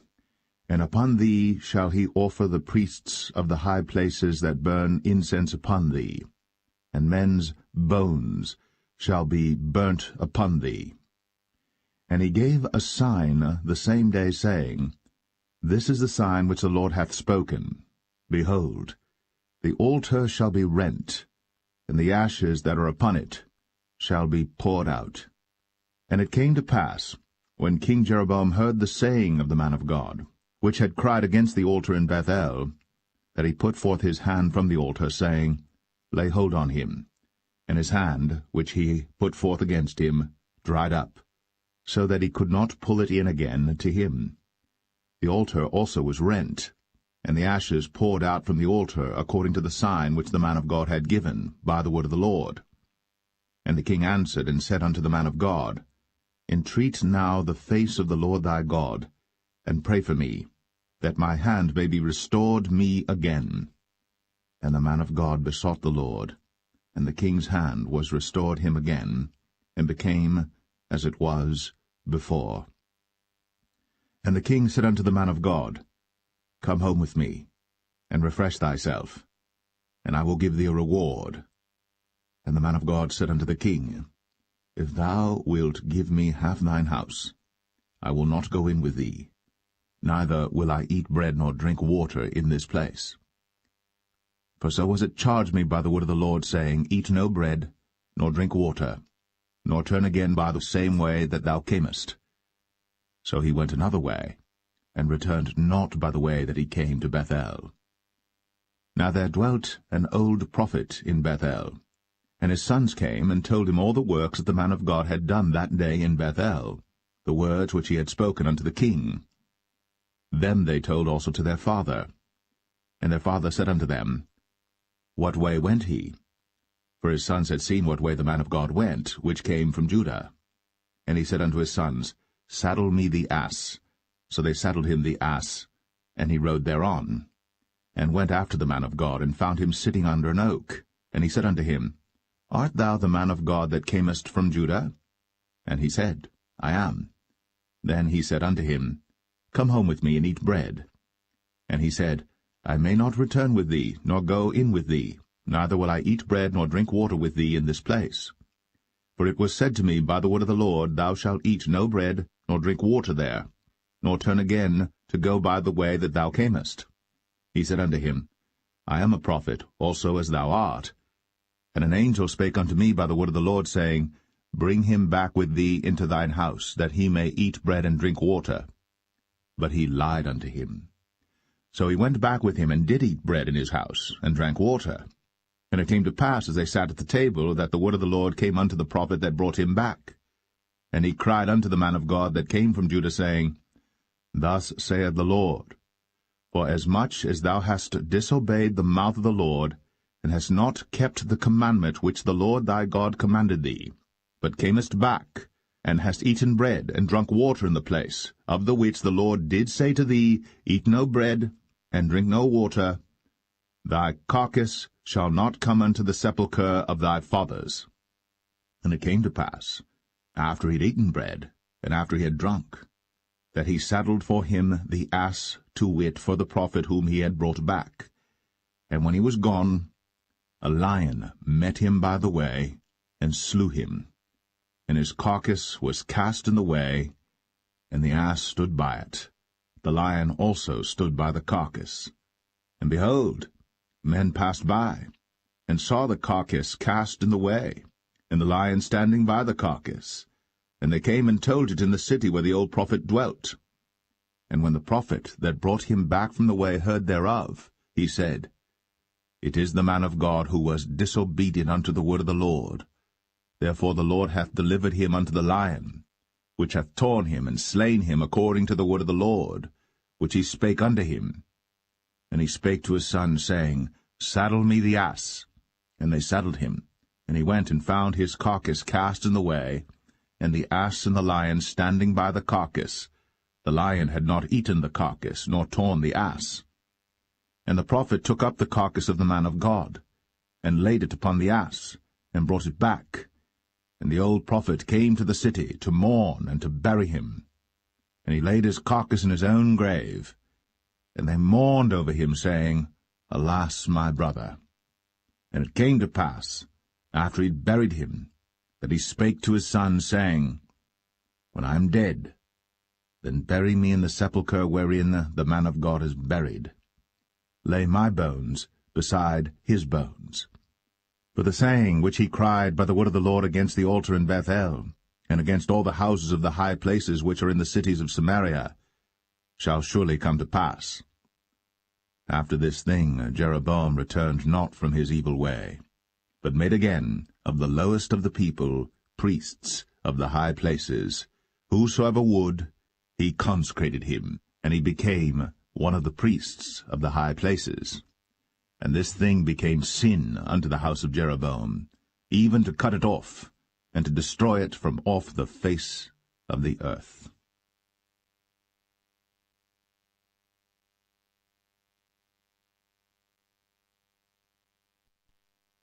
1 Kings 14. At that time Abijah, the son of Jeroboam, fell sick. And Jeroboam said to his wife, Arise, I pray thee, and disguise thyself, that thou be not known to be the wife of Jeroboam, and get thee to Shiloh. Behold, there is Ahijah the prophet, which told me that I should be king over this people. And take with thee 10 loaves and cracknels, and a cruse of honey, and go to him. He shall tell thee what shall become of the child. And Jeroboam's wife did so, and arose, and went to Shiloh, and came to the house of Ahijah. But Ahijah could not see, for his eyes were set by reason of his age. And the Lord said unto Ahijah, Behold, the wife of Jeroboam cometh to ask a thing of thee for her son, for he is sick. Thus and thus shalt thou say unto her, for it shall be, when she cometh in, that she shall feign herself to be another woman. And it was so, when Ahijah heard the sound of her feet, as she came in at the door, that he said, Come in, thou wife of Jeroboam. Why feignest thou thyself to be another? For I am sent to thee with heavy tidings.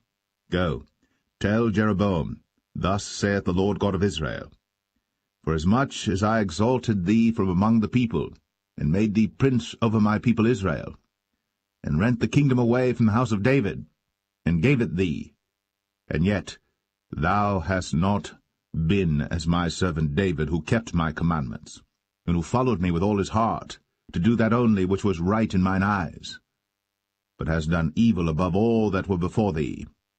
For thou hast gone and made thee other gods, and molten images, to provoke me to anger, and hast cast me behind thy back.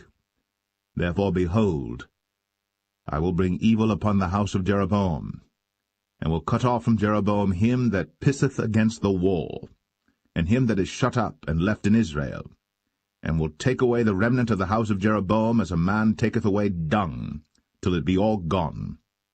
Him that dieth of Jeroboam in the city shall the dogs eat, and him that dieth in the field shall the fowls of the air eat. For the Lord hath spoken it. Arise thou therefore, get thee to thine own house, and when thy feet enter into the city, the child shall die. And all Israel shall mourn for him, and bury him. For he only of Jeroboam shall come to the grave, because in him there is found some good thing toward the Lord God of Israel in the house of Jeroboam. Moreover, the Lord shall raise him up a king over Israel, who shall cut off the house of Jeroboam that day. But what? Even now.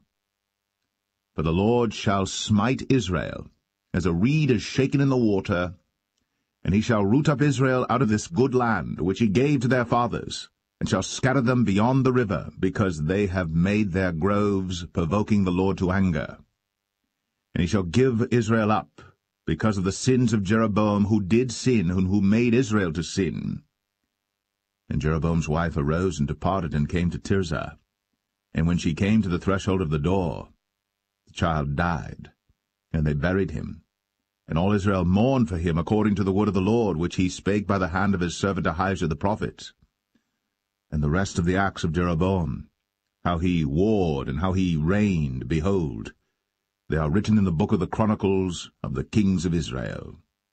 And the days which Jeroboam reigned were 22 years, and he slept with his fathers, and Nadab his son reigned in his stead.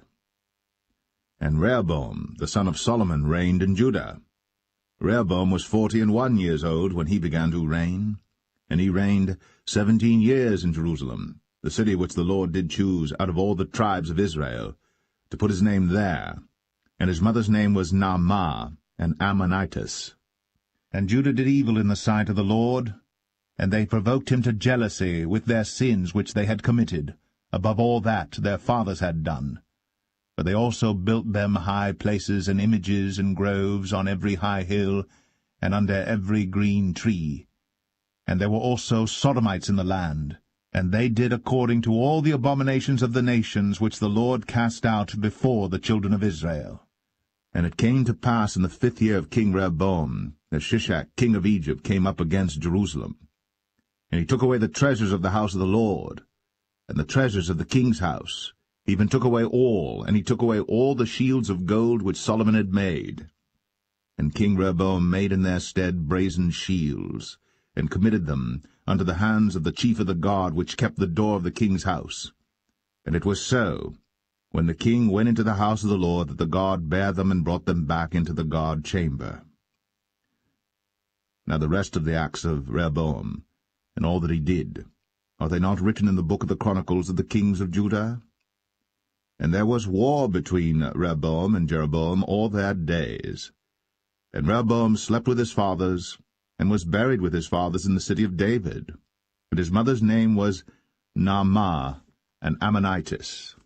And Abijam, his son, reigned in his stead.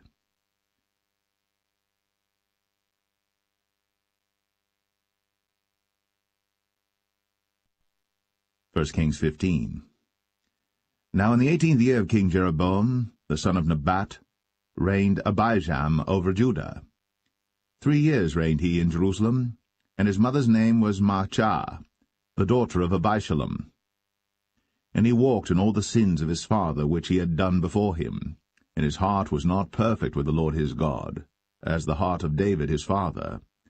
Nevertheless, for David's sake did the Lord his God give him a lamp in Jerusalem to set up his son after him, and to establish Jerusalem, because David did that which was right in the eyes of the Lord, and turned not aside from anything that he commanded him all the days of his life, save only in the matter of Uriah the Hittite. And there was war between Rehoboam and Jeroboam all the days of his life. Now the rest of the acts of Abijam, and all that he did, are they not written in the book of the Chronicles of the kings of Judah? And there was war between Abijam and Jeroboam. And Abijam slept with his fathers, and they buried him in the city of David, and Asa, his son, reigned in his stead. And in the 20th year of Jeroboam, king of Israel, reigned Asa over Judah. And 41 years reigned he in Jerusalem. And his mother's name was Maachah, the daughter of Abishalom. And Asa did that which was right in the eyes of the Lord, as did David his father. And he took away the Sodomites out of the land, and removed all the idols that his fathers had made. And also Maachah his mother, even her he removed from being queen, because she had made an idol in the grove. And Asa destroyed her idol, and burned it by the brook Kidron. But the high places were not removed. Nevertheless Asa's heart was perfect with the Lord all his days. And he brought in the things which his father had dedicated, and the things which himself had dedicated, into the house of the Lord, silver and gold and vessels. And there was war between Asa and Baasha, king of Israel, all their days. And Baasha, king of Israel, went up against Judah, and built Ramah, that he might not suffer any to go out or come in to Asa, king of Judah. Then Asa took all the silver and the gold that were left in the treasures of the house of the Lord, and the treasures of the king's house, and delivered them into the hand of his servants. And King Asa sent them to Ben-Hadad, the son of Tabrimon, the son of Hezion, king of Syria, that dwelt at Damascus, saying, There is a league between me and thee, and between my father and thy father. Behold, I have sent unto thee a present of silver and gold. Come, and break thy league with Baasha king of Israel, that he may depart from me.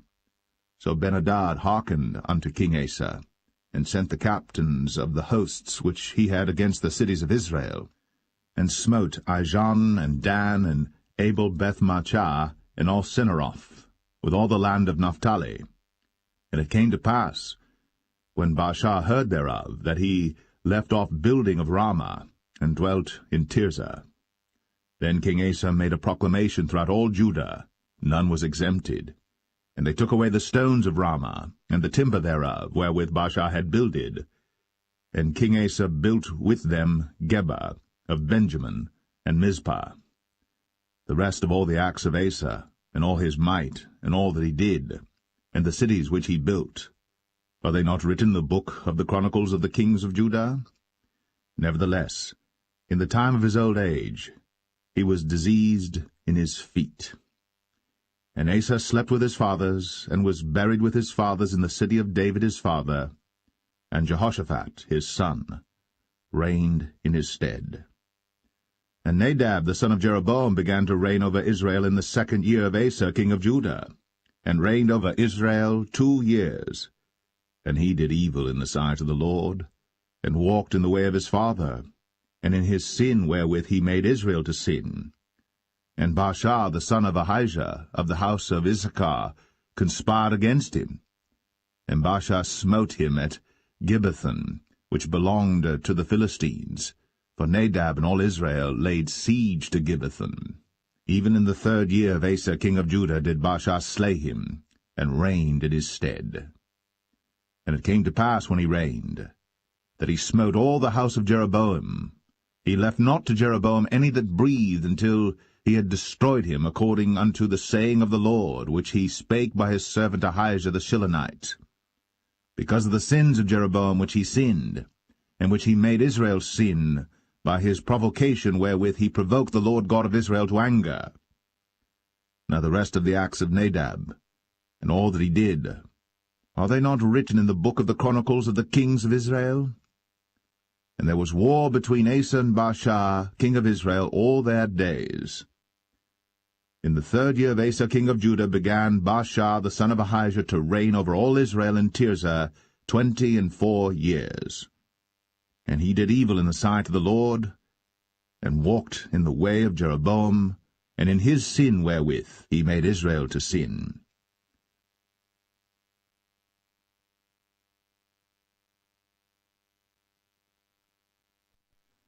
First Kings 16. Then the word of the Lord came to Jehu the son of Hanani against Baasha, saying, Forasmuch as I exalted thee out of the dust, and made thee prince over my people Israel, and thou hast walked in the way of Jeroboam, and hast made my people Israel to sin, to provoke me to anger with their sins, behold, I will take away the posterity of Baasha, and the posterity of his house, and will make thy house like the house of Jeroboam the son of Nebat.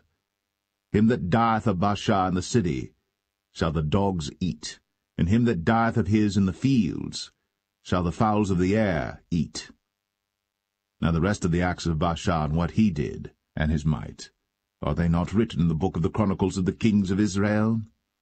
So Baasha slept with his fathers, and was buried in Tirzah, and Elah his son reigned in his stead.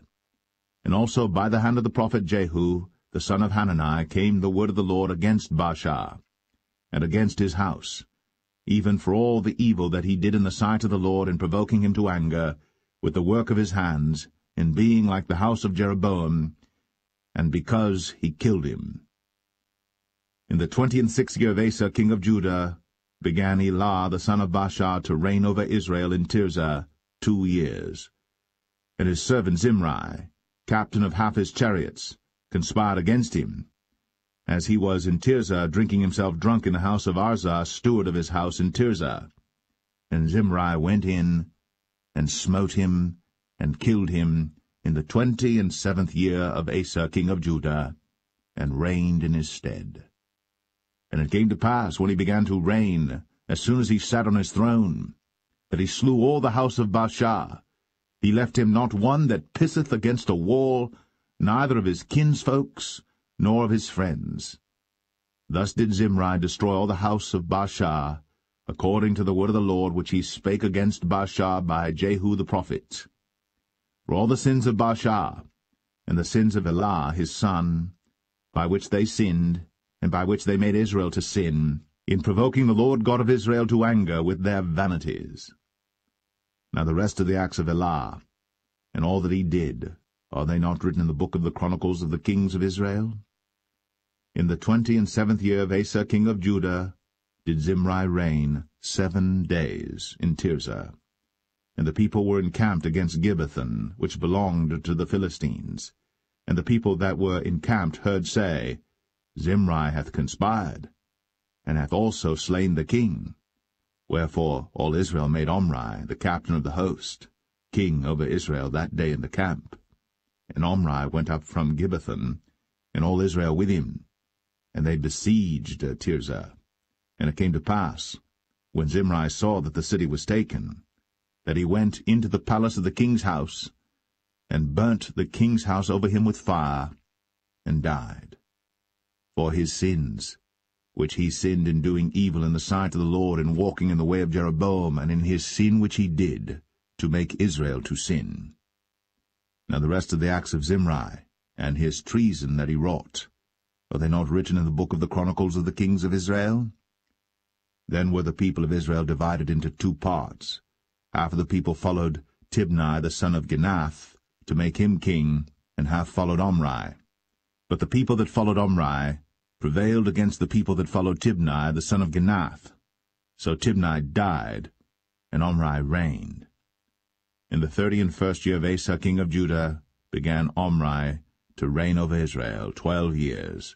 6 years reigned he in Tirzah. And he bought the hill Samaria of Shemer for 2 talents of silver, and built on the hill, and called the name of the city which he built after the name of Shemer, owner of the hill, Samaria. But Omri wrought evil in the eyes of the Lord, and did worse than all that were before him. For he walked in all the way of Jeroboam the son of Nebat, and in his sin wherewith he made Israel to sin, to provoke the Lord God of Israel to anger with their vanities. Now the rest of the acts of Omri which he did, and his might that he showed, are they not written in the book of the Chronicles of the kings of Israel? So Omri slept with his fathers, and was buried in Samaria, and Ahab his son reigned in his stead. And in the 38th year of Asa king of Judah began Ahab the son of Omri to reign over Israel. And Ahab the son of Omri reigned over Israel in Samaria 22 years. And Ahab the son of Omri did evil in the sight of the Lord above all that were before him. And it came to pass, as if it had been a light thing for him to walk in the sins of Jeroboam the son of Nebat, that he took to wife Jezebel, the daughter of Ethbaal, king of the Zidonians, and went and served Baal, and worshipped him. And he reared up an altar for Baal in the house of Baal, which he had built in Samaria. And Ahab made a grove, and Ahab did more to provoke the Lord God of Israel to anger than all the kings of Israel that were before him. In his days did Hiel the Bethelite build Jericho.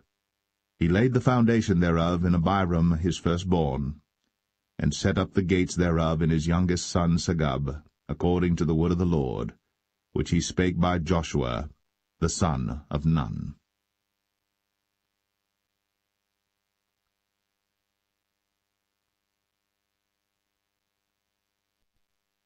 1 Kings 17.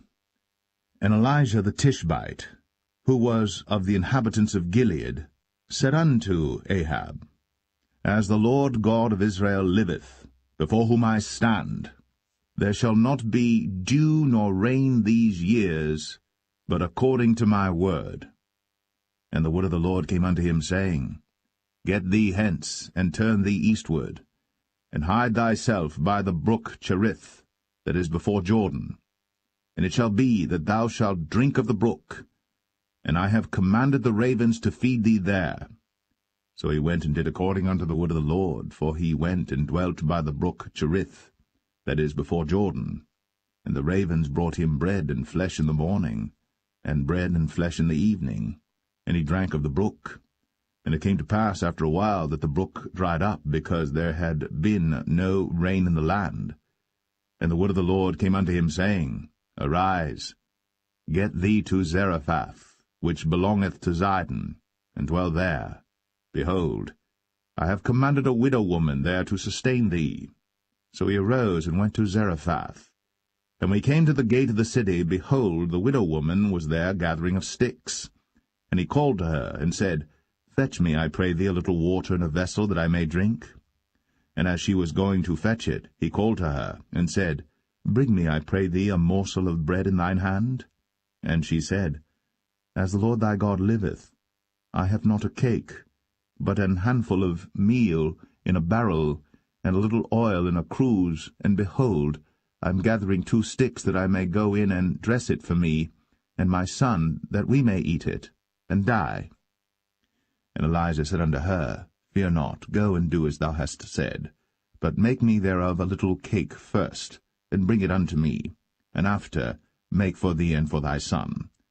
For thus saith the Lord God of Israel, The barrel of meal shall not waste, neither shall the cruse of oil fail, until the day that the Lord sendeth rain upon the earth.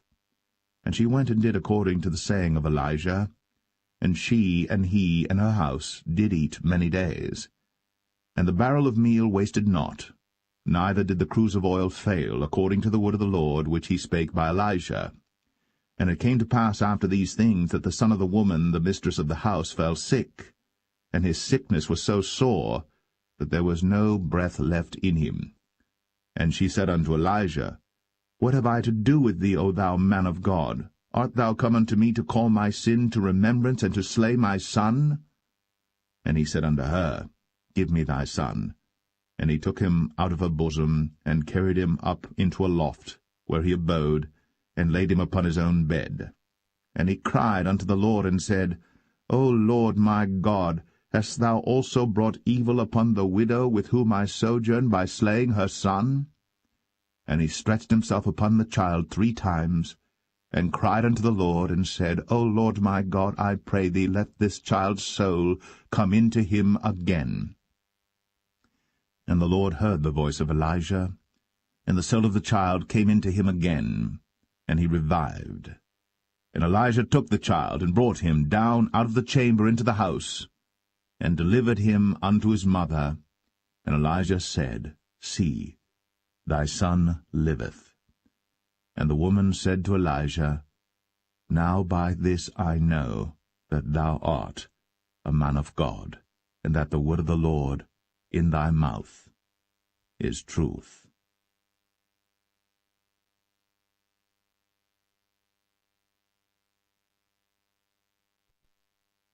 1 Kings 18. And it came to pass, after many days, that the word of the Lord came to Elijah in the 3rd year, saying, Go, show thyself unto Ahab, and I will send rain upon the earth. And Elijah went to show himself unto Ahab. And there was a sore famine in Samaria. And Ahab called Obadiah, which was the governor of his house. Now Obadiah feared the Lord greatly. For it was so, when Jezebel cut off the prophets of the Lord, that Obadiah took 100 prophets, and hid them by 50 in a cave, and fed them with bread and water. And Ahab said unto Obadiah, Go into the land, unto all fountains of water, and unto all brooks. Peradventure we may find grass to save the horses and mules alive, that we lose not all the beasts. So they divided the land between them to pass throughout it. Ahab went one way by himself, and Obadiah went another way by himself. And as Obadiah was in the way, behold, Elijah met him, and he knew him, and fell on his face, and said, Art thou that my lord Elijah? And he answered him, I am.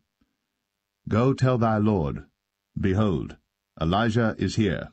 And he said, What have I sinned that thou wouldst deliver thy servant into the hand of Ahab, to slay me? As the Lord thy God liveth, there is no nation or kingdom whither my lord hath not sent to seek thee.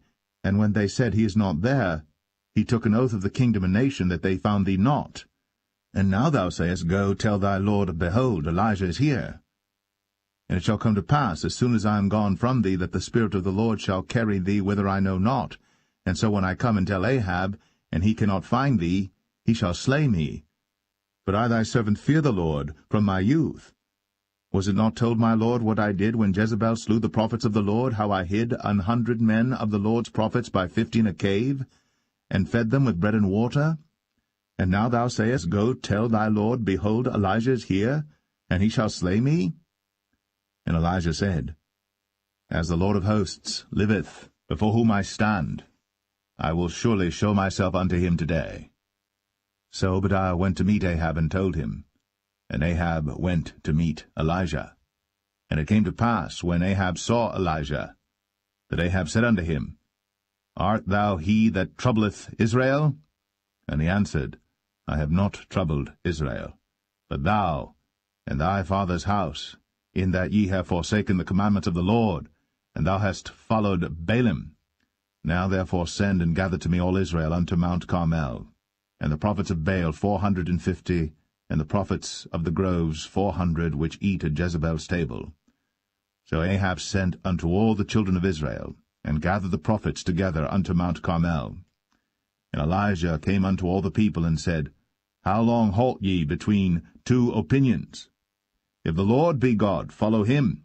But if Baal, then follow him. And the people answered him not a word.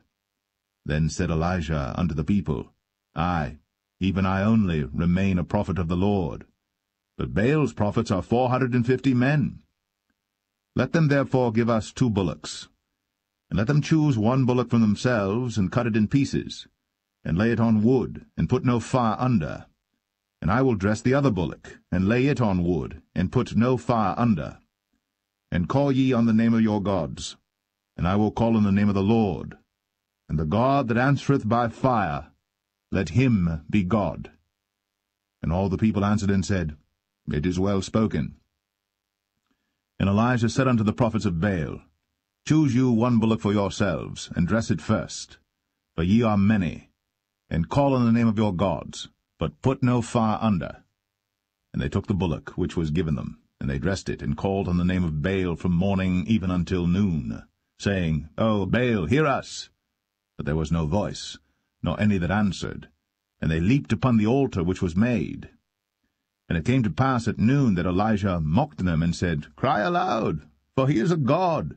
Either he is talking, or he is pursuing, or he is in a journey, peradventure he sleepeth, and must be awaked. And they cried aloud, and cut themselves after their manner with knives and lancets, till the blood gushed out upon them. And it came to pass, when midday was past, and they prophesied until the time of the offering of the evening sacrifice, that there was neither voice, nor any to answer, nor any that regarded. And Elijah said unto all the people, Come near unto me. And all the people came near unto him, and he repaired the altar of the Lord that was broken down. And Elijah took 12 stones, according to the number of the tribes of the sons of Jacob, unto whom the word of the Lord came, saying, Israel shall be thy name.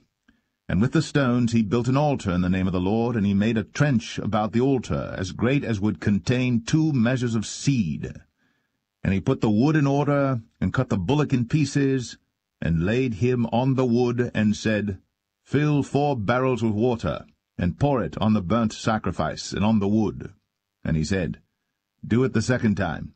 And they did it the 2nd time. And he said, Do it the 3rd time. And they did it the 3rd time. And the water ran round about the altar, and he filled the trench also with water.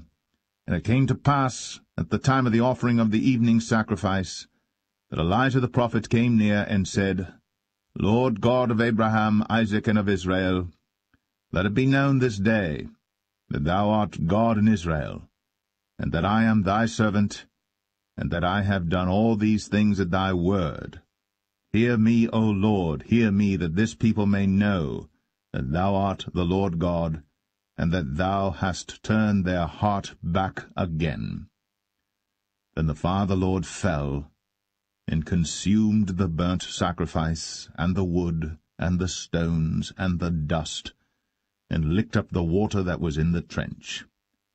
And when all the people saw it, they fell on their faces, and they said, The Lord, He is the God, the Lord, He is the God. And Elijah said unto them, Take the prophets of Baal, let not one of them escape. And they took them. And Elijah brought them down to the brook Kishon, and slew them there. And Elijah said unto Ahab, Get thee up, eat and drink, for there is a sound of abundance of rain. So Ahab went up to eat and to drink. And Elijah went up to the top of Carmel, and he cast himself down upon the earth, and put his face between his knees, and said to his servant, Go up now, look toward the sea. And he went up and looked, and said, There is nothing. And he said, Go again 7 times. And it came to pass at the 7th time that he said, Behold, there ariseth a little cloud out of the sea like a man's hand.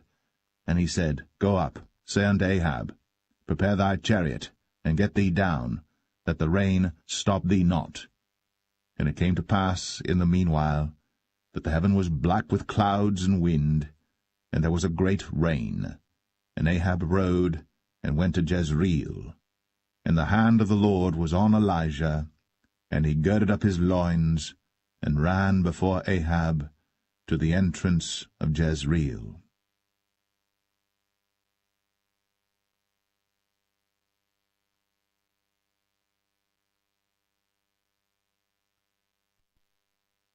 First Kings 19. And Ahab told Jezebel all that Elijah had done, and withal how he had slain all the prophets with the sword. Then Jezebel sent a messenger unto Elijah, saying, So let the gods do to me, and more also, if I make not thy life as the life of one of them by tomorrow about this time. And when he saw that, he arose, and went for his life, and came to Beersheba, which belongeth to Judah, and left his servant there. But he himself went a day's journey into the wilderness, and came and sat down under a juniper tree. And he requested for himself that he might die, and said, It is enough. Now, O Lord, take away my life, for I am not better than my fathers. And as he lay and slept under a juniper tree, behold, then an angel touched him, and said unto him, Arise and eat. And he looked, and behold, there was a cake baked on the coals, and a cruse of water at his head. And he did eat and drink, and laid him down again. And the angel of the Lord came again the second time, and touched him, and said, Arise and eat, because the journey is too great for thee. And he arose, and did eat and drink, and went in the strength of that meat 40 days, and 40 nights, unto Horeb the mount of God.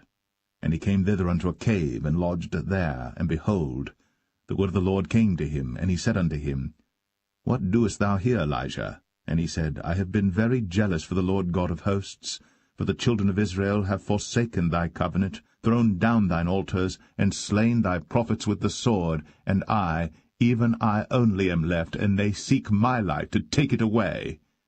And he said, Go forth, and stand upon the mount before the Lord. And behold, the Lord passed by, and a great and strong wind rent the mountains, and brake in pieces the rocks before the Lord.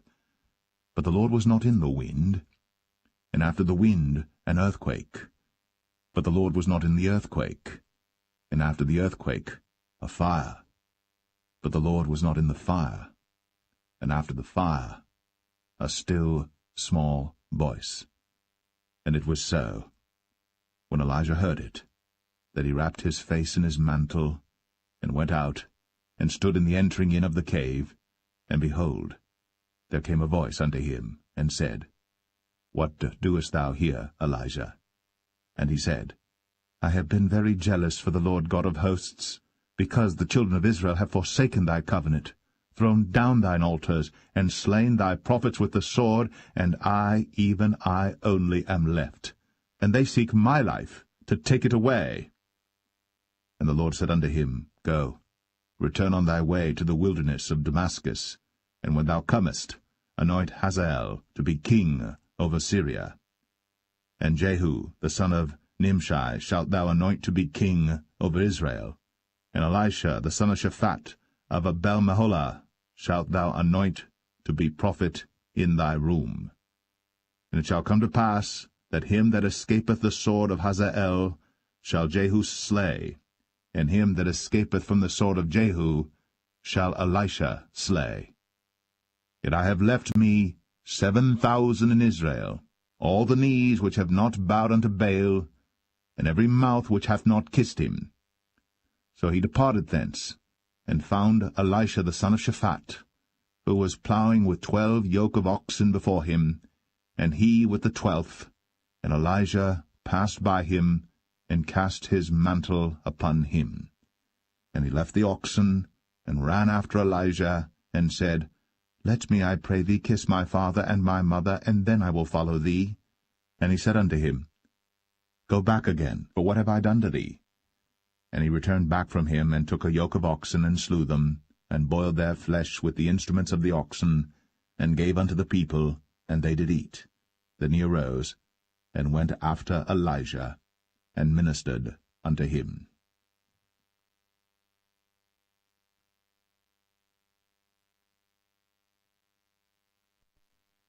1 Kings 20. And Ben-Hadad the king of Syria gathered all his host together, and there were 32 kings with him, and horses and chariots, and he went up and besieged Samaria, and warred against it. And he sent messengers to Ahab king of Israel into the city, and said unto him, Thus saith Ben-Hadad, Thy silver and thy gold is mine, thy wives also and thy children, even the goodliest, are mine. And the king of Israel answered and said, My lord, O king, according to thy saying, I am thine, and all that I have. And the messengers came again and said, Thus speaketh Ben-Hadad, saying, Although I have sent unto thee, saying, Thou shalt deliver me thy silver and thy gold and thy wives and thy children, yet I will send my servants unto thee tomorrow about this time, and they shall search thine house and the houses of thy servants. And it shall be that whatsoever is pleasant in thine eyes, they shall put it in their hand, and take it away. Then the king of Israel called all the elders of the land, and said, Mark, I pray you, and see how this man seeketh mischief, for he sent unto me for my wives, and for my children, and for my silver, and for my gold, and I denied him not. And all the elders and all the people said unto him, Hearken not unto him, nor consent. Wherefore he said unto the messengers of Ben-Hadad, Tell my lord the king, all that thou didst send for to thy servant at the first, I will do, but this thing I may not do. And the messengers departed, and brought him word again. And Ben-Hadad sent unto him, and said, The gods do so unto me, and more also, if the dust of Samaria shall suffice for handfuls for all the people that follow me. And the king of Israel answered and said, Tell him, Let not him that girdeth on his harness boast himself, as he that putteth it off. And it came to pass, when Ben-Hadad heard this message, as he was drinking, he and the kings in the pavilions, that he said unto his servants, Set yourselves in array. And they set themselves in array against the city. And behold, there came a prophet unto Ahab king of Israel, saying, Thus saith the Lord, Hast thou seen all this great multitude? Behold, I will deliver it into thine hand this day, and thou shalt know that I am the Lord. And Ahab said, By whom? And he said, Thus saith the Lord, Even by the young men of the princes of the provinces. Then he said, Who shall order the battle? And he answered, Thou. Then he numbered the young men of the princes of the provinces, and they were 232, and after them he numbered all the people, even all the children of Israel, being 7,000. And they went out at noon. But Ben-Hadad was drinking himself drunk in the pavilions, he and the kings, the 32 kings that helped him. And the young men of the princes of the provinces went out first, and Ben-Hadad sent out, and they told him, saying, There are men come out of Samaria. And he said, Whether they be come out for peace, take them alive, or whether they be come out for war, take them alive. So these young men of the princes of the provinces came out of the city, and the army which followed them, and they slew every one his man, and the Syrians fled. And Israel pursued them, and Ben-Hadad the king of Syria escaped on an horse with the horsemen. And the king of Israel went out, and smote the horses and chariots, and slew the Syrians with a great slaughter. And the prophet came to the king of Israel, and said unto him, Go, strengthen thyself, and mark and see what thou doest. For at the return of the year the king of Syria will come up against thee. And the servants of the king of Syria said unto him, Their gods are gods of the hills, therefore they were stronger than we. But let us fight against them in the plain, and surely we shall be stronger than they. And do this thing, take the kings away, every man out of his place, and put captains in their rooms. And number thee an army like the army that thou hast lost, horse for horse, and chariot for chariot, and we will fight against them in the plain, and surely we shall be stronger than they. And he hearkened unto their voice, and did so. And it came to pass, at the return of the year, that Ben-Hadad numbered the Syrians, and went up to Aphek to fight against Israel. And the children of Israel were numbered, and were all present, and went against them. And the children of Israel pitched before them like 2 little flocks of kids, but the Syrians filled the country. And there came a man of God, and spake unto the king of Israel, and said, Thus saith the Lord, Because the Syrians have said, The Lord is God of the hills, but he is not God of the valleys. Therefore will I deliver all this great multitude into thine hand, and ye shall know that I am the Lord. And they pitched one over against the other 7 days, and so it was, that in the 7th day the battle was joined, and the children of Israel slew of the Syrians 100,000 footmen in 1 day. But the rest fled to Aphek into the city, and there a wall fell upon 27,000 of the men that were left. And Ben-hadad fled and came into the city, into an inner chamber. And his servants said unto him, Behold now, we have heard that the kings of the house of Israel are merciful kings. Let us, I pray thee, put sackcloth on our loins, and ropes upon our heads, and go out to the king of Israel. Peradventure he will save thy life. So they girded sackcloth on their loins, and put ropes on their heads, and came to the king of Israel, and said, Thy servant Ben-hadad saith, I pray thee, let me live. And he said, Is he yet alive? He is my brother. Now the men did diligently observe whether anything would come from him, and did hastily catch it. And they said, Thy brother Ben-hadad. Then he said, Go ye, bring him. Then Ben-hadad came forth to him, and he caused him to come up into the chariot. And Ben-hadad said unto him, The cities which my father took from thy father I will restore, and thou shalt make streets for thee in Damascus, as my father made in Samaria. Then said Ahab, I will send thee away with this covenant. So he made a covenant with him, and sent him away. And a certain man of the sons of the prophets said unto his neighbor in the word of the Lord, Smite me, I pray thee. And the man refused to smite him. Then said he unto him, Because thou hast not obeyed the voice of the Lord, behold, as soon as thou art departed from me, a lion shall slay thee. And as soon as he was departed from him, a lion found him and slew him. Then he found another man, and said, Smite me, I pray thee. And the man smote him, so that in smiting he wounded him. So the prophet departed, and waited for the king by the way, and disguised himself with ashes upon his face. And as the king passed by, he cried unto the king, and he said, Thy servant went out into the midst of the battle, and behold, a man turned aside, and brought a man unto me, and said, Keep this man. If by any means he be missing, then shall thy life be for his life, or else thou shalt pay a talent of silver. And as thy servant was busy here and there, he was gone. And the king of Israel said unto him, So shall thy judgment be. Thyself hast decided it. And he hasted, and took the ashes away from his face. And the king of Israel discerned him that he was of the prophets. And he said unto him, Thus saith the Lord, Because thou hast let go out of thy hand a man whom I appointed to utter destruction, therefore thy life shall go for his life, and thy people for his people. And the king of Israel went to his house, heavy and displeased, and came to Samaria.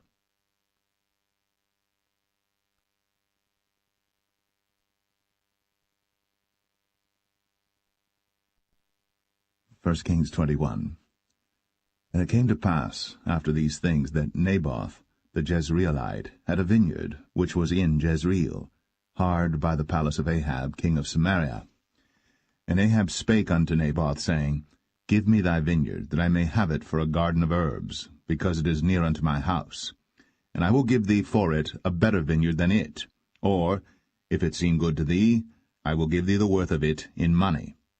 And Naboth said to Ahab, The Lord forbid it me, that I should give the inheritance of my fathers unto thee. And Ahab came into his house heavy and displeased, because of the word which Naboth the Jezreelite had spoken to him. For he had said, I will not give thee the inheritance of my fathers. And he laid him down upon his bed, and turned away his face, and would eat no bread. But Jezebel his wife came to him, and said unto him, Why is thy spirit so sad that thou eatest no bread? And he said unto her, Because I spake unto Naboth the Jezreelite, and said unto him, Give me thy vineyard for money, or else, if it please thee, I will give thee another vineyard for it. And he answered, I will not give thee my vineyard. And Jezebel his wife said unto him, Dost thou now govern the kingdom of Israel? Arise, and eat bread, and let thine heart be merry. I will give thee the vineyard of Naboth the Jezreelite. So she wrote letters in Ahab's name, and sealed them with his seal. and sent the letters unto the elders and to the nobles that were in his city dwelling with Naboth. And she wrote in the letters, saying, Proclaim a fast, and set Naboth on high among the people. And set 2 men, sons of Belial, before him, to bear witness against him, saying, Thou didst blaspheme God and the king. And then carry him out, and stone him, that he may die. And the men of his city, even the elders and the nobles, who were the inhabitants in his city, did as Jezebel had sent unto them, and as it was written in the letters which she had sent unto them. They proclaimed a fast, and set Naboth on high among the people. And there came in 2 men, children of Belial, and sat before him. And the men of Belial witnessed against him, even against Naboth, in the presence of the people, saying, Naboth did blaspheme God and the king. Then they carried him forth out of the city, and stoned him with stones, that he died. Then they sent to Jezebel, saying, Naboth is stoned, and is dead. And it came to pass, when Jezebel heard that Naboth was stoned, and was dead, that Jezebel said to Ahab, Arise, take possession of the vineyard of Naboth the Jezreelite, which he refused to give thee for money. For Naboth is not alive, but dead. And it came to pass, when Ahab heard that Naboth was dead, that Ahab rose up to go down to the vineyard of Naboth the Jezreelite, to take possession of it. And the word of the Lord came to Elijah the Tishbite, saying, Arise, go down to meet Ahab king of Israel, which is in Samaria. Behold, he is in the vineyard of Naboth, whither he is gone down to possess it. And thou shalt speak unto him, saying, Thus saith the Lord, Hast thou killed and also taken possession? And thou shalt speak unto him, saying, Thus saith the Lord, In the place where dogs licked the blood of Naboth shall dogs lick thy blood, even thine. And Ahab said to Elijah, Hast thou found me, O mine enemy? And he answered, I have found thee, because thou hast sold thyself to work evil in the sight of the Lord. Behold, I will bring evil upon thee, and will take away thy posterity, and will cut off from Ahab him that pisseth against the wall, and him that is shut up and left in Israel, and will make thine house like the house of Jeroboam the son of Nebat, and like the house of Baasha the son of Ahijah, for the provocation wherewith thou hast provoked me to anger, and made Israel to sin. And of Jezebel also spake the Lord, saying, The dogs shall eat Jezebel by the wall of Jezreel. Him that dieth of Ahab in the city the dogs shall eat, and him that dieth in the field shall the fowls of the air eat. But there was none like unto Ahab, which did sell himself to work wickedness in the sight of the Lord, whom Jezebel his wife stirred up. And he did very abominably in following idols, according to all things as did the Amorites, whom the Lord cast out before the children of Israel. And it came to pass, when Ahab heard those words, that he rent his clothes, and put sackcloth upon his flesh, and fasted, and lay in sackcloth, and went softly. And the word of the Lord came to Elijah the Tishbite, saying, Seest thou how Ahab humbleth himself before me? Because he humbleth himself before me, I will not bring the evil in his days, but in his son's days will I bring the evil upon his house.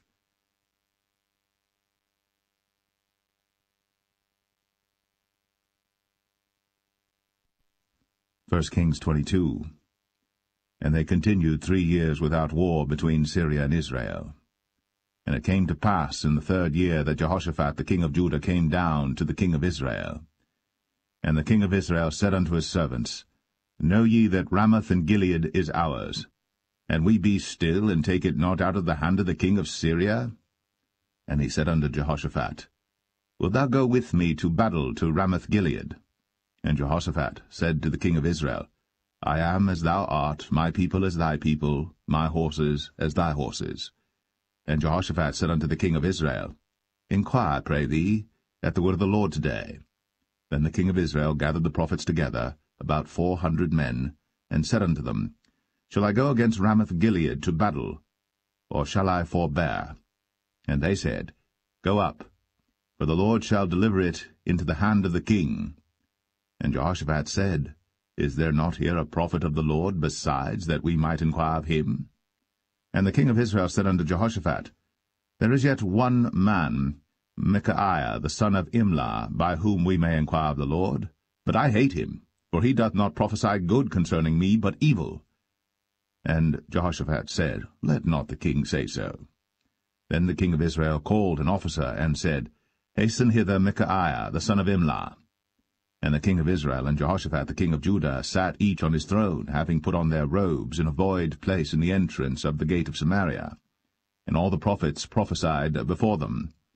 And Zedekiah the son of Chenaanah made him horns of iron, and he said, Thus saith the Lord, With these shalt thou push the Syrians until thou have consumed them. And all the prophets prophesied so, saying, Go up to Ramoth-Gilead, and prosper, for the Lord shall deliver it into the king's hand. And the messenger that was gone to call Micaiah spake unto him, saying, Behold now, the words of the prophets declare good unto the king with one mouth. Let thy word, I pray thee, be like the word of one of them, and speak that which is good.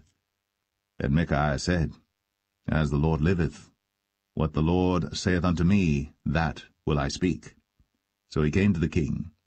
And the king said unto him, Micaiah, shall we go against Ramoth-Gilead to battle, or shall we forbear? And he answered him, Go and prosper, for the Lord shall deliver it into the hand of the king. And the king said unto him, How many times shall I adjure thee that thou tell me nothing but that which is true in the name of the Lord? And he said, I saw all Israel scattered upon the hills, as sheep that have not a shepherd. And the Lord said, These have no master. Let them return every man to his house in peace. And the king of Israel said unto Jehoshaphat, Did I not tell thee that he would prophesy no good concerning me, but evil? And he said, Hear thou therefore the word of the Lord. I saw the Lord sitting on his throne, and all the host of heaven standing by him on his right hand and on his left. And the Lord said, Who shall persuade Ahab that he may go up and fall at Ramoth-Gilead? And one said on this manner, and another said on that manner. And there came forth a spirit, and stood before the Lord, and said, I will persuade him. And the Lord said unto him, Wherewith? And he said, I will go forth, and I will be a lying spirit in the mouth of all his prophets. And he said, Thou shalt persuade him, and prevail also. Go forth, and do so.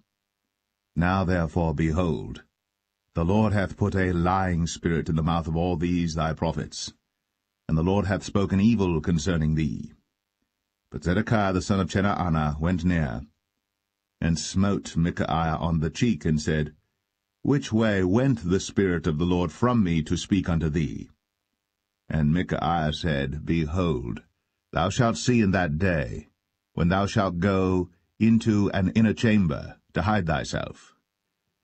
And the king of Israel said, Take Micaiah, and carry him back unto Amon the governor of the city, and to Joash the king's son, and say, Thus saith the king, Put this fellow in the prison, and feed him with bread of affliction and with water of affliction, until I come in peace.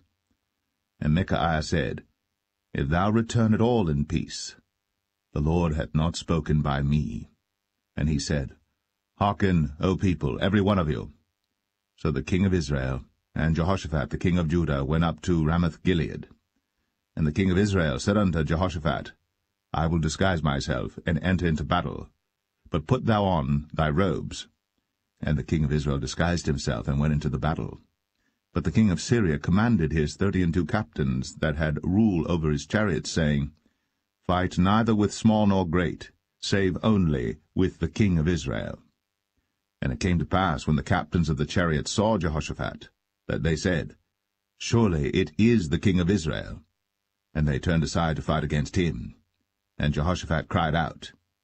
And it came to pass, when the captains of the chariots perceived that it was not the king of Israel, that they turned back from pursuing him. And a certain man drew a bow at a venture, and smote the king of Israel between the joints of the harness. Wherefore he said unto the driver of his chariots, Turn thy hand, and carry me out of the host, for I am wounded. And the battle increased that day. And the king was stayed up in his chariot against the Syrians, and died at even. And the blood ran out of the wound, into the midst of the chariot. And there went a proclamation throughout the host about the going down of the sun, saying, Every man to his city, and every man to his own country. So the king died, and was brought to Samaria, and they buried the king in Samaria. And one washed the chariot in the pool of Samaria, and the dogs licked up his blood, and they washed his armour, according unto the word of the Lord which he spake. Now the rest of the acts of Ahab, and all that he did, and the ivory house which he made, and all the cities that he built, are they not written in the book of the Chronicles of the kings of Israel? So Ahab slept with his fathers, and Ahaziah his son reigned in his stead. And Jehoshaphat the son of Asa began to reign over Judah in the 4th year of Ahab king of Israel. Jehoshaphat was 35 years old when he began to reign, and he reigned 25 years in Jerusalem. And his mother's name was Azubah, the daughter of Shilhi. And he walked in all the ways of Asa his father. He turned not aside from it, doing that which was right in the eyes of the Lord. Nevertheless the high places were not taken away, for the people offered and burnt incense yet in the high places. And Jehoshaphat made peace with the king of Israel. Now the rest of the acts of Jehoshaphat, and his might that he showed, and how he warred, are they not written in the book of the Chronicles of the kings of Judah? And the remnant of the Sodomites, which remained in the days of his father Asa, he took out of the land. There was then no king in Edom, a deputy was king. Jehoshaphat made ships of Tarshish to go to Ophir for gold, but they went not, for the ships were broken at Ezion-Geber. Then said Ahaziah the son of Ahab unto Jehoshaphat, Let my servants go with thy servants in the ships. But Jehoshaphat would not. And Jehoshaphat slept with his fathers, and was buried with his fathers in the city of David his father. And Jehoram his son reigned in his stead. Ahaziah the son of Ahab began to reign over Israel in Samaria the 17th year of Jehoshaphat king of Judah, and reigned 2 years over Israel. And he did evil in the sight of the Lord, and walked in the way of his father, and in the way of his mother, and in the way of Jeroboam the son of Nebat, who made Israel to sin. For he served Baal, and worshipped him, and provoked to anger the Lord God of Israel, according to all that his father had done.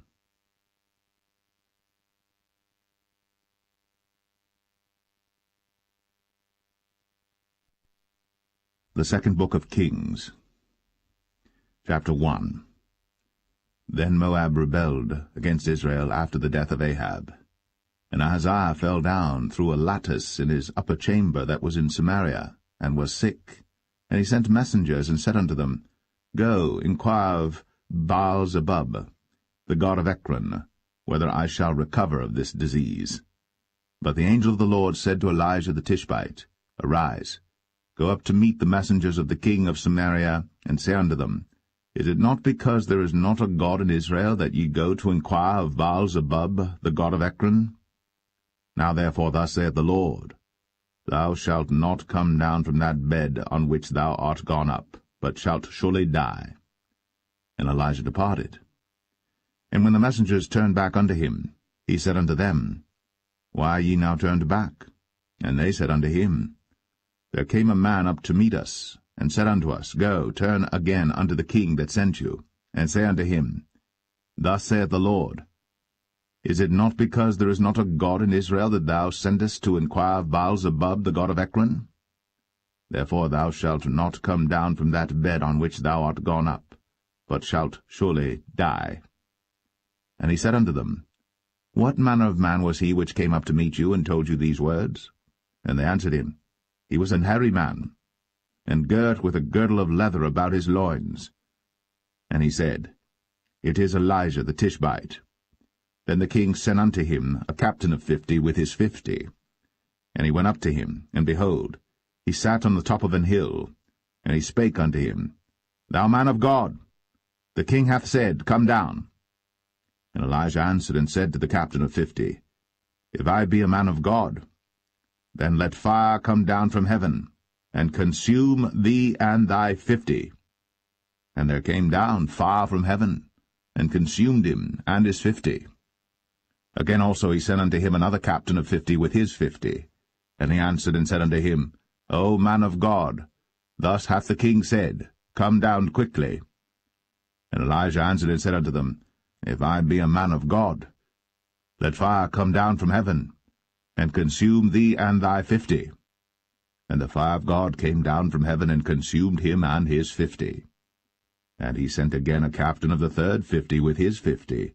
And the third captain of the 50 went up, and came and fell on his knees before Elijah, and besought him, and said unto him, O man of God, I pray thee, let my life and the life of these 50 thy servants be precious in thy sight. Behold, there came fire down from heaven, and burnt up the 2 captains of the former 50s with their 50s. Therefore let my life now be precious in thy sight. And the angel of the Lord said unto Elijah, Go down with him, be not afraid of him. And he arose, and went down with him unto the king. And he said unto him, Thus saith the Lord, Forasmuch as thou hast sent messengers to inquire of Baal-zebub the god of Ekron, is it not because there is no God in Israel to inquire of his word?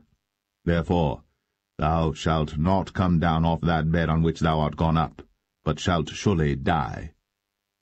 So he died according to the word of the Lord which Elijah had spoken. And Jehoram reigned in his stead in the 2nd year of Jehoram the son of Jehoshaphat king of Judah, because he had no son. Now the rest of the acts of Ahaziah which he did, are they not written in the book of the Chronicles of the kings of Israel?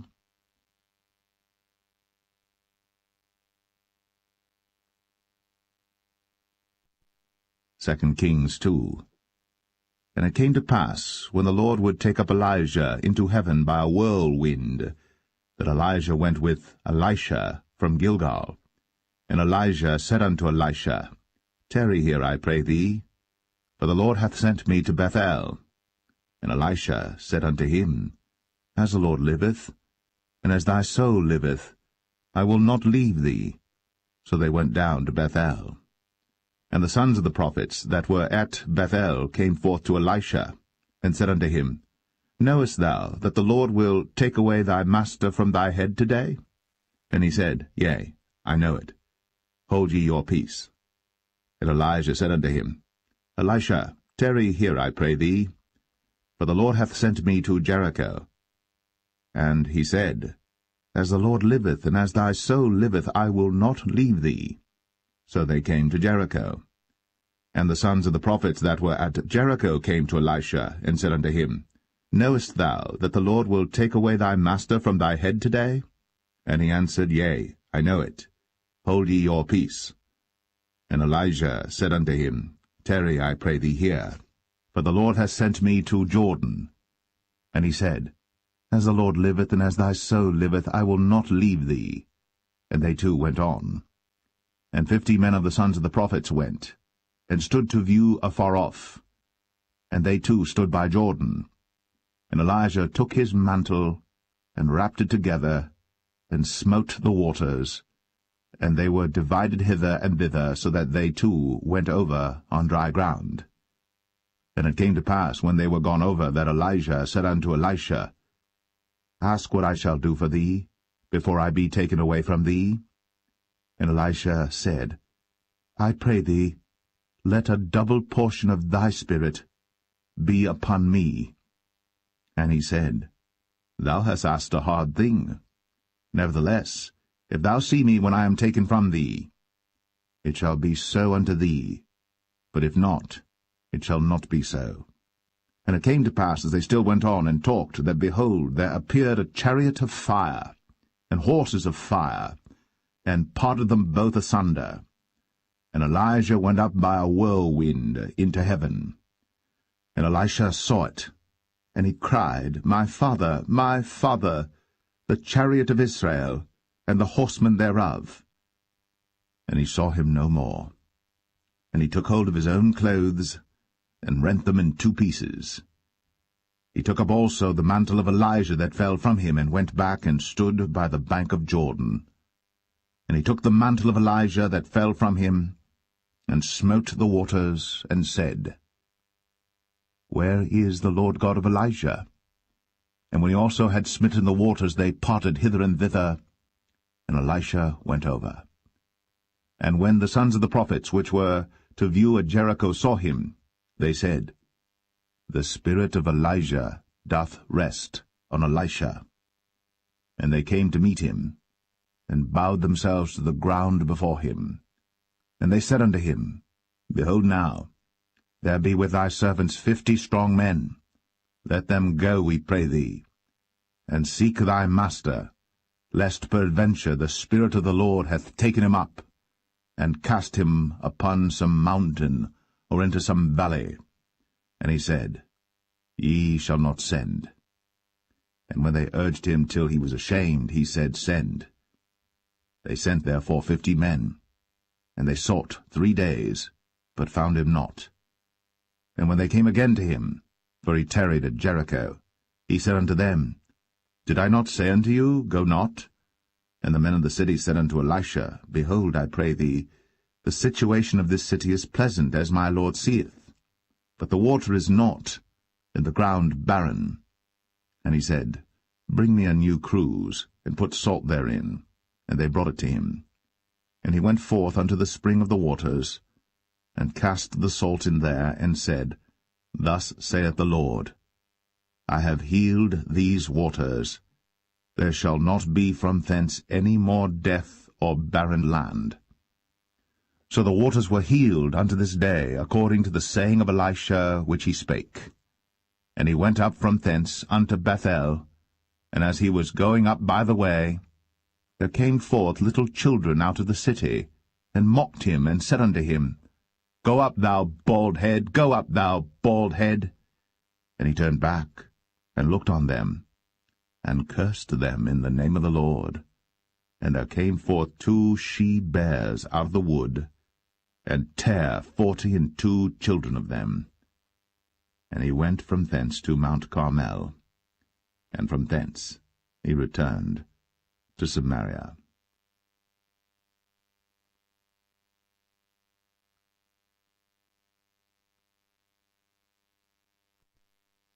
Second Kings 3. Now Jehoram the son of Ahab began to reign over Israel in Samaria the 18th year of Jehoshaphat king of Judah, and reigned 12 years. And he wrought evil in the sight of the Lord, but not like his father and like his mother, for he put away the image of Baal that his father had made. Nevertheless he cleaved unto the sins of Jeroboam the son of Nebat, which made Israel to sin. He departed not therefrom. And Mesha king of Moab was a sheepmaster, and rendered unto the king of Israel 100,000 lambs and 100,000 rams with the wool. But it came to pass, when Ahab was dead, that the king of Moab rebelled against the king of Israel. And King Jehoram went out of Samaria the same time, and numbered all Israel. And he went and sent to Jehoshaphat the king of Judah, saying, The king of Moab hath rebelled against me. Wilt thou go with me against Moab to battle? And he said, I will go up. I am as thou art, my people as thy people, and my horses as thy horses. And he said, Which way shall we go up? And he answered, The way through the wilderness of Edom. So the king of Israel went, and the king of Judah, and the king of Edom, and they fetched a compass of 7 days' journey, and there was no water for the host, and for the cattle that followed them.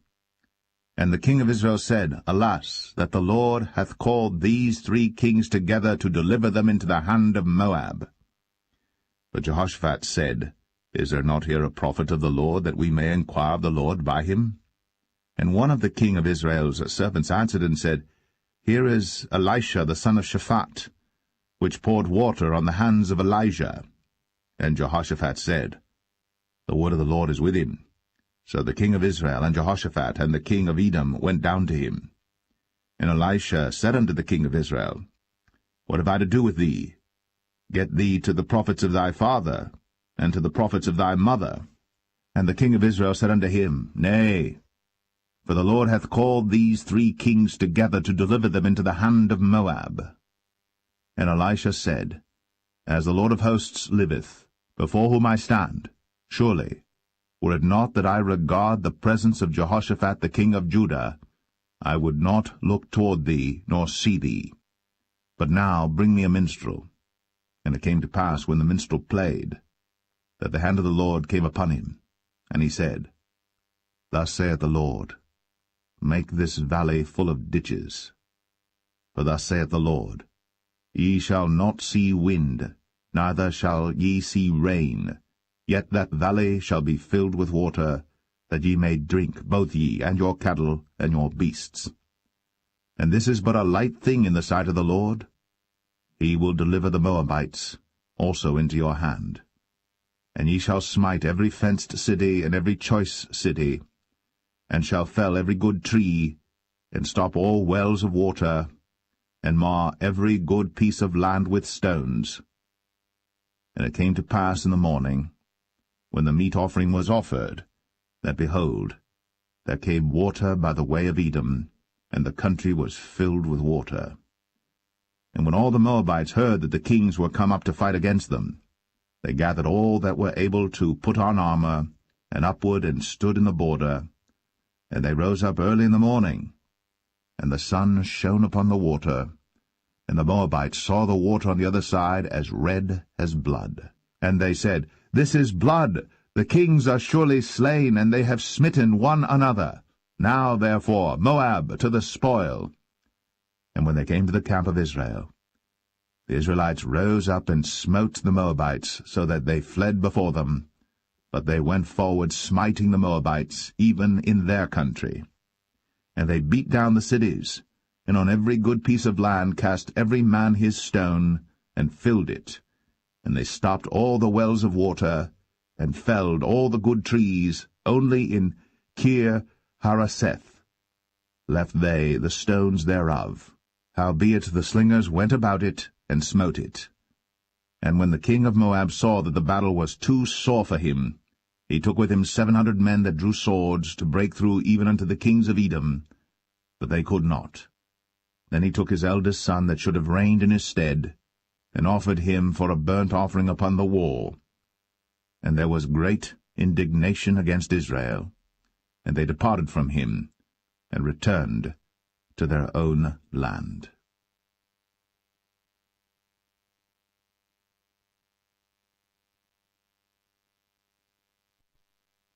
2 Kings 4.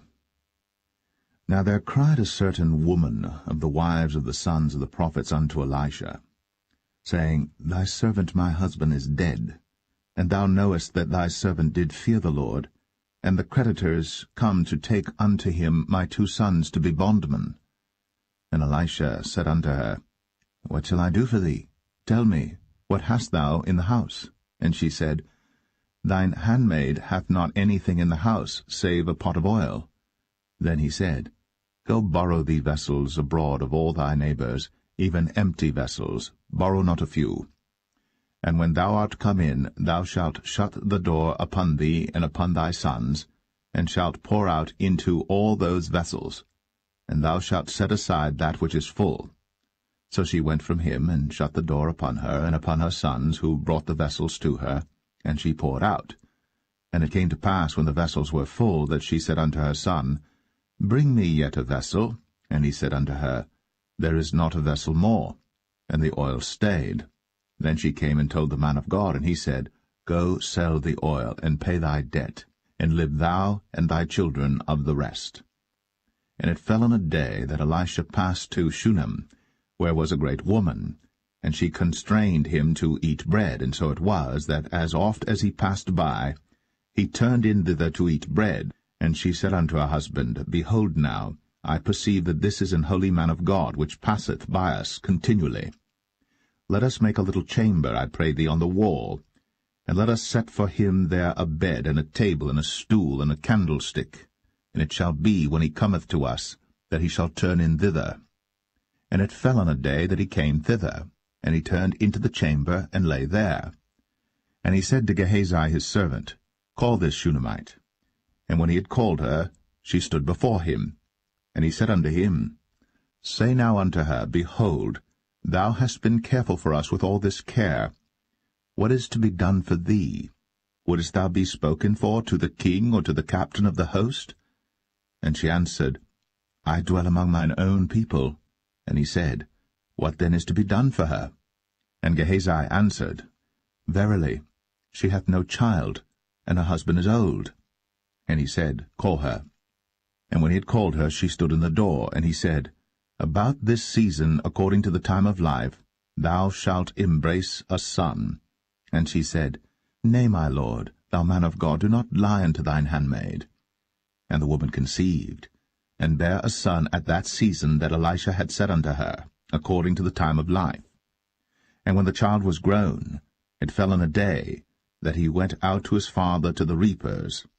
And he said unto his father, My head, my head. And he said to a lad, Carry him to his mother. And when he had taken him, and brought him to his mother, he sat on her knees till noon, and then died. And she went up, and laid him on the bed of the man of God, and shut the door upon him, and went out.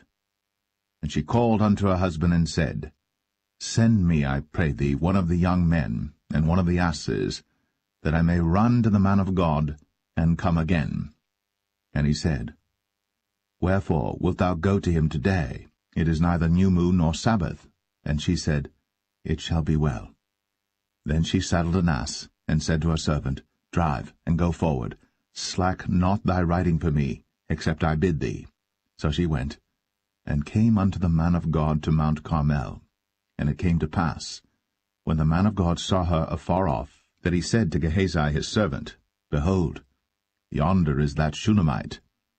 Run now, I pray thee, to meet her, and say unto her, Is it well with thee? Is it well with thy husband? Is it well with the child? And she answered, It is well. And when she came to the man of God to the hill, she caught him by the feet. But Gehazi came near to thrust her away. And the man of God said, Let her alone, for her soul is vexed within her. And the Lord hath hid it from me, and hath not told me. Then she said, Did I desire a son of my Lord? Did I not say, Do not deceive me? Then he said to Gehazi, Gird up thy loins, and take my staff in thine hand, and go thy way. If thou meet any man, salute him not, and if any salute thee, answer him not again. And lay my staff upon the face of the child. And the mother of the child said, As the Lord liveth, and as thy soul liveth, I will not leave thee. And he arose and followed her. And Gehazi passed on before them, and laid the staff upon the face of the child. But there was neither voice nor hearing. Wherefore he went again to meet him, and told him, saying, The child is not awaked. And when Elisha was come into the house, behold, the child was dead, and laid upon his bed. He went in therefore, and shut the door upon them twain, and prayed unto the Lord. And he went up and lay upon the child, and put his mouth upon his mouth, and his eyes upon his eyes, and his hands upon his hands. And he stretched himself upon the child, and the flesh of the child waxed warm. Then he returned, and walked in the house to and fro, and went up and stretched himself upon him. And the child sneezed 7 times. And the child opened his eyes. And he called Gehazi, and said, Call this Shunammite. So he called her. And when she was come in unto him, he said, Take up thy son. Then she went in, and fell at his feet, and bowed herself to the ground, and took up her son, and went out. And Elisha came again to Gilgal, and there was a dearth in the land. And the sons of the prophets were sitting before him. And he said unto his servant, Set on the great pot, and seethe porridge for the sons of the prophets. And one went out into the field to gather herbs, and found a wild vine, and gathered thereof wild gourds his lapful, and came and shred them into the pot of pottage, for they knew them not. So they poured out for the men to eat. And it came to pass, as they were eating of the pottage, that they cried out and said, O thou man of God, there is death in the pot. And they could not eat thereof. But he said, Then bring meal. And he cast it into the pot, and he said, Pour out for the people, that they may eat. And there was no harm in the pot. And there came a man from Baal-Shalisha, and brought the man of God bread of the first fruits, 20 loaves of barley, and full ears of corn in the husk thereof. And he said, Give unto the people, that they may eat. And his servitor said, What, should I set this before 100 men? He said again, Give the people, that they may eat. For thus saith the Lord, They shall eat, and shall leave thereof. So he set it before them, and they did eat, and left thereof, according to the word of the Lord.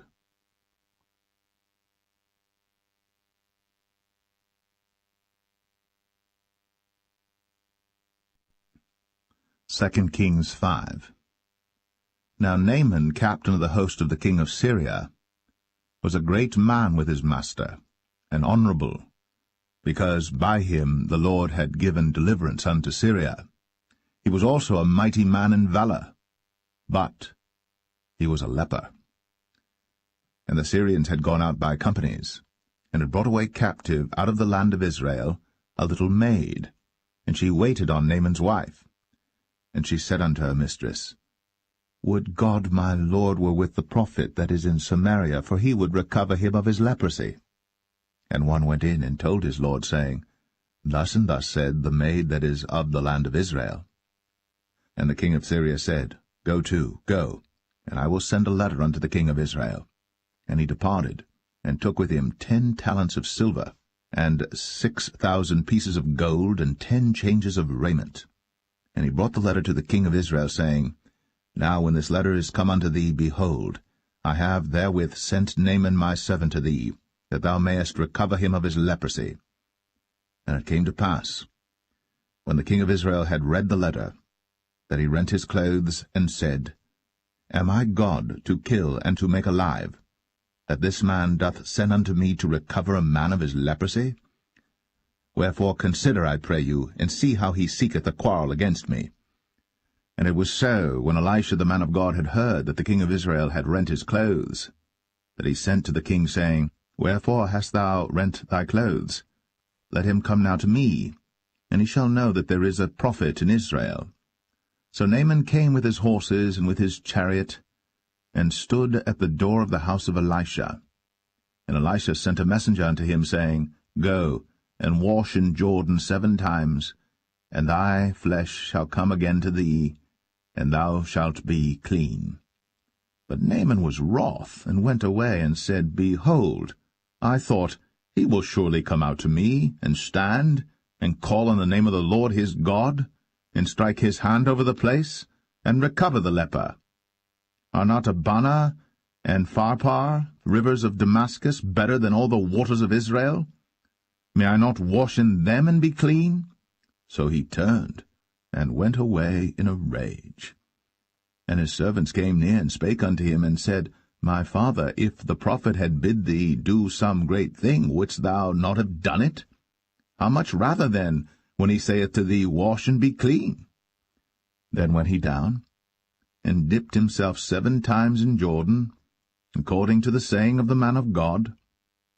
And his flesh came again like unto the flesh of a little child, and he was clean. And he returned to the man of God, he and all his company, and came and stood before him. And he said, Behold, now I know that there is no God in all the earth, but in Israel. Now therefore I pray thee, take a blessing of thy servant. But he said, As the Lord liveth, before whom I stand, I will receive none. And he urged him to take it, but he refused. And Naaman said, Shall there not then, I pray thee, be given to thy servant 2 mules, burden of earth? For thy servant will henceforth offer neither burnt offering nor sacrifice unto other gods, but unto the Lord. In this thing the Lord pardon thy servant, that when my master goeth into the house of Rimmon to worship there, and he leaneth on my hand, and I bow myself in the house of Rimmon, when I bow down myself in the house of Rimmon, the Lord pardon thy servant in this thing. And he said unto him, Go in peace. So he departed from him a little way. But Gehazi, the servant of Elisha, the man of God, said, Behold, My master hath spared Naaman this Syrian in not receiving at his hands that which he brought? But as the Lord liveth, I will run after him, and take somewhat of him. So Gehazi followed after Naaman. And when Naaman saw him running after him, he lighted down from the chariot to meet him, and said, Is all well? And he said, All is well.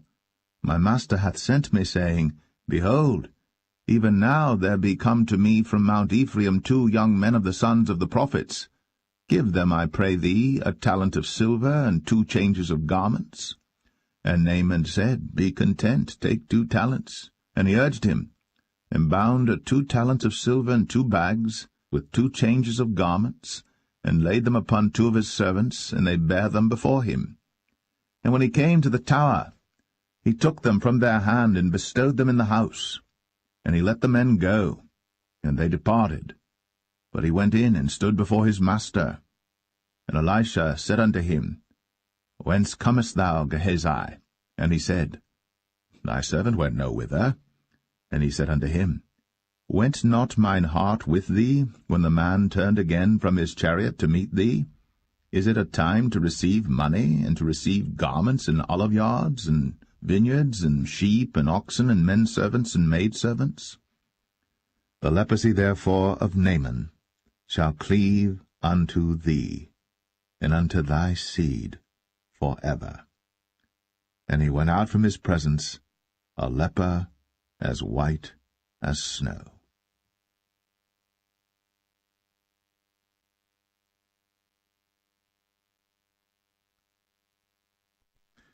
2 Kings 6.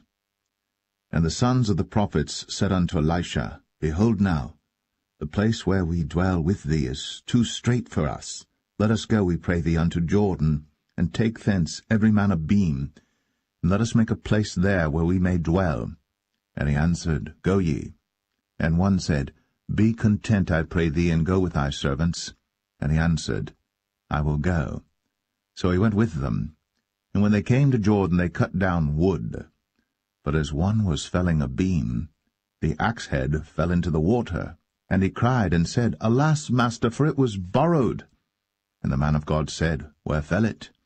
And he showed him the place. And he cut down a stick, and cast it in thither. And the iron did swim. Therefore said he, Take it up to thee.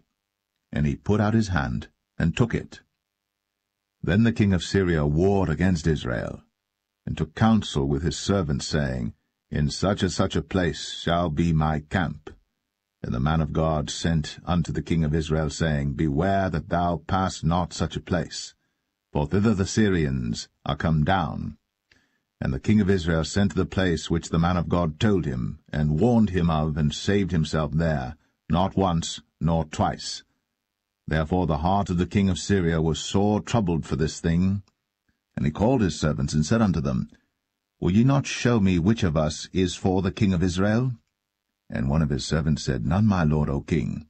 But Elisha, the prophet that is in Israel, telleth the king of Israel the words that thou speakest in thy bedchamber. And he said, Go and spy where he is, that I may send and fetch him. And it was told him, saying, Behold, he is in Dothan. Therefore sent he thither horses and chariots and a great host. And they came by night and compassed the city about. And when the servant of the man of God was risen early and gone forth, behold, an host compassed the city both with horses and chariots. And his servant said unto him, Alas, my master, how shall we do? And he answered, Fear not, for they that be with us are more than they that be with them. And Elisha prayed, and said, Lord, I pray thee, open his eyes, that he may see. And the Lord opened the eyes of the young man, and he saw, and behold, the mountain was full of horses and chariots of fire round about Elisha. And when they came down to him, Elisha prayed unto the Lord, and said, Smite this people, I pray thee, with blindness. And he smote them with blindness according to the word of Elisha. And Elisha said unto them, This is not the way, neither is this the city. Follow me, and I will bring you to the man whom ye seek. But he led them to Samaria. And it came to pass, when they were come into Samaria, that Elisha said, Lord, open the eyes of these men, that they may see. And the Lord opened their eyes, and they saw, and behold, they were in the midst of Samaria. And the king of Israel said unto Elisha, when he saw them, My father, shall I smite them? Shall I smite them? And he answered, Thou shalt not smite them. Wouldst thou smite those whom thou hast taken captive with thy sword and with thy bow? Set bread and water before them, that they may eat and drink, and go to their master. And he prepared great provision for them. And when they had eaten and drunk, he sent them away, and they went to their master. So the bands of Syria came no more into the land of Israel. And it came to pass after this, that Benhadad, king of Syria, gathered all his host, and went up, and besieged Samaria. And there was a great famine in Samaria, and behold, they besieged it, until an ass's head was sold for 80 pieces of silver, and the 4th part of a cab of dove's dung for 5 pieces of silver. And as the king of Israel was passing by upon the wall, they cried a woman unto him, saying, Help my lord, O king. And he said, If the Lord do not help thee, whence shall I help thee? Out of the barn floor, out of the winepress? And the king said unto her, What aileth thee? And she answered, This woman said unto me, Give thy son, that we may eat him today, and we will eat my son tomorrow. So we boiled my son, and did eat him. And I said unto her on the next day, Give thy son, that we may eat him. And she hath hid her son. And it came to pass, when the king heard the words of the woman, that he rent his clothes, and he passed by upon the wall. And the people looked, and behold, he had sackcloth within upon his flesh. Then he said, God do so, and more also to me, if the head of Elisha the son of Shaphat shall stand on him this day. But Elisha sat in his house, and the elders sat with him. And the king sent a man from before him. But ere the messenger came to him, he said to the elders, See ye how this son of a murderer hath sent to take away mine head? Look, when the messenger cometh, shut the door, and hold him fast at the door. Is not the sound of his master's feet behind him? And while he yet talked with them, behold, the messenger came down unto him, and he said, Behold, this evil is of the Lord. What should I wait for the Lord any longer?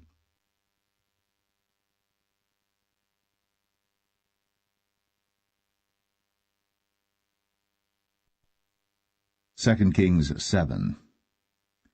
Then Elisha said, Hear ye the word of the Lord. Thus saith the Lord, Tomorrow about this time shall a measure of fine flour be sold for a shekel, and 2 measures of barley for a shekel, in the gate of Samaria. Then a lord, on whose hand the king leaned, answered the man of God, and said, Behold, if the Lord would make windows in heaven, might this thing be? And he said, Behold, thou shalt see it with thine eyes, but shalt not eat thereof. And there were 4 leprous men at the entering in of the gate, and they said one to another, Why sit we here until we die? If we say we will enter into the city, then the famine is in the city, and we shall die there. And if we sit still here, we die also. Now therefore come, and let us fall unto the host of the Syrians. If they save us alive, we shall live, and if they kill us, we shall but die. And they rose up in the twilight, to go unto the camp of the Syrians. And when they were come to the uttermost part of the camp of Syria, behold, there was no man there. For the Lord had made the host of the Syrians to hear a noise of chariots, and a noise of horses, even the noise of a great host. And they said one to another, Lo, the king of Israel hath hired against us the kings of the Hittites, and the kings of the Egyptians, to come upon us. Wherefore they arose and fled in the twilight, and left their tents and their horses and their asses, even the camp as it was, and fled for their life. And when these lepers came to the uttermost part of the camp, they went into one tent, and did eat and drink, and carried thence silver and gold and raiment, and went and hid it, and came again, and entered into another tent, and carried thence also, and went and hid it. Then they said one to another, We do not well. This day is a day of good tidings, and we hold our peace. If we tarry till the morning light, some mischief will come upon us. Now therefore come, that we may go and tell the king's household. So they came and called unto the port of the city. And they told them, saying, We came to the camp of the Syrians, and behold, there was no man there, neither voice of man, but horses tied and asses tied, and the tents as they were. And he called the porters, and they told it to the king's house within. And the king arose in the night, and said unto his servants, I will now show you what the Syrians have done to us. They know that we be hungry, therefore are they gone out of the camp to hide themselves in the field, saying, When they come out of the city we shall catch them alive, and get into the city. And one of his servants answered and said, Let some take, I pray thee, 5 of the horses that remain, which are left in the city. Behold, they are as all the multitude of Israel that are left in it. Behold, I say, they are even as all the multitude of the Israelites that are consumed. And let us send and see. They took therefore 2 chariot horses, and the king sent after the host of the Syrians, saying, Go and see. And they went after them unto Jordan, and lo, all the way was full of garments and vessels, which the Syrians had cast away in their haste. And the messengers returned, and told the king. And the people went out and spoiled the tents of the Syrians. So a measure of fine flour was sold for a shekel, and 2 measures of barley for a shekel, according to the word of the Lord. And the king appointed the Lord on whose hand he leaned to have the charge of the gate. And the people trod upon him in the gate, and he died, as the man of God had said, who spake when the king came down to him. And it came to pass, as the man of God had spoken to the king, saying, 2 measures of barley for a shekel, and a measure of fine flour for a shekel, shall be tomorrow about this time in the gate of Samaria. And that Lord answered the man of God, and said, Now behold, if the Lord should make windows in heaven, might such a thing be? And he said, Behold, thou shalt see it with thine eyes, but shalt not eat thereof. And so it fell out unto him, for the people trod upon him in the gate, and he died.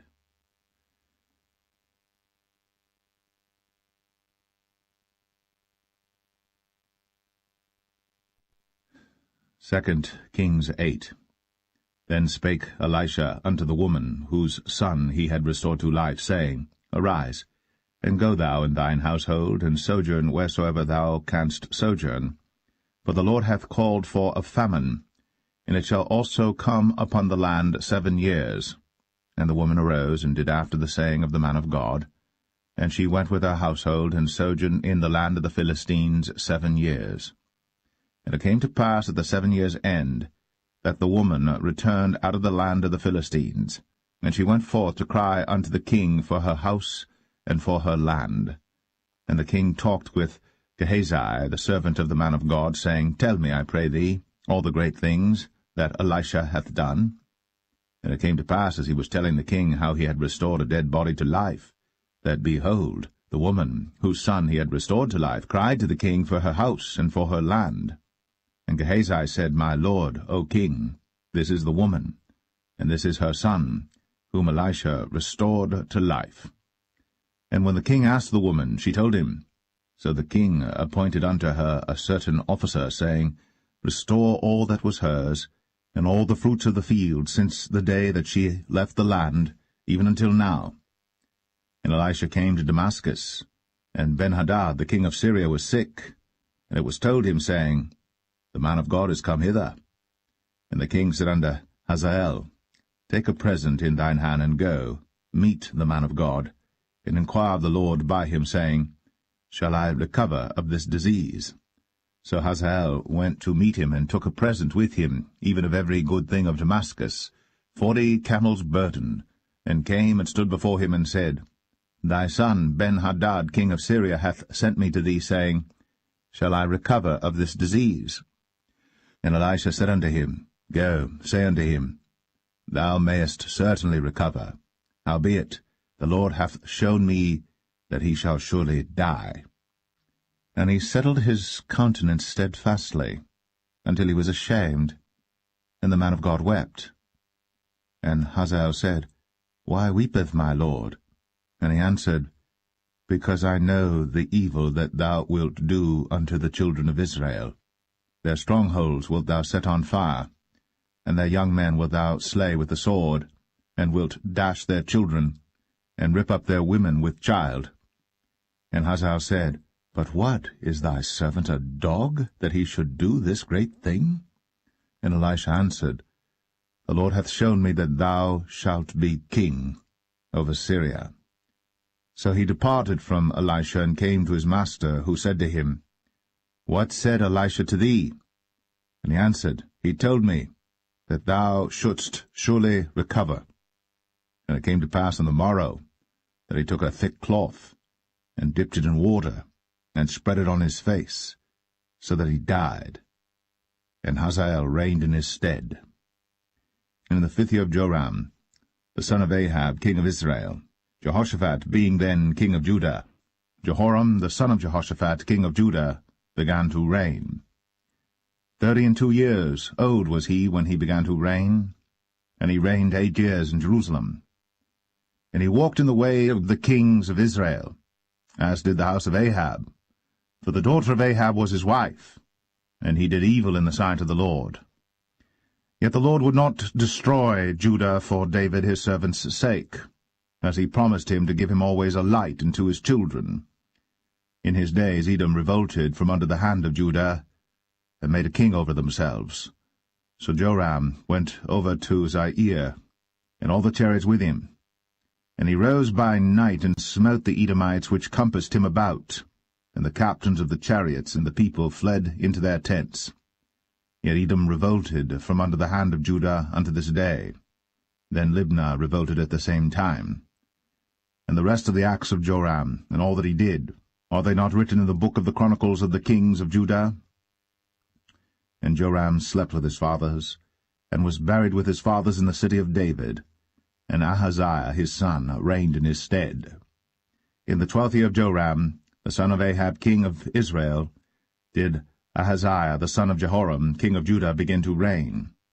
22 years old was Ahaziah when he began to reign, and he reigned 1 year in Jerusalem, and his mother's name was Athaliah, the daughter of Omri, king of Israel. And he walked in the way of the house of Ahab, and did evil in the sight of the Lord, as did the house of Ahab. For he was the son-in-law of the house of Ahab. And he went with Joram the son of Ahab to the war against Hazael king of Syria in Ramoth-Gilead. And the Syrians wounded Joram. And King Joram went back to be healed in Jezreel of the wounds which the Syrians had given him at Ramah, when he fought against Hazael king of Syria. And Ahaziah the son of Jehoram king of Judah went down to see Joram the son of Ahab in Jezreel, because he was sick.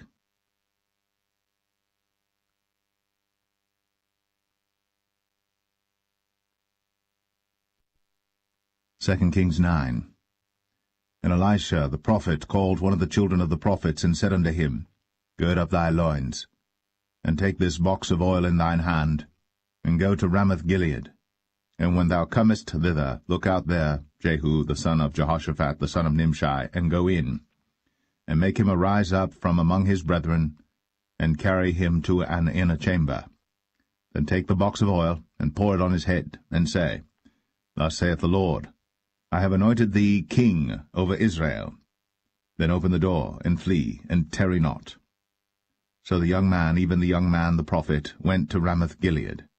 And when he came, behold, the captains of the host were sitting, and he said, I have an errand to thee, O captain. And Jehu said, Unto which of all us? And he said, To thee, O captain. And he arose and went into the house. And he poured the oil on his head, and said unto him, Thus saith the Lord God of Israel, I have anointed thee king over the people of the Lord, even over Israel. And thou shalt smite the house of Ahab thy master, that I may avenge the blood of my servants the prophets, and the blood of all the servants of the Lord, at the hand of Jezebel. For the whole house of Ahab shall perish, and I will cut off from Ahab him that pisseth against the wall, and him that is shut up and left in Israel. And I will make the house of Ahab like the house of Jeroboam the son of Nebat, and like the house of Baasha the son of Ahijah. And the dogs shall eat Jezebel in the portion of Jezreel, and there shall be none to bury her. And he opened the door and fled. Then Jehu came forth to the servants of his lord, and one said unto him, Is all well? Wherefore came this mad fellow to thee? And he said unto them, Ye know the man, and his communication. And they said, It is false. Tell us now. And he said, Thus and thus spake he to me, saying, Thus saith the Lord, I have anointed thee king over Israel. Then they hasted, and took every man his garment, and put it under him on the top of the stairs, and blew with trumpets, saying, Jehu is king. So Jehu, the son of Jehoshaphat, the son of Nimshi, conspired against Joram. Now Joram had kept Ramoth-Gilead, he and all Israel, because of Hazael king of Syria. But King Joram was returned to be healed in Jezreel of the wounds which the Syrians had given him, when he fought with Hazael king of Syria. And Jehu said, If it be your minds, then let none go forth nor escape out of the city to go to tell it in Jezreel. So Jehu rode in a chariot, and went to Jezreel. For Joram lay there, and Ahaziah king of Judah was come down to see Joram. And there stood a watchman on the tower in Jezreel. And he spied the company of Jehu as he came, and said, I see a company. And Joram said, Take an horseman, and send to meet them, and let him say, Is it peace? So there went one on horseback to meet him, and said, Thus saith the king, Is it peace? And Jehu said, What hast thou to do with peace? Turn thee behind me. And the watchman told, saying, The messenger came to them, but he cometh not again.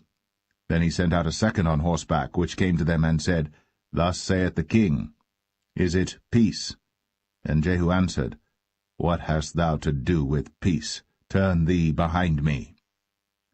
And the watchman told, saying, He came even unto them, and cometh not again. And the driving is like the driving of Jehu the son of Nimshi, for he driveth furiously. And Joram said, Make ready. And his chariot was made ready. And Joram king of Israel, and Ahaziah king of Judah went out, each in his chariot. And they went out against Jehu, and met him in the portion of Naboth the Jezreelite. And it came to pass, when Joram saw Jehu, that he said, Is it peace, Jehu? And he answered, What peace, so long as the whoredoms of thy mother Jezebel and her witchcrafts are so many? And Joram turned his hands and fled, and said to Ahaziah, There is treachery, O Ahaziah. And Jehu drew a bow with his full strength, and smote Jehoram between his arms, and the arrow went out at his heart, and he sunk down in his chariot. Then said Jehu to Bidkar his captain, Take up, and cast him in the portion of the field of Naboth the Jezreelite.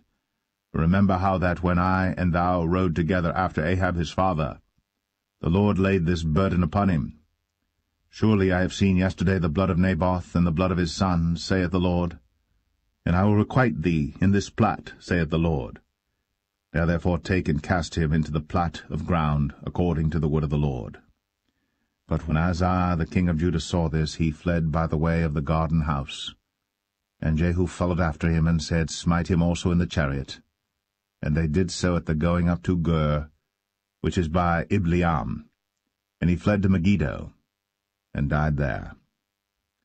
And his servants carried him in a chariot to Jerusalem, and buried him in his sepulchre with his fathers in the city of David. And in the 11th year of Joram the son of Ahab began Ahaziah to reign over Judah. And when Jehu was come to Jezreel, Jezebel heard of it, and she painted her face, and tired her head, and looked out at a window. And as Jehu entered in at the gate, she said, Had Zimri peace, who slew his master? And he lifted up his face to the window, and said, Who is on my side? Who?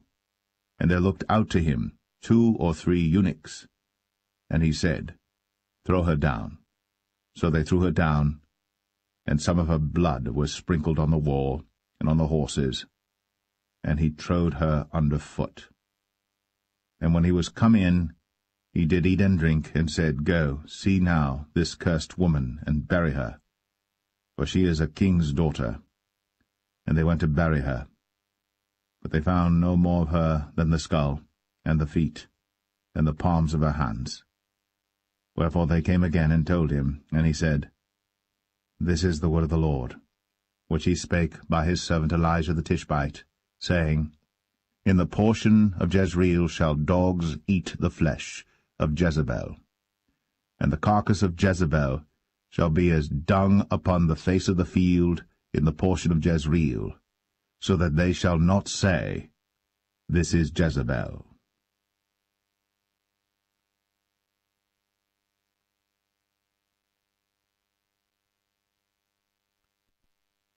2 Kings 10. And Ahab had 70 sons in Samaria, and Jehu wrote letters and sent to Samaria unto the rulers of Jezreel, to the elders, and to them that brought up Ahab's children, saying, Now as soon as this letter cometh to you, seeing your master's sons are with you, and there are with you chariots and horses, a fenced city also in armor, look even out the best and meetest of your master's sons, and set him on his father's throne, and fight for your master's house. But they were exceedingly afraid, and said, Behold, 2 kings stood not before him. How then shall we stand? And he that was over the house, and he that was over the city, the elders also, and the bringers up of the children, sent to Jehu, saying, We are thy servants, and will do all that thou shalt bid us. We will not make any king. Do thou that which is good in thine eyes. Then he wrote a letter the second time to them, saying, If ye be mine, and if ye will hearken unto my voice, take ye the heads of the men, your master's sons, and come to me to Jezreel by tomorrow this time. Now the king's sons, being 70 persons, were with the great men of the city, which brought them up. And it came to pass, when the letter came to them, that they took the king's sons, and slew 70 persons, and put their heads in baskets, and sent him them to Jezreel. And there came a messenger, and told him, saying, They have brought the heads of the king's sons. And he said, Lay ye them in 2 heaps at the entering in of the gate until the morning. And it came to pass in the morning, that he went out, and stood, and said to all the people, Ye be righteous, behold, I conspired against my master, and slew him. But who slew all these? Know now, that there shall fall unto the earth nothing of the word of the Lord, which the Lord spake concerning the house of Ahab. For the Lord hath done that which he spake by his servant Elijah. So Jehu slew all that remained of the house of Ahab in Jezreel, and all his great men, and his kinsfolks, and his priests, until he left him none remaining. And he rose and departed, and came to Samaria, and as he was, at the shearing house in the way. Jehu met with the brethren of Ahaziah king of Judah, and said, Who are ye? And they answered, We are the brethren of Ahaziah, and we go down to salute the children of the king, and the children of the queen. And he said, Take them alive. And they took them alive, and slew them at the pit of the shearing house, even 42 men, neither left he any of them. And when he was departed thence, he lighted on Jehonadab, the son of Rechab, coming to meet him. And he saluted him, and said to him, Is thine heart right, as my heart is with thy heart? And Jehonadab answered, It is. If it be, give me thine hand. And he gave him his hand. And he took him up to him into the chariot. And he said, Come with me, and see my zeal for the Lord. So they made him ride in his chariot. And when he came to Samaria, he slew all that remained unto Ahab in Samaria, till he had destroyed him, according to the saying of the Lord, which he spake to Elijah.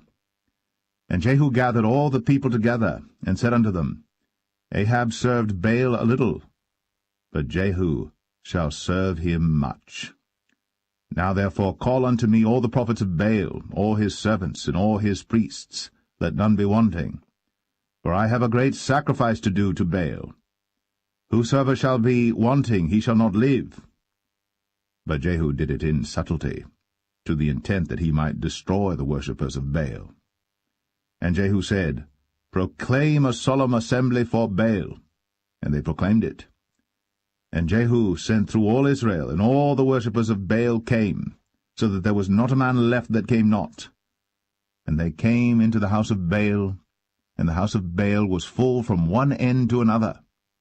And he said unto him that was over the vestry, Bring forth vestments for all the worshippers of Baal. And he brought them forth vestments. And Jehu went, and Jehonadab the son of Rechab, into the house of Baal, and said unto the worshippers of Baal, Search, and look that there be here with you none of the servants of the Lord, but the worshippers of Baal only. And when they went in to offer sacrifices and burnt offerings, Jehu appointed 80 men without, and said, If any of the men whom I have brought into your hands escape, he that letteth him go, his life shall be for the life of him. And it came to pass, as soon as he had made an end of offering the burnt offering, that Jehu said to the guard and to the captains, Go in, and slay them, let none come forth. And they smote them with the edge of the sword, and the guard and the captains cast them out, and went to the city of the house of Baal. And they brought forth the images out of the house of Baal, and burned them. And they brake down the image of Baal, and brake down the house of Baal, and made it a draught house unto this day. Thus Jehu destroyed Baal out of Israel. Howbeit, from the sins of Jeroboam the son of Nebat, who made Israel to sin, Jehu departed not from after them, to wit, the golden calves that were in Bethel, and that were in Dan. And the Lord said unto Jehu, Because thou hast done well in executing that which is right in mine eyes, and hast done unto the house of Ahab according to all that was in mine heart, thy children of the 4th generation shall sit on the throne of Israel. But Jehu took no heed to walk in the law of the Lord God of Israel with all his heart, for he departed not from the sins of Jeroboam, which made Israel to sin. In those days the Lord began to cut Israel short. And Hazael smote them in all the coasts of Israel, from Jordan eastward, all the land of Gilead, the Gadites, and the Reubenites, and the Manassites, from Aroer, which is by the river Arnon, even Gilead and Bashan. Now the rest of the acts of Jehu, and all that he did in all his might, are they not written in the book of the Chronicles of the kings of Israel? And Jehu slept with his fathers, and they buried him in Samaria, and Jehoahaz, his son, reigned in his stead. And the time that Jehu reigned over Israel in Samaria was 28 years.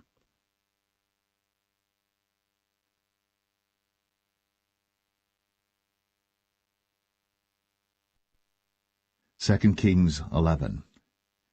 And when Athaliah, the mother of Ahaziah, saw that her son was dead, she arose and destroyed all the seed royal. Then Jehosheba, the daughter of King Joram, sister of Ahaziah, took Joash the son of Ahaziah, and stole him from among the king's sons which were slain.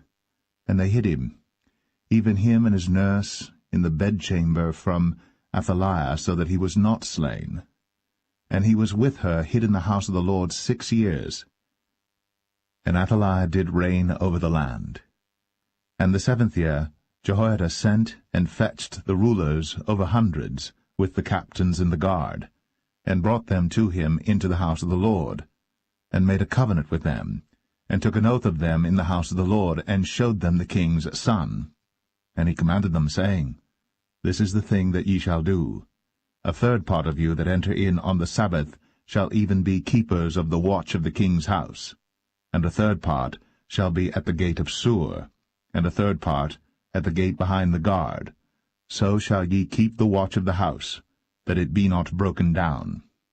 And 2 parts of all you that go forth on the Sabbath, even they shall keep the watch of the house of the Lord about the king. And ye shall compass the king round about, every man with his weapons in his hand. And he that cometh within the ranges, let him be slain. And be ye with the king, as he goeth out, and as he cometh in. And the captains over the hundreds did according to all things that Jehoiada the priest commanded. And they took every man his men, that were to come in on the Sabbath, with them that should go out on the Sabbath, and came to Jehoiada the priest. And to the captains over hundreds did the priest give King David's spears and shields, that were in the temple of the Lord. And the guard stood, every man with his weapons in his hand, round about the king, from the right corner of the temple to the left corner of the temple, along by the altar and the temple. And he brought forth the king's son, and put the crown upon him, and gave him the testimony, and then made him king, and anointed him. And they clapped their hands, and said, God save the king. And when Athaliah heard the noise of the guard and of the people, she came to the people into the temple of the Lord.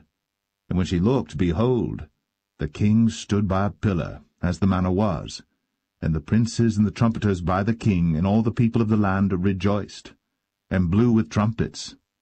And Athaliah rent her clothes, and cried, Treason! Treason!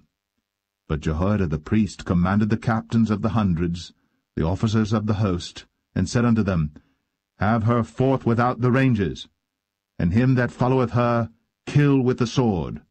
For the priest had said, Let her not be slain in the house of the Lord.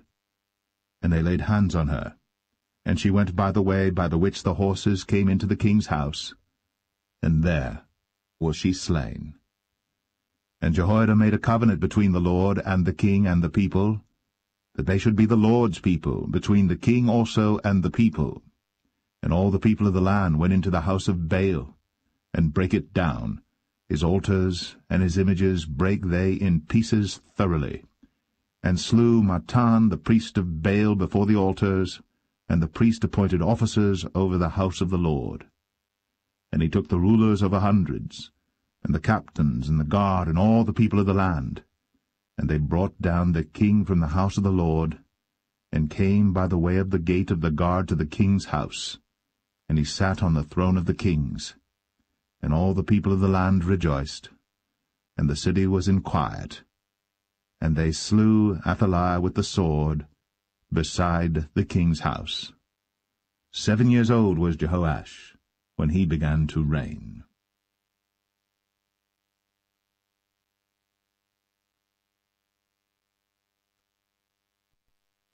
2 Kings 12. In the 7th year of Jehu, Jehoash began to reign, and 40 years reigned he in Jerusalem, and his mother's name was Zibiah of Beersheba. And Jehoash did that which was right in the sight of the Lord all his days, wherein Jehoiada the priest instructed him. But the high places were not taken away. The people still sacrificed, and burnt incense in the high places. And Jehoash said to the priests, All the money of the dedicated things that is brought into the house of the Lord, even the money of every one that passeth the account, the money that every man is set at, and all the money that cometh into any man's heart to bring into the house of the Lord, let the priests take it to them, every man of his acquaintance, and let them repair the breaches of the house, wheresoever any breach shall be found. But it was so that in the 23 year of King Jehoash, the priests had not repaired the breaches of the house. Then King Jehoash called for Jehoiada the priest and the other priests, and said unto them, Why repair ye not the breaches of the house? Now therefore receive no more money of your acquaintance, but deliver it for the breaches of the house. And the priests consented to receive no more money of the people, neither to repair the breaches of the house. But Jehoiada the priest took a chest, and bored a hole in the lid of it, and set it beside the altar, on the right side as one cometh into the house of the Lord. And the priests that kept the door put therein all the money that was brought into the house of the Lord. And it was so, when they saw that there was much money in the chest, that the king's scribe and the high priest came up, and they put up in bags, and told the money that was found in the house of the Lord. And they gave the money, being told, into the hands of them that did the work, that had the oversight of the house of the Lord. And they laid it out to the carpenters and builders that wrought upon the house of the Lord, and to masons and hewers of stone, and to buy timber and hewed stone to repair the breaches of the house of the Lord, and for all that was laid out for the house to repair it.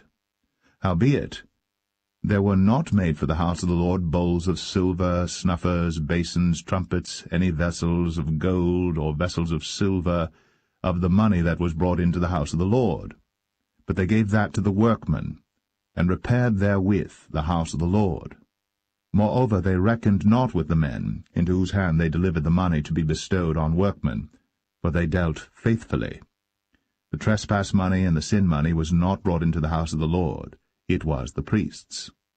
Then Hazael king of Syria went up, and fought against Gath, and took it. And Hazael set his face to go up to Jerusalem. And Jehoash king of Judah took all the hallowed things that Jehoshaphat and Jehoram and Ahaziah his fathers, kings of Judah, had dedicated, and his own hallowed things, and all the gold that was found in the treasures of the house of the Lord and in the king's house, and sent it to Hazael king of Syria. And he went away from Jerusalem. And the rest of the acts of Joash, and all that he did, are they not written in the book of the chronicles of the kings of Judah?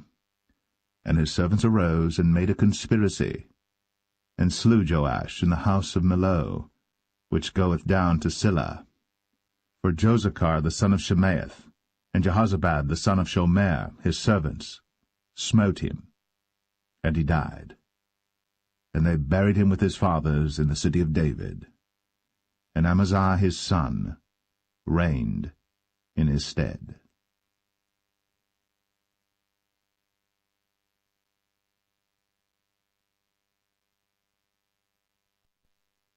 2 Kings 13. In the 23 year of Joash, the son of Ahaziah, king of Judah, Jehoahaz, the son of Jehu, began to reign over Israel in Samaria, and reigned 17 years. And he did that which was evil in the sight of the Lord, and followed the sins of Jeroboam the son of Nebat, which made Israel to sin. He departed not therefrom. And the anger of the Lord was kindled against Israel, and he delivered them into the hand of Hazael king of Syria, and into the hand of Benhadad the son of Hazael all their days. And Jehoahaz besought the Lord, and the Lord hearkened unto him, for he saw the oppression of Israel, because the king of Syria oppressed them. And the Lord gave Israel a Saviour, so that they went out from under the hand of the Syrians, and the children of Israel dwelt in their tents as beforetime. Nevertheless, they departed not from the sins of the house of Jeroboam, who made Israel sin, but walked therein. And they remained at the grove also in Samaria. Neither did he leave of the people to Jehoahaz but 50 horsemen, and 10 chariots, and 10,000 footmen. For the king of Syria had destroyed them, and had made them like the dust by threshing. Now the rest of the acts of Jehoahaz, and all that he did, and his might, are they not written in the book of the chronicles of the kings of Israel? And Jehoahaz slept with his fathers, and they buried him in Samaria, and Joash his son reigned in his stead. In the 37th year of Joash king of Judah began Jehoash the son of Jehoahaz to reign over Israel in Samaria, and reigned 16 years. And he did that which was evil in the sight of the Lord. He departed not from all the sins of Jeroboam the son of Nebat, who made Israel sin, but he walked therein. And the rest of the acts of Joash, and all that he did, and his might wherewith he fought against Amaziah king of Judah, are they not written in the book of the chronicles of the kings of Israel? And Joash slept with his fathers, and Jeroboam sat upon his throne, and Joash was buried in Samaria with the kings of Israel. Now Elisha was fallen sick of his sickness whereof he died. And Joash the king of Israel came down unto him, and wept over his face, and said, O my father, the chariot of Israel, and the horsemen thereof. And Elisha said unto him, Take bow and arrows. And he took unto him bow and arrows. And he said to the king of Israel, Put thine hand upon the bow. And he put his hand upon it. And Elisha put his hands upon the king's hands. And he said, Open the window eastward. And he opened it. Then Elisha said, Shoot. And he shot. And he said, The arrow of the Lord's deliverance, and the arrow of deliverance from Syria. For thou shalt smite the Syrians in Aphek, till thou have consumed them. And he said, Take the arrows. And he took them. And he said unto the king of Israel, Smite upon the ground. And he smote thrice, and stayed. And the man of God was wroth with him, and said, Thou shouldst have smitten 5 or 6 times. Then hadst thou smitten Syria till thou hadst consumed it, whereas now thou shalt smite Syria but thrice. And Elisha died. and they buried him. And the bands of the Moabites invaded the land at the coming in of the year. And it came to pass, as they were burying a man, that, behold, they spied a band of men, and they cast the man into the sepulchre of Elisha. And when the man was let down and touched the bones of Elisha, he revived and stood up on his feet. But Hazael, king of Syria, oppressed Israel all the days of Jehoahaz. And the Lord was gracious unto them, and had compassion on them, and had respect unto them, because of his covenant with Abraham, Isaac, and Jacob, and would not destroy them, neither cast he them from his presence as yet.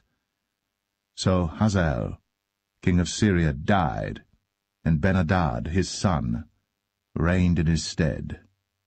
And Jehoash, the son of Jehoahaz, took again out of the hand of Ben-Hadad the son of Hazael the cities which he had taken out of the hand of Jehoahaz his father by war. 3 times did Joash beat him, and recovered the cities of Israel.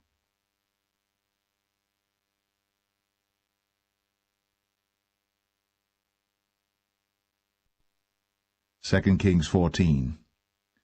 In the 2nd year of Joash, son of Jehoahaz, king of Israel, reigned Amaziah the son of Joash, king of Judah.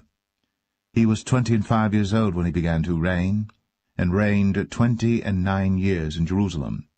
And his mother's name was Jehoadan of Jerusalem. And he did that which was right in the sight of the Lord, yet not like David his father.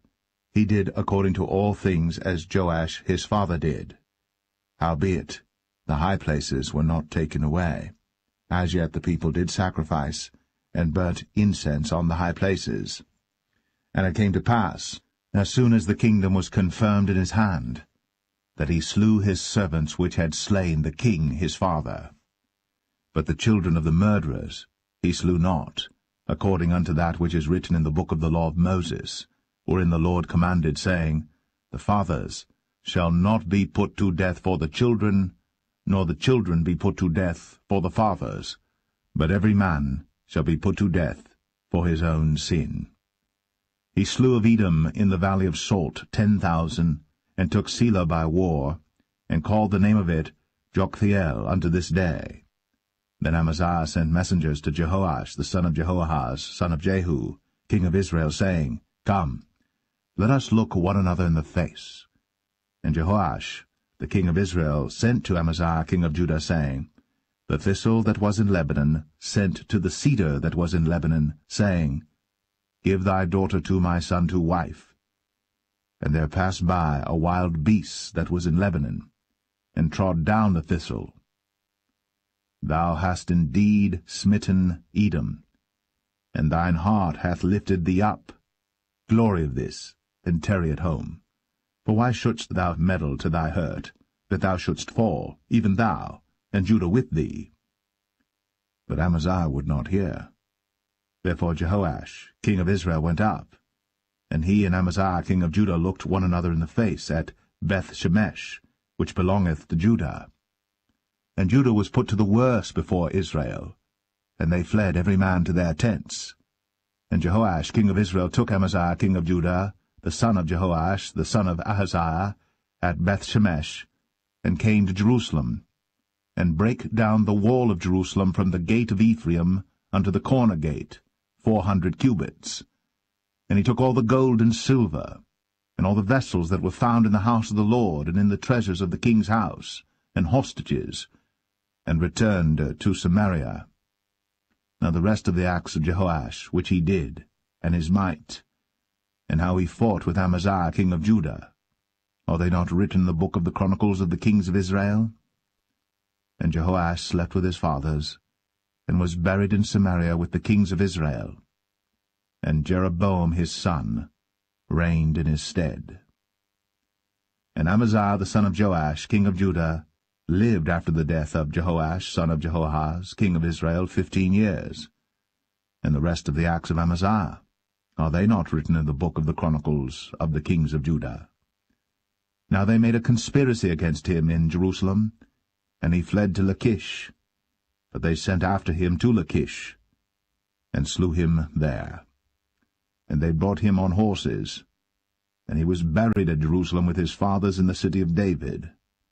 And all the people of Judah took Azariah, which was 16 years old, and made him king instead of his father Amaziah. He built Elath, and restored it to Judah. After that the king slept with his fathers.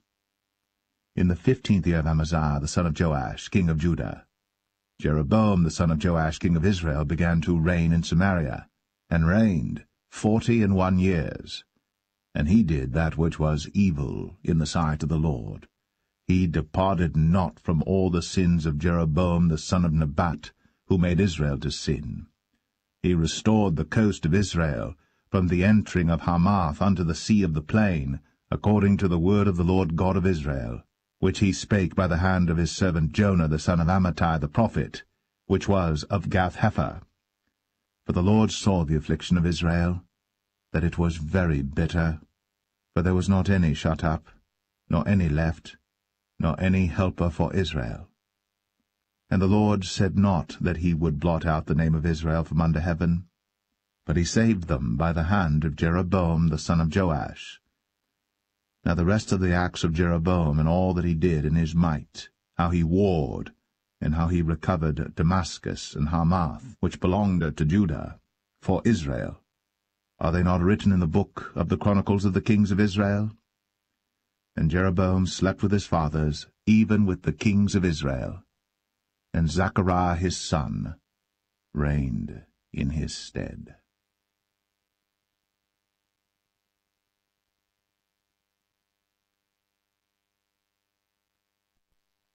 2 Kings 15.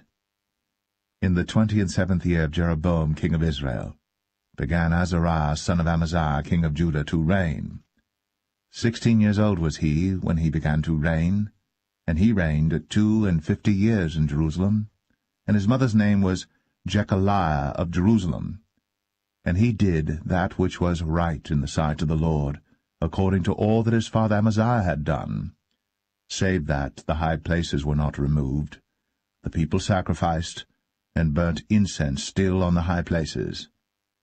And the Lord smote the king, so that he was a leper unto the day of his death, and dwelt in a several house.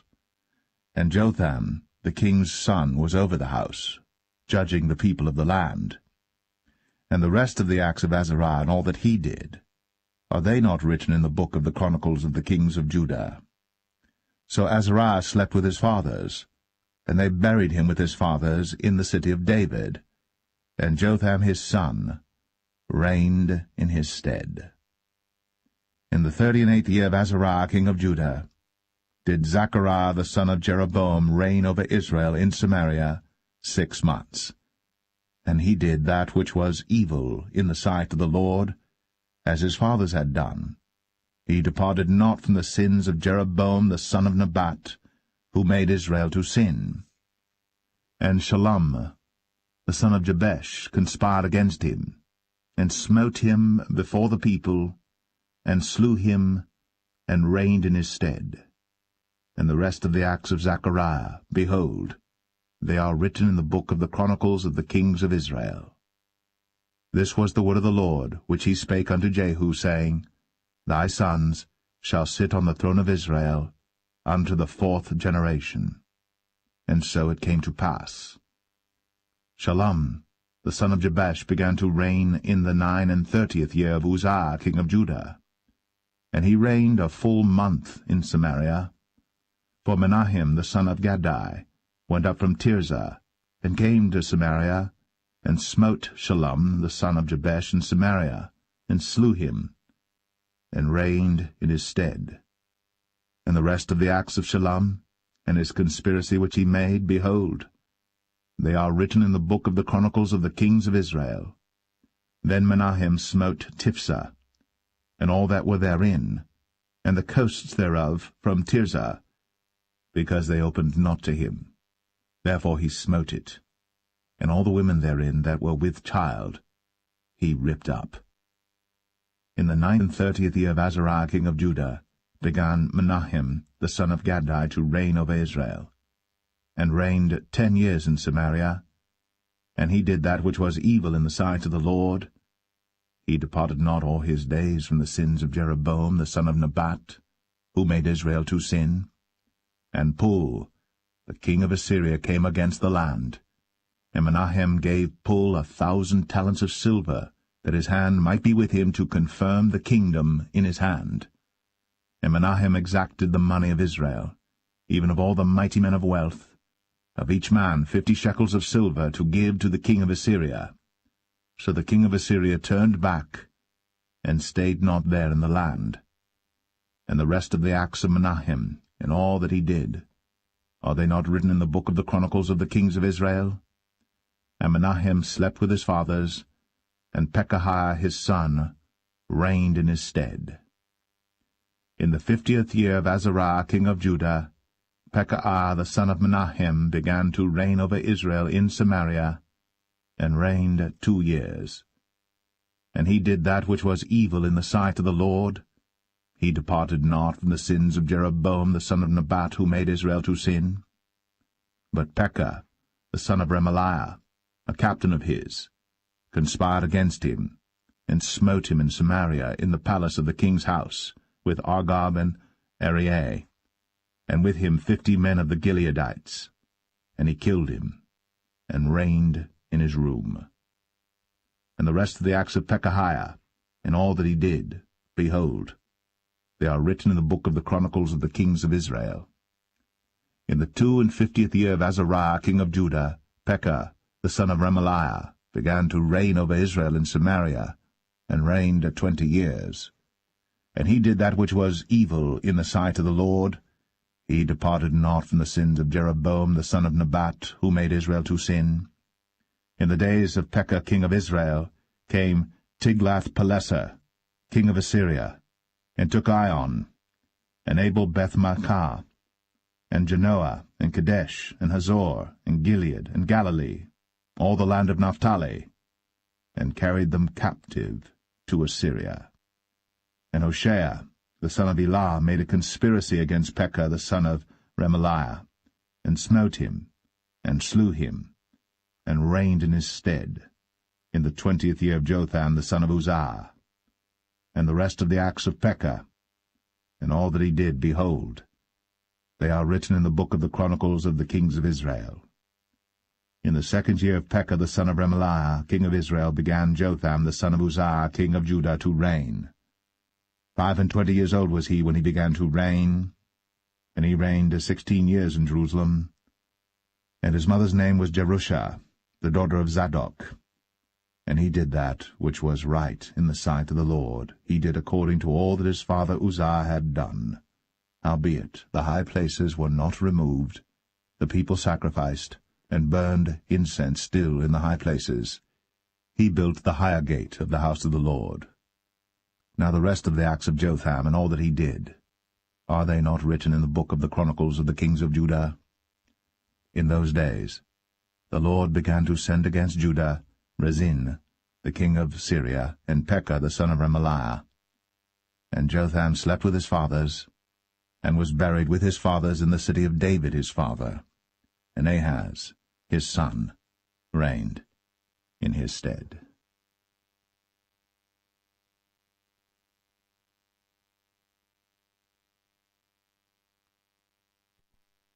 Second Kings 16. In the 17th year of Pekah the son of Remaliah, Ahaz the son of Jotham, king of Judah, began to reign. 20 years old was Ahaz when he began to reign, and reigned 16 years in Jerusalem, and did not that which was right in the sight of the Lord his God, like David his father. But he walked in the way of the kings of Israel, yea, and made his son to pass through the fire according to the abominations of the heathen, whom the Lord cast out from before the children of Israel. And he sacrificed and burnt incense in the high places, and on the hills, and under every green tree. Then Rezin, king of Syria, and Pekah, son of Remaliah, king of Israel, came up to Jerusalem to war. And they besieged Ahaz, but could not overcome him. At that time Rezin, king of Syria, recovered Elath to Syria, and drave the Jews from Elath. And the Syrians came to Elath, and dwelt there unto this day. So Ahaz sent messengers to Tiglath-Pileser, king of Assyria, saying, I am thy servant and thy son. Come up and save me out of the hand of the king of Syria, and out of the hand of the king of Israel, which rise up against me. And Ahaz took the silver and gold that was found in the house of the Lord, and in the treasures of the king's house, and sent it for a present to the king of Assyria. And the king of Assyria hearkened unto him, for the king of Assyria went up against Damascus, and took it, and carried the people of it captive to Kir, and slew Rezin.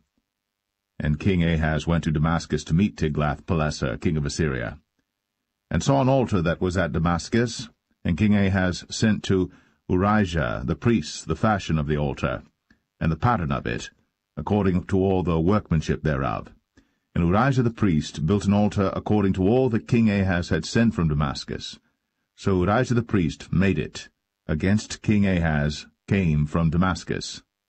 And when the king was come from Damascus, the king saw the altar, and the king approached to the altar and offered thereon.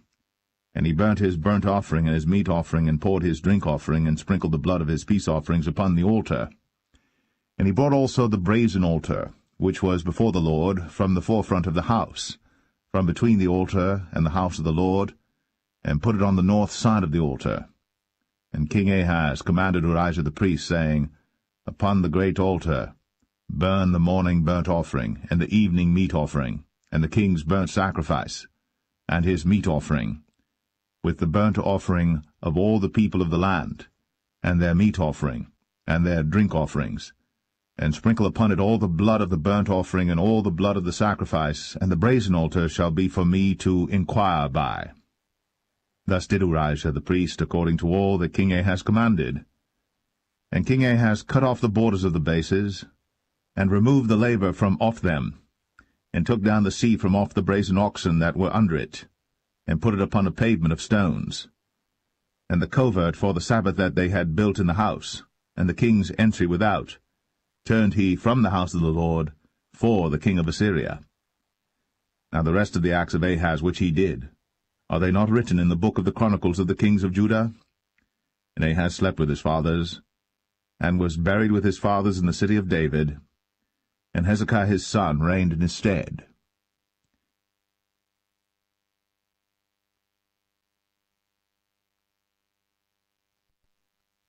2 Kings 17.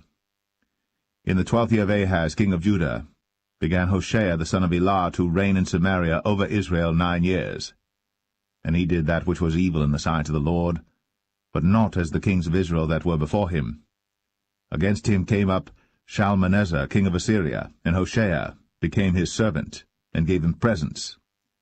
And the king of Assyria found conspiracy in Hoshea, for he had sent messengers to So king of Egypt, and brought no present to the king of Assyria, as he had done year by year. Therefore the king of Assyria shut him up, and bound him in prison. Then the king of Assyria came up throughout all the land, and went up to Samaria, and besieged it 3 years. In the 9th year of Hoshea the king of Assyria took Samaria, and carried Israel away into Assyria, and placed them in Halah and in Habor, by the river of Gozan, and in the cities of the Medes. For so it was, that the children of Israel had sinned against the Lord their God, which had brought them up out of the land of Egypt, from under the hand of Pharaoh king of Egypt, and had feared other gods, and walked in the statutes of the heathen, whom the Lord cast out from before the children of Israel, and of the kings of Israel which they had made. And the children of Israel did secretly those things that were not right against the Lord their God, and they built them high places in all their cities, from the tower of the watchman to the fenced city.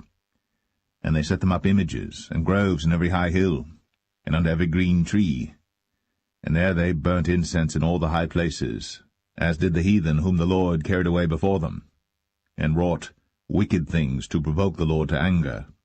For they served idols, whereof the Lord had said unto them, Ye shall not do this thing. Yet the Lord testified against Israel and against Judah by all the prophets, and by all the seers, saying, Turn ye from your evil ways, and keep my commandments and my statutes, according to all the law which I commanded your fathers, and which I sent to you by my servants the prophets. Notwithstanding they would not hear, but hardened their necks, like to the neck of their fathers, that did not believe in the Lord their God. And they rejected his statutes and his covenant that he made with their fathers, and his testimonies which he testified against them. And they followed vanity, and became vain, and went after the heathen that were round about them, concerning whom the Lord had charged them that they should not do like them. And they left all the commandments of the Lord their God, and made them molten images, even 2 calves, and made a grove, and worshipped all the host of heaven, and served Baal. And they caused their sons and their daughters to pass through the fire, and used divination and enchantments, and sold themselves to do evil in the sight of the Lord, to provoke him to anger. Therefore the Lord was very angry with Israel, and removed them out of his sight. There was none left but the tribe of Judah only. Also Judah kept not the commandments of the Lord their God, but walked in the statutes of Israel which they made. And the Lord rejected all the seed of Israel, and afflicted them, and delivered them into the hand of spoilers, until he had cast them out of his sight. For he rent Israel from the house of David, and they made Jeroboam the son of Nebat king. And Jeroboam drave Israel from following the Lord, and made them sin a great sin. For the children of Israel walked in all the sins of Jeroboam which he did. They departed not from them, until the Lord removed Israel out of his sight, as he had said by all his servants the prophets. So was Israel carried away out of their own land to Assyria unto this day. And the king of Assyria brought men from Babylon, and from Cuthah, and from Avah, and from Hamath, and from Sepharvaim, and placed them in the cities of Samaria instead of the children of Israel. And they possessed Samaria, and dwelt in the cities thereof. And so it was at the beginning of their dwelling there, that they feared not the Lord. Therefore the Lord sent lions among them, which slew some of them. Wherefore they spake to the king of Assyria, saying, The nations which thou hast removed and placed in the cities of Samaria know not the manner of the God of the land. Therefore he hath sent lions among them, and behold, they slay them, because they know not the manner of the God of the land. Then the king of Assyria commanded, saying, Carry thither one of the priests whom ye brought from thence, and let them go and dwell there, and let him teach them the manner of the God of the land. Then one of the priests whom they had carried away from Samaria came and dwelt in Bethel, and taught them how they should fear the Lord. Howbeit every nation made gods of their own, and put them in the houses of the high places which the Samaritans had made, every nation in their cities wherein they dwelt. And the men of Babylon made Succoth-Benoth, and the men of Cuth made Nergal, and the men of Hamath made Ashima, and the Avites made Nibhaz and Tartak, and the Sepharvites burnt their children in fire to Adramelech and Anamelech, the gods of Sepharvaim. So they feared the Lord, and made unto themselves of the lowest of them priests of the high places, which sacrificed for them in the houses of the high places. They feared the Lord, and served their own gods, after the manner of the nations whom they carried away from thence. Unto this day they do after the former manners. They fear not the Lord, neither do they after their statutes, or after their ordinances, or after the law and commandment which the Lord commanded the children of Jacob, whom he named Israel, with whom the Lord had made a covenant, and charged them, saying, Ye shall not fear other gods, nor bow yourselves to them, nor serve them, nor sacrifice to them.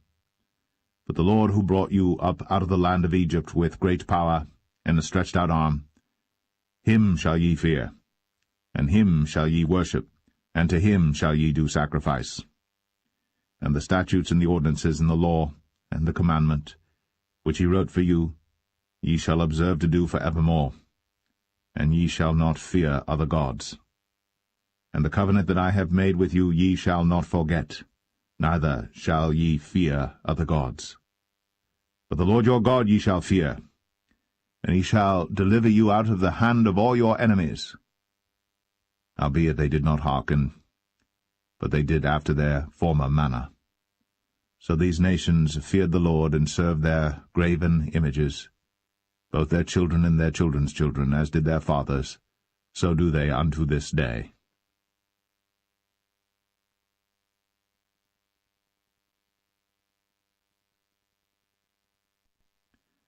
2 Kings 18.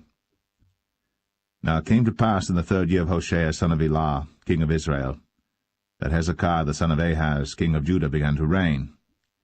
25 years old was he when he began to reign, and he reigned 29 years in Jerusalem. His mother's name also was Abi, the daughter of Zechariah. And he did that which was right in the sight of the Lord, according to all that David his father did. He removed the high places, and brake the images, and cut down the groves, and brake in pieces the brazen serpent that Moses had made. For unto those days the children of Israel did burn incense to it. And he called it Nehushtan. He trusted in the Lord God of Israel, so that after him was none like him among all the kings of Judah, nor any that were before him. For he clave to the Lord, and departed not from following him, but kept his commandments which the Lord commanded Moses. And the Lord was with him, and he prospered whithersoever he went forth. And he rebelled against the king of Assyria, and served him not. He smote the Philistines even unto Gaza, and the borders thereof, from the tower of the watchman to the fenced city. And it came to pass in the 4th year of King Hezekiah, which was the 7th year of Hoshea, son of Elah, king of Israel, that Shalmaneser, king of Assyria, came up against Samaria, and besieged it. And at the end of 3 years they took it. Even in the 6th year of Hezekiah, that is the 9th year of Hoshea, king of Israel, Samaria was taken. And the king of Assyria did carry away Israel unto Assyria, and put them in Halah, and in Habor by the river of Gozan, and in the cities of the Medes, because they obeyed not the voice of the Lord their God, but transgressed his covenant, and all that Moses the servant of the Lord commanded, and would not hear them, nor do them. Now in the 14th year of King Hezekiah did Sennacherib king of Assyria come up against all the fenced cities of Judah, and took them.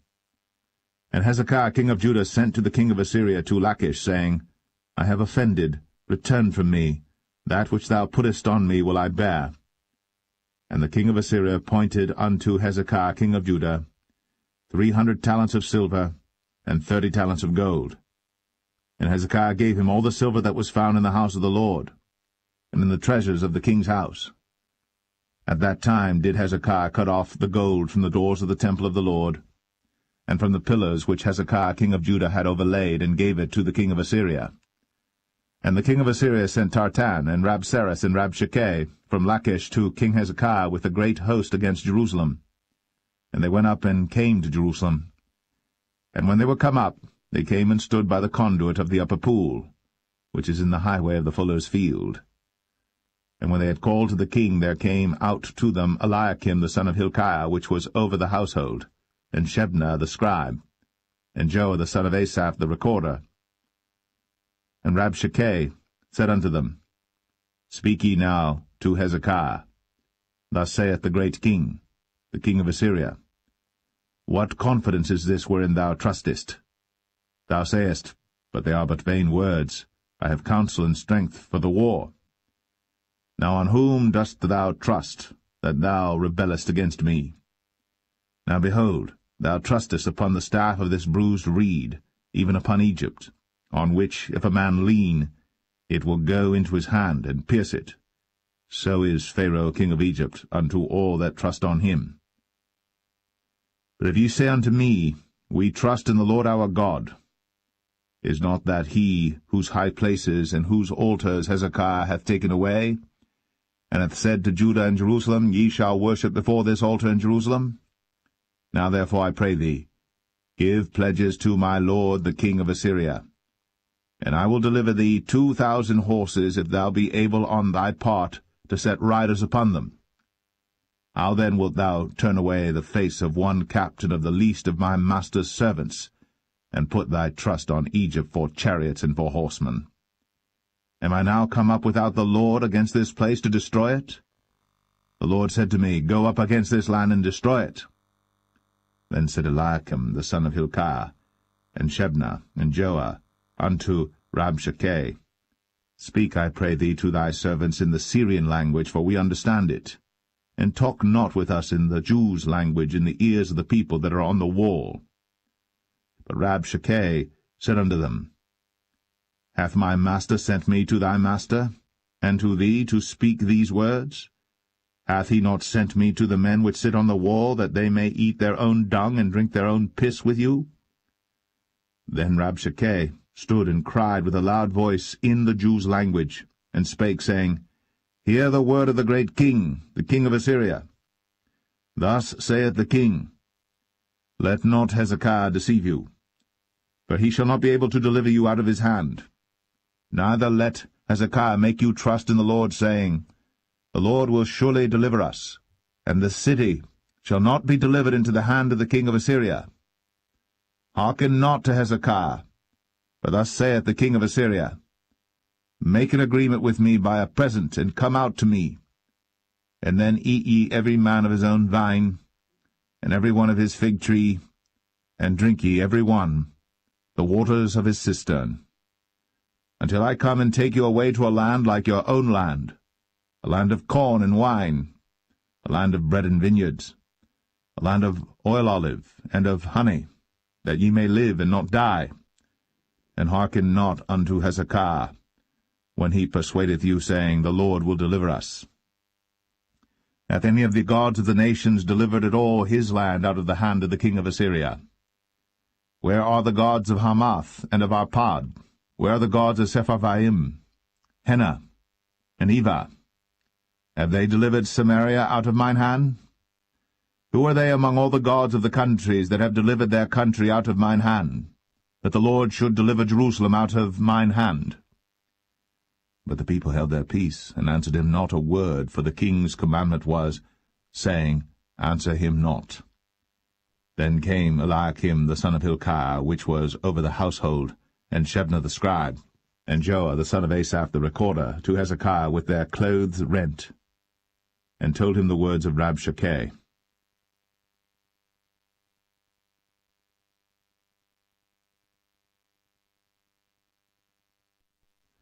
Second Kings 19. And it came to pass, when King Hezekiah heard it, that he rent his clothes, and covered himself with sackcloth, and went into the house of the Lord. And he sent Eliakim, which was over the household, and Shebna the scribe, and the elders of the priests, covered with sackcloth, to Isaiah the prophet, the son of Amoz. And they said unto him, Thus saith Hezekiah, This day is a day of trouble, and of rebuke and blasphemy, for the children are come to the birth, and there is not strength to bring forth. It may be the Lord thy God will hear all the words of Rabshakeh, whom the king of Assyria his master hath sent to reproach the living God, and will reprove the words which the Lord thy God hath heard. Wherefore lift up thy prayer for the remnant that are left. So the servants of King Hezekiah came to Isaiah. And Isaiah said unto them, Thus shall ye say to your master, Thus saith the Lord, Be not afraid of the words which thou hast heard, with which the servants of the king of Assyria have blasphemed me. Behold, I will send a blast upon him, and he shall hear a rumour, and shall return to his own land, and I will cause him to fall by the sword in his own land.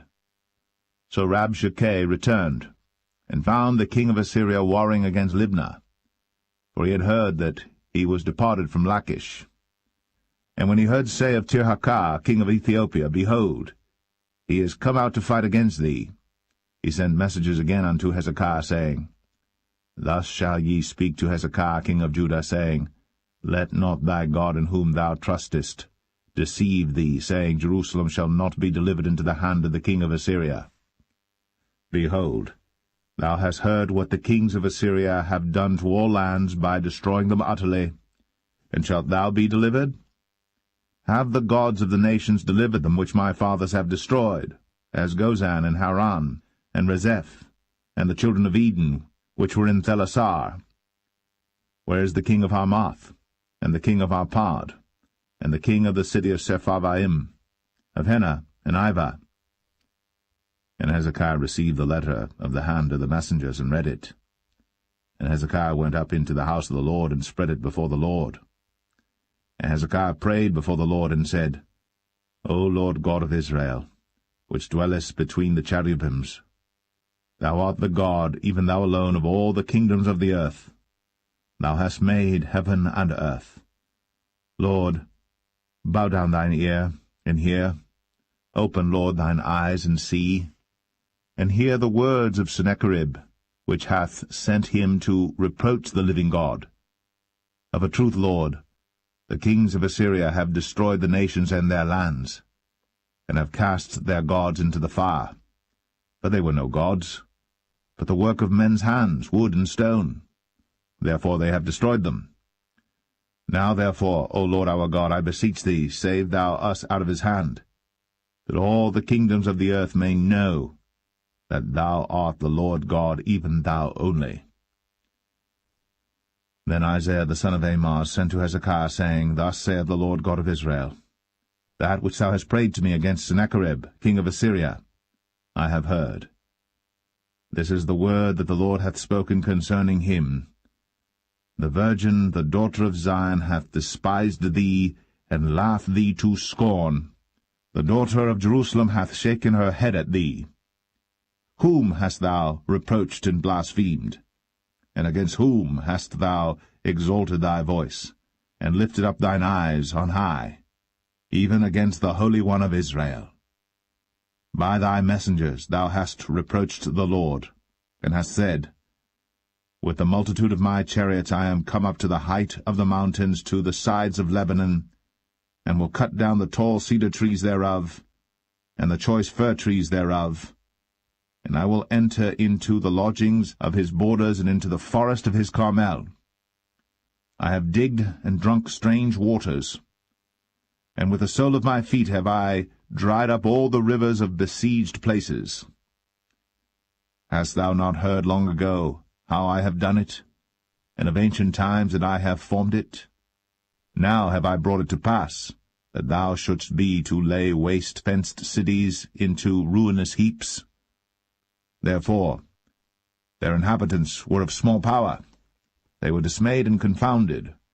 They were as the grass of the field, and as the green herb, as the grass on the housetops, and as corn blasted before it be grown up. But I know thy abode, and thy going out, and thy coming in, and thy rage against me, because thy rage against me and thy tumult is come up into mine ears.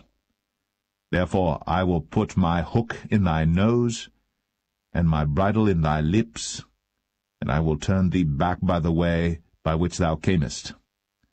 And this shall be a sign unto thee. Ye shall eat this year such things as grow of themselves, in the second year that which springeth of the same.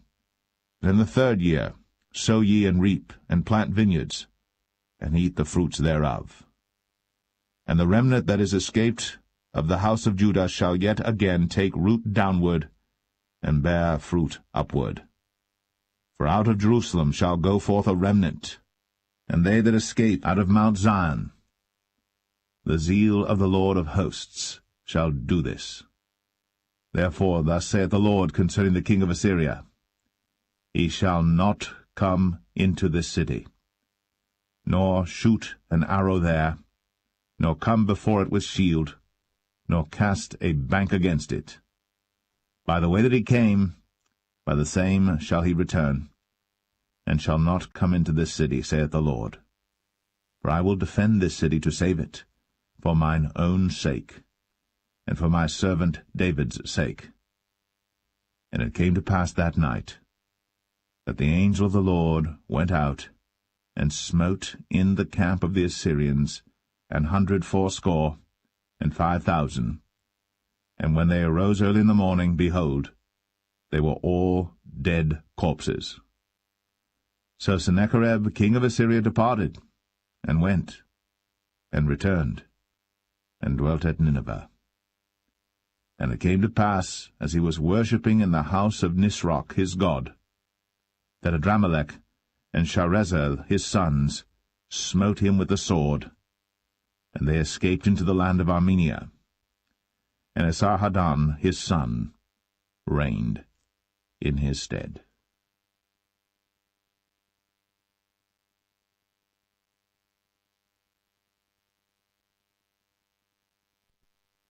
Second Kings 20.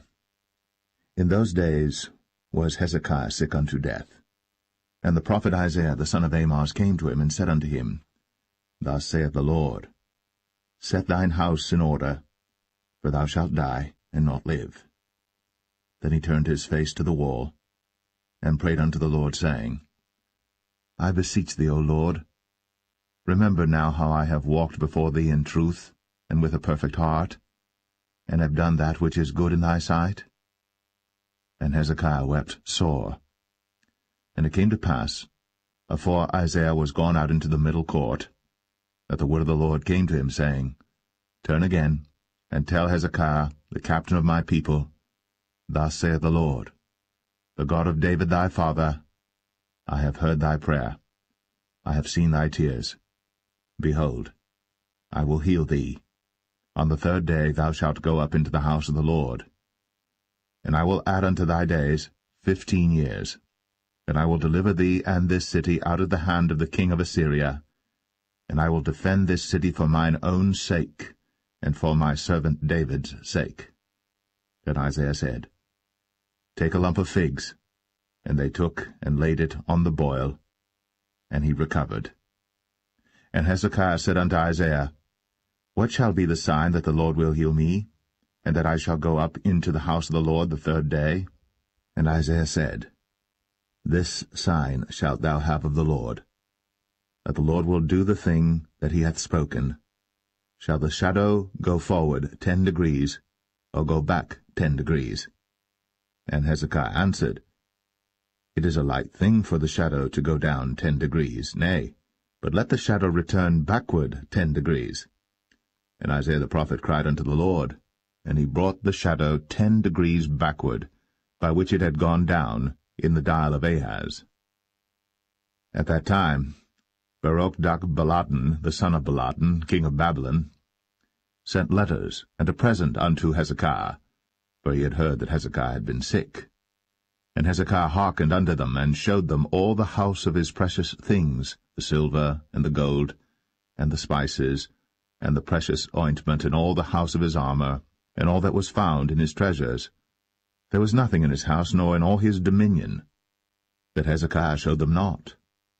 Then came Isaiah the prophet unto King Hezekiah, and said unto him, What said these men, and from whence came they unto thee?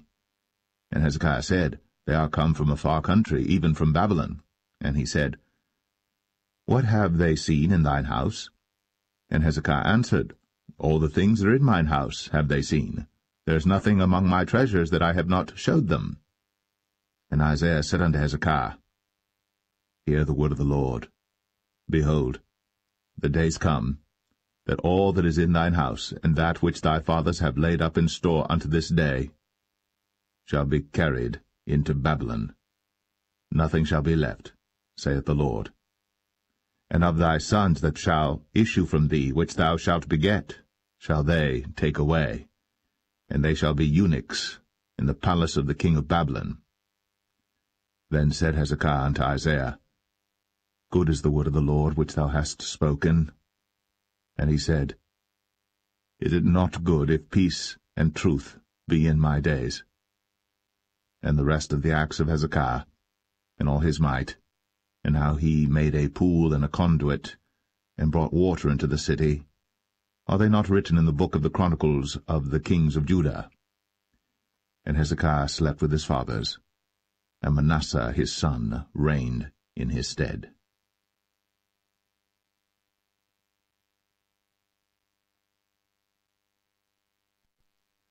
2 Kings 21.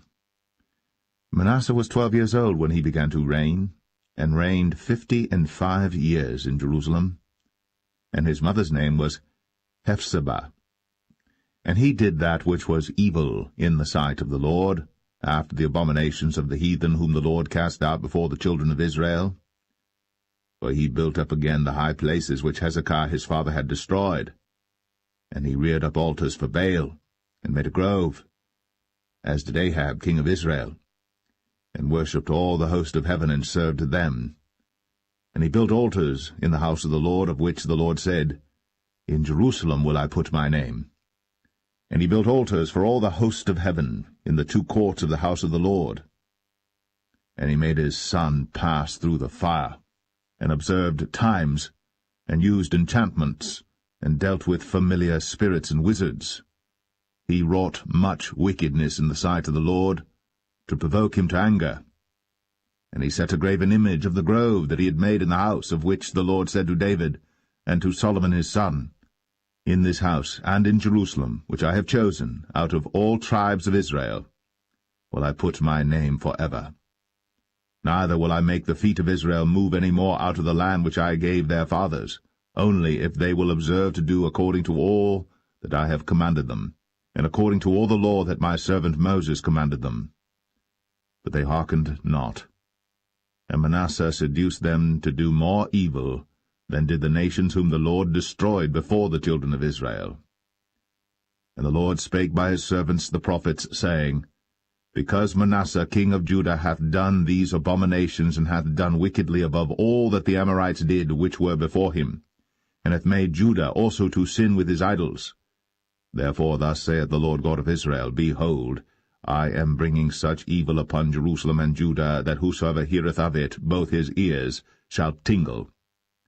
And I will stretch over Jerusalem the line of Samaria, and the plummet of the house of Ahab. And I will wipe Jerusalem as a man wipeth a dish, wiping it and turning it upside down. And I will forsake the remnant of mine inheritance, and deliver them into the hand of their enemies. And they shall become a prey and a spoil to all their enemies. Because they have done that which was evil in my sight, and have provoked me to anger, since the day their fathers came forth out of Egypt, even unto this day. Moreover, Manasseh shed innocent blood very much, till he had filled Jerusalem from one end to another, beside his sin wherewith he made Judah to sin, in doing that which was evil in the sight of the Lord. Now the rest of the acts of Manasseh, and all that he did, and his sin that he sinned, are they not written in the book of the Chronicles of the kings of Judah? And Manasseh slept with his fathers, and was buried in the garden of his own house, in the garden of Uzzah, and Amon his son reigned in his stead. Amon was 22 years old when he began to reign, and he reigned 2 years in Jerusalem. And his mother's name was Meshullemeth, the daughter of Haruz of Jotbah. And he did that which was evil in the sight of the Lord, as his father Manasseh did. And he walked in all the way that his father walked in, and served the idols that his father served, and worshipped them.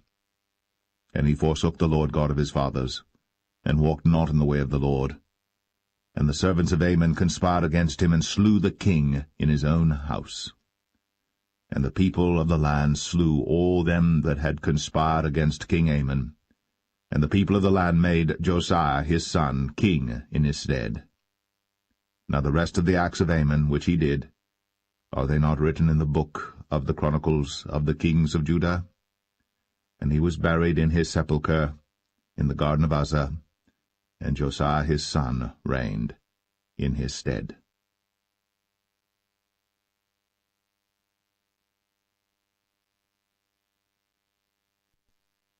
2 Kings 22. Josiah was 8 years old when he began to reign, and he reigned 31 years in Jerusalem. And his mother's name was Jedidah, the daughter of Adaiah of Boscath. And he did that which was right in the sight of the Lord, and walked in all the way of David his father, and turned not aside to the right hand or to the left. And it came to pass in the 18th year of King Josiah that the king sent Shaphan the son of Azaliah, the son of Meshullam, the scribe, to the house of the Lord, saying, Go up to Hilkiah the high priest, that he may sum the silver which is brought into the house of the Lord, which the keepers of the door have gathered of the people, and let them deliver it into the hand of the doers of the work that have the oversight of the house of the Lord, and let them give it to the doers of the work which is in the house of the Lord, to repair the breaches of the house, unto carpenters and builders and masons, and to buy timber and hewn stone to repair the house. Howbeit there was no reckoning made with them of the money that was delivered into their hand, because they dealt faithfully. And Hilkiah the high priest said unto Shaphan the scribe, I have found the book of the law in the house of the Lord. And Hilkiah gave the book to Shaphan, and he read it. And Shaphan the scribe came to the king, and brought the king word again, and said, Thy servants have gathered money that was found in the house, and have delivered it into the hand of them that do the work, that have the oversight of the house of the Lord. And Shaphan the scribe showed the king, saying, Hilkiah the priest hath delivered me a book. And Shaphan read it before the king. And it came to pass, when the king had heard the words of the book of the law, that he rent his clothes. And the king commanded Hilkiah the priest, and Ahikam the son of Shaphan, and Achbor the son of Micaiah, and Shaphan the scribe, and Asahiah a servant of the king's, saying, Go ye, inquire the Lord for me, and for the people, and for all Judah, concerning the words of this book that is found. For great is the wrath of the Lord that is kindled against us, because our fathers have not hearkened unto the words of this book, to do according unto all that which is written concerning us. So Hilkiah the priest, and Ahikam, and Achbor, and Shaphan, and Asahiah, went unto Huldah the prophetess, the wife of Shallum the son of Tikvah, the son of Harhas, keeper of the wardrobe. Now she dwelt in Jerusalem in the college, and they communed with her. And she said unto them, Thus saith the Lord God of Israel, Tell the man that sent you to me, Thus saith the Lord, Behold, I will bring evil upon this place, and upon the inhabitants thereof, even all the words of the book which the king of Judah hath read, because they have forsaken me, and have burned incense unto other gods, that they might provoke me to anger with all the works of their hands. Therefore my wrath shall be kindled against this place, and shall not be quenched. But to the king of Judah, which sent you to inquire of the Lord, thus shall ye say to him, Thus saith the Lord God of Israel, as touching the words which thou hast heard, because thine heart was tender, and thou hast humbled thyself before the Lord, when thou heardest what I spake against this place, and against the inhabitants thereof, that they should become a desolation and a curse, and hast rent thy clothes, and wept before me. I also have heard thee, saith the Lord. Behold, therefore, I will gather thee unto thy fathers, and thou shalt be gathered into thy grave in peace. And thine eyes shall not see all the evil which I will bring upon this place. And they brought the king word again.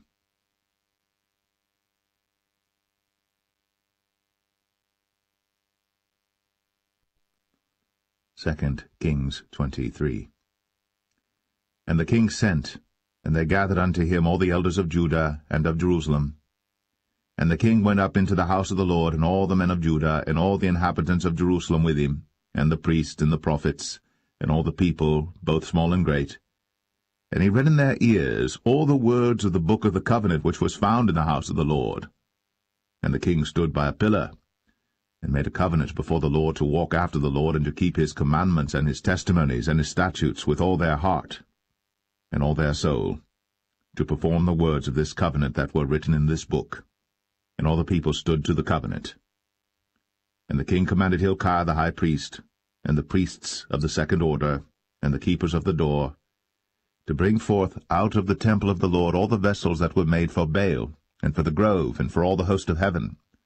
And he burned them without Jerusalem in the fields of Kidron, and carried the ashes of them unto Bethel.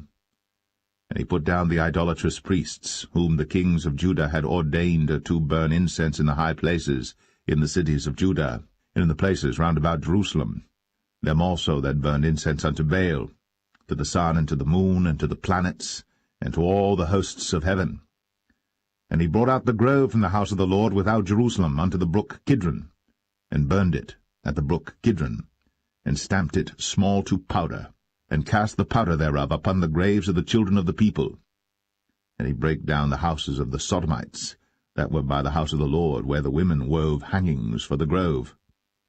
And he brought all the priests out of the cities of Judah, and defiled the high places where the priests had burned incense, from Geba to Beersheba, and brake down the high places of the gates that were in the entering in of the gate of Joshua, the governor of the city, which were on a man's left hand at the gate of the city.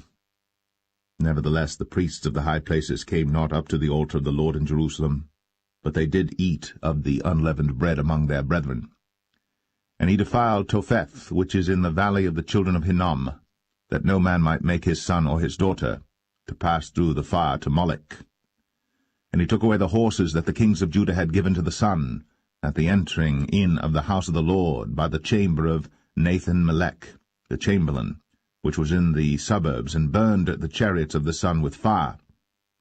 And the altars that were on the top of the upper chamber of Ahaz, which the kings of Judah had made, and the altars which Manasseh had made in the two courts of the house of the Lord, did the king beat down, and break them down from thence, and cast the dust of them into the brook Kidron.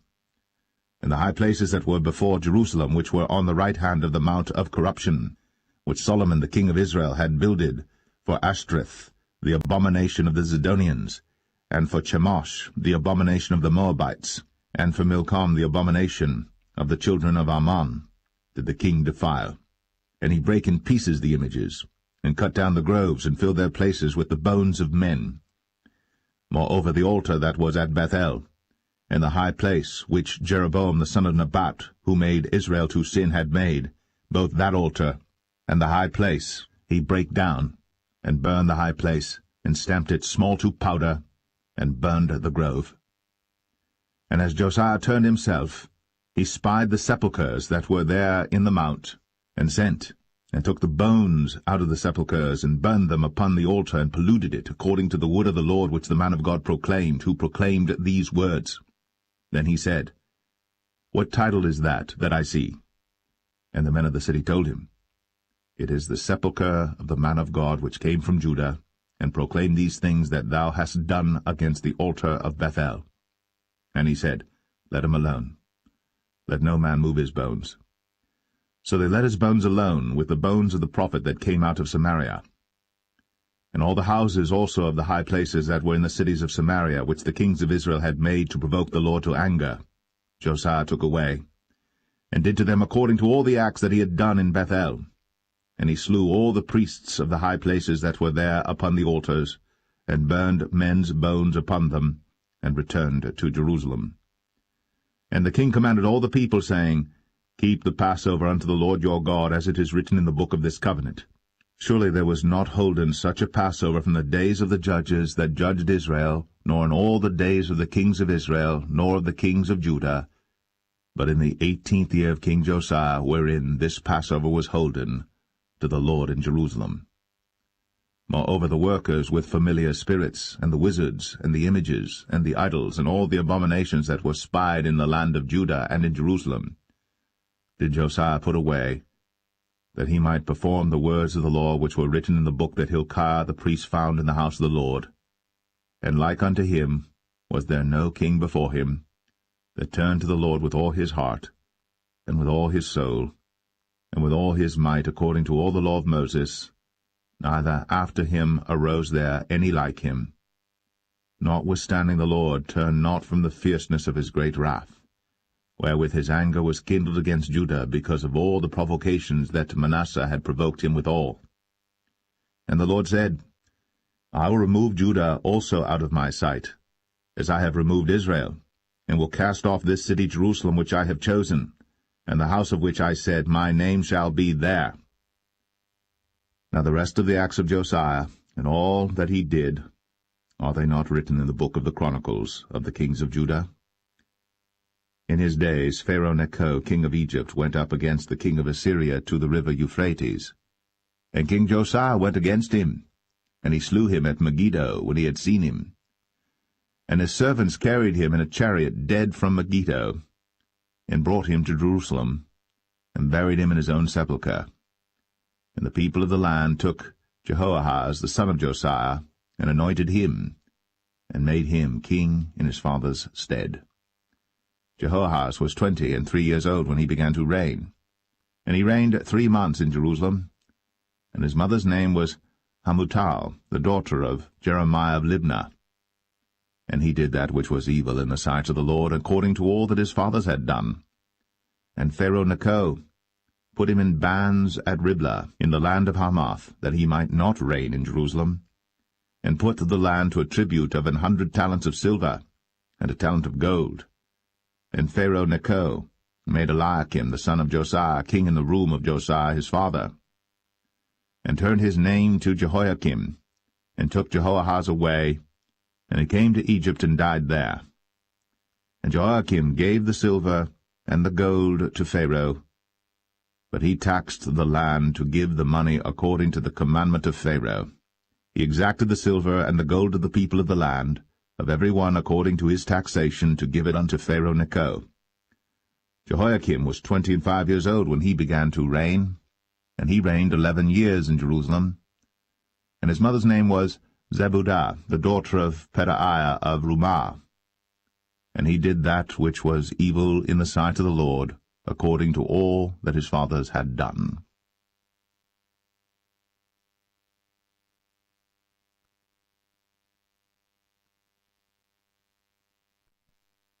Second Kings 24. In his days Nebuchadnezzar king of Babylon came up, and Jehoiakim became his servant 3 years. Then he turned and rebelled against him. And the Lord sent against him bands of the Chaldees, and bands of the Syrians, and bands of the Moabites, and bands of the children of Ammon, and sent them against Judah to destroy it, according to the word of the Lord which he spake by his servants the prophets. Surely at the commandment of the Lord came this upon Judah, to remove them out of his sight, for the sins of Manasseh according to all that he did, and also for the innocent blood that he shed. For he filled Jerusalem with innocent blood which the Lord would not pardon. Now the rest of the acts of Jehoiakim, and all that he did, are they not written in the book of the Chronicles of the kings of Judah? So Jehoiakim slept with his fathers, and Jehoiachin his son reigned in his stead. And the king of Egypt came not again any more out of his land, for the king of Babylon had taken from the river of Egypt unto the river Euphrates all that pertained to the king of Egypt. Jehoiachin was 18 years old when he began to reign, and he reigned in Jerusalem 3 months. And his mother's name was Nehushta, the daughter of Elnathan of Jerusalem. And he did that which was evil in the sight of the Lord, according to all that his father had done. At that time the servants of Nebuchadnezzar king of Babylon came up against Jerusalem, and the city was besieged. And Nebuchadnezzar king of Babylon came against the city, and his servants did besiege it. And Jehoiachin the king of Judah went out to the king of Babylon, he and his mother and his servants, and his princes and his officers. And the king of Babylon took him in the 8th year of his reign. And he carried out thence all the treasures of the house of the Lord, and the treasures of the king's house, and cut in pieces all the vessels of gold which Solomon king of Israel had made in the temple of the Lord, as the Lord had said. And he carried away all Jerusalem, and all the princes, and all the mighty men of valor, even 10,000 captives, and all the craftsmen and smiths, none remained, save the poorest sort of the people of the land. And he carried away Jehoiachin to Babylon, and the king's mother, and the king's wives, and his officers, and the mighty of the land. Those carried he into captivity from Jerusalem to Babylon. And all the men of might, even 7,000, and craftsmen and smiths 1,000, all that was strong and apt for war, even them the king of Babylon brought captive to Babylon. And the king of Babylon made Mattaniah his father's brother king in his stead, and changed his name to Zedekiah. Zedekiah was 21 years old when he began to reign, and he reigned 11 years in Jerusalem. And his mother's name was Hamutal, the daughter of Jeremiah of Libnah. And he did that which was evil in the sight of the Lord, according to all that Jehoiakim had done. For through the anger of the Lord it came to pass in Jerusalem and Judah, until he had cast them out from his presence, that Zedekiah rebelled against the king of Babylon.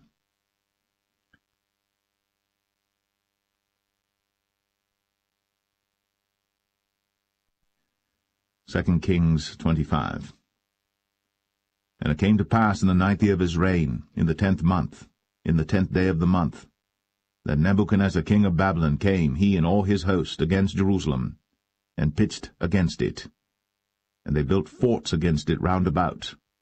And the city was besieged unto the 11th year of King Zedekiah. And on the 9th day of the 4th month the famine prevailed in the city, and there was no bread for the people of the land. And the city was broken up, and all the men of war fled by night by the way of the gate between 2 walls, which is by the king's garden. Now the Chaldees were against the city round about, and the king went the way toward the plain. And the army of the Chaldees pursued after the king, and overtook him in the plains of Jericho. And all his army was scattered from him. So they took the king, and brought him up to the king of Babylon, to Riblah. And they gave judgment upon him. And they slew the sons of Zedekiah before his eyes, and put out the eyes of Zedekiah, and bound him with fetters of brass, and carried him to Babylon. And in the 5th month, on the 7th day of the month, which is the 19th year of King Nebuchadnezzar, king of Babylon, came Nebuzaradan, captain of the guard, a servant of the king of Babylon, unto Jerusalem. And he burnt the house of the Lord, and the king's house, and all the houses of Jerusalem, and every great man's house burnt he with fire. And all the army of the Chaldees that were with the captain of the guard brake down the walls of Jerusalem round about. Now the rest of the people that were left in the city, and the fugitives that fell away to the king of Babylon, with the remnant of the multitude, did Nebuzaradan, the captain of the guard, carry away. But the captain of the guard left of the poor of the land to be vine-dressers and husbandmen. And the pillars of brass that were in the house of the Lord, and the bases, and the brazen sea that was in the house of the Lord, did the Chaldees break in pieces, and carried the brass of them to Babylon. And the pots, and the shovels, and the snuffers, and the spoons, and all the vessels of brass wherewith they ministered, took they away. And the firepans, and the bowls, and such things as were of gold, in gold, and of silver, in silver, the captain of the guard took away. The 2 pillars, 1 sea, and the basis which Solomon had made for the house of the Lord, the brass of all these vessels was without weight. The height of the 1 pillar was 18 cubits, and the chapiter upon it was brass, and the height of the chapiter 3 cubits, and the wreathen work, and pomegranates upon the chapiter round about, all of brass, and like unto these had the 2nd pillar with wreathen work. And the captain of the guard took Seraiah the chief priest, and Zephaniah the 2nd priest, and the 3 keepers of the door. And out of the city he took an officer that was set over the men of war, and 5 men of them that were in the king's presence, which were found in the city, and the principal scribe of the host, which mustered the people of the land, and 60 men of the people of the land that were found in the city. And Nebuzaradan, captain of the guard, took these, and brought them to the king of Babylon to Riblah. And the king of Babylon smote them, and slew them at Riblah in the land of Hamath. So Judah was carried away out of their land. And as for the people that remained in the land of Judah, whom Nebuchadnezzar king of Babylon had left, even over them he made Gedaliah the son of Ahikam, the son of Shaphan, ruler. And when all the captains of the armies, they and their men, heard that the king of Babylon had made Gedaliah governor, there came to Gedaliah to Mizpah, even Ishmael the son of Nethaniah, and Johanan the son of Kareah, and Zeraiah the son of Tanhumeth the Netophathite, and Jaazaniah the son of a Maacathite, they and their men. And Gedaliah sware to them, and to their men, and said unto them, Fear not to be the servants of the Chaldees, dwell in the land, and serve the king of Babylon, and it shall be well with you. But it came to pass in the 7th month, that Ishmael the son of Nethaniah, the son of Elishama, of the seed royal, came, and 10 men with him, and smote Gedaliah, that he died, and the Jews and the Chaldees that were with him at Mizpah. And all the people, both small and great, and the captains of the armies, arose and came to Egypt, for they were afraid of the Chaldees. And it came to pass in the 37th year of the captivity of Jehoiachin king of Judah, in the 12th month, on the 27th day of the month, that Evil-Merodach king of Babylon, in the year that he began to reign, did lift up the head of Jehoiachin king of Judah out of prison, and he spake kindly to him, and set his throne above the throne of the kings that were with him in Babylon, and changed his prison garments, and he did eat bread continually before him all the days of his life. And his allowance was a continual allowance given him of the king, a daily rate for every day, all the days of his life.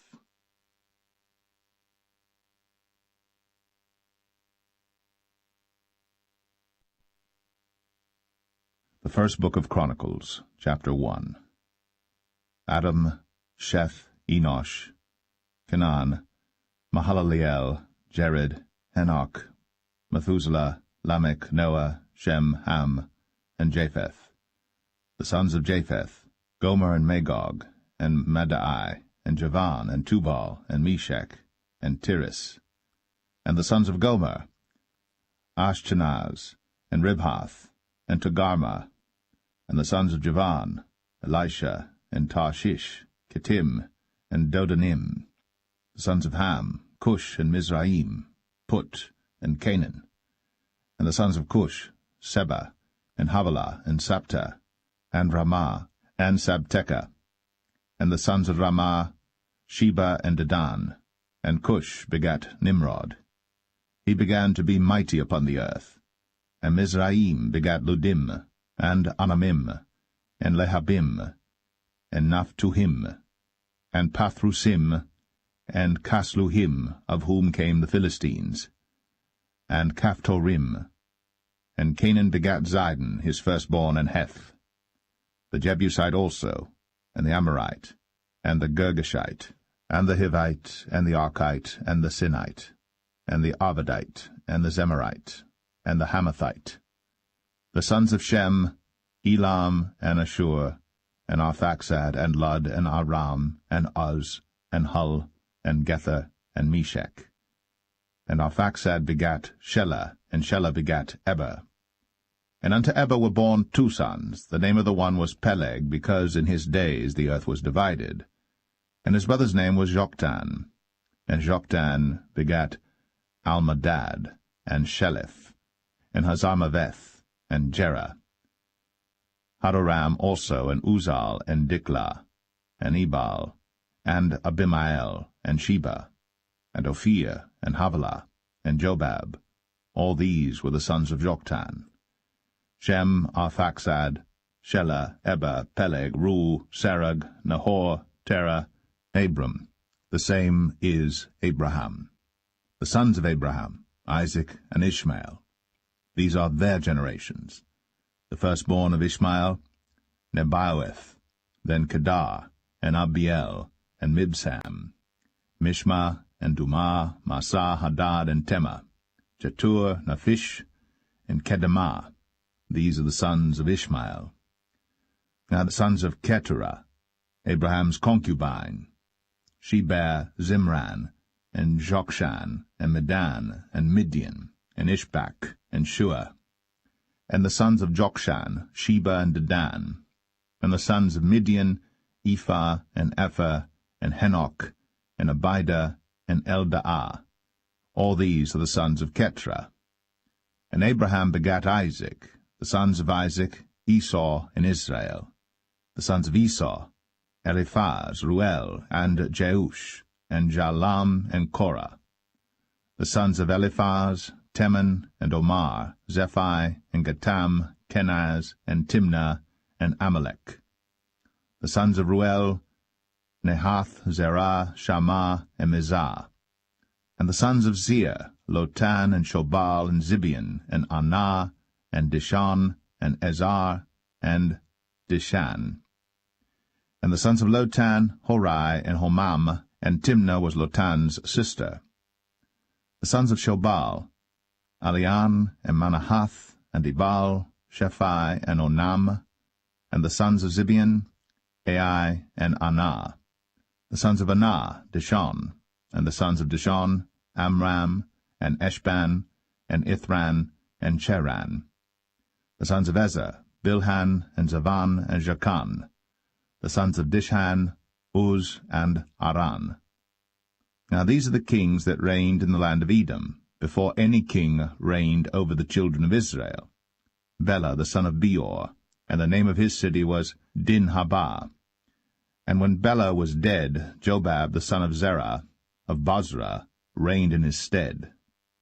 And when Jobab was dead, Husham of the land of the Timonites reigned in his stead.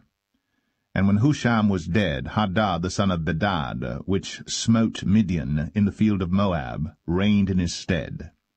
And the name of his city was Avith. And when Hadad was dead, Samlah of Masrekah reigned in his stead. And when Samlah was dead, Shaul of Rehoboth by the river reigned in his stead.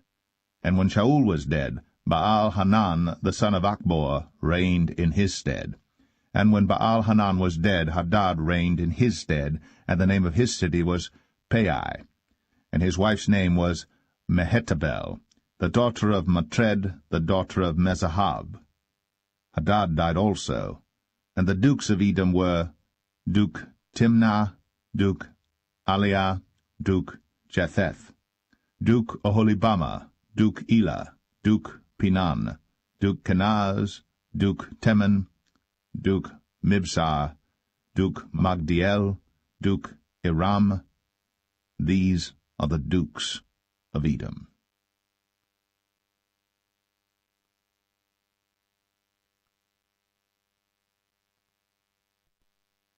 1 Chronicles 2. These are the sons of Israel: Reuben, Simeon, Levi, and Judah, Issachar, and Zebulun, Dan, Joseph, and Benjamin, Naphtali, Gad, and Asher. The sons of Judah, Er, and Onan, and Shelah, which three were born unto him of the daughter of Shua the Canaanitess. And Er, the firstborn of Judah, was evil in the sight of the Lord, and he slew him.